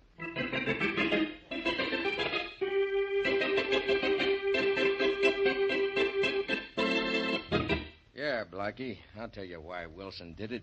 Never mind telling Blackie. This is my office, Lang.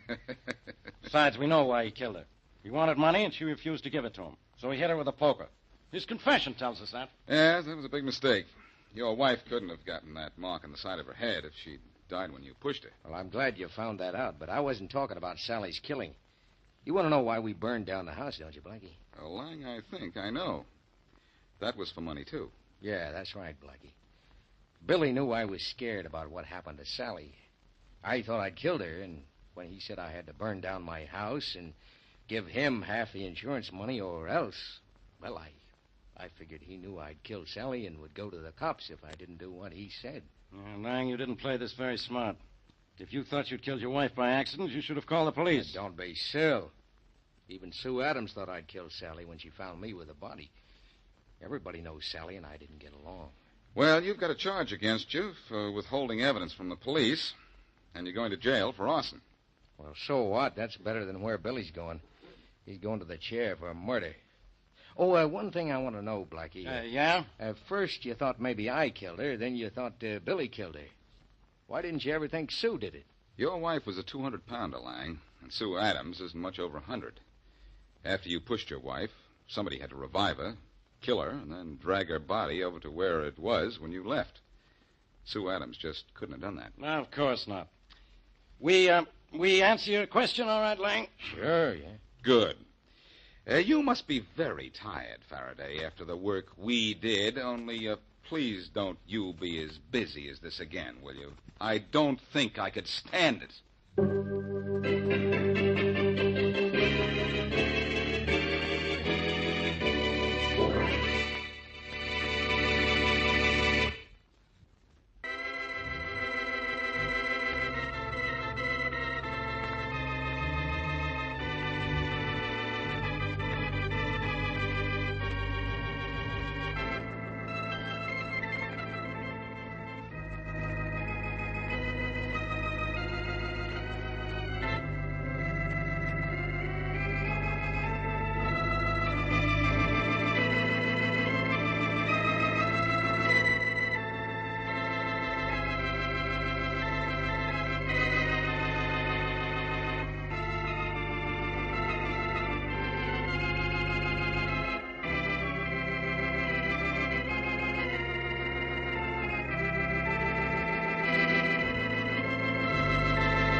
Are you willing to undertake a dangerous mission behind the enemy lines, knowing that you may never return alive?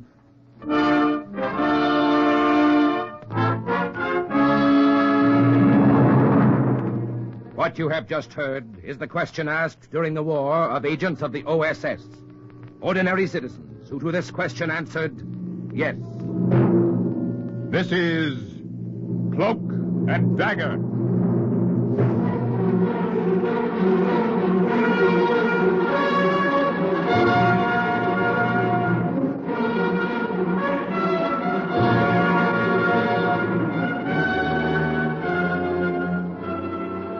Black warfare, espionage, international intrigue. These are the weapons of the OSS. Today's adventure... Delay en route. The story of an American OSS agent who found himself between two fires in fascist-held Italy is suggested by actual incidents recorded in the Washington files of the Office of Strategic Services. A story that can now be told. That was a big night in Sturza. We liberated the town that morning, and everybody was drunk. But not on vino. Those Italian partisans were drunk on something they hadn't tasted since Mussolini's black shirts marched on Rome. Freedom. There were only 3 fascist officials left in town, and all of them were down in the village square, hanging from a scaffold. I should have been celebrating, too. After all, that was why the OSS had sent me into Italy, to help Guido Gordoni and his partisans wipe out fascists.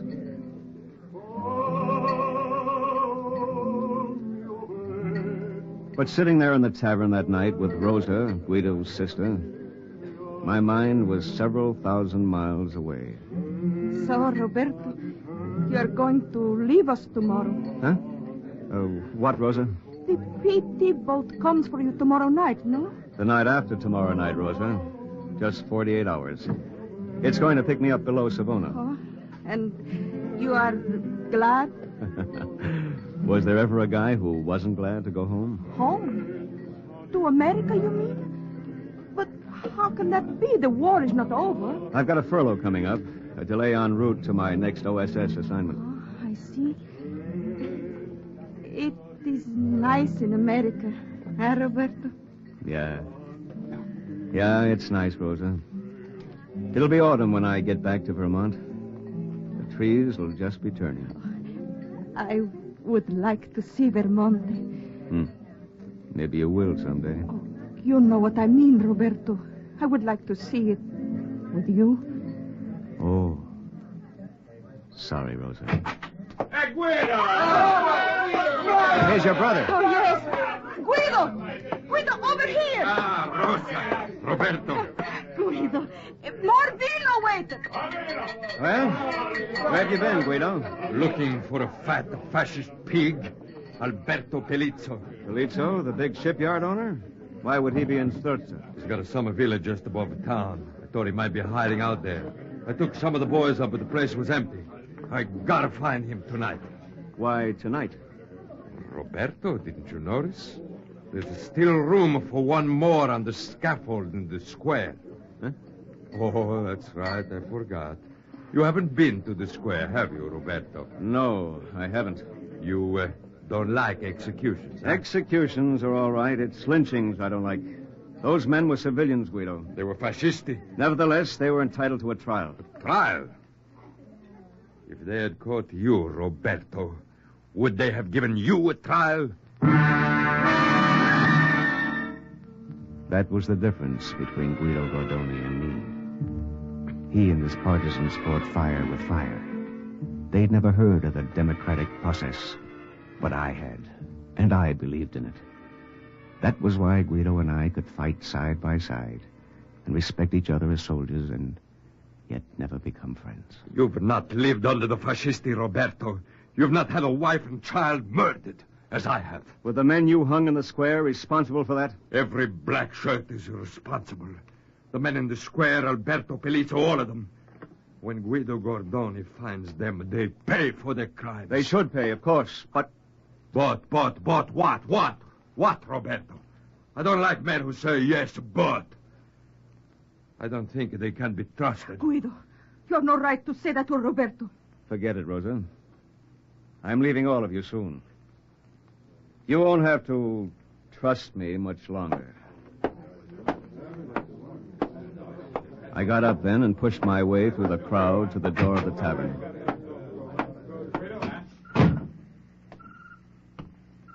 I stepped outside. The night was beautiful. But not as beautiful, I thought, as an autumn night in Vermont. Signor Melarse? Huh? She touched my arm as she said it. She'd been standing very close to me in the shadows of the tavern wall. I'd never seen her before, but she was lovely. You are, Signor Mercer, no? Yes, I am. I wish to talk to you, Signor. Will you be kind enough to come with me?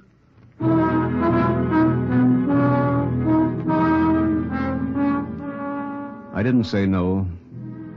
It would have been hard to say no under any circumstances. Besides, her quick, frightened eyes told me it was something important. Still, I kept my hand closed around my revolver as she led me down several dark, deserted streets. This is the house, Signor. You will please go down the steps to the basement. Oh, you go first.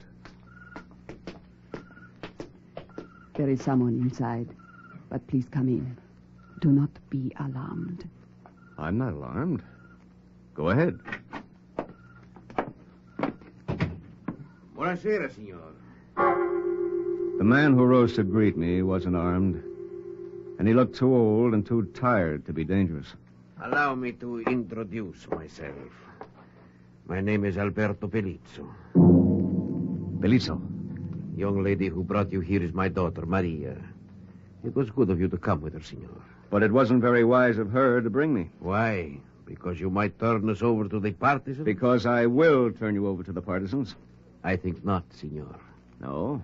On the contrary, you will be careful to protect us from the partisans. You will take us out of Italy alive. You will see to it that we arrive safe and sound in America. What makes you think so? Is your government informed, Senor Mercer, of our recent experiments with radio-guided aerial torpedoes? I don't know. I could inform them. These experiments are being conducted in my own laboratories. I know more about them than any other man in Italy. I see. Also, a new type of submarine capable of great underwater speed. All right. Also, the long-shot electromagnetic pistol for torpedoes. All right. Also... All right. I get the point, Pelizzo. I thought you would. You'll turn over this information to Allied intelligence if I get you safely out of Italy. Precisely. Well, Signor? I'll have to think about it. Don't think too long, Signor. And don't discuss it with your partisan comrades. I'm quite sure that bloodthirsty Guido Gordoni would not let my usefulness to the Allies prevent him from hanging me. He was right about that. Not that Guido Gordoni was bloodthirsty. He was simply an angry and bitter man. Nothing in the world would prevent him from hanging Alberto Pelizzo.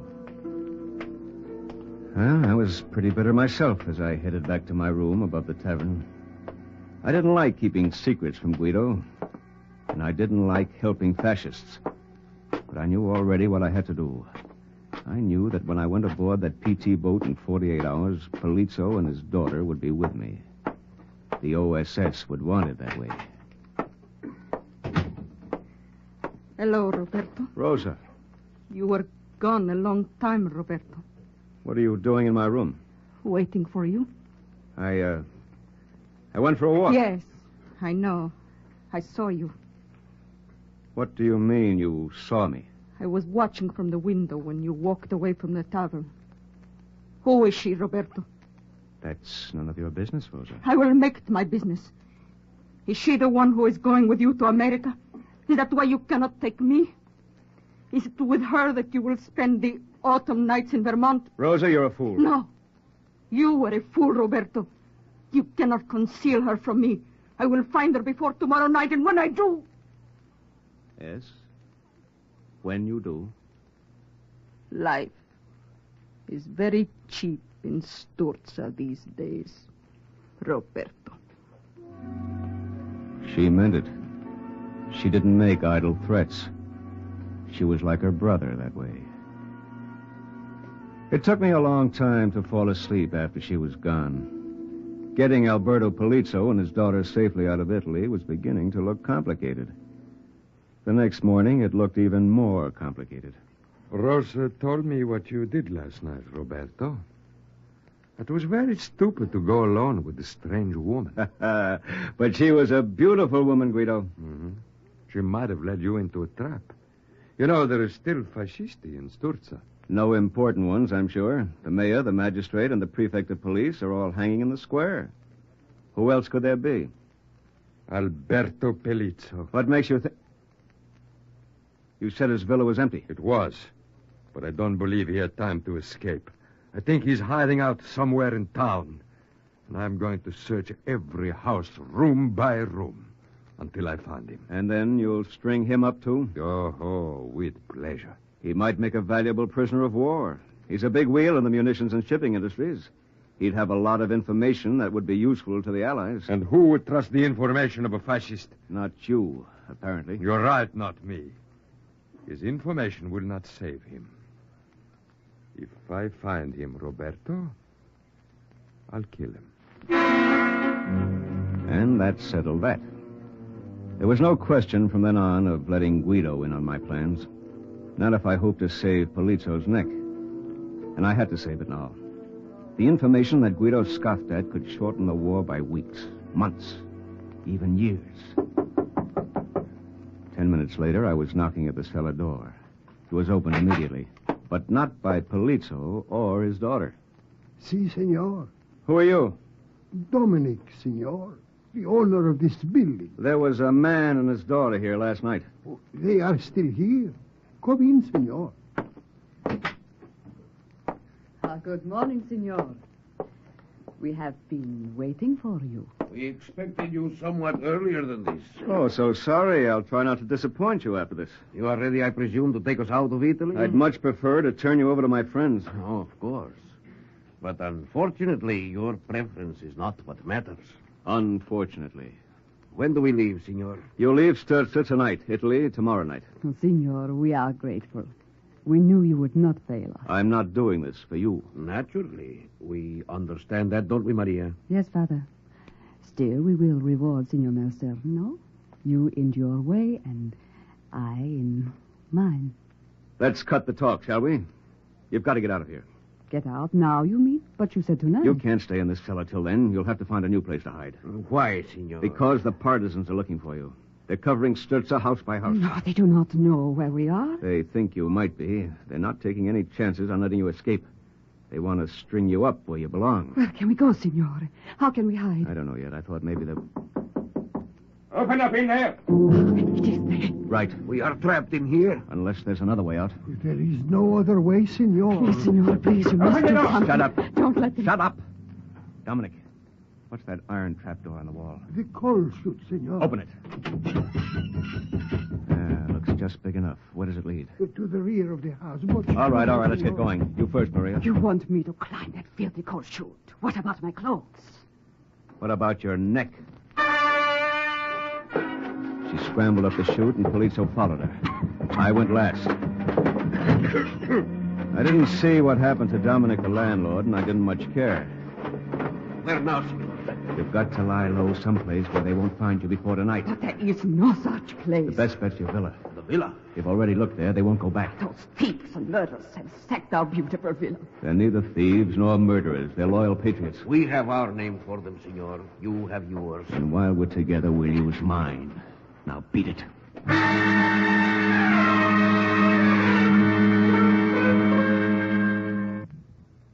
I arranged to meet them at the villa at dusk. I watched them trudge off, smeared with coal from the chute, looking like the peasants they despised. At least there wasn't much chance they'd be recognized. But I wasn't exactly recognizable either, so I washed off in a little stream at the edge of town. Then I went back to my room. Where have you been, Roberto? It was Guido. He was sitting at the table in the center of the room, and lying in front of him was his revolver. Where have you been, Roberto?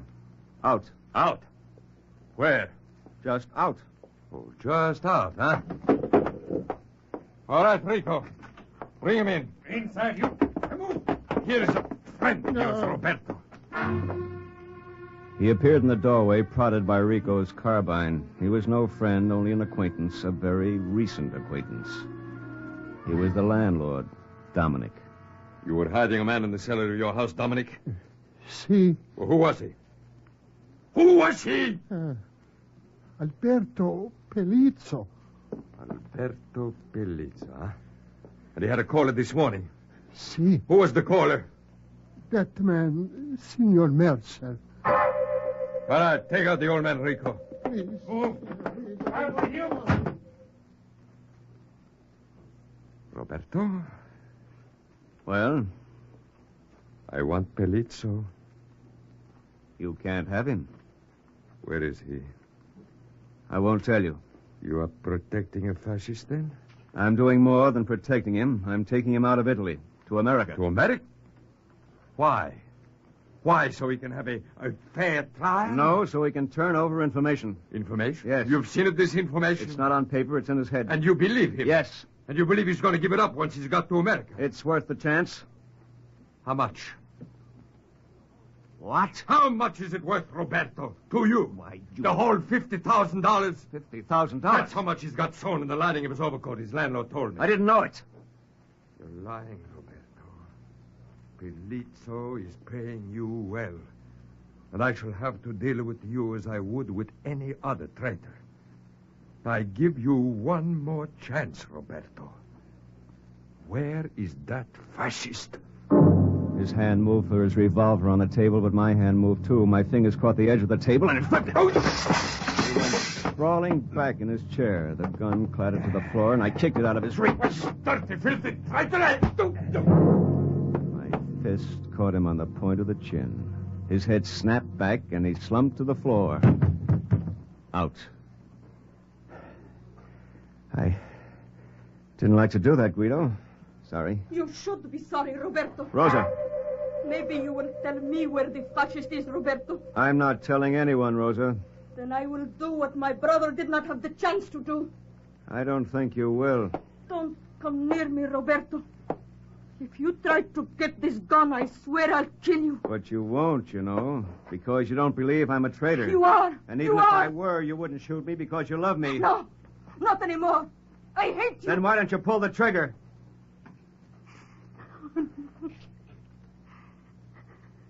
Give me the gun, Rosa. Take it.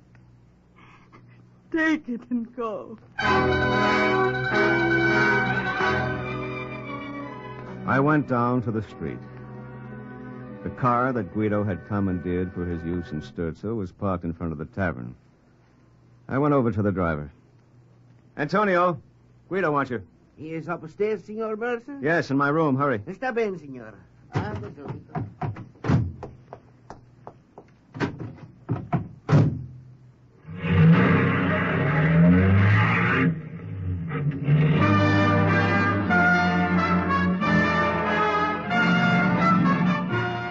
I was at Polizzo's villa 20 minutes later. Maria met me at the door. The way she was dressed, you'd have thought she was sailing for America on the Queen Mary. Signor Mercer, how nice that you have come early. Where's your father? In the library. This way. We were not expecting you until tonight. My plans have changed. Polizzo. Ah, Signor Mercer. You have arrived just in time. In time? For what? Maria and I have opened one last bottle of wine from our cellar. We shall be happy to have you share it with us. No, thanks. Maria, another glass. I said no, thanks. Come now, my dear fellow. Here, Father. Good. We will drink to you, Signor, our benefactor, and then we will drink to the new world where we are going. A world where these differences between us can be forgotten. A world where we can be friends. There's no such world, Polizzo. Oh, but of course there is. Your glass, Signor. I don't drink with fascists. You have consorted with rabble too long, Mercer. Your manners reflect it. My manners are likely to get worse if I consort with your kind much longer, so let's get going. You said we would leave tonight. There's been a change of plans, Father. That's right. We're starting for the coast right away. Get your things. Very well. And, Polizzo. Yes? We'll be driving through fascist-held territory most of the way. You might be tempted to make a break for it. If you do, I promise I'll bring you back and personally hang you from that scaffold.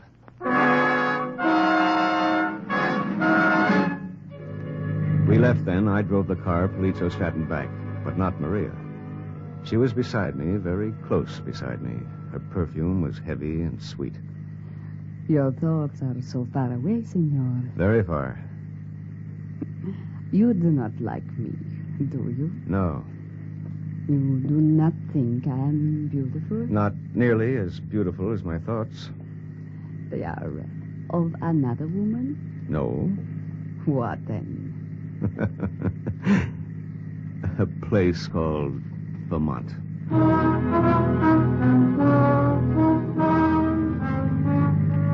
It was night when we reached the main highway to Savona.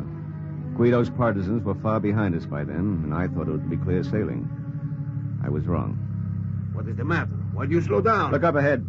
Roadblock. Roadblock? Partisans? No, not partisans. This time it's your friends. Remember, Polizzo, I'm waiting for you to say just one wrong word.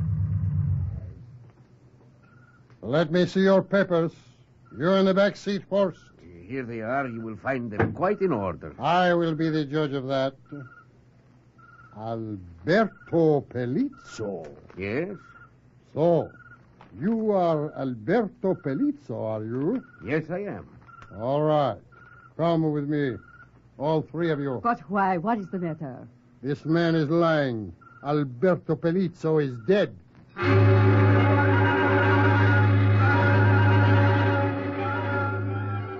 They led us to a small house down the road. The one with the rifle stayed with us while the other one disappeared into a back room. I was still watching Polizzo. I was still waiting for him to say that word. Here is the man, Major. The man who calls himself Alberto Pelizzo. Let me see him, Corporal. So, why should he not call himself Alberto Pelizzo? You recognize me then, Major? But of course, senor, and I am delighted to see you. Our information was that you had been captured by partisans. I deeply apologize for the inconvenience we may have caused you. No. Apologies are necessary, Major. Now, may my daughter and I proceed to Savona? Certainly, senor. And this man who is with you? This man? Si. You wish him to accompany you, senor? Why, yes, of course. This man is my chauffeur. I didn't get it. I didn't understand why he'd done it. Not until we'd started toward the car. The major who escorted us walked ahead with Maria. I dropped back to have a little private talk with Polizzo. You could have turned me over to them, but you didn't. It wasn't out of the kindness of your heart, I'm sure. Why else, Mercer? You have been kind to us. We are kind to you. No fascist was ever kind for a reason like that. Can you think of another reason, eh? Maybe. You have no way of leaving Italy without me. You know the war's lost. If you're still here when the Allies march into Rome, you won't have any way to save your precious skin. You want to get out while you can. You're no fool, Senor Mercer. You can understand my reasoning, can't you? Sure, I can understand it. It's an old story. Rats always desert a sinking ship. Why, you insolent... Easy, watch it. The Major. I was just telling your charming daughter, Senor Pelizzo, that there is really no need for you to go to Savona. After tomorrow night, you could return to your villa at Sturza. But the partisans have taken Sturza, Major. And not for long, Senor. A full division of our infantry is on its way from Genoa to carry out a surprise attack on them. We are going to deal with this bandit Guido Gordone once and for all. Within 48 hours, it will be Guido Gordone himself who will be hanging from that scaffold in the village square.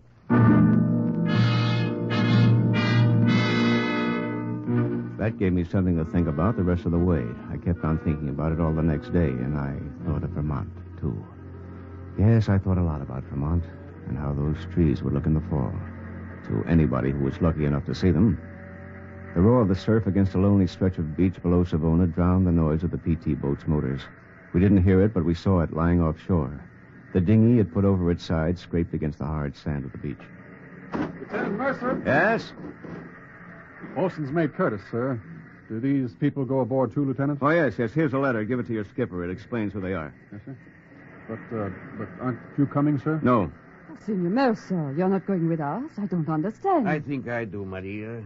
The noble Senor Mercer is going back to warn his friends in Sturza of the surprise attack. That's right, Polizzo. Oh, no, senor. Why should you bother with that rabble? They happen to be my allies. But you said they would kill you if they saw you again. They will. I'm hoping they'll listen to my warning anyway. But that is foolish to risk your life for them. It does not make sense. It wouldn't to you, Maria. Not yet. Maybe after you've been in America for a while it will. Take him away, Curtis. Yes, sir. So I didn't go to Vermont. I went back to Sturza instead. It was noon the next day when I walked into the tavern.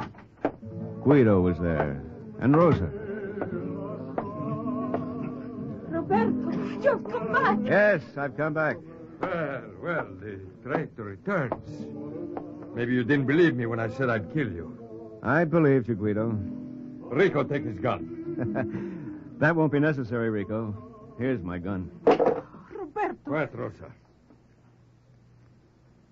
You're ready to die, traitor? As soon as I've given you my report.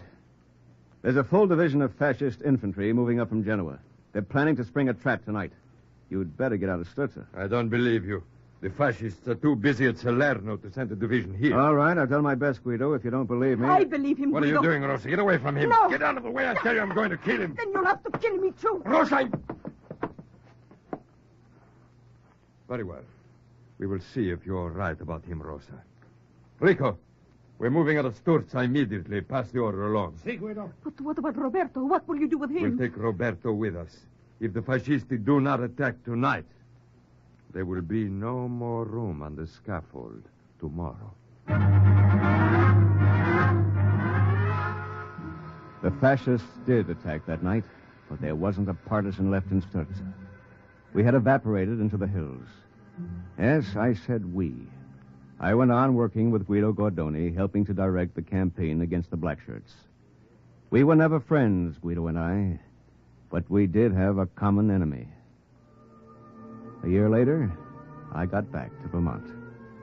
That was a long time to wait, but not as long as I might have waited if Alberto Polizzo had not given information concerning secret weapons to the OSS. And once again, the report of an OSS agent closes with the words, Mission accomplished. Listen again next week for another true adventure from the files of the OSS on Cloak and Dagger.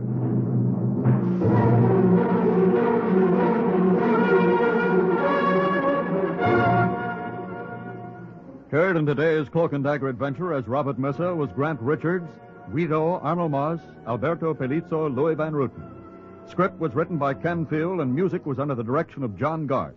Sound effects by Max Russell and Al Finelli. Engineering, Don Abbott. Today's OSS adventure was based on the book Cloak and Dagger by Corey Ford and Alistair McBain. This program was produced by Louis G. Cowan and Alfred Hollander under the direction and supervision of Sherman Marks. 3 chimes mean good times on NBC. Sunday.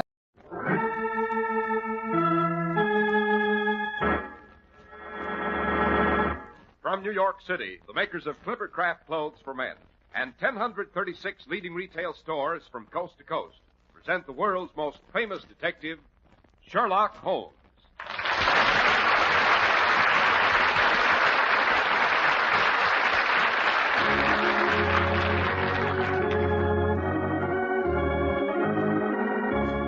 Tonight's story, The Adventure of Lady Waverly's Imitation Pearls. Well, here we are again in Dr. Watson's cheerful study. The lamp has been lit, and from outside comes the steady drip of a soft spring rain mixed with fog. Yes, Mr. Harris, this sort of weather always reminds me of Baker Street. I think I can do no better than tell you of an adventure that had its inception on just such a day. It had to do with the great lady's pearls, which were not altogether genuine. And it ended in the chambers of a certain well-born, but shall we say, careless bachelor in Albany. Well, that's the first time I knew you and Sherlock Holmes ever visited the Hudson Valley, Doctor. We didn't, Mr. Harris, unfortunately. No, Albany in this story refers to an imposing building which was originally the residence of the Duke of York in Albany. It was later divided into chambers for famous and fashionable bachelors. Oh, speaking of gentlemen of fashion, Mr. Harris, isn't that your department? It certainly is, Dr. Watson, and in the spring, it's natural for a man to think of new clothes.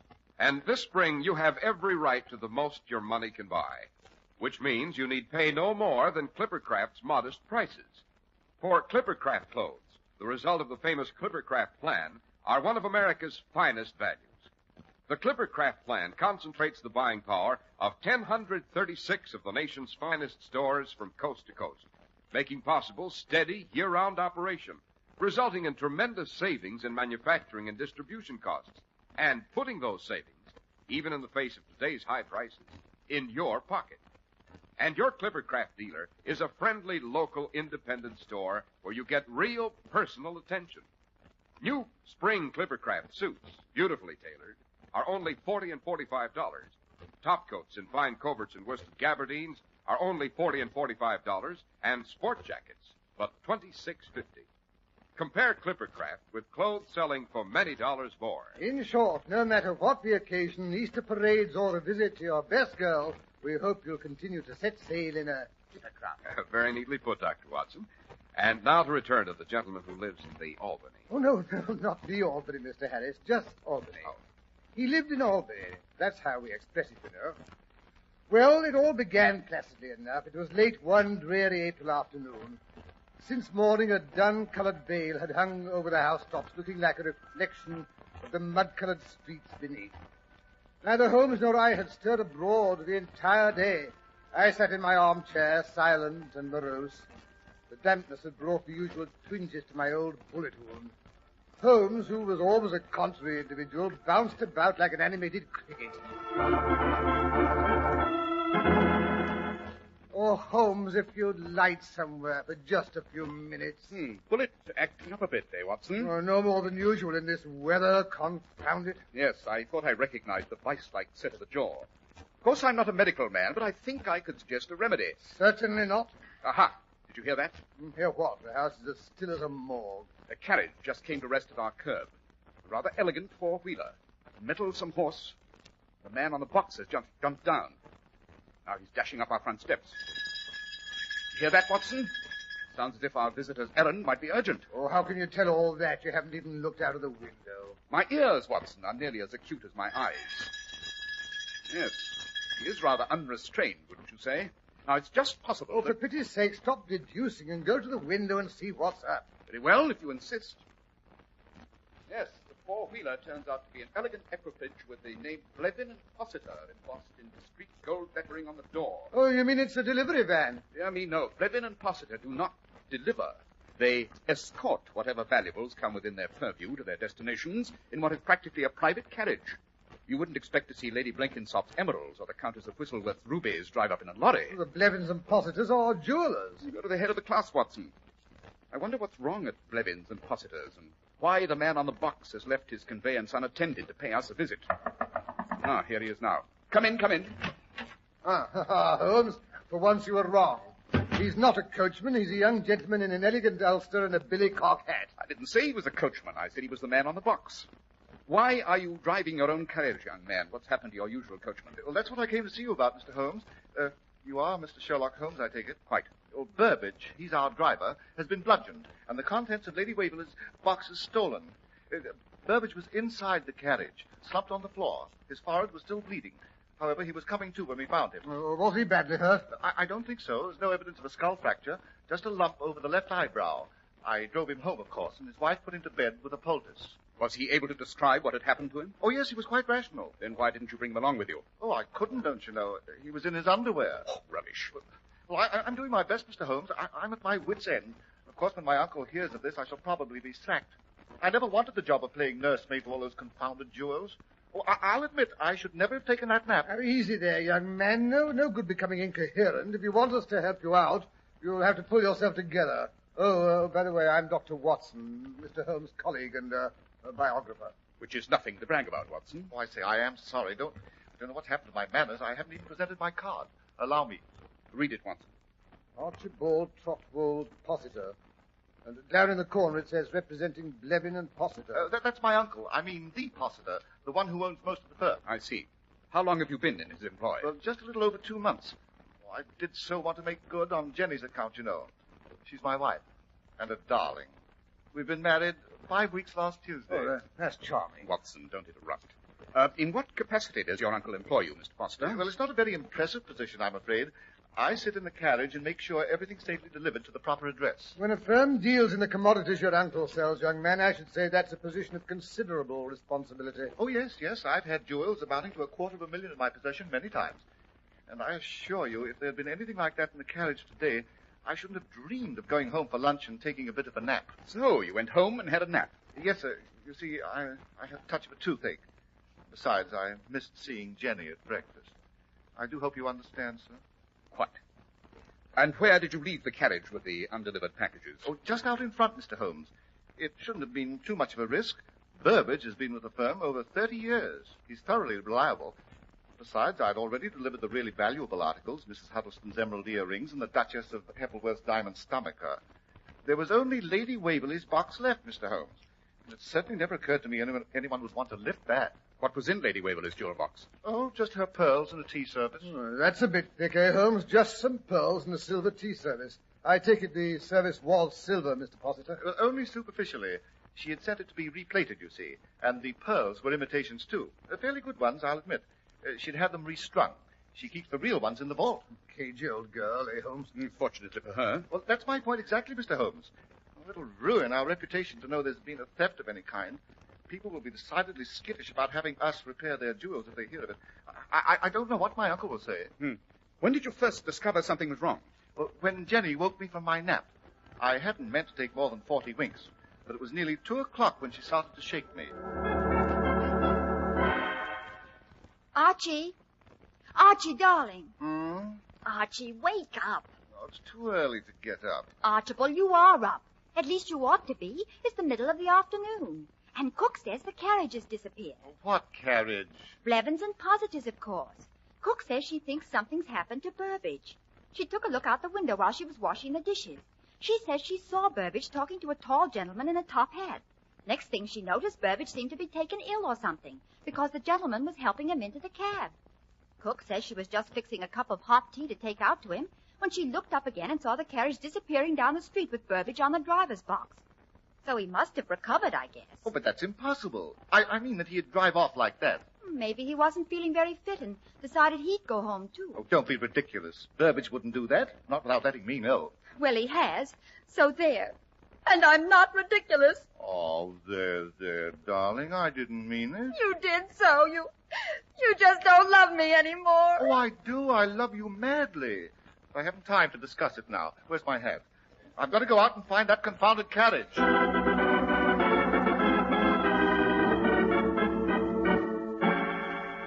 Locating a missing carriage somewhere in London. How did you ever expect to do that, Mr. Possiter? That detail is unimportant, Watson. It's obvious Mr. Possiter was successful, inasmuch as the carriage is now standing at our curb. By Jove, I'd forgotten that. Well, as a matter of fact, it wasn't too difficult to locate the carriage. I hadn't gone more than a square or so when I ran into our local policeman, who was on his way to see me. Jenny and I live in South Kensington. Well, the bobby reported that Blevins and Possiter's carriage was standing in front of the Victoria and Albert Museum without a driver. And would I be so good as to remove it, as it was impeding traffic? But you say you found Burbage inside the carriage. Why hadn't the policeman noticed it? Well, he was on the floor, covered by the horse blanket, Mr. Holmes. Well, it's fortunate the Metropolitan Police has us to assist them, eh, Holmes? Or someone might take off with the Bank of England. Don't be fatuous, Watson. Go on, Mr. Possiter. You found the coachman under a horse blanket, but stripped to his underwear and with a gash on his forehead. Where exactly on his forehead? Well, over his left eyebrow, just under the hairline. There was a lump as big as an egg, too, and his hands were tied behind him with a large handkerchief. His own? Oh, no, Mr. Holmes. It was made of the finest cambric. As a matter of fact, I brought it along with me. Here it is. Oh, good boy. Interesting. Most interesting. So there's nothing distinctive about that handkerchief, Holmes? Not even a monogram? On the contrary, my dear Watson, this handkerchief is most helpful. It tells us that the criminal, for it's undoubtedly his handkerchief, is addicted to the use of scent. Bergamot, to be exact. He's also a pipe smoker who carries a not too well-closed tobacco pouch. Notice these shreds of tobacco which still cling to the fabric. Rather rare tobacco, if I'm not mistaken. Yes, we shall have to investigate it further. My high-powered microscope, Watson. Oh, very well, but what you expected to deduce from a shred of tobacco... Neglect no source of information, Watson, no matter how infinitesimal. Yes, from a drop of water, the true man of science can deduce Niagara Falls, as I've said before. Oh, fiddle-faddle. In spite of Watson's derogatory remarks, Mr. Possiter, I am probably the greatest living authority on tobacco, both in the unsmoked stage and later when it's become ashes. But while my colleague is setting up the microscope, suppose you tell us exactly what the coachman, Burbage, had to say for himself. Well, yes, sir. Well, I found the carriage in front of the museum right enough, and when I opened the door to look inside, I heard a moaning and groaning. Help! Oh, help! Hello, what's up? Help! Get this blanket off of me. Burbage, whatever are you doing there and in that condition? No, close the door, Mr. Possiter, sir. I wouldn't want to draw a crowd. Not in my underwear. Now then, what's happened? I've been conked, sir. What? Stood behind me, he did, when I wasn't looking. Then he stripped me of my driver's uniform, got up in the box in it and drove us away. No, I've always said you could trust a man that was fond of horses. But not anymore, I won't. Oh? That's how we got to talking, sir. I was giving Bessie her midday oats when down the street he comes, twirling a silver-headed cane, just as nonchalant as you please. Fine animal. That she is, sir. I like horses. You mind if I give her a lump of sugar? If she'll take it, sir. Bessie don't make up to everybody. Oh, I think she'll accept homage from me, Bessie. That's a good girl. Well, now, will you look at that? The J. She seems to be favoring this hind foot. Oh, really? I hadn't noticed. Maybe she's got a pebble in her shoe. Do you want me to investigate? Oh, no, sir. That's a familiarity she won't stand for. I'll do it. Here, Bessie. Nice girl. Give me the hoof. Easy now. Easy. That's right. Oh! Sorry, old chap. Had to be done. Just a love tap. Into the carriage you go. I want that uniform. Oh. Still conscious, eh? Have to work fast. Yes. Off with the coat. Aha. There we are. Just what I was looking for. How convenient. The box with the Waverly crest right here on the front seat.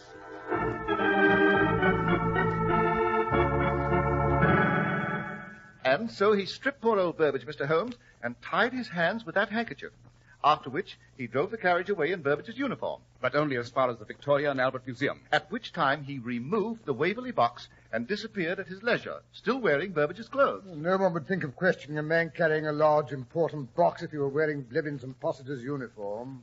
What size is Burbage, Mr. Possiter? Oh, about my height, 5'11", I should say, but a bit heavier built. I don't suppose you have any idea who the thief could be, Mr. Holmes. No, his description doesn't tally with any of our better jewelry robbers. What description? Not a word's been said as to what the man's like, aside from the fact that the cook says he wore a top hat. On the contrary, Watson, he's about 5'11", or he wouldn't have disappeared wearing Burbage's uniform. He's left-handed. The position of the wound on Burbage's brow gives us that interesting fact. His linen is of fine quality, witness the handkerchief. He uses bergamot, and he buys the most expensive brand of Latakia tobacco, a variety carried by only 2 tobacconists in all of London. And last but not least, when it comes to robbery, he's an amateur. But how can you know that? No professional jewel thief would run away with false pearls and silver plate. That could have been an accident. Not at all, Watson. According to Burbage's account, he recognized the box belonging to Lady Waverly. In fact, he probably expected to find it there. You mean the thief must be someone connected with our establishment who knew the box was in the carriage? Not necessarily. It could just possibly be an intimate of Lady Waverly who knew she was expecting delivery. But why bother with imitation pearls and plated silver? That, my dear Watson, is what makes this case worth investigating. But where are we to begin? With a visit to my friend Philip Ashton, who runs a small but select tobacco shop in the Burlington Arcade.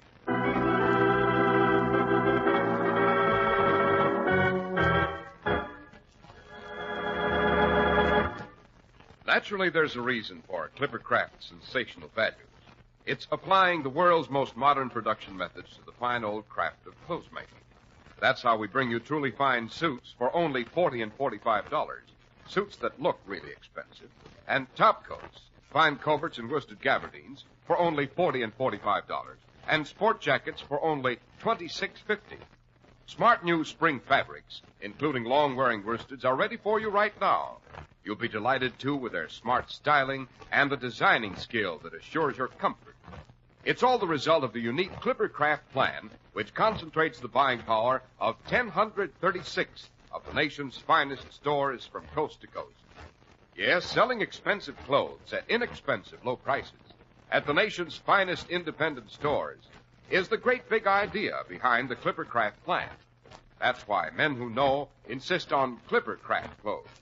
So be sure to visit the Clipper Craft store in your city. These leading stores in the metropolitan area are proud to add their names to Clipper Craft in your suits, top coats, and sport jackets. In Manhattan, Saks 34th, Broadway at 34th. John Wanamaker men's stores, Broadway at 8th and 67 Liberty Street. In Brooklyn, Abraham and Strauss. In Newark, New Jersey, Boulevard Men's Shop, Kresge Newark. And in Jamaica, the B&B Clothes Shop, 16408 Jamaica Avenue.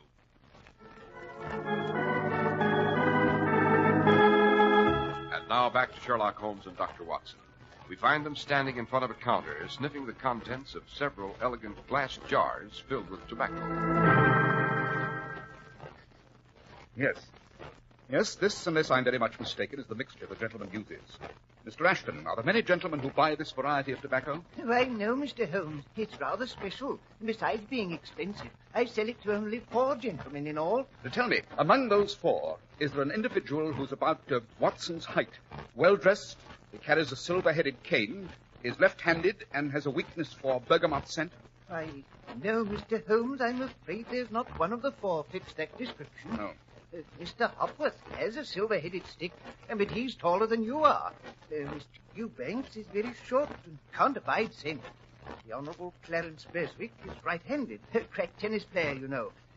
Colonel Jameson never appears out of uniform. That says it, Holmes. Maybe your confounded deductions aren't so infallible after all. No, hold on, though. There was a young gentleman came in yesterday answering that description. He purchased some of this tobacco? No, the young lady bought it for him. She buys it for all her admirers. He seemed rather shy about accepting a present from a lady, but she laughed and said she expected a present from him in return.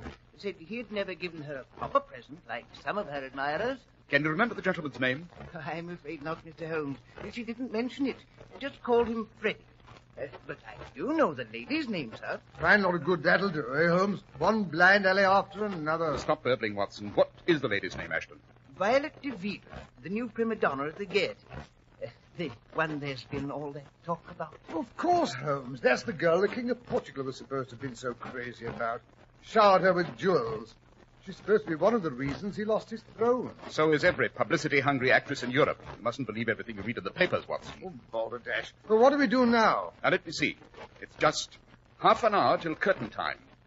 Dear little Violet should be putting on her makeup.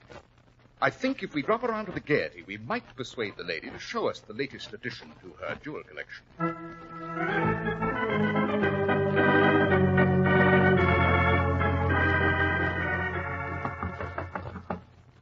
There's 2 gentlemen to see you, Mr. Bill. I can't see anyone now, Peter. Take the cars or whatever they've brought and tell them to come back after the show. They haven't brought anything, Mr. Bill, just themselves. It's Mr. Sherlock Holmes. Mr. Sherlock Holmes, the detective? In person. Oh, just a moment till I throw on my opening costume. I've always been dying to meet you. She got one weakness, sir. She do love celebrities. Show the gentleman in, Peter. Mr. Sherlock Holmes and friend. My usual billing. Well, this is a pleasure. Do sit down, Mr. Holmes. You too, Mr. Dr. Watson. Oh, yes, of course. How stupid of me. I've read all your darling stories. So exciting. I do love to be thrilled. You do it so beautifully, you know. Why, Mr. Veal, that is, I'm quite overwhelmed. I mean that a young lady of your obvious discernment... But, of course, I suppose no one could help making the exploits of the great Mr. Sherlock Holmes exciting. Yes, of course. Back among the also-rans. And now, Mr. Holmes, I'm just bursting with curiosity. What brings you here? I've always understood you were practically a woman-hater. Not hater, my dear Miss Violet. I'm just, shall we say, on to their little tricks. Oh, dear. And I was so hoping to try mine out on you. I've some very effective ones, you know. Save them for some more susceptible victim. Oh, dear, I've always had a weakness for rude, self-sufficient men. Got you that time, Holmes. Don't interrupt, Watson. My dear Miss Violet, if I may call you that. I'd love it, unless you'd rather call me Vi. Miss Violet will do. I've come to warn you not to accept a present of jewelry from a certain fashionable young man. Gracious, I wonder which one you can mean. A girl in my position gets so many presents, you know. Suppose I specifically warn you against accepting pearls from a gentleman whose name is, shall we say, Freddie. Oh, this is fascinating. Why shouldn't I accept them, Mr. Holmes? Because he acquired them in a rather unorthodox fashion. I do believe you're trying to tell me Freddie stole them. Oh, but that's delicious. If you only knew how deliciously ridiculous. Freddie just couldn't possibly have stolen those particular pearls. Then you have already accepted them. What makes you jump to that interesting conclusion, Mr. Holmes? My dear Miss Violet, you will never make a great dramatic actress until you learn to control your reactions. When I first mentioned the pearls, your eyes darted quickly to your makeup box to see if they were in sight. Then when I intimated they might have been stolen, you couldn't resist closing the lid. This is ridiculous, Mr. Holmes. Freddie wouldn't steal anyone's pearls. Oh, I'll admit he's hot-headed and impulsive, but he wouldn't steal. Are you sure? How well do you know Freddie, Better than you do, at any rate, Mr. Holmes. I may not be a great dramatic actress, but I do recognize the gift when I see it. You didn't come here to warn me not to accept any pearls. You came here to find out who gave them to me. You don't even know Freddie's last name. Sorry, but you won't get it from me. Don't you think you're getting a bit rash, my dear Miss Violet? I mean, why risk getting on the wrong side of the law for a string of imitation pearls? Imitation? Yes. Don't be silly, Mr. Holmes. Freddie's pearls are real, right enough. They've been in the family for years. What makes you think he's given you the real ones, Miss Violet? Surely you must know Freddie has other interests. If you mean that bandy-legged little soubrette at the Savoy, I know all about that. It was all over months ago. Then why did he give her the real pearls just half an hour ago? Mr. Holmes, you're a brilliant detective. But you should not underrate the feminine intelligence. It was a beautiful trap, Mr. Holmes, but just a bit too obvious. Now, if you'll excuse me, I hear the overture. My public is waiting. Do come again, Mr. Holmes, when you've thought up some more tricks. Now, if you don't mind leaving. Not at all. Thank you. We've quite finished. Yeah, interesting female, eh, Holmes? I don't know when I've more thoroughly enjoyed an interview.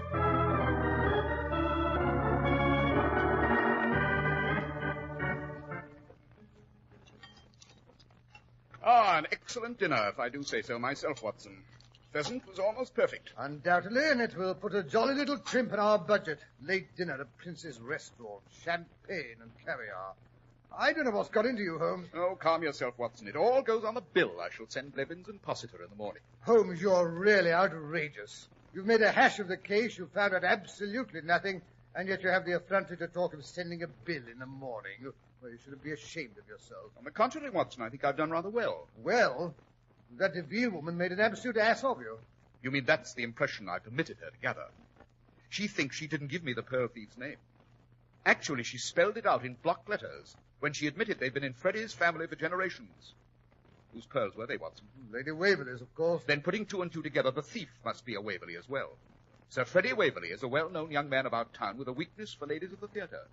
It's as simple as that. You mean he's stolen his own mother's pearls? His stepmother's, Watson. Freddie's always resented her.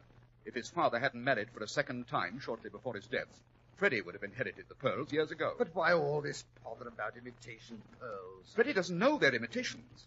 It's never occurred to him that his stepmother keeps the real ones in the vault. Yes, well, if you're so sure of yourself, why not go to him and demand he return the silly things? If we were that gauche, Watson, the lady would probably refuse to give them up. No, you may count on it. Miss Violet will return them to him of her own accord as soon as the performance is over. And how do you reach that interesting conclusion? Freddie may not suspect that they are imitations, but dear little Violet is not so naive. Once you were out of the way, you can count on it. She rushed back and bit into the necklace. Yes, I don't imagine she took her discovery very placidly.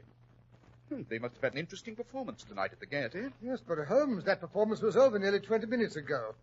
We'd better get ourselves along to Sir Freddie's flat, wherever that is, or Miss Violet will get there ahead of us. Chances are she won't wait to remove her makeup. My dear Watson, why do you think I ordered a table in the window? Sir Freddie Waverley resides just opposite there in the impressive architectural monstrosity known as Albany, in flat 2A to be exact. I say, Holmes, there comes a carriage tearing down the street. It stopped across the way. Yes, by Jove, that's Violet getting out. Quick, Watson. We'd better rescue the Honorable Freddie before she tears his hair out by the roots.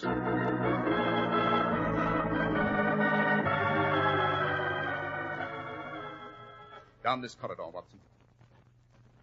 Yes, there's Miss Violet. Just going to 2A now. Violet, darling. But how jolly to see you here. I mean, I hadn't hoped so soon, that is. You would have received the pearls this afternoon. Ah, those pearls. How dare you give me those pearls? I've never been so insulted in all my life. Oh, come off it, Vi. You've accepted jewelry from gentlemen before this? Yes, jewelry, not paste. Violet, what are you raving about? What sort of a fool do you take me for? Do you think I don't know the real ones went to that little scarecrow at the Savoy? Well, give her these. She can put them on her poodle. If you don't mind, Miss Violet, I'll relieve you of those pearls. And we may as well collect the tea service while we're at it, Watson. I see the boxes standing just inside the door. What is this, a burglary? You should recognize the symptoms, Sir Freddie. If you think I've got to stand here and let two... Oh, don't be a bigger idiot than you can help, Freddie. This isn't a thief. It's Sherlock Holmes. And don't be alarmed, Sir Freddie. These are not the Waverley pearls. Those are quite safe in Lady Waverley's bank vault.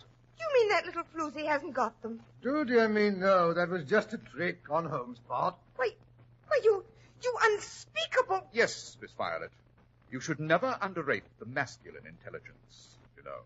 Particularly when it belongs to Sherlock Holmes.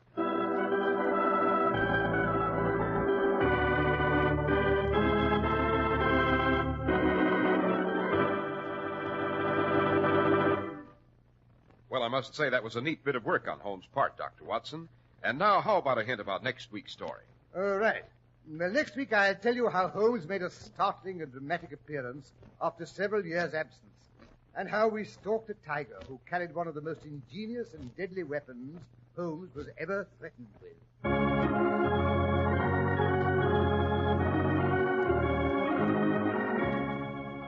The makers of Clippercraft clothes and 1,036 leading stores from coast to coast have brought you another in the new series of broadcasts featuring the world's most famous detective, Sherlock Holmes. Our stories are based upon the character of Sherlock Holmes, created by Sir Arthur Conan Doyle. Sherlock Holmes is played by John Stanley, Dr. Watson by Alfred Shirley, and the dramatizations are by Edith Meiser. Sherlock Holmes is produced and directed by Basil Lochran, with special music by Albert Berman.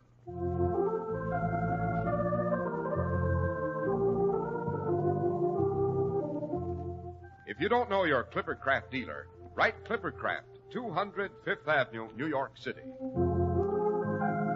Be sure to listen next Sunday to Sherlock Holmes in the Adventure of the Empty House.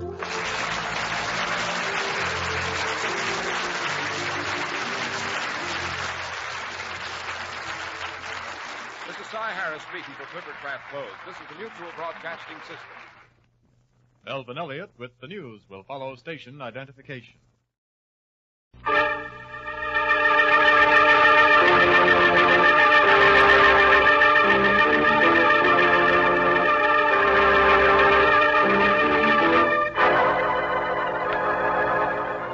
Magic Detective, starring the world's greatest living magician, Blackstone. He tells you the inside story of the Hindu Sword Cabinet. And right after the story, Blackstone will explain tricks that you yourself can perform. Reveal the guarded secrets of the world's greatest living magician.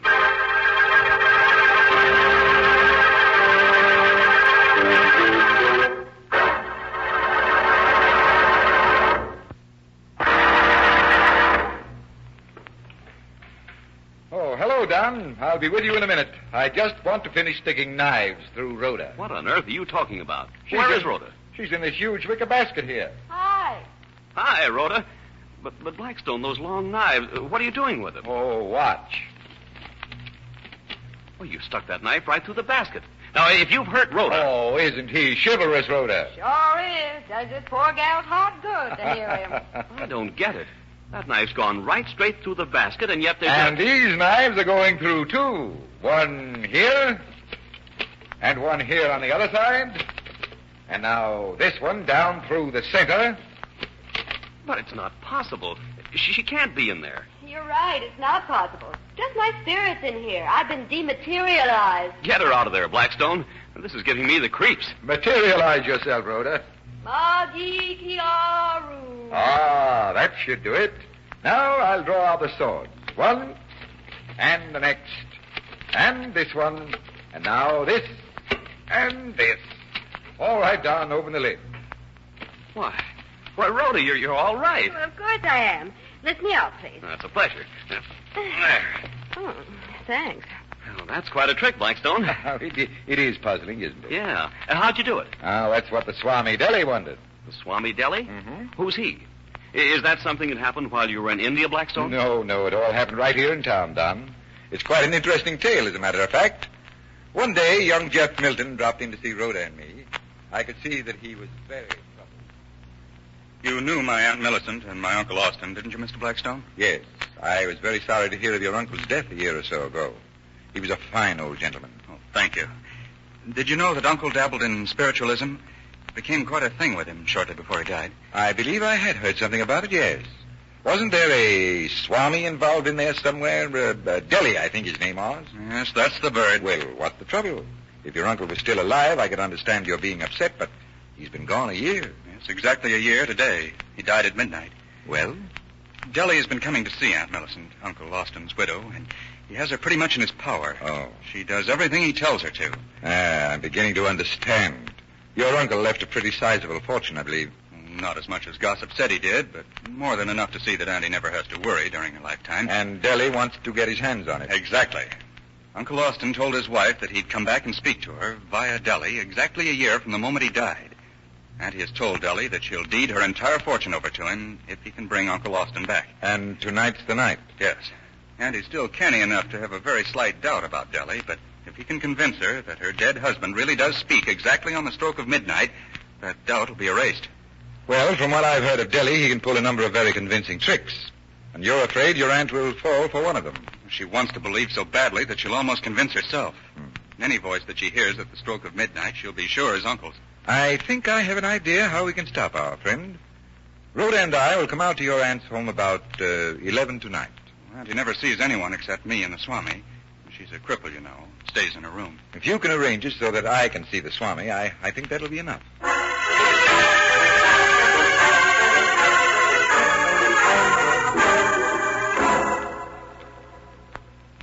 My assistant is in the basket that I have pierced with swords. Now she will come out unharmed. Rhoda, materialize. Magi Kiarum. Now I draw out the swords. This one, and this one, and now this, and this. Deli, will you lift the lid of the basket? Lift the lid yourself, Mr. Blackstone. The girl is in there unharmed. Right. Hop out, Rhoda. Okay, give me a hand. There. Mr. Blackstone, may I speak to you a moment? Oh, surely. What is it? It's 5 minutes of 12. That clock is 10 minutes slow. Yes? If you can do anything, do it fast. And he has the deed all drawn up. And as soon as she hears Uncle's voice, she'll sign it. I'll work something. That was a very interesting trick, Mr. Blackstone, but much too simple. Anyone with any knowledge of magic would know it was a trick. You think so? I know. Perhaps you'd like to get into the basket. If you think it's a trick, surely you wouldn't be afraid to try it. Certainly I'm not afraid. I would be glad to enter your basket. Shall we make an appointment for tomorrow afternoon? Oh, the guy's afraid, boss. He's trying to get out of it. That is not right, Miss Brent.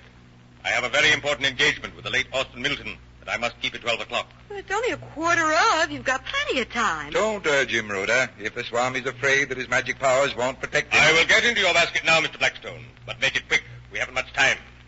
Give me a hand, please, Mr. Milton. Yes, sir. There you are. Now put the lid on. Now, Blackstone. You had better dematerialize yourself, Deli. Here is the first sword. Come, Mr. Blackstone, please. You and I both know that this is just a trick. Let us dispense with the magician's patter. Very well. Here's the second sword. And here's another. And another. And one through the center. And one over here. Are you all right still, Deli? Certainly. The first sword went under my knees. The second past my arms. The third close to my neck, and so on. It is a trick, just as I said. Yes, you're right. It's a trick, just as you said. I proved my point. Now, if you'll be kind enough to remove the swords, I will go to keep my appointment with Austin Milton. It is getting late. Oh, I'm afraid I can't do that. What do you mean? Well, you must first repeat the magic words. I can't move the swords without them. Oh, come now, Blackstone. I have no time for fooling. This is very serious. Repeat the words, please, and I'll let you go. Have your fun. What are the words? I'll repeat them. Well, now that's funny. I can't remember them. Let me out of here this minute. You can't move for fear of cutting yourself. I won't take the swords away until you give me the words. What are they? I can't remember your tongue twisters. And neither can I. Isn't that too bad? 2 minutes to go, Blackstone. Your girl, your assistant, she knows the words. Ask her. You know, Blackstone, it's a funny thing. I generally have such a good memory, and yet tonight I just can't remember a thing. Let me out of here. I'll get you for this. Get us for what, Deli? You climbed in there of your own volition. I can't tell you how sorry we are. We can't remember the words. Let me see now. Perhaps if I concentrate. Omnia Gallia Divisa Est in Partes Tres. Oh, no, that's Julius Caesar. That's not the right thing. Oh, dear. I have it right on the tip of my tongue. 1 minute more. Right. I'm disappointed in you, Rhoda. Here's the poor Swami in his terrible fix, and we can't help him. This is too bad. Oh, young Lochinvar has come out of the west. Does that sound right, Blackstone? No, that's not it. Let me out of here. Let me out, I tell you. Oh, I know. It's Magi Kiaru. Ah, that's right, Rhoda. That's right. Say the words and you can get out, Deli. And isn't it a shame it's just too late for you to keep that appointment? We're so sorry.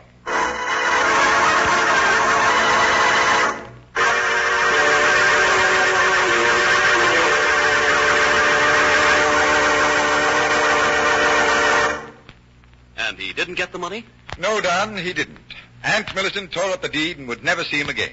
I've seen mad people in my life, but never anything like our phony Swami friend. He was raging. But there wasn't a thing he could do. And so another mystery was solved by magic. That's right, Don. Well, tell us, what's the trick this time? It's called the Whispering Queen. And who is the Whispering Queen? Any queen you want, Rhoda. But first you must shuffle this pack of cards. Oh, I see. Well, here goes. But which queen do we take? Well, suppose we let Don name his favorite. All right. I'll take the Queen of Spades. Yep, here's the pack. All shuffled. Good. We'll look through the pack face up and find the Queen of Spades. Good. There it is. All right, we'll give the Queen to Don. Now I lay the pack face down and divide it into 3 heaps. What about the Queen, Blackstone? Well, Don, I want Rhoda to slide the top card of the middle heap onto the table. But keep it face down, Rhoda. You mean don't let anybody see it? That's right. Nobody is to see it except the Queen of Spades. Now, Don, take the Queen and slide it gently under the card on the table. You mean I slide the Queen face up under the card that's face down? That's right. That's the only way the Queen can see the card. Now, draw the Queen out again and give it to me. All right. Here you are. 1 Queen of Spades. And the Queen is supposed to know what card is lying face down? Absolutely. When I hold the Queen to my ear, she whispers, 5 of clubs. Turn it up, Rhoda. If this card is the 5 of clubs, I'll... It is the 5 of clubs. The 5 of clubs because the Queen is always right. And if you stay around a few minutes, Rhoda, I'll be back to tell you why. Oh, you can count on me to stay.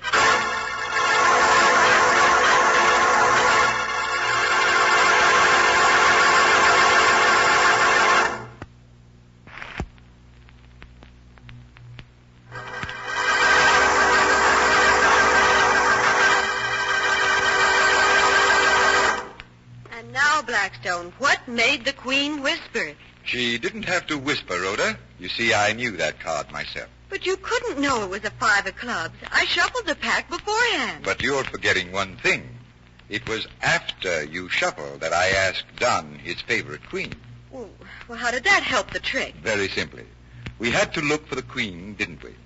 Yes. So I turned the pack face up and started looking through the cards from the bottom of the pack, like this. Yes, that's the way you did it. And I did something else, Don. While looking for the queen, I slid the top card over to the left, like this, and saw it was the 5 of clubs. So you knew the top card was the 5 of clubs, and you turned the pack face down. Yes.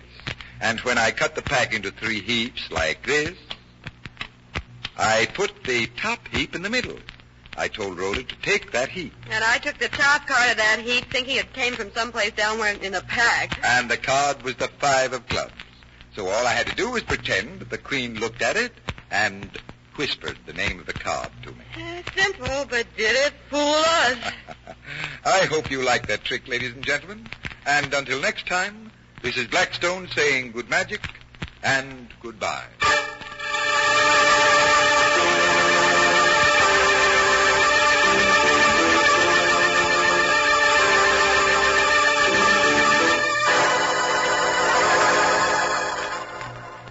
Be with us next time when the world's greatest living magician, Blackstone, tells us the story of the Face of Death and explains more tricks that you yourself can perform.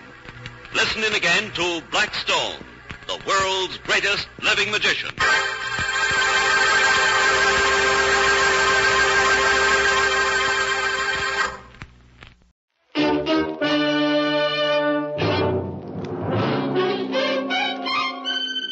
Box 13, with the star of Paramount Pictures, Alan Ladd, as Dan Holliday.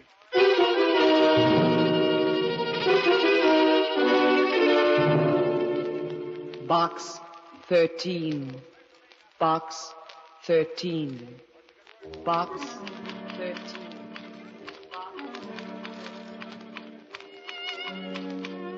They stood in the warm rays of the autumn sun while the wind played in the girl's hair. Oh, no, not that. Susie, Hello, Mr. Holliday. Oh, no, not what? I'm referring to the story I'm writing. Better forget the story, Mr. Holliday. I've got mail for you. So, what's new in Box 13?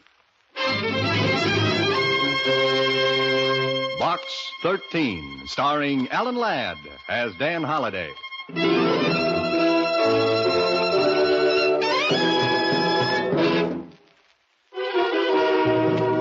Now for Box 13, starring Alan Ladd as Dan Holliday. Let's see. Where was I? Oh. But Betty forgot her dignity as she fell and bumped her head against the tree which stood nearby. Oh, brother. Mr. Holliday. What's that, Susie? I said that maybe the mail from Box 13 might give you an idea. Today there were 2 letters. 2? Yes, One of them is a big, fat envelope. Now, who in the world would send me a big, fat envelope? The police department. It's a block of tickets for their annual ball. What's the other one? This one smells all romantic-like. It has the odor of Christmas night. Or, maybe it's Easter morn. Or maybe it's Tuesday afternoon. Here, let's have it. If you will really do anything, what I have to ask is very, very little. Please meet me in North Park at 10 o'clock tonight. I'll be waiting at the bench near the entrance to the bridle path. Signed, Anonymous. It couldn't have been very romantic, Mr. Holliday. Oh, why not, Susie? I don't see stars in your eyes. Well, take another look, Susie. Tonight at 10 o'clock.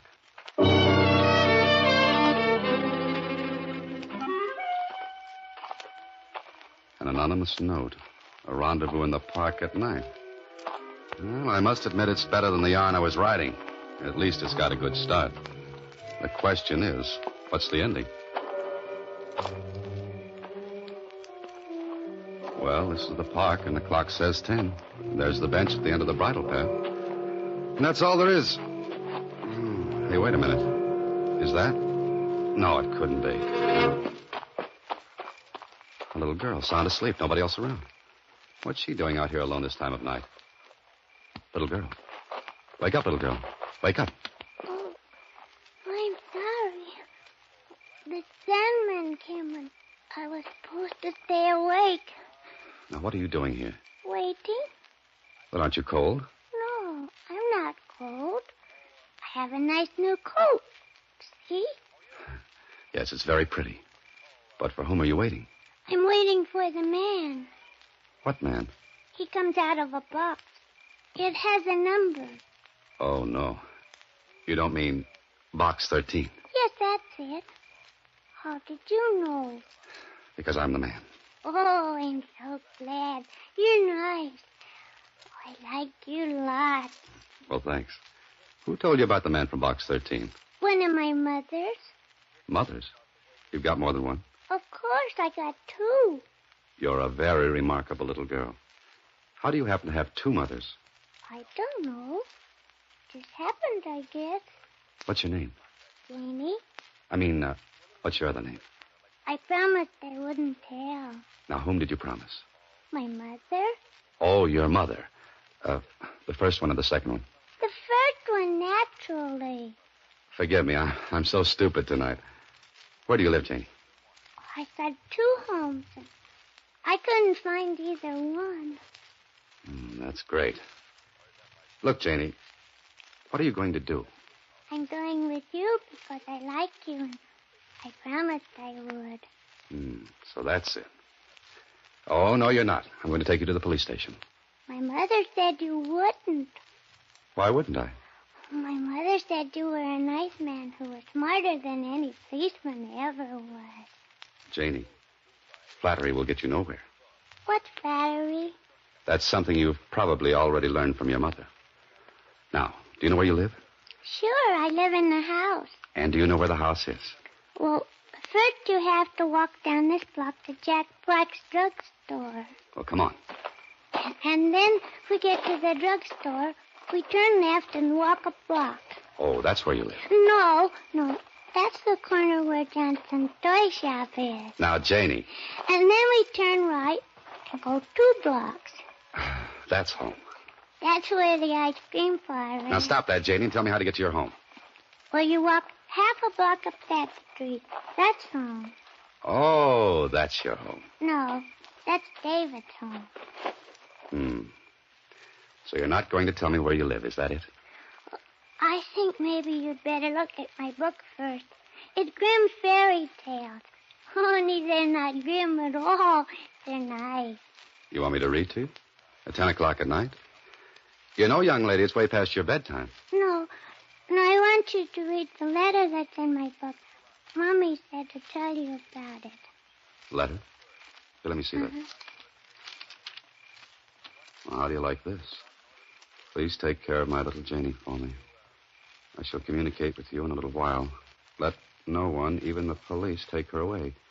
Believe me when I say you're doing nothing illegal. Just helping out. Her mother. You're nice. I like your voice. What's your name? Dan. A sucker, if there ever was one.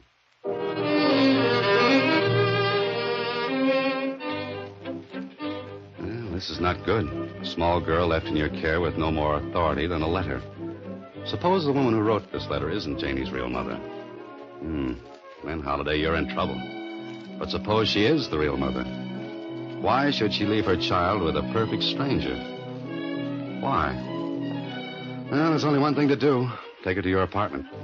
Come on, Janie girl, let's go. Let's hope that the neighbors won't see you bringing home a little girl. Because that happens to be one item you don't win at a bingo game. Put her down on the couch, Holiday. That's it. Never knew a kid could have so much strength in her arms, did you? Feels kind of good, too. Better get a blanket to put over. Better yet, stupid, put her in your bed. Well, Holiday, it looks like you're sleeping on the couch tonight. I wonder who she is and what this is all about.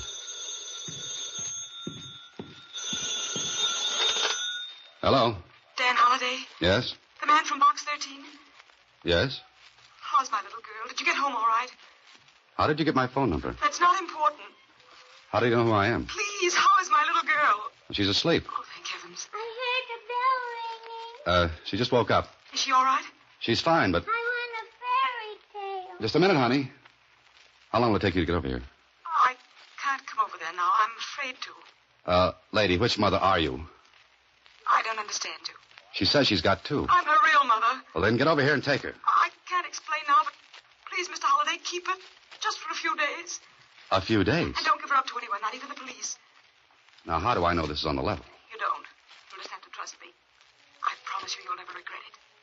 I don't like any part of this, except Janie. You'll understand soon, Mr. Holiday. And remember, be very careful.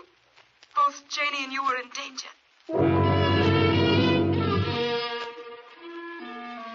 You're right, our Holiday. How do you like this plot? A mother gives a little girl to a strange man, warning him not to give the child up to anyone, not even the police. And then she admits there's danger. Janie. I broke the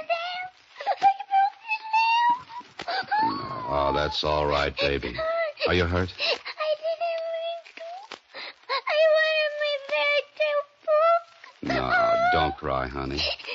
That was a nasty old lamp anyway. All it did was throw off a lot of light. You're nice, man. Are you my daddy? No, Janie. My daddy went away when I was a baby. Why can't you be my daddy? It's getting late, honey. Aren't you sleepy? Not anymore. Read me a fairy tale, Daddy. In the morning, Janie. Now, you'd better get to bed. Have you got a doll? No, I'm sorry. No doll. Teddy bear? No teddy bear. You must be awful lonesome. Maybe you've got something there, little lady. Daddy, tell me a fairy story. All right, honey. Let's see now. Once upon a time, there were 3 bears. The papa bear, the mama bear, and the baby bear. I know that story. Okay, now see. Once upon a time, there was a little girl named Red Riding Hood, and the wolf her grandmother. I know that one, too. Janie, maybe you should tell me the stories. Oh, let's see. Once upon a time, there was a boy named Jack who planted a bean seed, and it grew up into a mighty tall vine, and he climbed into the sky and killed a bad giant. I know that one, too. Saved by the bell. Hello, Holiday. Oh, Lieutenant Kling. Holiday, you're in a jam. Lieutenant Kling of the police department doesn't drop in on people unless there's trouble. Watch your step, boy. Well, aren't you going to ask me in? Oh, sure. Come in, Lieutenant. That's better. Anything wrong? Well, that's what I dropped in to find out. When you stay out of the department's hair for more than 2 weeks, I begin to worry. Haven't been doing a thing, Lieutenant. Not a thing. Besides, I want to know if you got those tickets to the ball. Hello. Yeah. What's this? A little girl. Oh, thanks, Holiday. What's your name, young lady? Vicky. Vicky Preston. Oh, no, it isn't. It isn't? Holiday. Great little kid. Her dandy sense of humor likes to pretend she's somebody else. All children do. Who is he, Daddy? Daddy? Holiday, my boy. See what I mean? Who is he, Daddy? He's a cop. A policeman, honey. Lieutenant Kling. Oh, I like policemen. And I like little girls. Got 2 of them myself. The writing business slow these days, Holiday? How do you mean? Thought you might be picking up a few bucks babysitting. Oh, yes, just helping out a friend. I could use you sometime. My wife and I like to get out every now and then. What's your price to sit with my kids? That depends. Are your children anything like you? Now, Holiday. Oh, I'm just asking. Glad to accommodate any time. Yep, see you around, Holiday. Yeah, I'll see you. Your hands are shaking. Never mind, Janie. It's time you went to sleep.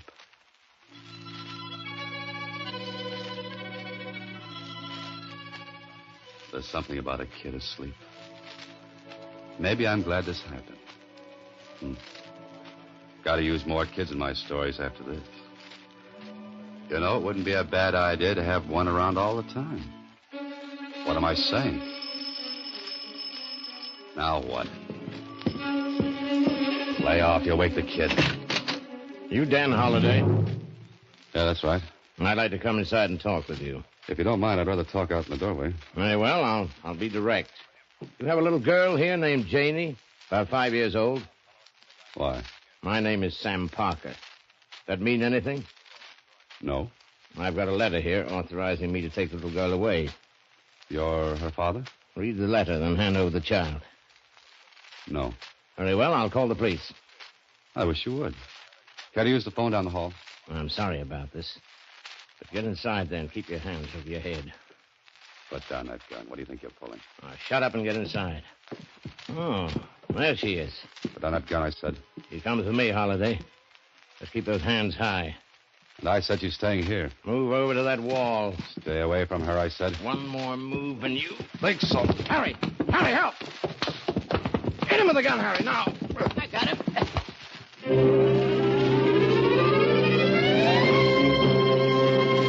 You are listening to Box 13, starring Alan Ladd as Dan Holiday.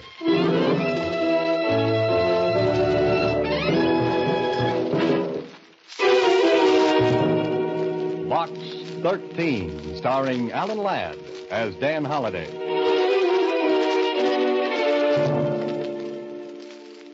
Nice going, Holiday. Very nice. You advertise in the newspaper for adventure and you get a little girl. Then you lose her to a man with a gun. You don't even know the mother's name or where she is. Now what?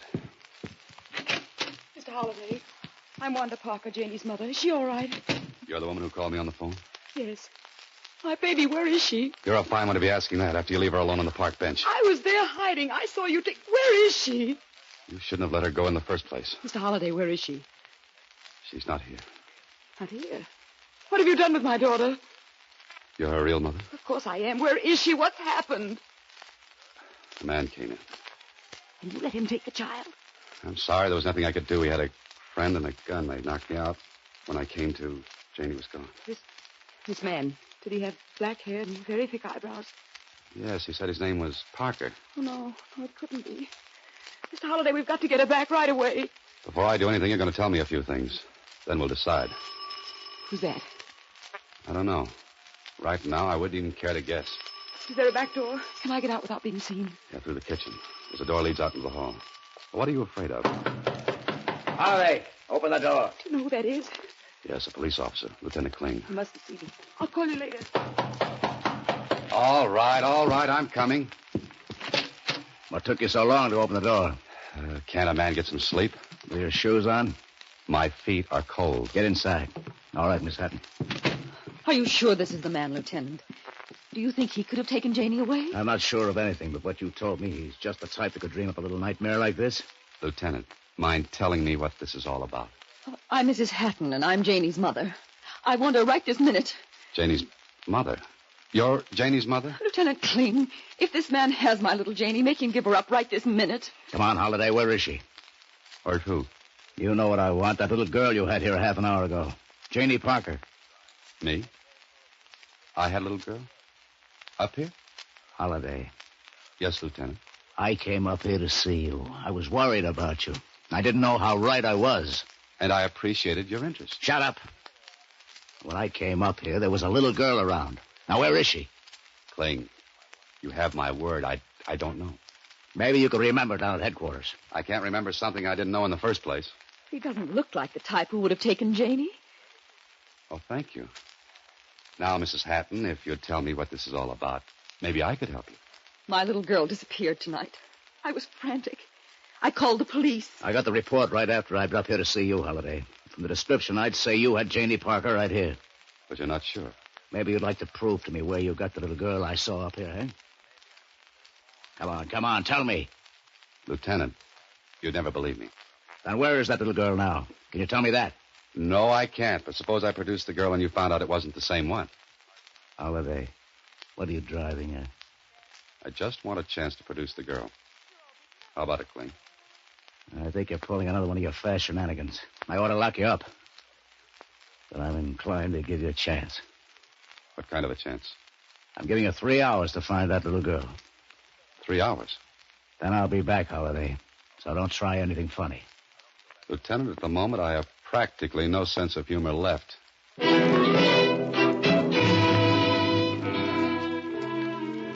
At least you're not in jail, Holliday. The good lieutenant walked out with Mrs. Hatton. You're as free as a bird on the wing for 3 hours. If you were as smart as that bird, you'd wing out of town until this blows over. Mr. Holliday. You. They've gone? You been listening? Yes, at the kitchen door. Now, look, if you're Janie's mother and Mrs. Hatton is Janie's Mr. mother... Holliday, there's no time to explain. Wait a minute. Then who is Sam Parker? He's not Sam Parker. He's Sam Clark. Oh, I see. Because Janie has two mothers, Sam Parker turns out to be Sam Clark. What are you giving me? I can clear up the whole thing, but we've got to get Janie away from Sam Clark first. Otherwise, I may never see her again. How do you go about finding a man named Sam Clark in a city this size? He doesn't live here. But I heard he drove his car down. That means he's probably staying at Brown's Motel. Uh-huh. I think I'll drop out and pay him a visit. I'll go with you. No, I don't think that's wise. I'm going alone. Mr. Holliday... He carries a gun. You stay here. You'll get her. We'll bring Janie back. I'll try my best. I'll be waiting. After that, I'll spend a quiet weekend with a psychiatrist.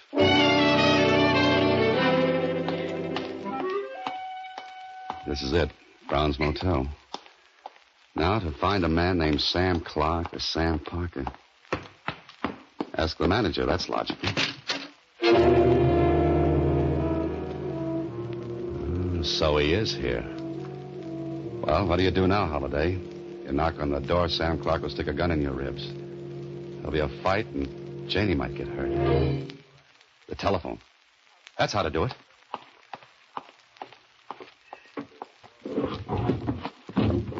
Remember to thank the man who invented outdoor phone booths. There it is. Brown's Motel. This is one time you'd better be right, Holliday. Because if you're wrong, you're dead. And that's so permanent. Brown's Motel? I want to speak to Mr. Clark. I don't know. He said he didn't want to be disturbed. It's a matter of life and death. Get into the phone. Who is this? Hurry, man. I've only got a couple of minutes. Okay, I'll see. Now, quick, Holiday. Out of the booth and around the corner towards the back. Wait. Now. Take it easy. Here he comes. Now, Holiday, just slip around to the side of the booth where you won't be seen. Hello? Hello? Hello? What kind of gag is this? No gag at all, Mr. Clark. Oh. That'll take care of him long enough for me to straighten this all out.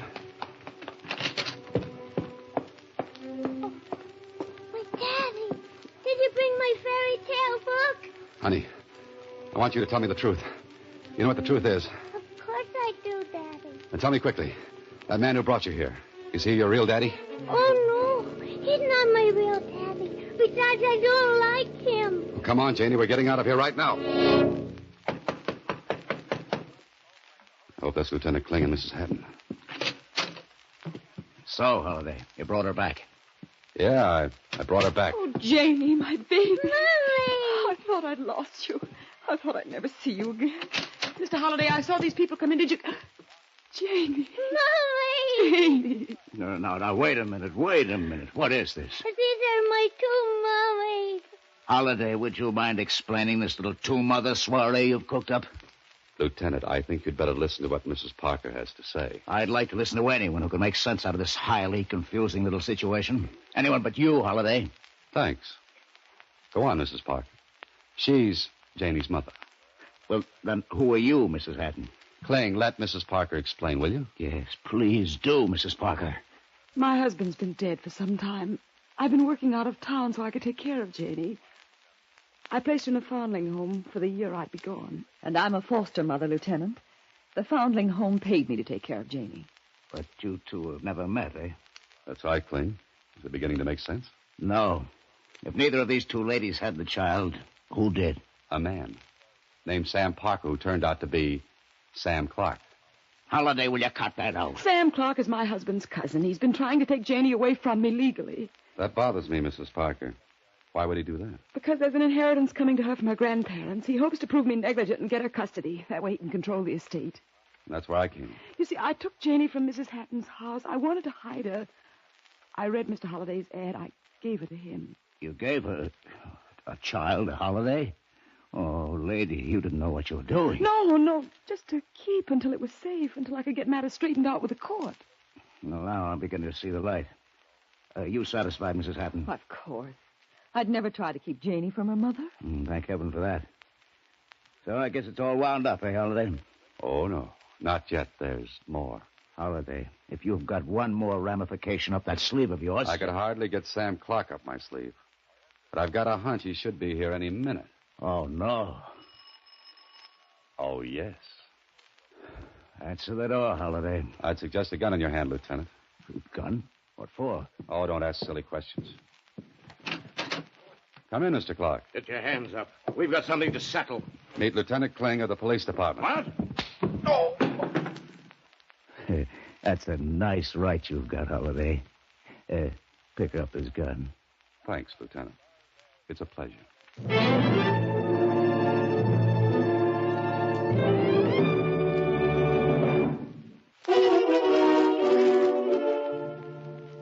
Mr. Holiday, how can I ever thank you? Very easily. Just bring little Janie up to see me occasionally. I certainly shall. Oh, by the way, I have a suggestion for you two ladies. I think I know how you can both keep Janie. But how? What do you mean, Mr. Holiday? Suppose you, Mrs. Parker, continue with your work. Janie could stay at Mrs. Hatton's, and so could you. Oh, Mrs. Parker, if you only would. I think that's simply wonderful. Mommy. Yes? He fixed it so I can keep my two mummies, didn't he? Yes, he did, darling. And would you be my real daddy? Well, now, Janie, you see, it's like this. Let's see you get out of that, Holiday. And would you tell me a fairy story? Oh, no, you don't catch me on that one. I'll write you one. Mr. Holiday, I think you ought to know that... Oh, what a cute little girl. Who are you, little girl? I'm Janie, and this is my daddy. Why, Mr. Holiday, you never told me. Now, look, Susie, Janie means I'm her daddy. Well, just sort of imaginary. What's imaginary about being a father? Sit down, Susie. I'll tell you all about it. I'm going to tell you a story. Boy, oh boy, I'll bet this is going to be good. Next week, same time, Alan Ladd stars as Dan Holliday in Box 13.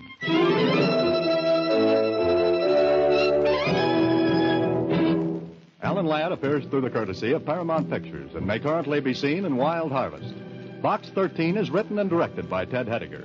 Original music is composed and conducted by Rudy Schrager. The part of Susie is played by Sylvia Picker. This is a Mayfair production.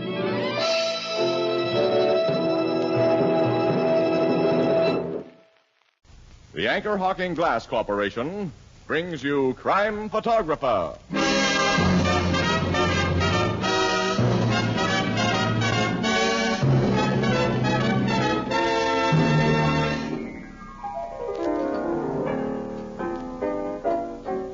Hiya, Casey, Miss Williams. Hello, Ethelbert. How are you? Look at this, a picture of my sister's kid. My married sister, of course.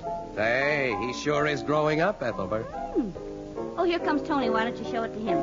Say, a fine-looking boy, Ethelbert. Yeah, and you know what? Already he can say Uncle Ethelbert. Uncle Ethelbert? Yeah. Well. But you know, the day I'll be excited is when he learns to say the Anchor Hawking Glass Corporation is a great name in glass.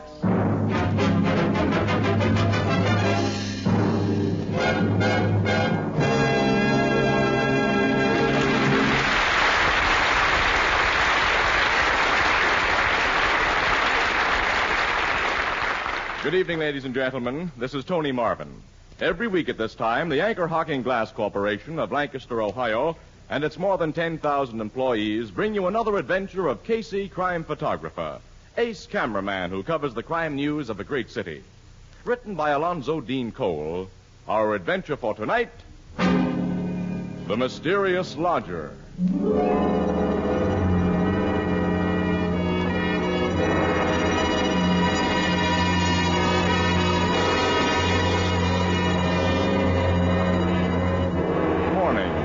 About 10 o'clock. In a private office at police headquarters, a telephone rings. A big man in civilian clothes reaches for its receiver and... Homicide Bureau, Captain Logan speaking. Is this the place to report a murder? It is, lady. I think I got one for you. Who's this speaking? I'm Maggie Myers. To be really proper, I'm Mrs. John Rodney Myers. I'm a widow. What's the address? 1139 Midland Street. 1139 Midland? That's right. It's my lodger, a lady who rooms with me who's been killed, I think. What makes you think that... Well, you get out here and look through the keyhole of the door like I just did, and you'll see. We'll be there right away, Mrs. Myers. I'll be waiting for you. Goodbye. Sergeant Flanagan. Yes, Captain. Tell the tech squad and the doc to follow us to 1139 Midland Street. You go with me. Yes, sir. What happened at 1139 Midland Street, huh? Casey. Good Hi, morning, pal. Captain. What are you two doing here? Well, don't we usually drop in to inquire what's happening in the murder department? And it seems we picked just the right time today. Okay, Miss Williams. You and that lug with the camera follow my car. Come on.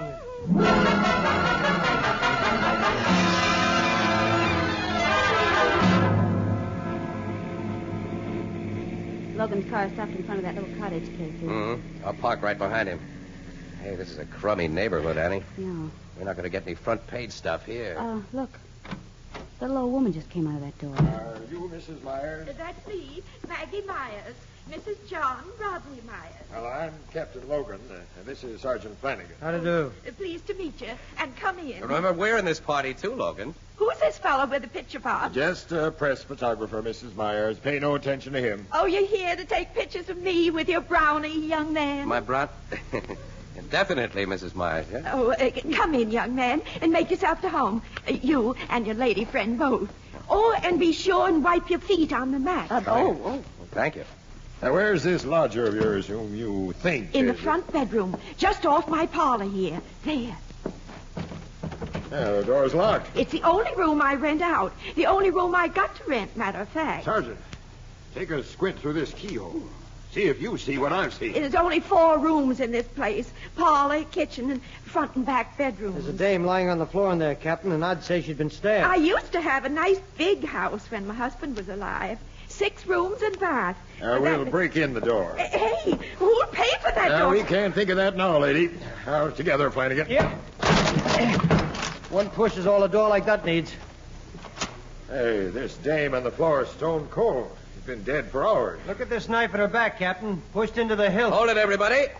Got Casey, it, thanks. Thank you. You know you can't take pictures until I say so. Now, all of you keep out of this room. I don't want you stepping on possible evidence. Why, Captain, none of us have come inside that room. You know we know better than that. When I'm watching you. Poor Miss Patrick. Poor Miss Patrick. Hey, is that the dead woman's name, Mrs. Myers? Yes, Alice Patrick. At least that's what she told me. Such a nice, quiet woman she was, and she paid her rent so regular. I'll want to hear all you know about her very soon. She's a big gal, about 45. Only a husky guy could have driven that knife so deeply into her back. That was done with one clean stroke, Sarge. Yeah, it took muscle to do that, Captain. You got any idea who was in this room with your lodger last night, Mrs. Myers? No, I haven't, young man. Miss Patrick come home alone about 8 o'clock last night and said good evening, and then she went into her room, and I heard her lock the door. When did you find that she'd been killed? Well, when it got near 10 o'clock this morning, and her door was still shut, I begun to get a little worried. Why? 'Cause I did, that's why. Go on, please. Well, finally I called to her, and she didn't answer. Then I did what any woman would do and look through the keyhole. After that, I run out the corner store where there's a phone and called you. This door wasn't only locked on the inside with a key, Logan. It was fastened with a bolt. I told you not to come in here, Casey. I'm only poking my head around the door frame, The Logan. killer never left this room by the door, Captain. That's pretty obvious, Miss Williams. He used that window. Oh, he couldn't have done that, Captain. That window's locked. Mrs. Myers, it's open 2 inches from the bottom. I say it's locked. I know my own house. Try it. Okay. Say, it is locked in this position. Locked from the inside by them spring bolts in the frame. Miss Patrick always left it like that at night. Open enough to get fresh air, but not open enough so even a cat could get in. Somebody stabbed Miss Patrick in a room they couldn't get out of. But how? It's very simple. Oh, it is, huh? Mm-hmm. Can I come into the room, pal? I'll watch my step. No, come on. Oh, thanks. Now, look. This is an old-fashioned type of window without counterweights. To raise or lower the sash, you pull out 2 spring catches on the side. Yeah? Well, the round spring bolts in the sash snap into holes in the casing and lock, which can be prevented. Probably to delay discovery of the body, the killer wanted to leave the window as he found it, open about 2 inches. So he ran a pair of thin strips or something, maybe cardboard, between the sash and the casement. Climbed outside, lowered the window, pulled out his strips, and let the spring locks shoot into place. It could have been done that way easy, Captain. I can see that myself now. Casey, you just ruined a nice mystery. But who could have been strong enough to drive that dagger into Miss Patrick's back? Step back into your parlor, Mrs. Myers. I want you to tell me all you know about Miss Patrick. Yes, sir. Hey, Sergeant, that sounds like the tech squad outside. Oh, listen to all the claxons. Yeah. Let him in and have him give that room the works. Yes, sir. Now, Mrs. Myers, how long have you known Miss Patrick? Only 2 months, sir, since she rented my room. She was a very mysterious woman. Mysterious? Mysterious, Captain. Mysterious.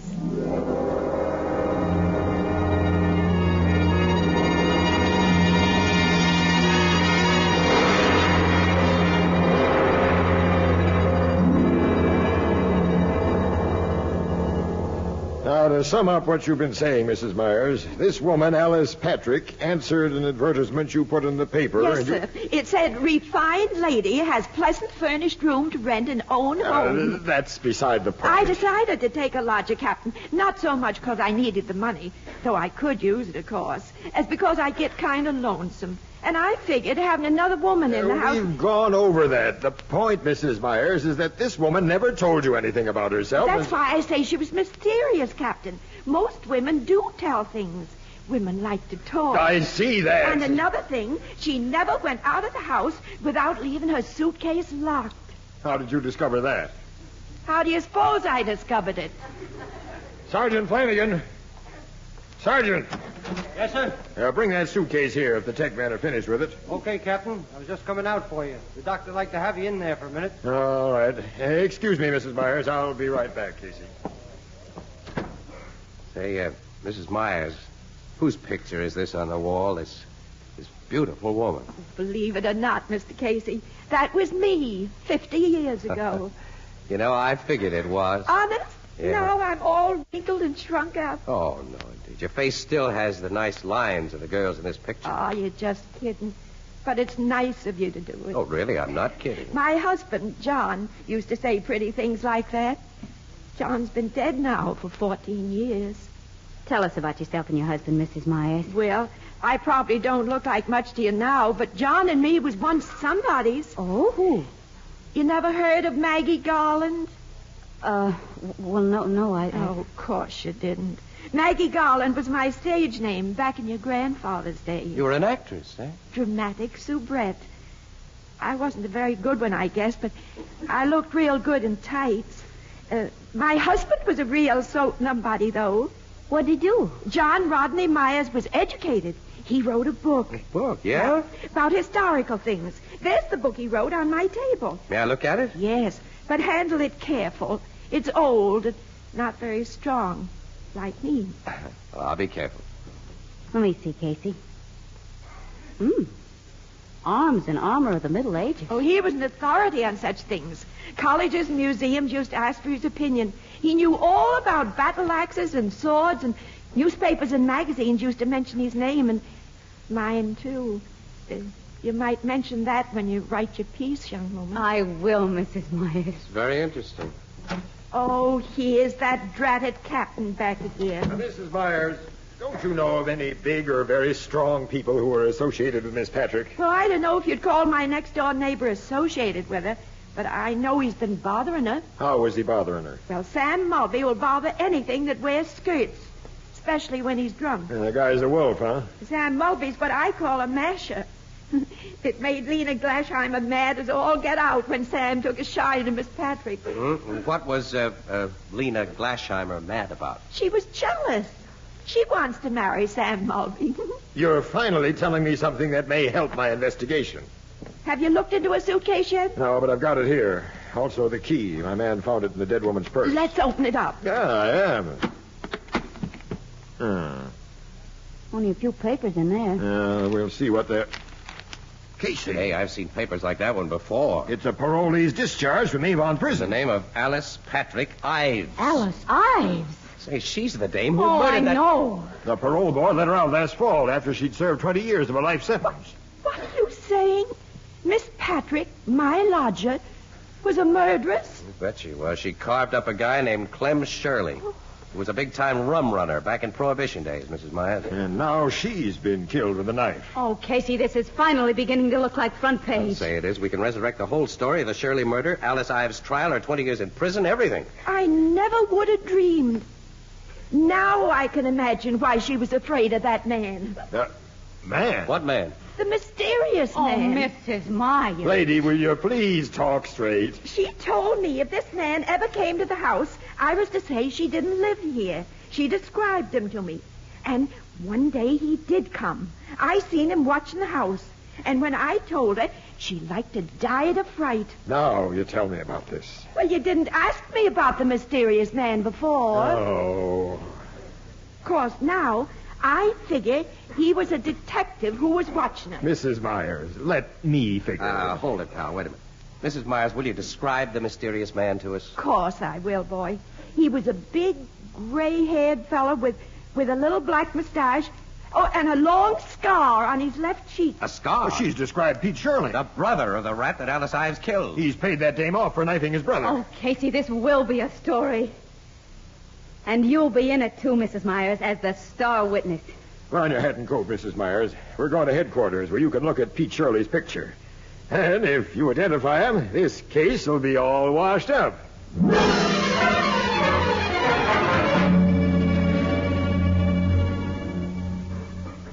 That's a picture of the man I saw, Captain. The man Miss Patrick was afraid of. Sergeant Flanagan, get out a pickup order on Scarface Pete Shirley. Have him brought in here and quick. Yes, sir.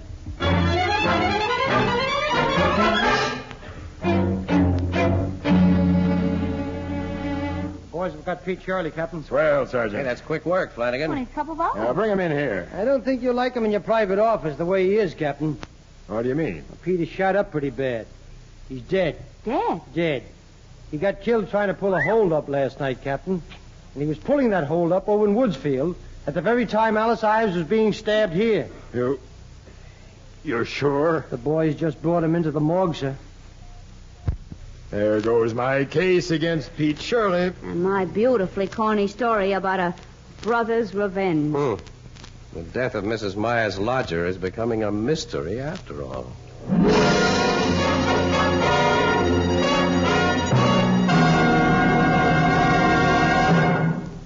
A few nights ago, I had dinner with a friend whose wife is one of the best cooks I know. And I asked her if she used Fire King oven glass. Well, she said she did, and then she continued, "You know, Tony, I find the most important thing about Fire King oven glass is that it practically ensures results because it bakes foods quickly, evenly, and all the way through." Well, then I asked, "Well, tell me, how about the fact that Fire King oven glass saves so much time in the kitchen?" And she said, "Well, that's mighty important, too. Why, Fire King oven glass cuts my dishwashing time by a full 2/3 because I use the same casserole or baking dish to bake and serve foods and to store leftovers." Well, that just about sums up the story of Fire King oven glass in the opinion of one of the best cooks in the world. But here are some other facts to remember.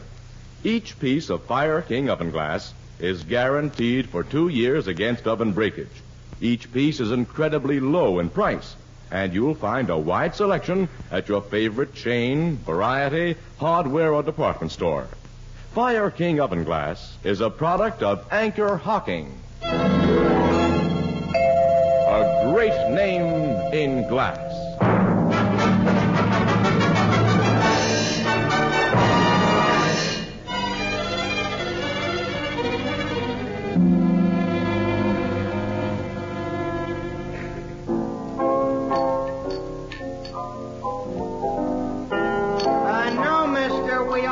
Got one of those drinking pelicans back at the bar now, and I don't want any more. I'm sorry. Try me again sometime.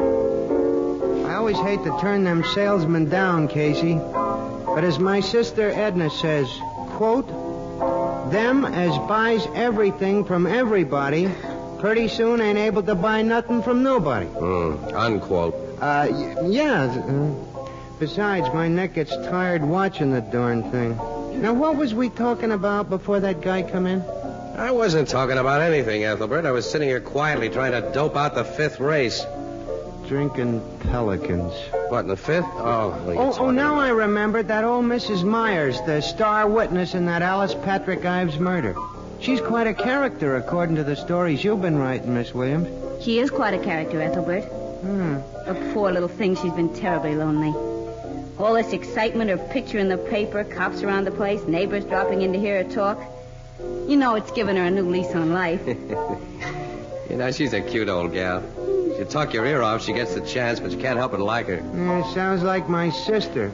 You know, Casey, she talks all the time. Yeah. She's the one that's not married. Yeah. Say, what's new on the murder of that Alice Patrick Ives dame? Ethelbert, you read the Express, don't you? Oh, I mean inside stuff. Oh. No, not a thing, Ethelbert. The only case Logan had blew up when it was proven that Pete Shirley couldn't have done the job. Well, how about that neighbor, the big guy who tried to make a play for the dead gal? Before she was dead, I mean. Sam Mulvey? Yeah. Well, Logan's still suspicious of him, but Mulvey didn't have sufficient motive for my dough. He's notorious in the neighborhood for a nasty temper, Casey, and he's a heavy drinker. Yeah. Also, he's more than strong enough to have driven a knife through that woman's body. Yeah. I wonder why the handle of that knife was roughened at the end. Roughened? Yeah. Like somebody had run a coarse file across it. Well, it wasn't a new knife. Probably been kicked around in a workshop or somebody's kitchen. I guess so. No luck in tracing the knife, huh? No, not a bit. The Ives dame was in prison a long time. Don't you figure she might have made an enemy there who bumped her off? Well, Logan's checking on that theory, pal. You know, that window being locked 2 inches from the bottom, that bothers me. Well, now, why? Well, why should the killer take the time to do that? Nobody was likely to notice whether that window was closed or open. And after the killer made his getaway, it didn't matter. There was no darn reason for that window. Hey, there's always a reason for everything. Excuse me, Annie. I'll see you later. Where are you going? I'm going to take a walk and think.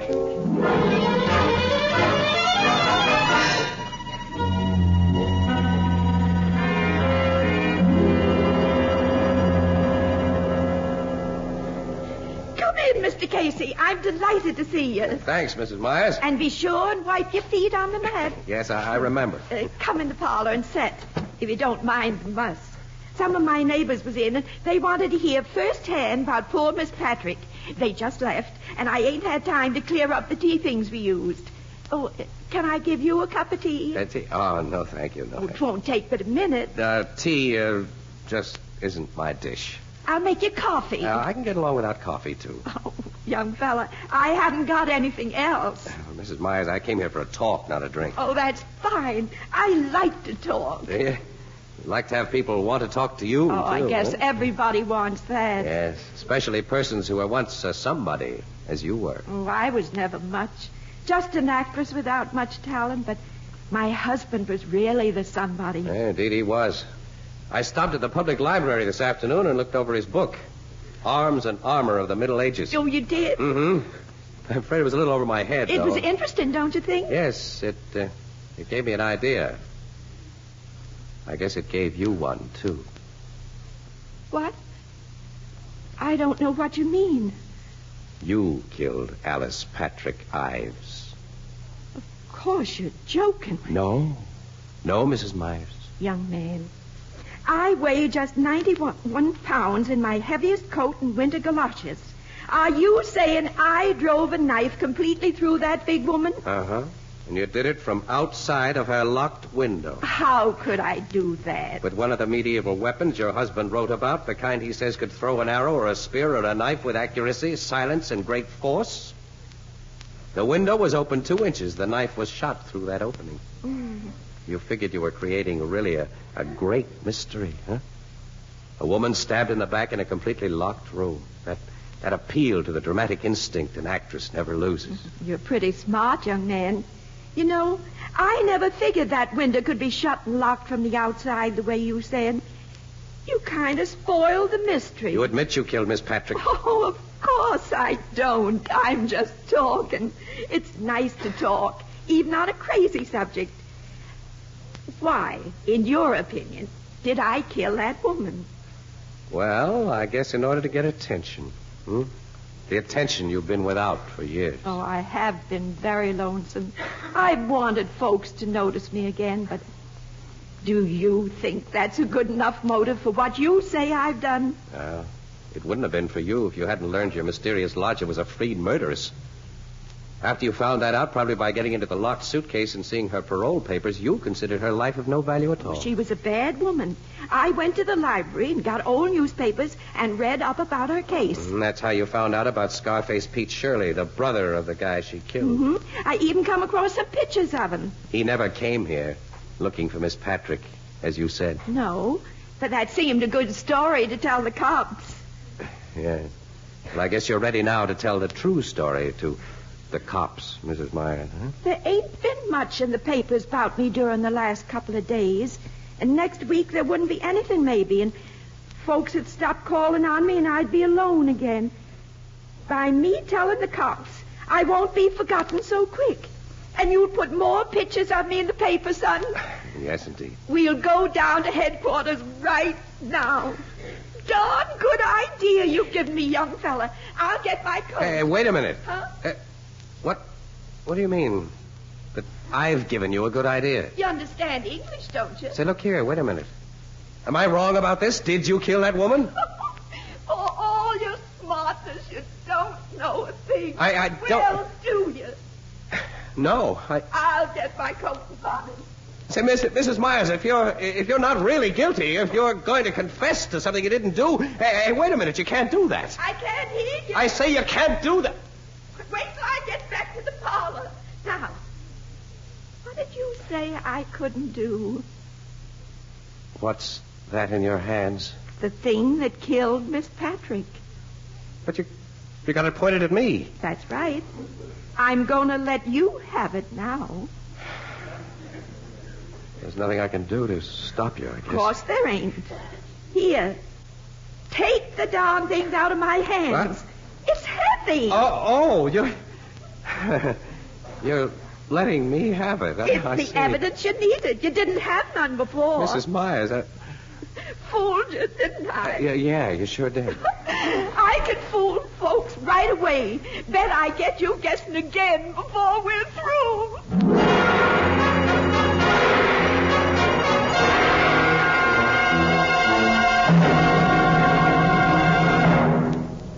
Surveys show that housewives, almost without exception, prefer to buy foods and other household products packed in glass containers. Their reasons are many and varied, but chief among them are 5 important facts. 1, glass containers have no effect on the taste of the food they contain. 2, glass containers let you see exactly what you buy before you buy it. 3, glass containers are so attractive that condiments can be served on the table in the original container. 4, glass containers are easy to open. And 5, glass containers can be safely resealed to store leftovers. The better brands of foods are again available in clean, sparkling glass containers. Most of them in Anchor glass containers protected by Anchor vacuum caps. Both products of Anchor Hocking. A great name in glass.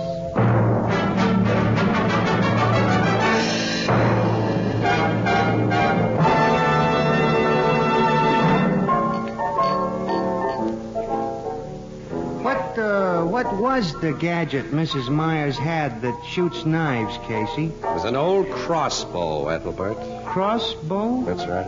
It's not like the longbows used by Robin Hood and the American Indian. Well, the principle is the same, but it's different, Annie. See, this gimmick is a short bow set across a hunk of wood that looks like a rifle stock. It was made to shoot short arrows, or bolts, as they were called. The thing is an antique that Mrs. Myers' husband picked up someplace. I see. Poor old lady. So lonesome she committed murder to get attention. What'll be done with her? Well, she's in an institution, Ethelbert, where she'll be perfectly happy because attention is something she's sure to get for the rest of her life. Out of her mind, huh? Yeah, so the docs say, in the legal definition. Poor old lady. Think of the poor doctors and nurses. I wonder what you'll pull on them. Annie, I wish I was sure of what she's already pulled. What do you mean? I'm never going to be sure that she used that crossbow. That she really is a murderess. I'll never be sure that she hasn't played me for a chump to get what she wanted. The death of the mysterious lodger is still a mystery, maybe? Ethelbert, I don't think so, but... Oh, nuts. Let's see what's good in the 5th. Give me that thing.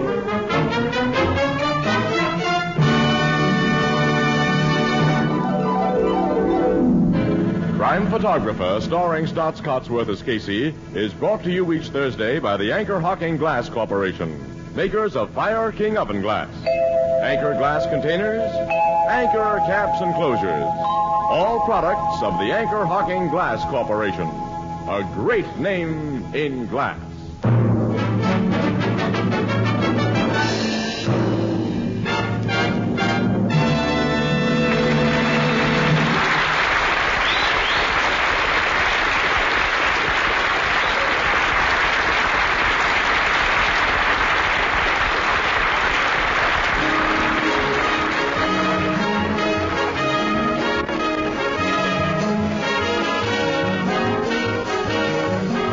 Crime Photographer is directed by John Deese. The original music is by Archie Blyer, and the program features Miss Leslie Woods as Anne and John Gibson as Ethelbert.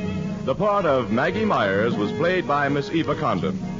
Thursday night on CBS is the biggest show in town, so stay tuned for exciting dramatizations on Reader's Digest Radio Edition, which follows immediately over most of these stations.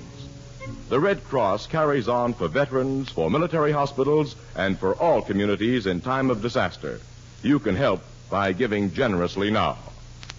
And this is Tony Marvin saying good night for the Anchor Hocking Glass Corporation, the world's largest maker of household glass. This is CBS, the Columbia Broadcasting System.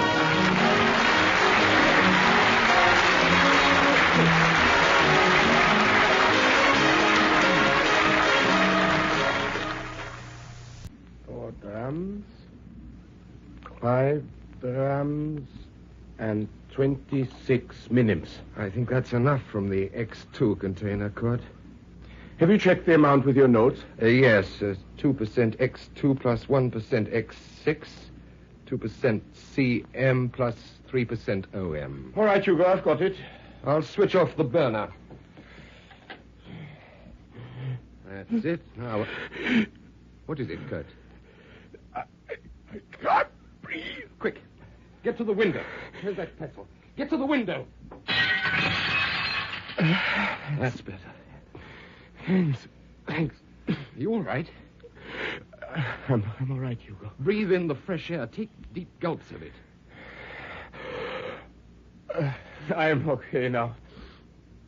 But that was a near thing, Hugo. Yes. The gas is a killer, all right.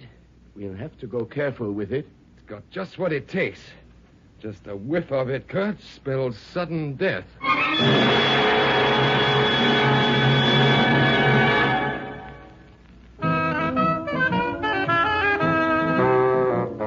The BBC presents A Case for Dr. Morell, another adventure by Ernest Dudley, with Cecil Parker as the famous Dr. Morell and Sheila Sim as his secretary, Miss Frail. The Poisoned Air.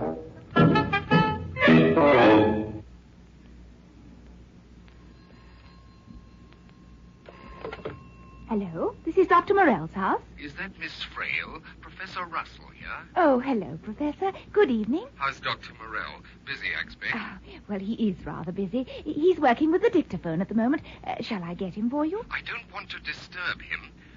What do you think are the chances that he can come down early tomorrow? Tomorrow? It's Saturday, Professor. Is it? Oh, yes, so it is. I think you'd better hold on while I get the doctor. If you're sure it's not bothering him. Oh, no, he'd like to speak to you, I know. The old Scandinavian tribes used flies as oracles, and a certain South American tribe buries the murdered victim's corpse and smooths the earth round the grave. The first insect that runs over it shows the direction in which to look for the murderer. Yet another tribe claims to detect a murderer in a similar way. A watch is kept on the victim's grave, and the first animal to cross it is followed in the belief that it will lead to the murderer. Oh, Dr. Morell. What is it, Miss Frail? It's Professor Russell on the phone. Let me switch off the machine. The professor wants to know if you can go down and see him tomorrow. Oh, that suggests that he's concluded his work on his poisonous gas. Poisonous gas? Ooh, how horrid. It is intended not for human beings, but other pests. Oh. I'll speak to him. Hello, Professor. Dr. Morell here. Who's that? Dr. Morell. Oh. You wanted to speak to me, I believe. Dr. Morell? Oh, of course, I'm so sorry. My mind was wandering, I'm afraid. I hope I haven't disturbed you. What do you want? I wondered if you could pop down. I want to demonstrate this gas. I've really got it to work at last. Congratulations. What time would you suggest I come down? Could you be here by 9 o'clock in the morning? It's Saturday, you see. I realize that. And I've got a wedding later on. A wedding? What's that, Doctor? Somebody getting married? Quiet, Miss Frail. Oh, I'm so sorry. I've got to go to it. It's a nuisance and all that, but I'm getting married. Well, in that case, perhaps it would be as well if you are present. I'd forgotten until I was reminded just now by my prospective wife. Who is she, may I ask, or have you forgotten that? It's Miss Goodwin. You know, my secretary. Oh, yes, yes. Now, what about tomorrow? Can you get here? Very well, by 9 o'clock. And bring that young woman of yours with you, if you like. What's her name? Miss Frail. I'm sure she'd be delighted. Goodbye, Professor. Goodbye. I'll see you tomorrow at 9. What are you smiling at, Doctor? The idea of someone getting married? Professor Russell really is the popular conception of an absent-minded professor. Oh, I think he's rather nice. Quite attractive in a kind of way. What kind of way, Miss Frail? Well, you know. I'm afraid I don't. However, I'm sure his secretary, Miss Goodwin, does. What do you mean? They are to be married tomorrow. Oh, how wonderful. I imagine it will be wonderful if he remembers to be there. That's what comes of dedicating yourself to your work. Miss Goodwin, she's awfully attractive. I can't resist wondering whether he ever noticed it. Well, he has, Dr. Morell, hasn't he? And better late than never. You sound a trifle tense, Miss Frail. Is anything the matter? Oh, nothing at all, Doctor, nothing at all. For a moment, I was beginning to wonder if... What? Oh, nothing at all, Miss Frail, nothing at all.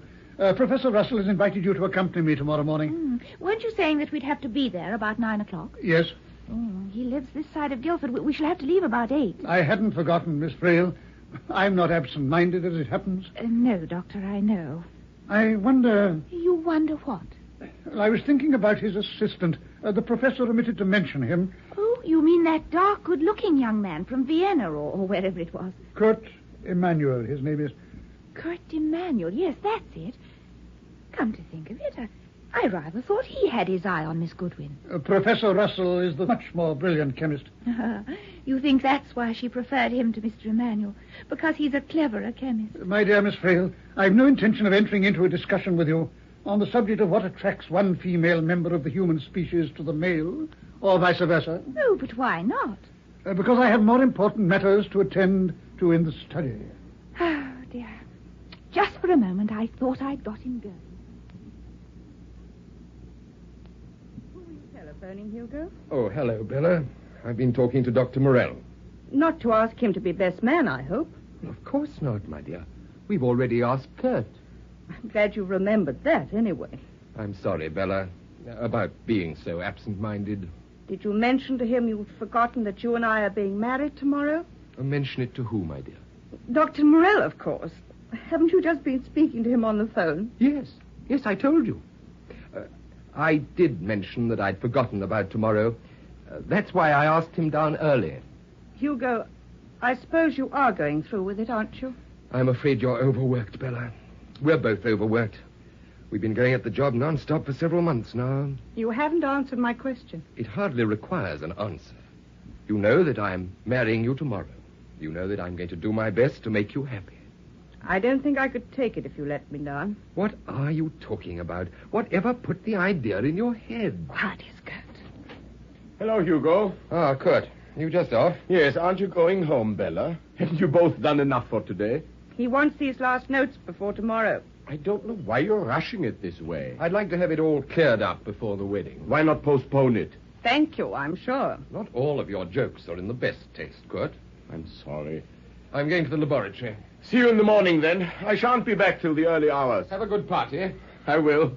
So long, Hugo. So long, Kurt. Come along, Bella. Just coming.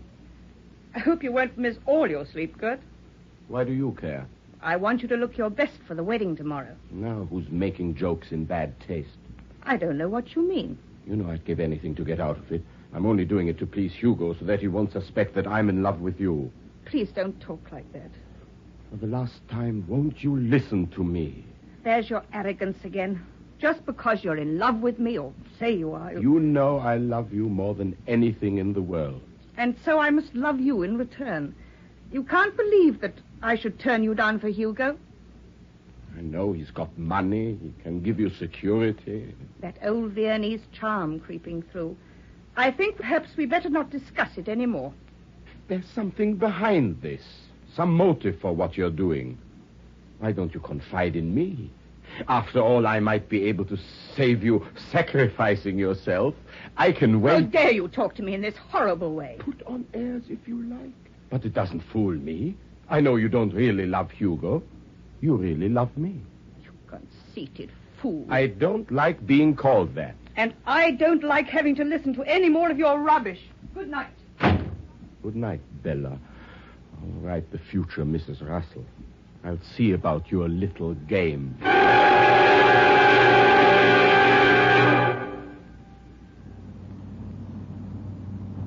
have to clean the windscreen. Can't see where I'm going.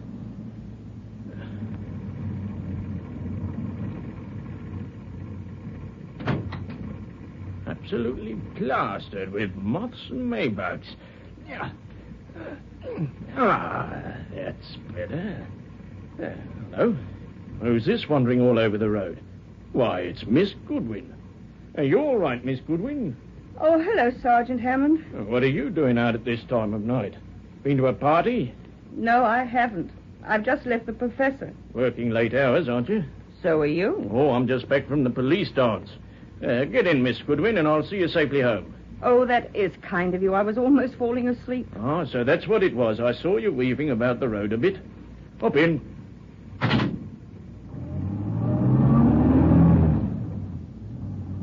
You'll have to train Professor Russell better than this when you're Mrs. Russell. Yes, I will. The village is full of the wedding tomorrow. Oh, how nice of them. And I think your future husband's kept you working till past midnight.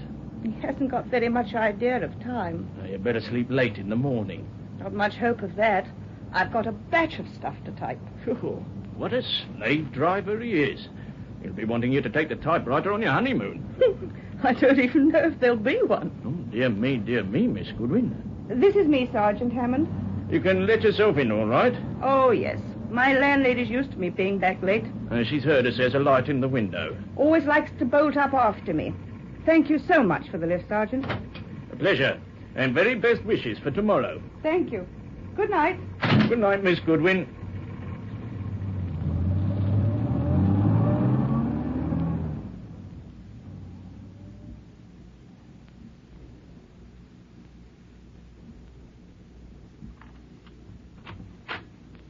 Hello, Mr. Emanuel. Good morning, Mrs. Atkins. Off for your early morning walk as per usual, sir. I'll be out for about half an hour. It's a lovely morning and just right for the wedding. Real orange blossom weather, you might say. Yes, Mrs. Atkins. Better get the breakfast, if you can call a cup of tea and a bit of toast breakfast. Ding, ding, ding. Oh, 8:30, I must get a move on.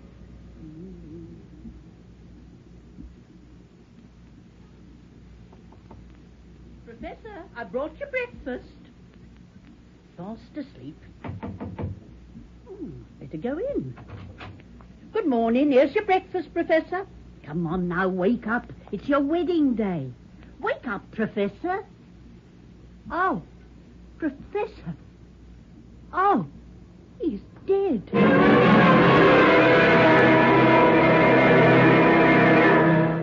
He's dead. What shall I do? Better phone for the doctor. Or should I try and catch Mr. Emanuel?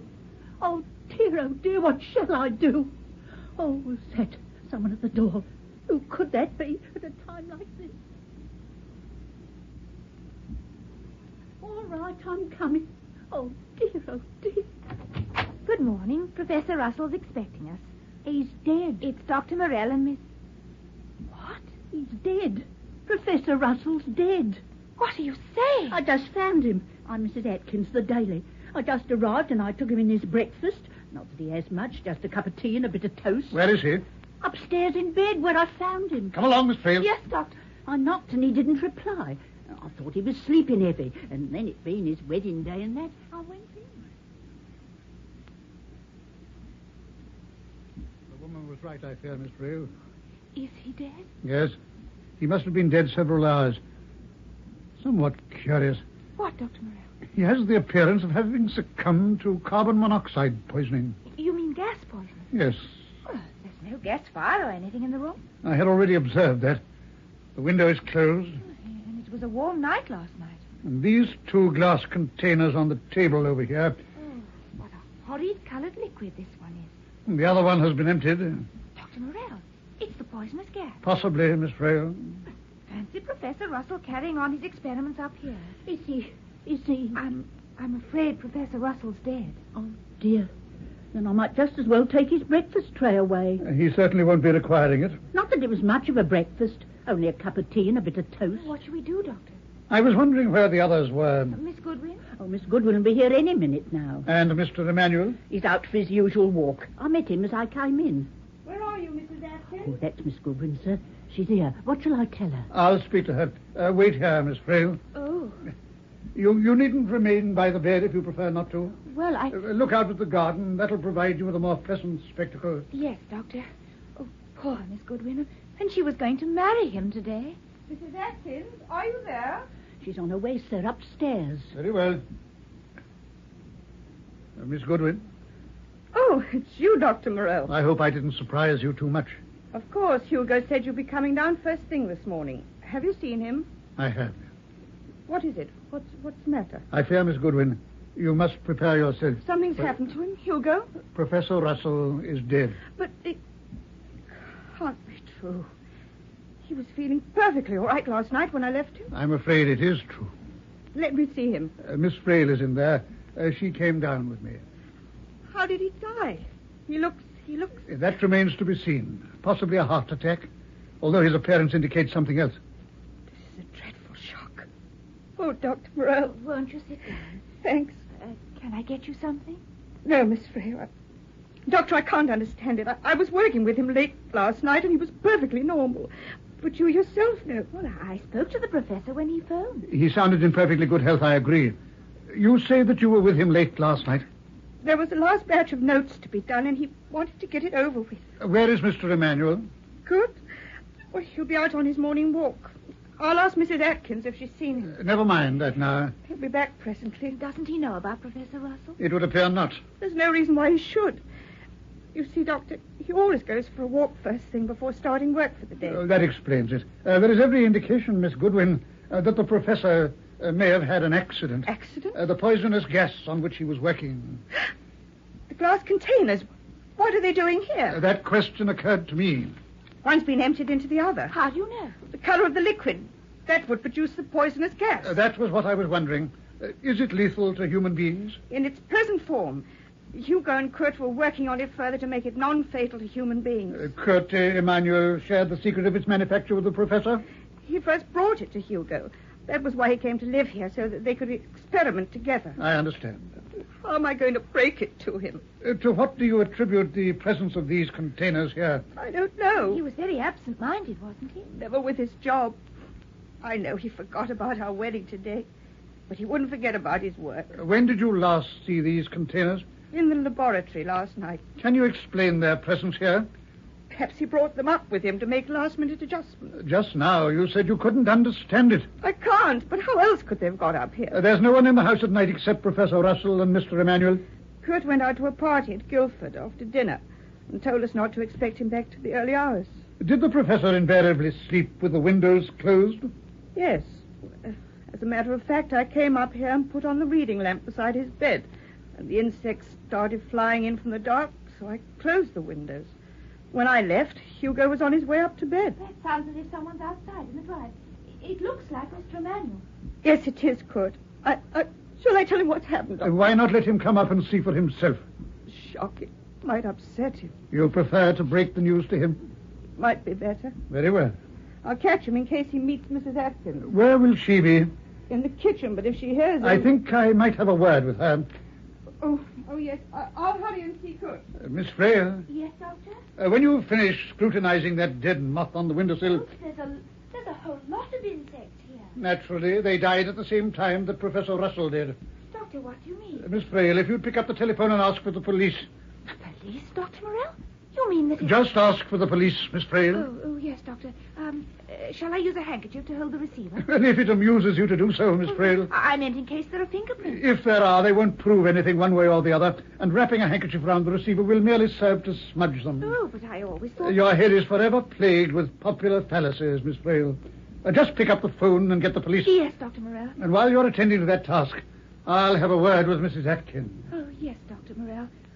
Oh, there's Miss Goodwin and Mr. Emmanuel in the garden. So I have observed. Oh, I suppose she's telling him about poor Professor Russell. No doubt she is doing that. Stella, I can't believe this has happened. I don't know what to believe. What do you mean? He was perfectly all right last night. No. You must keep a grip on yourself. But how could it have happened? Why should he have got the stuff in his bedroom? Dr. Morell's up there. Is he? He went to speak to Mrs. Atkins, but he'll go back upstairs. Miss Frail's there. What do you want with Mrs. Atkins? I don't know. He just said he'd like to speak to her.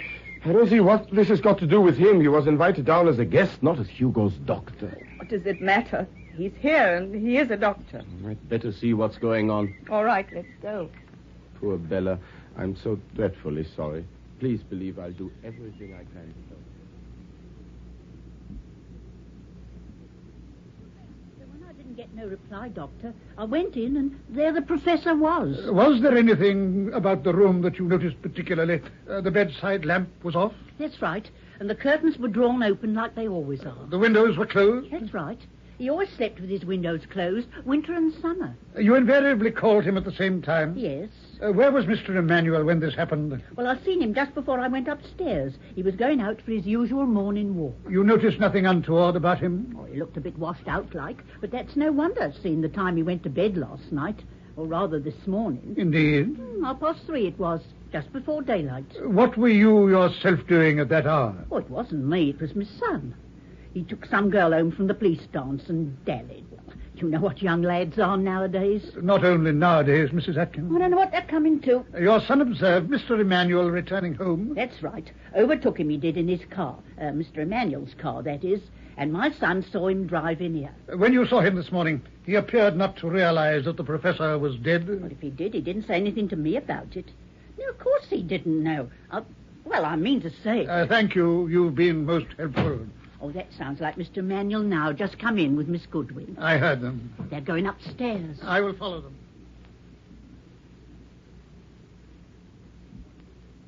No doubt about it, Dr. Morel. It was the gas that killed him. We both knew from our experiments that it was lethal. It nearly got me once in the laboratory. Hugo saved my life by smashing the window. What was it doing here in his bedroom? He must have brought it upstairs to try and experiment with it, I suppose. Has he ever done this kind of thing before? He was pretty absent-minded. He often worked late on his notes up here. Miss Goodwin said that late last night when she left him, he had completed his work. I explained we were supposed to be married today, and he wanted the job completely tied up. You worked very closely with Professor Russell on this experiment, didn't you, Mr. Emmanuel? It was my idea originally. A form of gas to exterminate agricultural pests, rodents, and so forth. But it was Hugo who developed it so that it could be a workable proposition. I knew as much about it as he did, but he was the senior partner, as you might say. And when you left him last evening, you had no inkling that this could happen? No. Why should I have? You are not suggesting it's suicide, are you? I'm not in a position to suggest anything. I'm merely asking a few questions.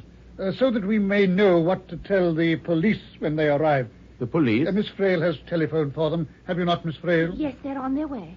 Is it necessary to bring them in, Doctor? It is the duty of the coroner to investigate the death of any person when informed that such death has been sudden, violent, or unnatural. But why should Hugo have committed suicide? He had everything to live for. That's what I don't understand. He had succeeded in his work. We were going to be married. I never said that it was suicide. It must have been an accident. That's what it was after I'd gone last night. He must have thought of something he wanted to work on and brought the 2 containers up here.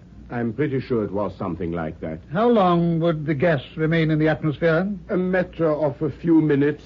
That was one of its features, which made it convenient for handling. Well, there's a car going up outside. That'll be Sergeant Hammond. I met him last night. Did you, Miss Goodwin? Yes, he gave me a lift home. What time was that? About 12 o'clock. I see. I'll go and let him in. Very well, Miss Goodwin. We'll remain up here.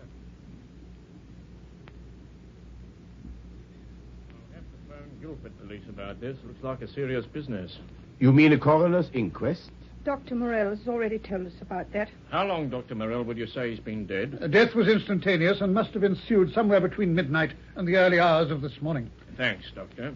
I left him just about 12 o'clock and he was going to bed. That's right, Miss Goodwin. I saw you and gave you a lift home. And a long day you'd had of it by the sound of things. When you left him, Miss Goodwin, he appeared normal? Absolutely. There had been no quarrel between you? Not really, only that earlier on in the evening I'd snapped at him over his absent-mindedness. He'd almost forgotten about the wedding. I know, yes. He mentioned it to me on the telephone. And there was no reason why he should carry out any further experiments with this stuff? Nothing that I can think of. What ideas have you got, Mr. Emmanuel? Frankly, I wouldn't like to say. He might easily have had a sudden, fresh idea and decided to try it out in practice. Would he not have conducted any further experiments in his laboratory? Yes, he would. But something's just occurred to me. What's that? Those insects lying on the window ledge yes, there. I noticed them. They're all dead. That's what I'm getting at. Supposing Hugo spotted them and thought it was a good opportunity to try out the stuff. He went downstairs, brought it up here, and it worked all right. But not only on the insects, on himself as well. Oh, how awful. You may have got something there, Mr. Emmanuel. It's only just occurred to me. I don't say it's what actually happened. There is one piece of evidence which proves conclusively that what you suggested did not, in fact, happen. What's that? What do you mean, Dr. Morel? The position of the body. In bed, the clothes drawn over it in an attitude of sleep. Everything points to the fact that far from his having any part in what brought about his death, he was taken completely unawares. That's true enough. I hadn't thought of that. Nevertheless, your observation regarding the dead insects is illuminating. I am reminded of some anthropological studies I'm making of a certain South American tribe which buries the victim of a murder and then watches the grave for the first ant which crawls over it. The direction it takes points to the assassin. I don't see what all this has got to do with poor Hugo's death. Don't you, Miss Goodwin? All this mumbo-jumbo about detecting a murderer. After all, who said anything about this being murder? I am saying it now. Dr. Morell. What do you mean, Doctor? It has already been proved that Professor Russell was taken unawares by the gas which killed him, thus removing the possibility of either accident or suicide.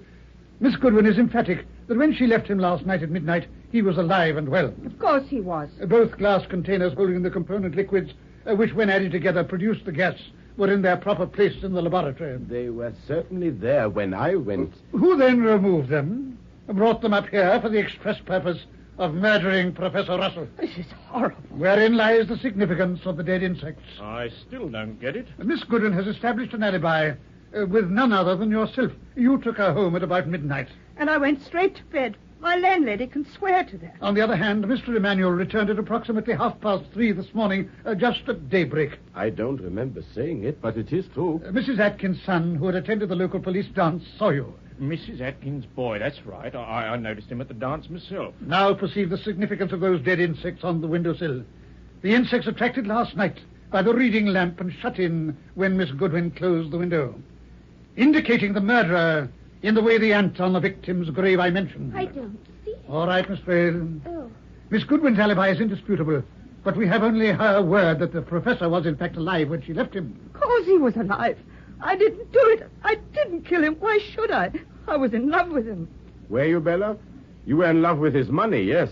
But it was really me you loved. How dare you say that? You must be mad. Whereas you, Mr. Emanuel, have an alibi until your return early this morning. I see. If Professor Russell died before midnight, Miss Goodwin... And if he died in the early hours, then Mr. Emanuel did it. This is outrageous. And the fact that the insects were at the window when the poisonous gas killed them at the same time as Professor Russell, because they were attracted to the window by the first light of daybreak. Look out! Kurt! He's making a run for it. Kurt! It was Kurt who did it. He was determined I shouldn't marry Hugo. That is a motive that springs to the mind. He had made himself believe that I loved him and not Hugo. Your car, Sergeant Hammond. He's getting into your car. Oh, we must go after him. Oh, Dr. Morell, we can go after him in our car. I fancy, Miss Fray, we might leave that to the police. Not to worry, Miss Fray. What are you doing? Phoning Guildford to put out a general alarm But call. he'll get away. Not very far in my car. Hardly any petrol left in the tank. I forgot to fill her up before I came out this morning.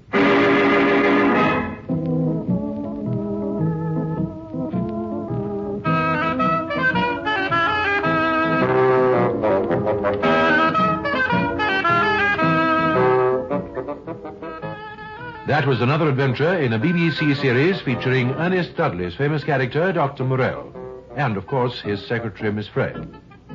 The artists taking part were Dr. Morell, Cecil Parker, Miss Frail, Sheila Sim, Bella Goodwin, Maureen Risco, Kurt Emanuel, David Hurst, Hugo Russell, John Horsley, Sergeant Hammond, Hayden Jones, Mrs. Atkins, Elsa Palmer.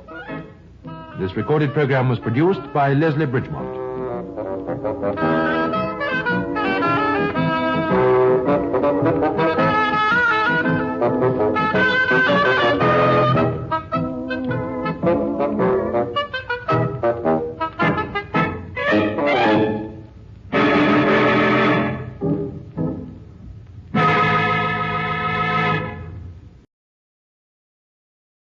Old Dutch Cleanser, famous for chasing dirt, presents Nick Carter, famous for chasing crime.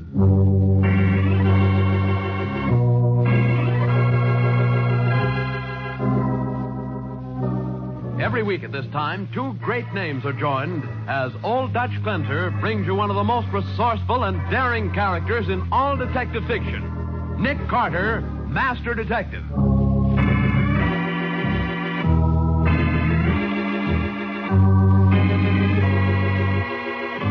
Patsy, get every boy belonging to the club into the gymnasium. Why? What's up, Nick? I've got to make a speech to one of them. To one? Then why make it to 120? Because one of the boys knows the killer in this case. And I don't know which boy it is.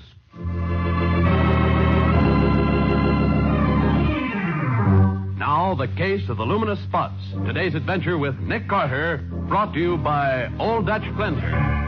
There's pandemonium in the gymnasium of the Downtown Boys Club, Nick Carter's favorite charity, For with 1 minute to go in the big basketball game with Delaware House, Nick's boys are trailing by 1 point.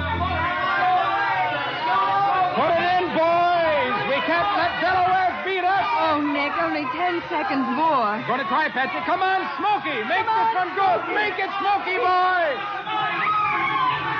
Oh, Nick. Oh, he missed, Patsy. Smokey missed again.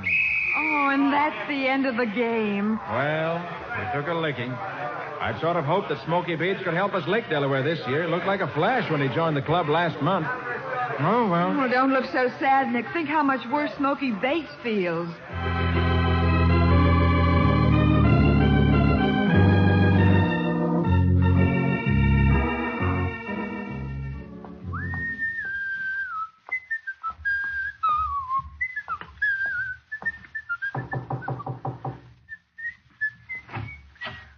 Oh, hiya, Smokey. I've been expecting you. Come in. Hi, Noonan. Why? Nice little joint you got here, fella. Yeah. Place upstairs used to be a dance hall. This is the basement.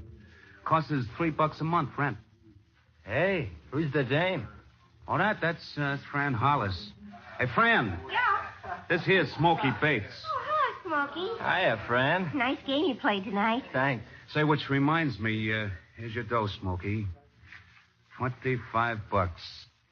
Nice pay for just missing a few baskets now and then, huh? Yeah, I'll say so. We cleaned up pretty good on the bets, too. Made some nice dough. Yeah, boy, this 25 feels good in the pocket. Ah, that's pin money, kid. Peanuts. We could cut you in on some real dough if you want to play ball. You mean throw another game? Wake up, kid. Wake up. Life ain't all basketball games. But if you're the kind of guy that's got nerve and brains and likes plenty of excitement, you could make plenty of dough. Yeah, Jerry and Jean from your club joined up with Noonan last month. Yeah? Well, what do they make a week, Noonan? Oh, $40, $50 easy. What do you say, Smokey? I think maybe this is just what I've been looking for. You can count me in, Noonan. Good, it's a deal. Meet me here tomorrow morning at 7:30, Smokey. Bring 20 newspapers and a screwdriver. What's the papers got to do with it? Look, Smokey, here's the pitch. You and me's gonna make like we're newsboys in case we get stopped. Oh, I get it. We make like we're on a delivery route. That's right. Only we don't work for no pikers, though, like regular newsies do.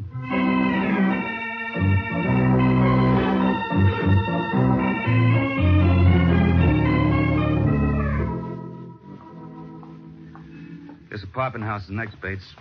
What do we do here? Same as the last place? Ah, no. We use a different technique in here. The first apartment on the right. Ring the bell. You kidding? Ring it, I said. This is another of the joints I've been casing. Like I said, it's a cinch to look into first-floor apartments and get the dope. The guy lives here alone. Goes to work every morning at 7. That's why you rang the bell? Yeah, just to make sure. Now, he ain't in. Give me that screwdriver, kid. I'm going to show you a fancy way to open locks. Light a match, I want light. Okay. This guy keeps his dough in the kitchen. In a sugar can. He's...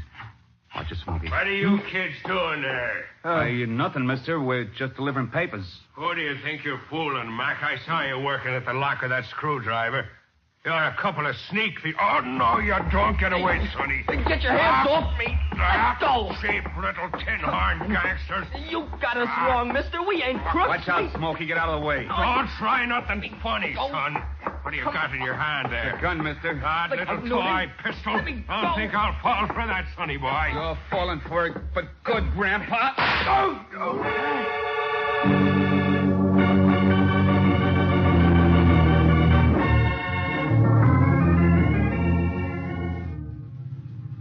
Nick, what's the rush? Where are we driving to? I got a telephone call from Matty, Patsy. Insisted I drop everything and hurry up to 120 Amsterdam Avenue. Says my downtown boys club is involved. It is? How? Don't know. Matty wouldn't say. Hmm. Here we are, 120. Come on. Right. Oh, all Matty would say was that he discovered a murder. Murder? Hey, that you, Nick? Yes, Matty. It's a nasty case, Nick. Looks like one of your boys is mixed up in it. I'd hate to believe that, Matty. Yeah, well, look here. This corpse is Homer Welland. Janitor of the building. Oh. Quiet, you boys, will you? Quiet. He was found dead about a half an hour ago. 22 caliber bullet right through the heart. In some kind of scrap before he was shot, Nick. Yeah, I see the scratches on his hand. And look what we found inside one hand.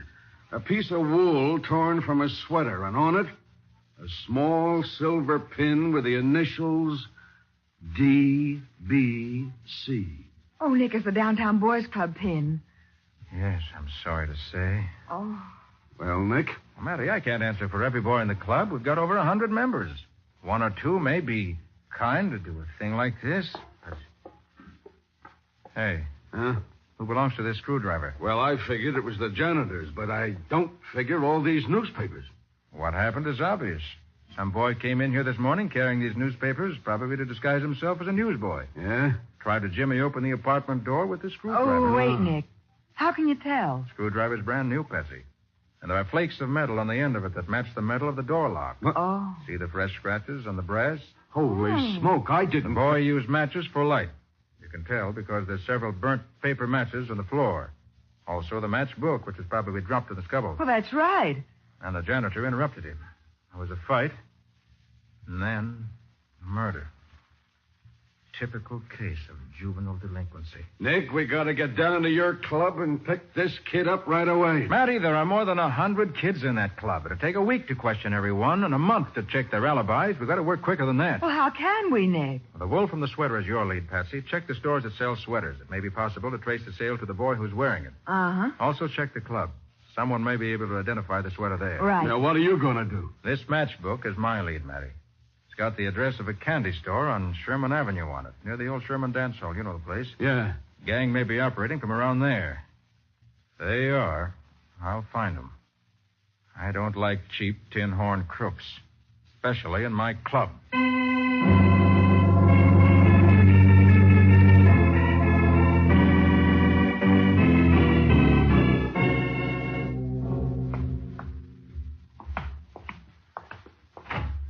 Close the door, Smokey. Okay, Noonan.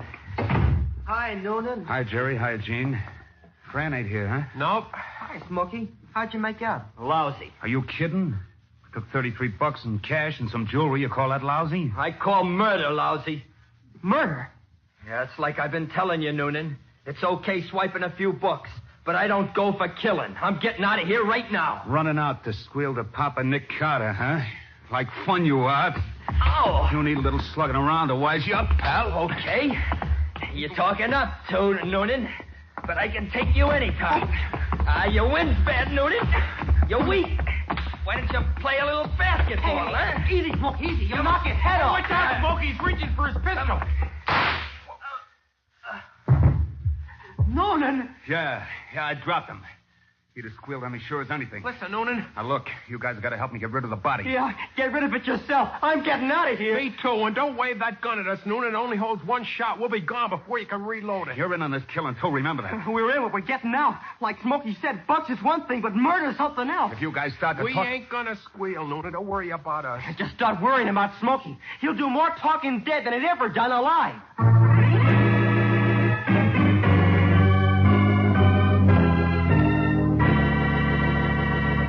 Alone in the basement with the body of Smokey Bates, Noonan begins working desperately to find a hiding place for the corpse. We'll see what happens next in just a moment.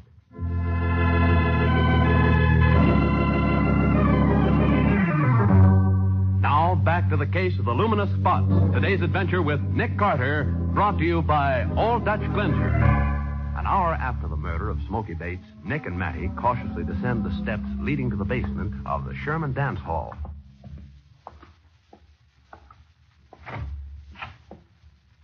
This is the place the candy store man told us about, Matty. Gang of kids use it for a club. Yeah, maybe, but it's empty now. Well, there's a smell of fresh cigarette smoke here. Also... Hey, wait a minute. Huh? There's water on the floor. It's pitch dark in here. I can't see a thing. Look, Matty, where I'm flashing my light. What? The rest of this place is a shambles. But somebody's been trying to scrub this part of the floor. Wonder why. Spring house cleaning, maybe. I doubt it, but we'll find out. I'm going back to my car to get my portable lab kit. While I'm doing that, you get some policemen. What for? To watch the entrance of this cellar. Tell them to let anyone in, but not to let anyone out. When I come back, I may have something interesting to show you.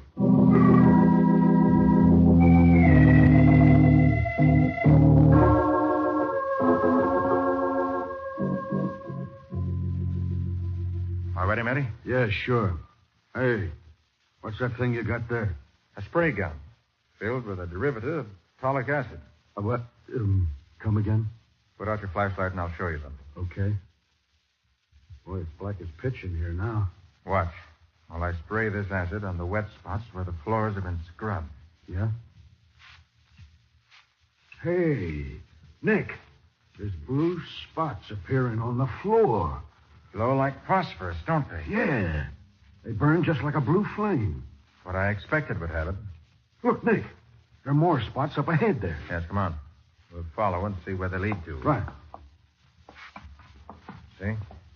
I just keep spraying, and the spots keep on appearing. Yeah, sure. But what the dickens is the stuff that's burning? Blood, Matty. Yeah. Did you say blood? That's what I said. Tolic acid is a recent discovery. Makes the hemoglobin in the blood glow in the dark. Even if it's been cleaned up? Yes. Enough always remains to react like this. Hey, Nick, look. The blood spots lead directly to that old ash pile. Yes. Maybe there's a body buried under the ashes. What? There's a shovel, Matty. Take a look. Yeah, sure, as fast as I can. I'll hold the flash for you. Okay.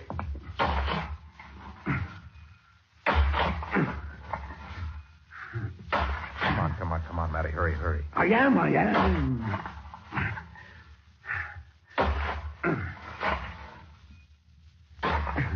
Wait a minute. Yep. What's that? Good grief, Nick. It's a body.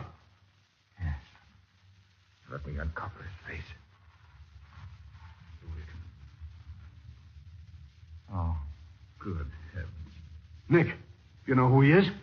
It's Smoky Bates, one of the kids in my downtown boys club. Oh, that's too bad. Poor kid shot through the heart. Probably by the same murderer that killed Wellen. Nick, he's wearing the sweater that matches the piece of yarn found in Wellen's hand. Yeah. Hey, fellas, what are you doing back there? Hey, Nick, it's a girl. Yeah, I'll douse the light so she can't see us. Yeah, sure, but... When she comes close, I'll flash the light in her face. Stella's doing back in the ash bin. Hello? Oh, you're blinding me. Looking for someone? Who wants to know? This is Sergeant Matheson of the Homicide Squad. I'm Nick Carter. What's your name? Francis Hollis. Looking for someone in particular, Miss Hollis? Oh, no. Oh, well, that is a friend of mine wanted me to meet her here, and Her? You usually refer to your girlfriends as fellows? Oh, sure. It's kind of a gag. What's the name of the friend you're supposed to meet here? Sally Brown. You usually meet her here? No, I've never been here before, Mr. Carter. And you know nothing about a gang of boys that hang out here? What's the gang? Oh, no, Mr. Carter. How old are you, Miss Hollis? Oh, almost 17. It's 2 o'clock. Why aren't you in school? Well, I had a study period, and I kind of slipped out. I guess Sally must have been playing a trick on me. Yeah, look, you better go back to school, Miss Hollis. You might get into trouble. Yeah, sure. I'd hate to get caught playing hooky. Matty. Yeah. Have one of your men follow that girl. Okay, Nick. And tell him to let her see she's being followed. Also tell him to make sure she goes to school. Then he's to wait and follow her home after school. Right. In the meantime, I'll do a little checking on her and then rush down to the club. If Smoky Bates was mixed up with this gang, there's a chance some of my other boys may be, too. Okay. Between Francis Hollis and the Downtown Boys Club, we ought to be able to pick up the killer.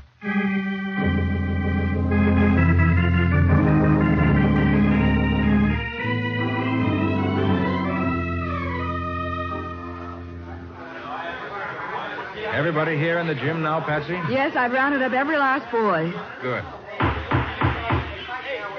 Let me have your attention a minute, fellows. A few hours ago, Smoky Bates was murdered in the basement of the Sherman Dance Hall. He was shot down like a dog, dragged to an ash heap and buried in dirt and rubbish. He was murdered by a killer without decency, honor, or shame. Now, it may be that some of you here have been mixed up with this killer. And if you have, I can understand why. If you saw a chance for some easy money, for excitement and adventure, you figured the law wasn't your friend. It was just another rival to compete with. You thought crime was a bigger, more thrilling game. That's what Smokey thought. And I've told you what happened to him. But crime isn't fun. It's dirty, mean, dangerous. If I were you, whoever you are, I'd be ashamed and scared. Now, whoever it is who's mixed up in this has a choice to make. He can come down to my office and let me help him out of this jam. And believe me, on my word of honor, I'll do everything I can. Or he can try to bluff his way out of it. But if he does, heaven help him.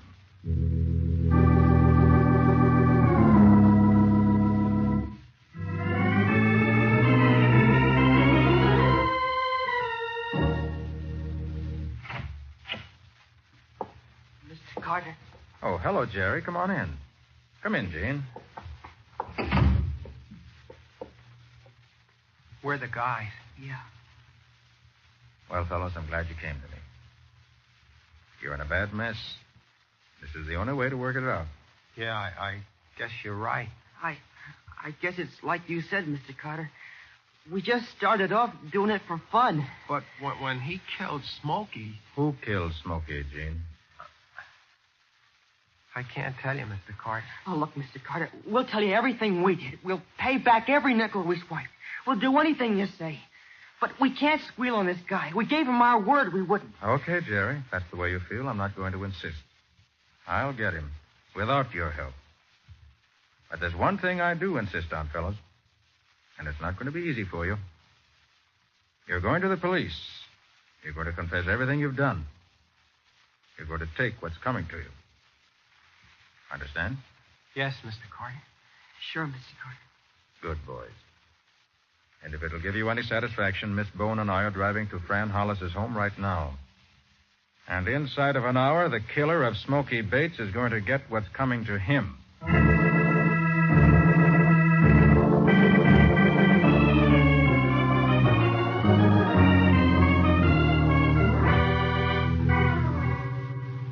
Nick, how come you know where Fran Hollis lives?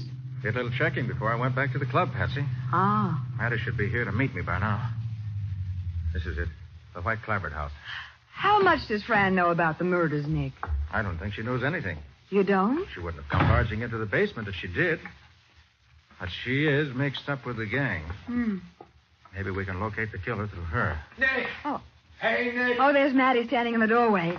And is he mad? I'm all in the house here, and for the love of Pete, hurry it up. All right. Take it easy, Matty. That bonehead cop let the Hollis girl get away. Oh, no. What? Well, let's have it, Matty. What happened? He tailed her back to school, then he tailed her home. Then about 5 minutes ago, a whole flock of girls trooped in here to see her. A couple of minutes later, they all marched out, and she went with them. And my man didn't spot her. Well, at least you got to hand it to her. She's a smart kid. Okay. So what? What do we do now? I'll show you. Come on over here to the telephone. Hey, wait a minute. How come you know where the phone is? I was here a little while ago as an inspector for the phone company. Oh, so that's the checking up you were doing. Yes. See, I figured Fran was smart enough to spot the cop you put on her tail. Why, she came straight home from school. Then she let you in the house? She did. Oh, my man must have missed you, too. Looks that way, doesn't it? But look, how come she didn't spot your voice as belonging to the guy she talked to in the basement of the Sherman dance hall?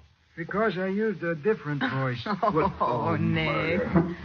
Why are you moving to Davenport? Just so I can pick this up. Hey, what's that thing? Looks like a small radio. Better than that. And I said I was sure Fran would head for home, and she did. She wanted to do some phoning in a hurry. Only I got here before she had a chance to. Yeah, and then what? I set this small wire recorder down here on the floor next to the telephone box. So that's what that is, a wire recorder. Now, look, Nick, wiretapping is out. It won't stand up in court anymore. This isn't wiretaping, Ratty. It ain't? No.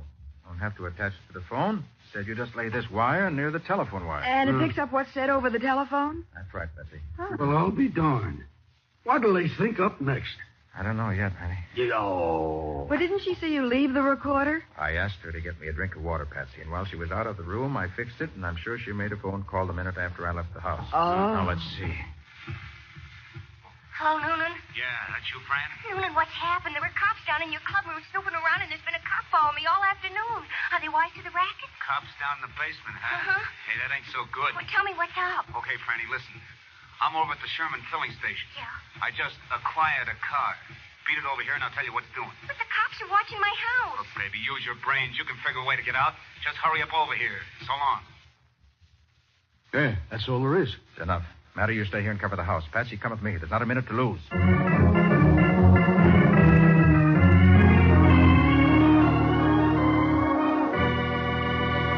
Nick and Patsy dash out of Fran Hollis's house, hoping to meet her and Smoky Bates' killer. In just a minute, we'll see whether they left in time.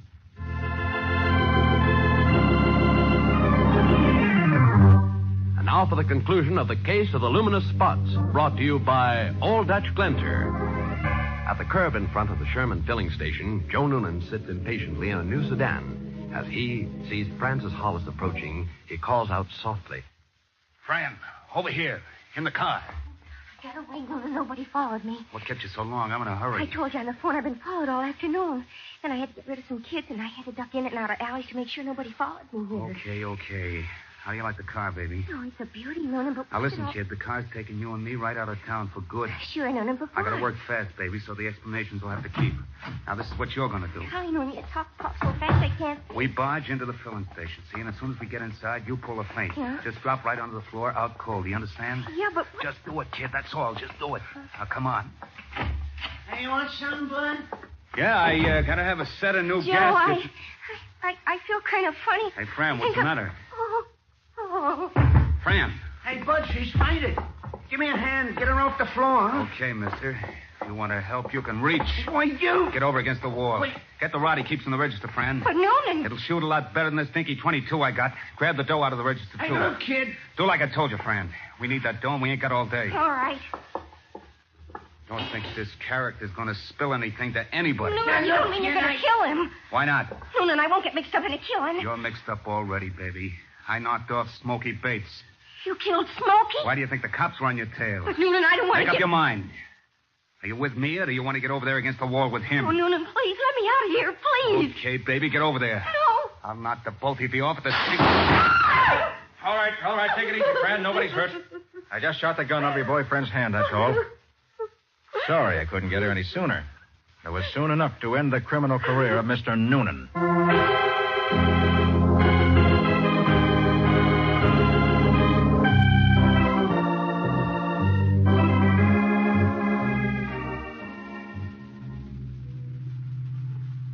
Well, that's about all there is to the case, Patsy.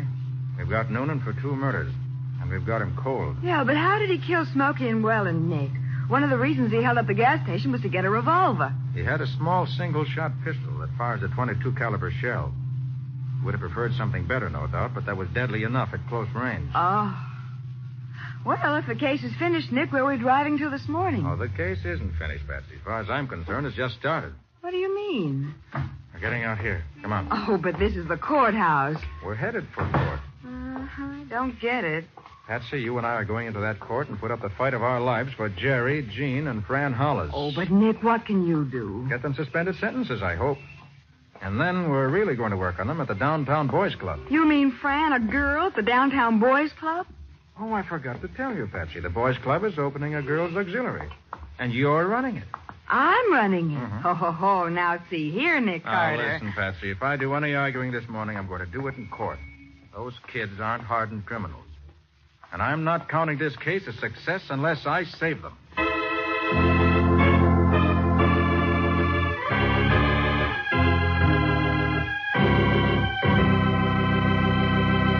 Well, Nick, can you tell us something about the adventure Old Dutch Glenter is going to bring us next week? Next week, we're going to meet a young war veteran who decided to turn me into a detective college. Only he unfortunately turned himself into a #1 murder suspect.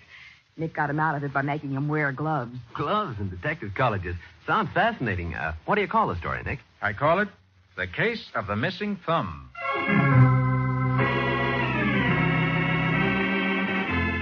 Nick Carter, Master Detective, is presented each week at this time and over these same stations by the Cudahy Packing Company, makers of Old Dutch Glenter.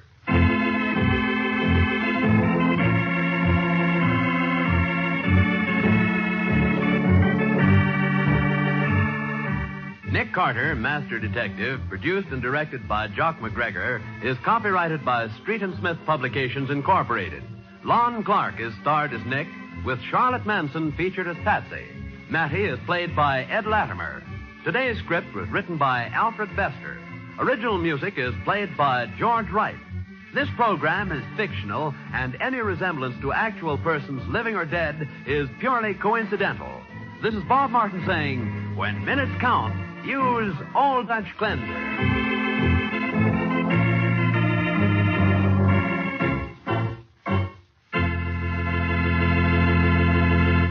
This is the Mutual Broadcasting System.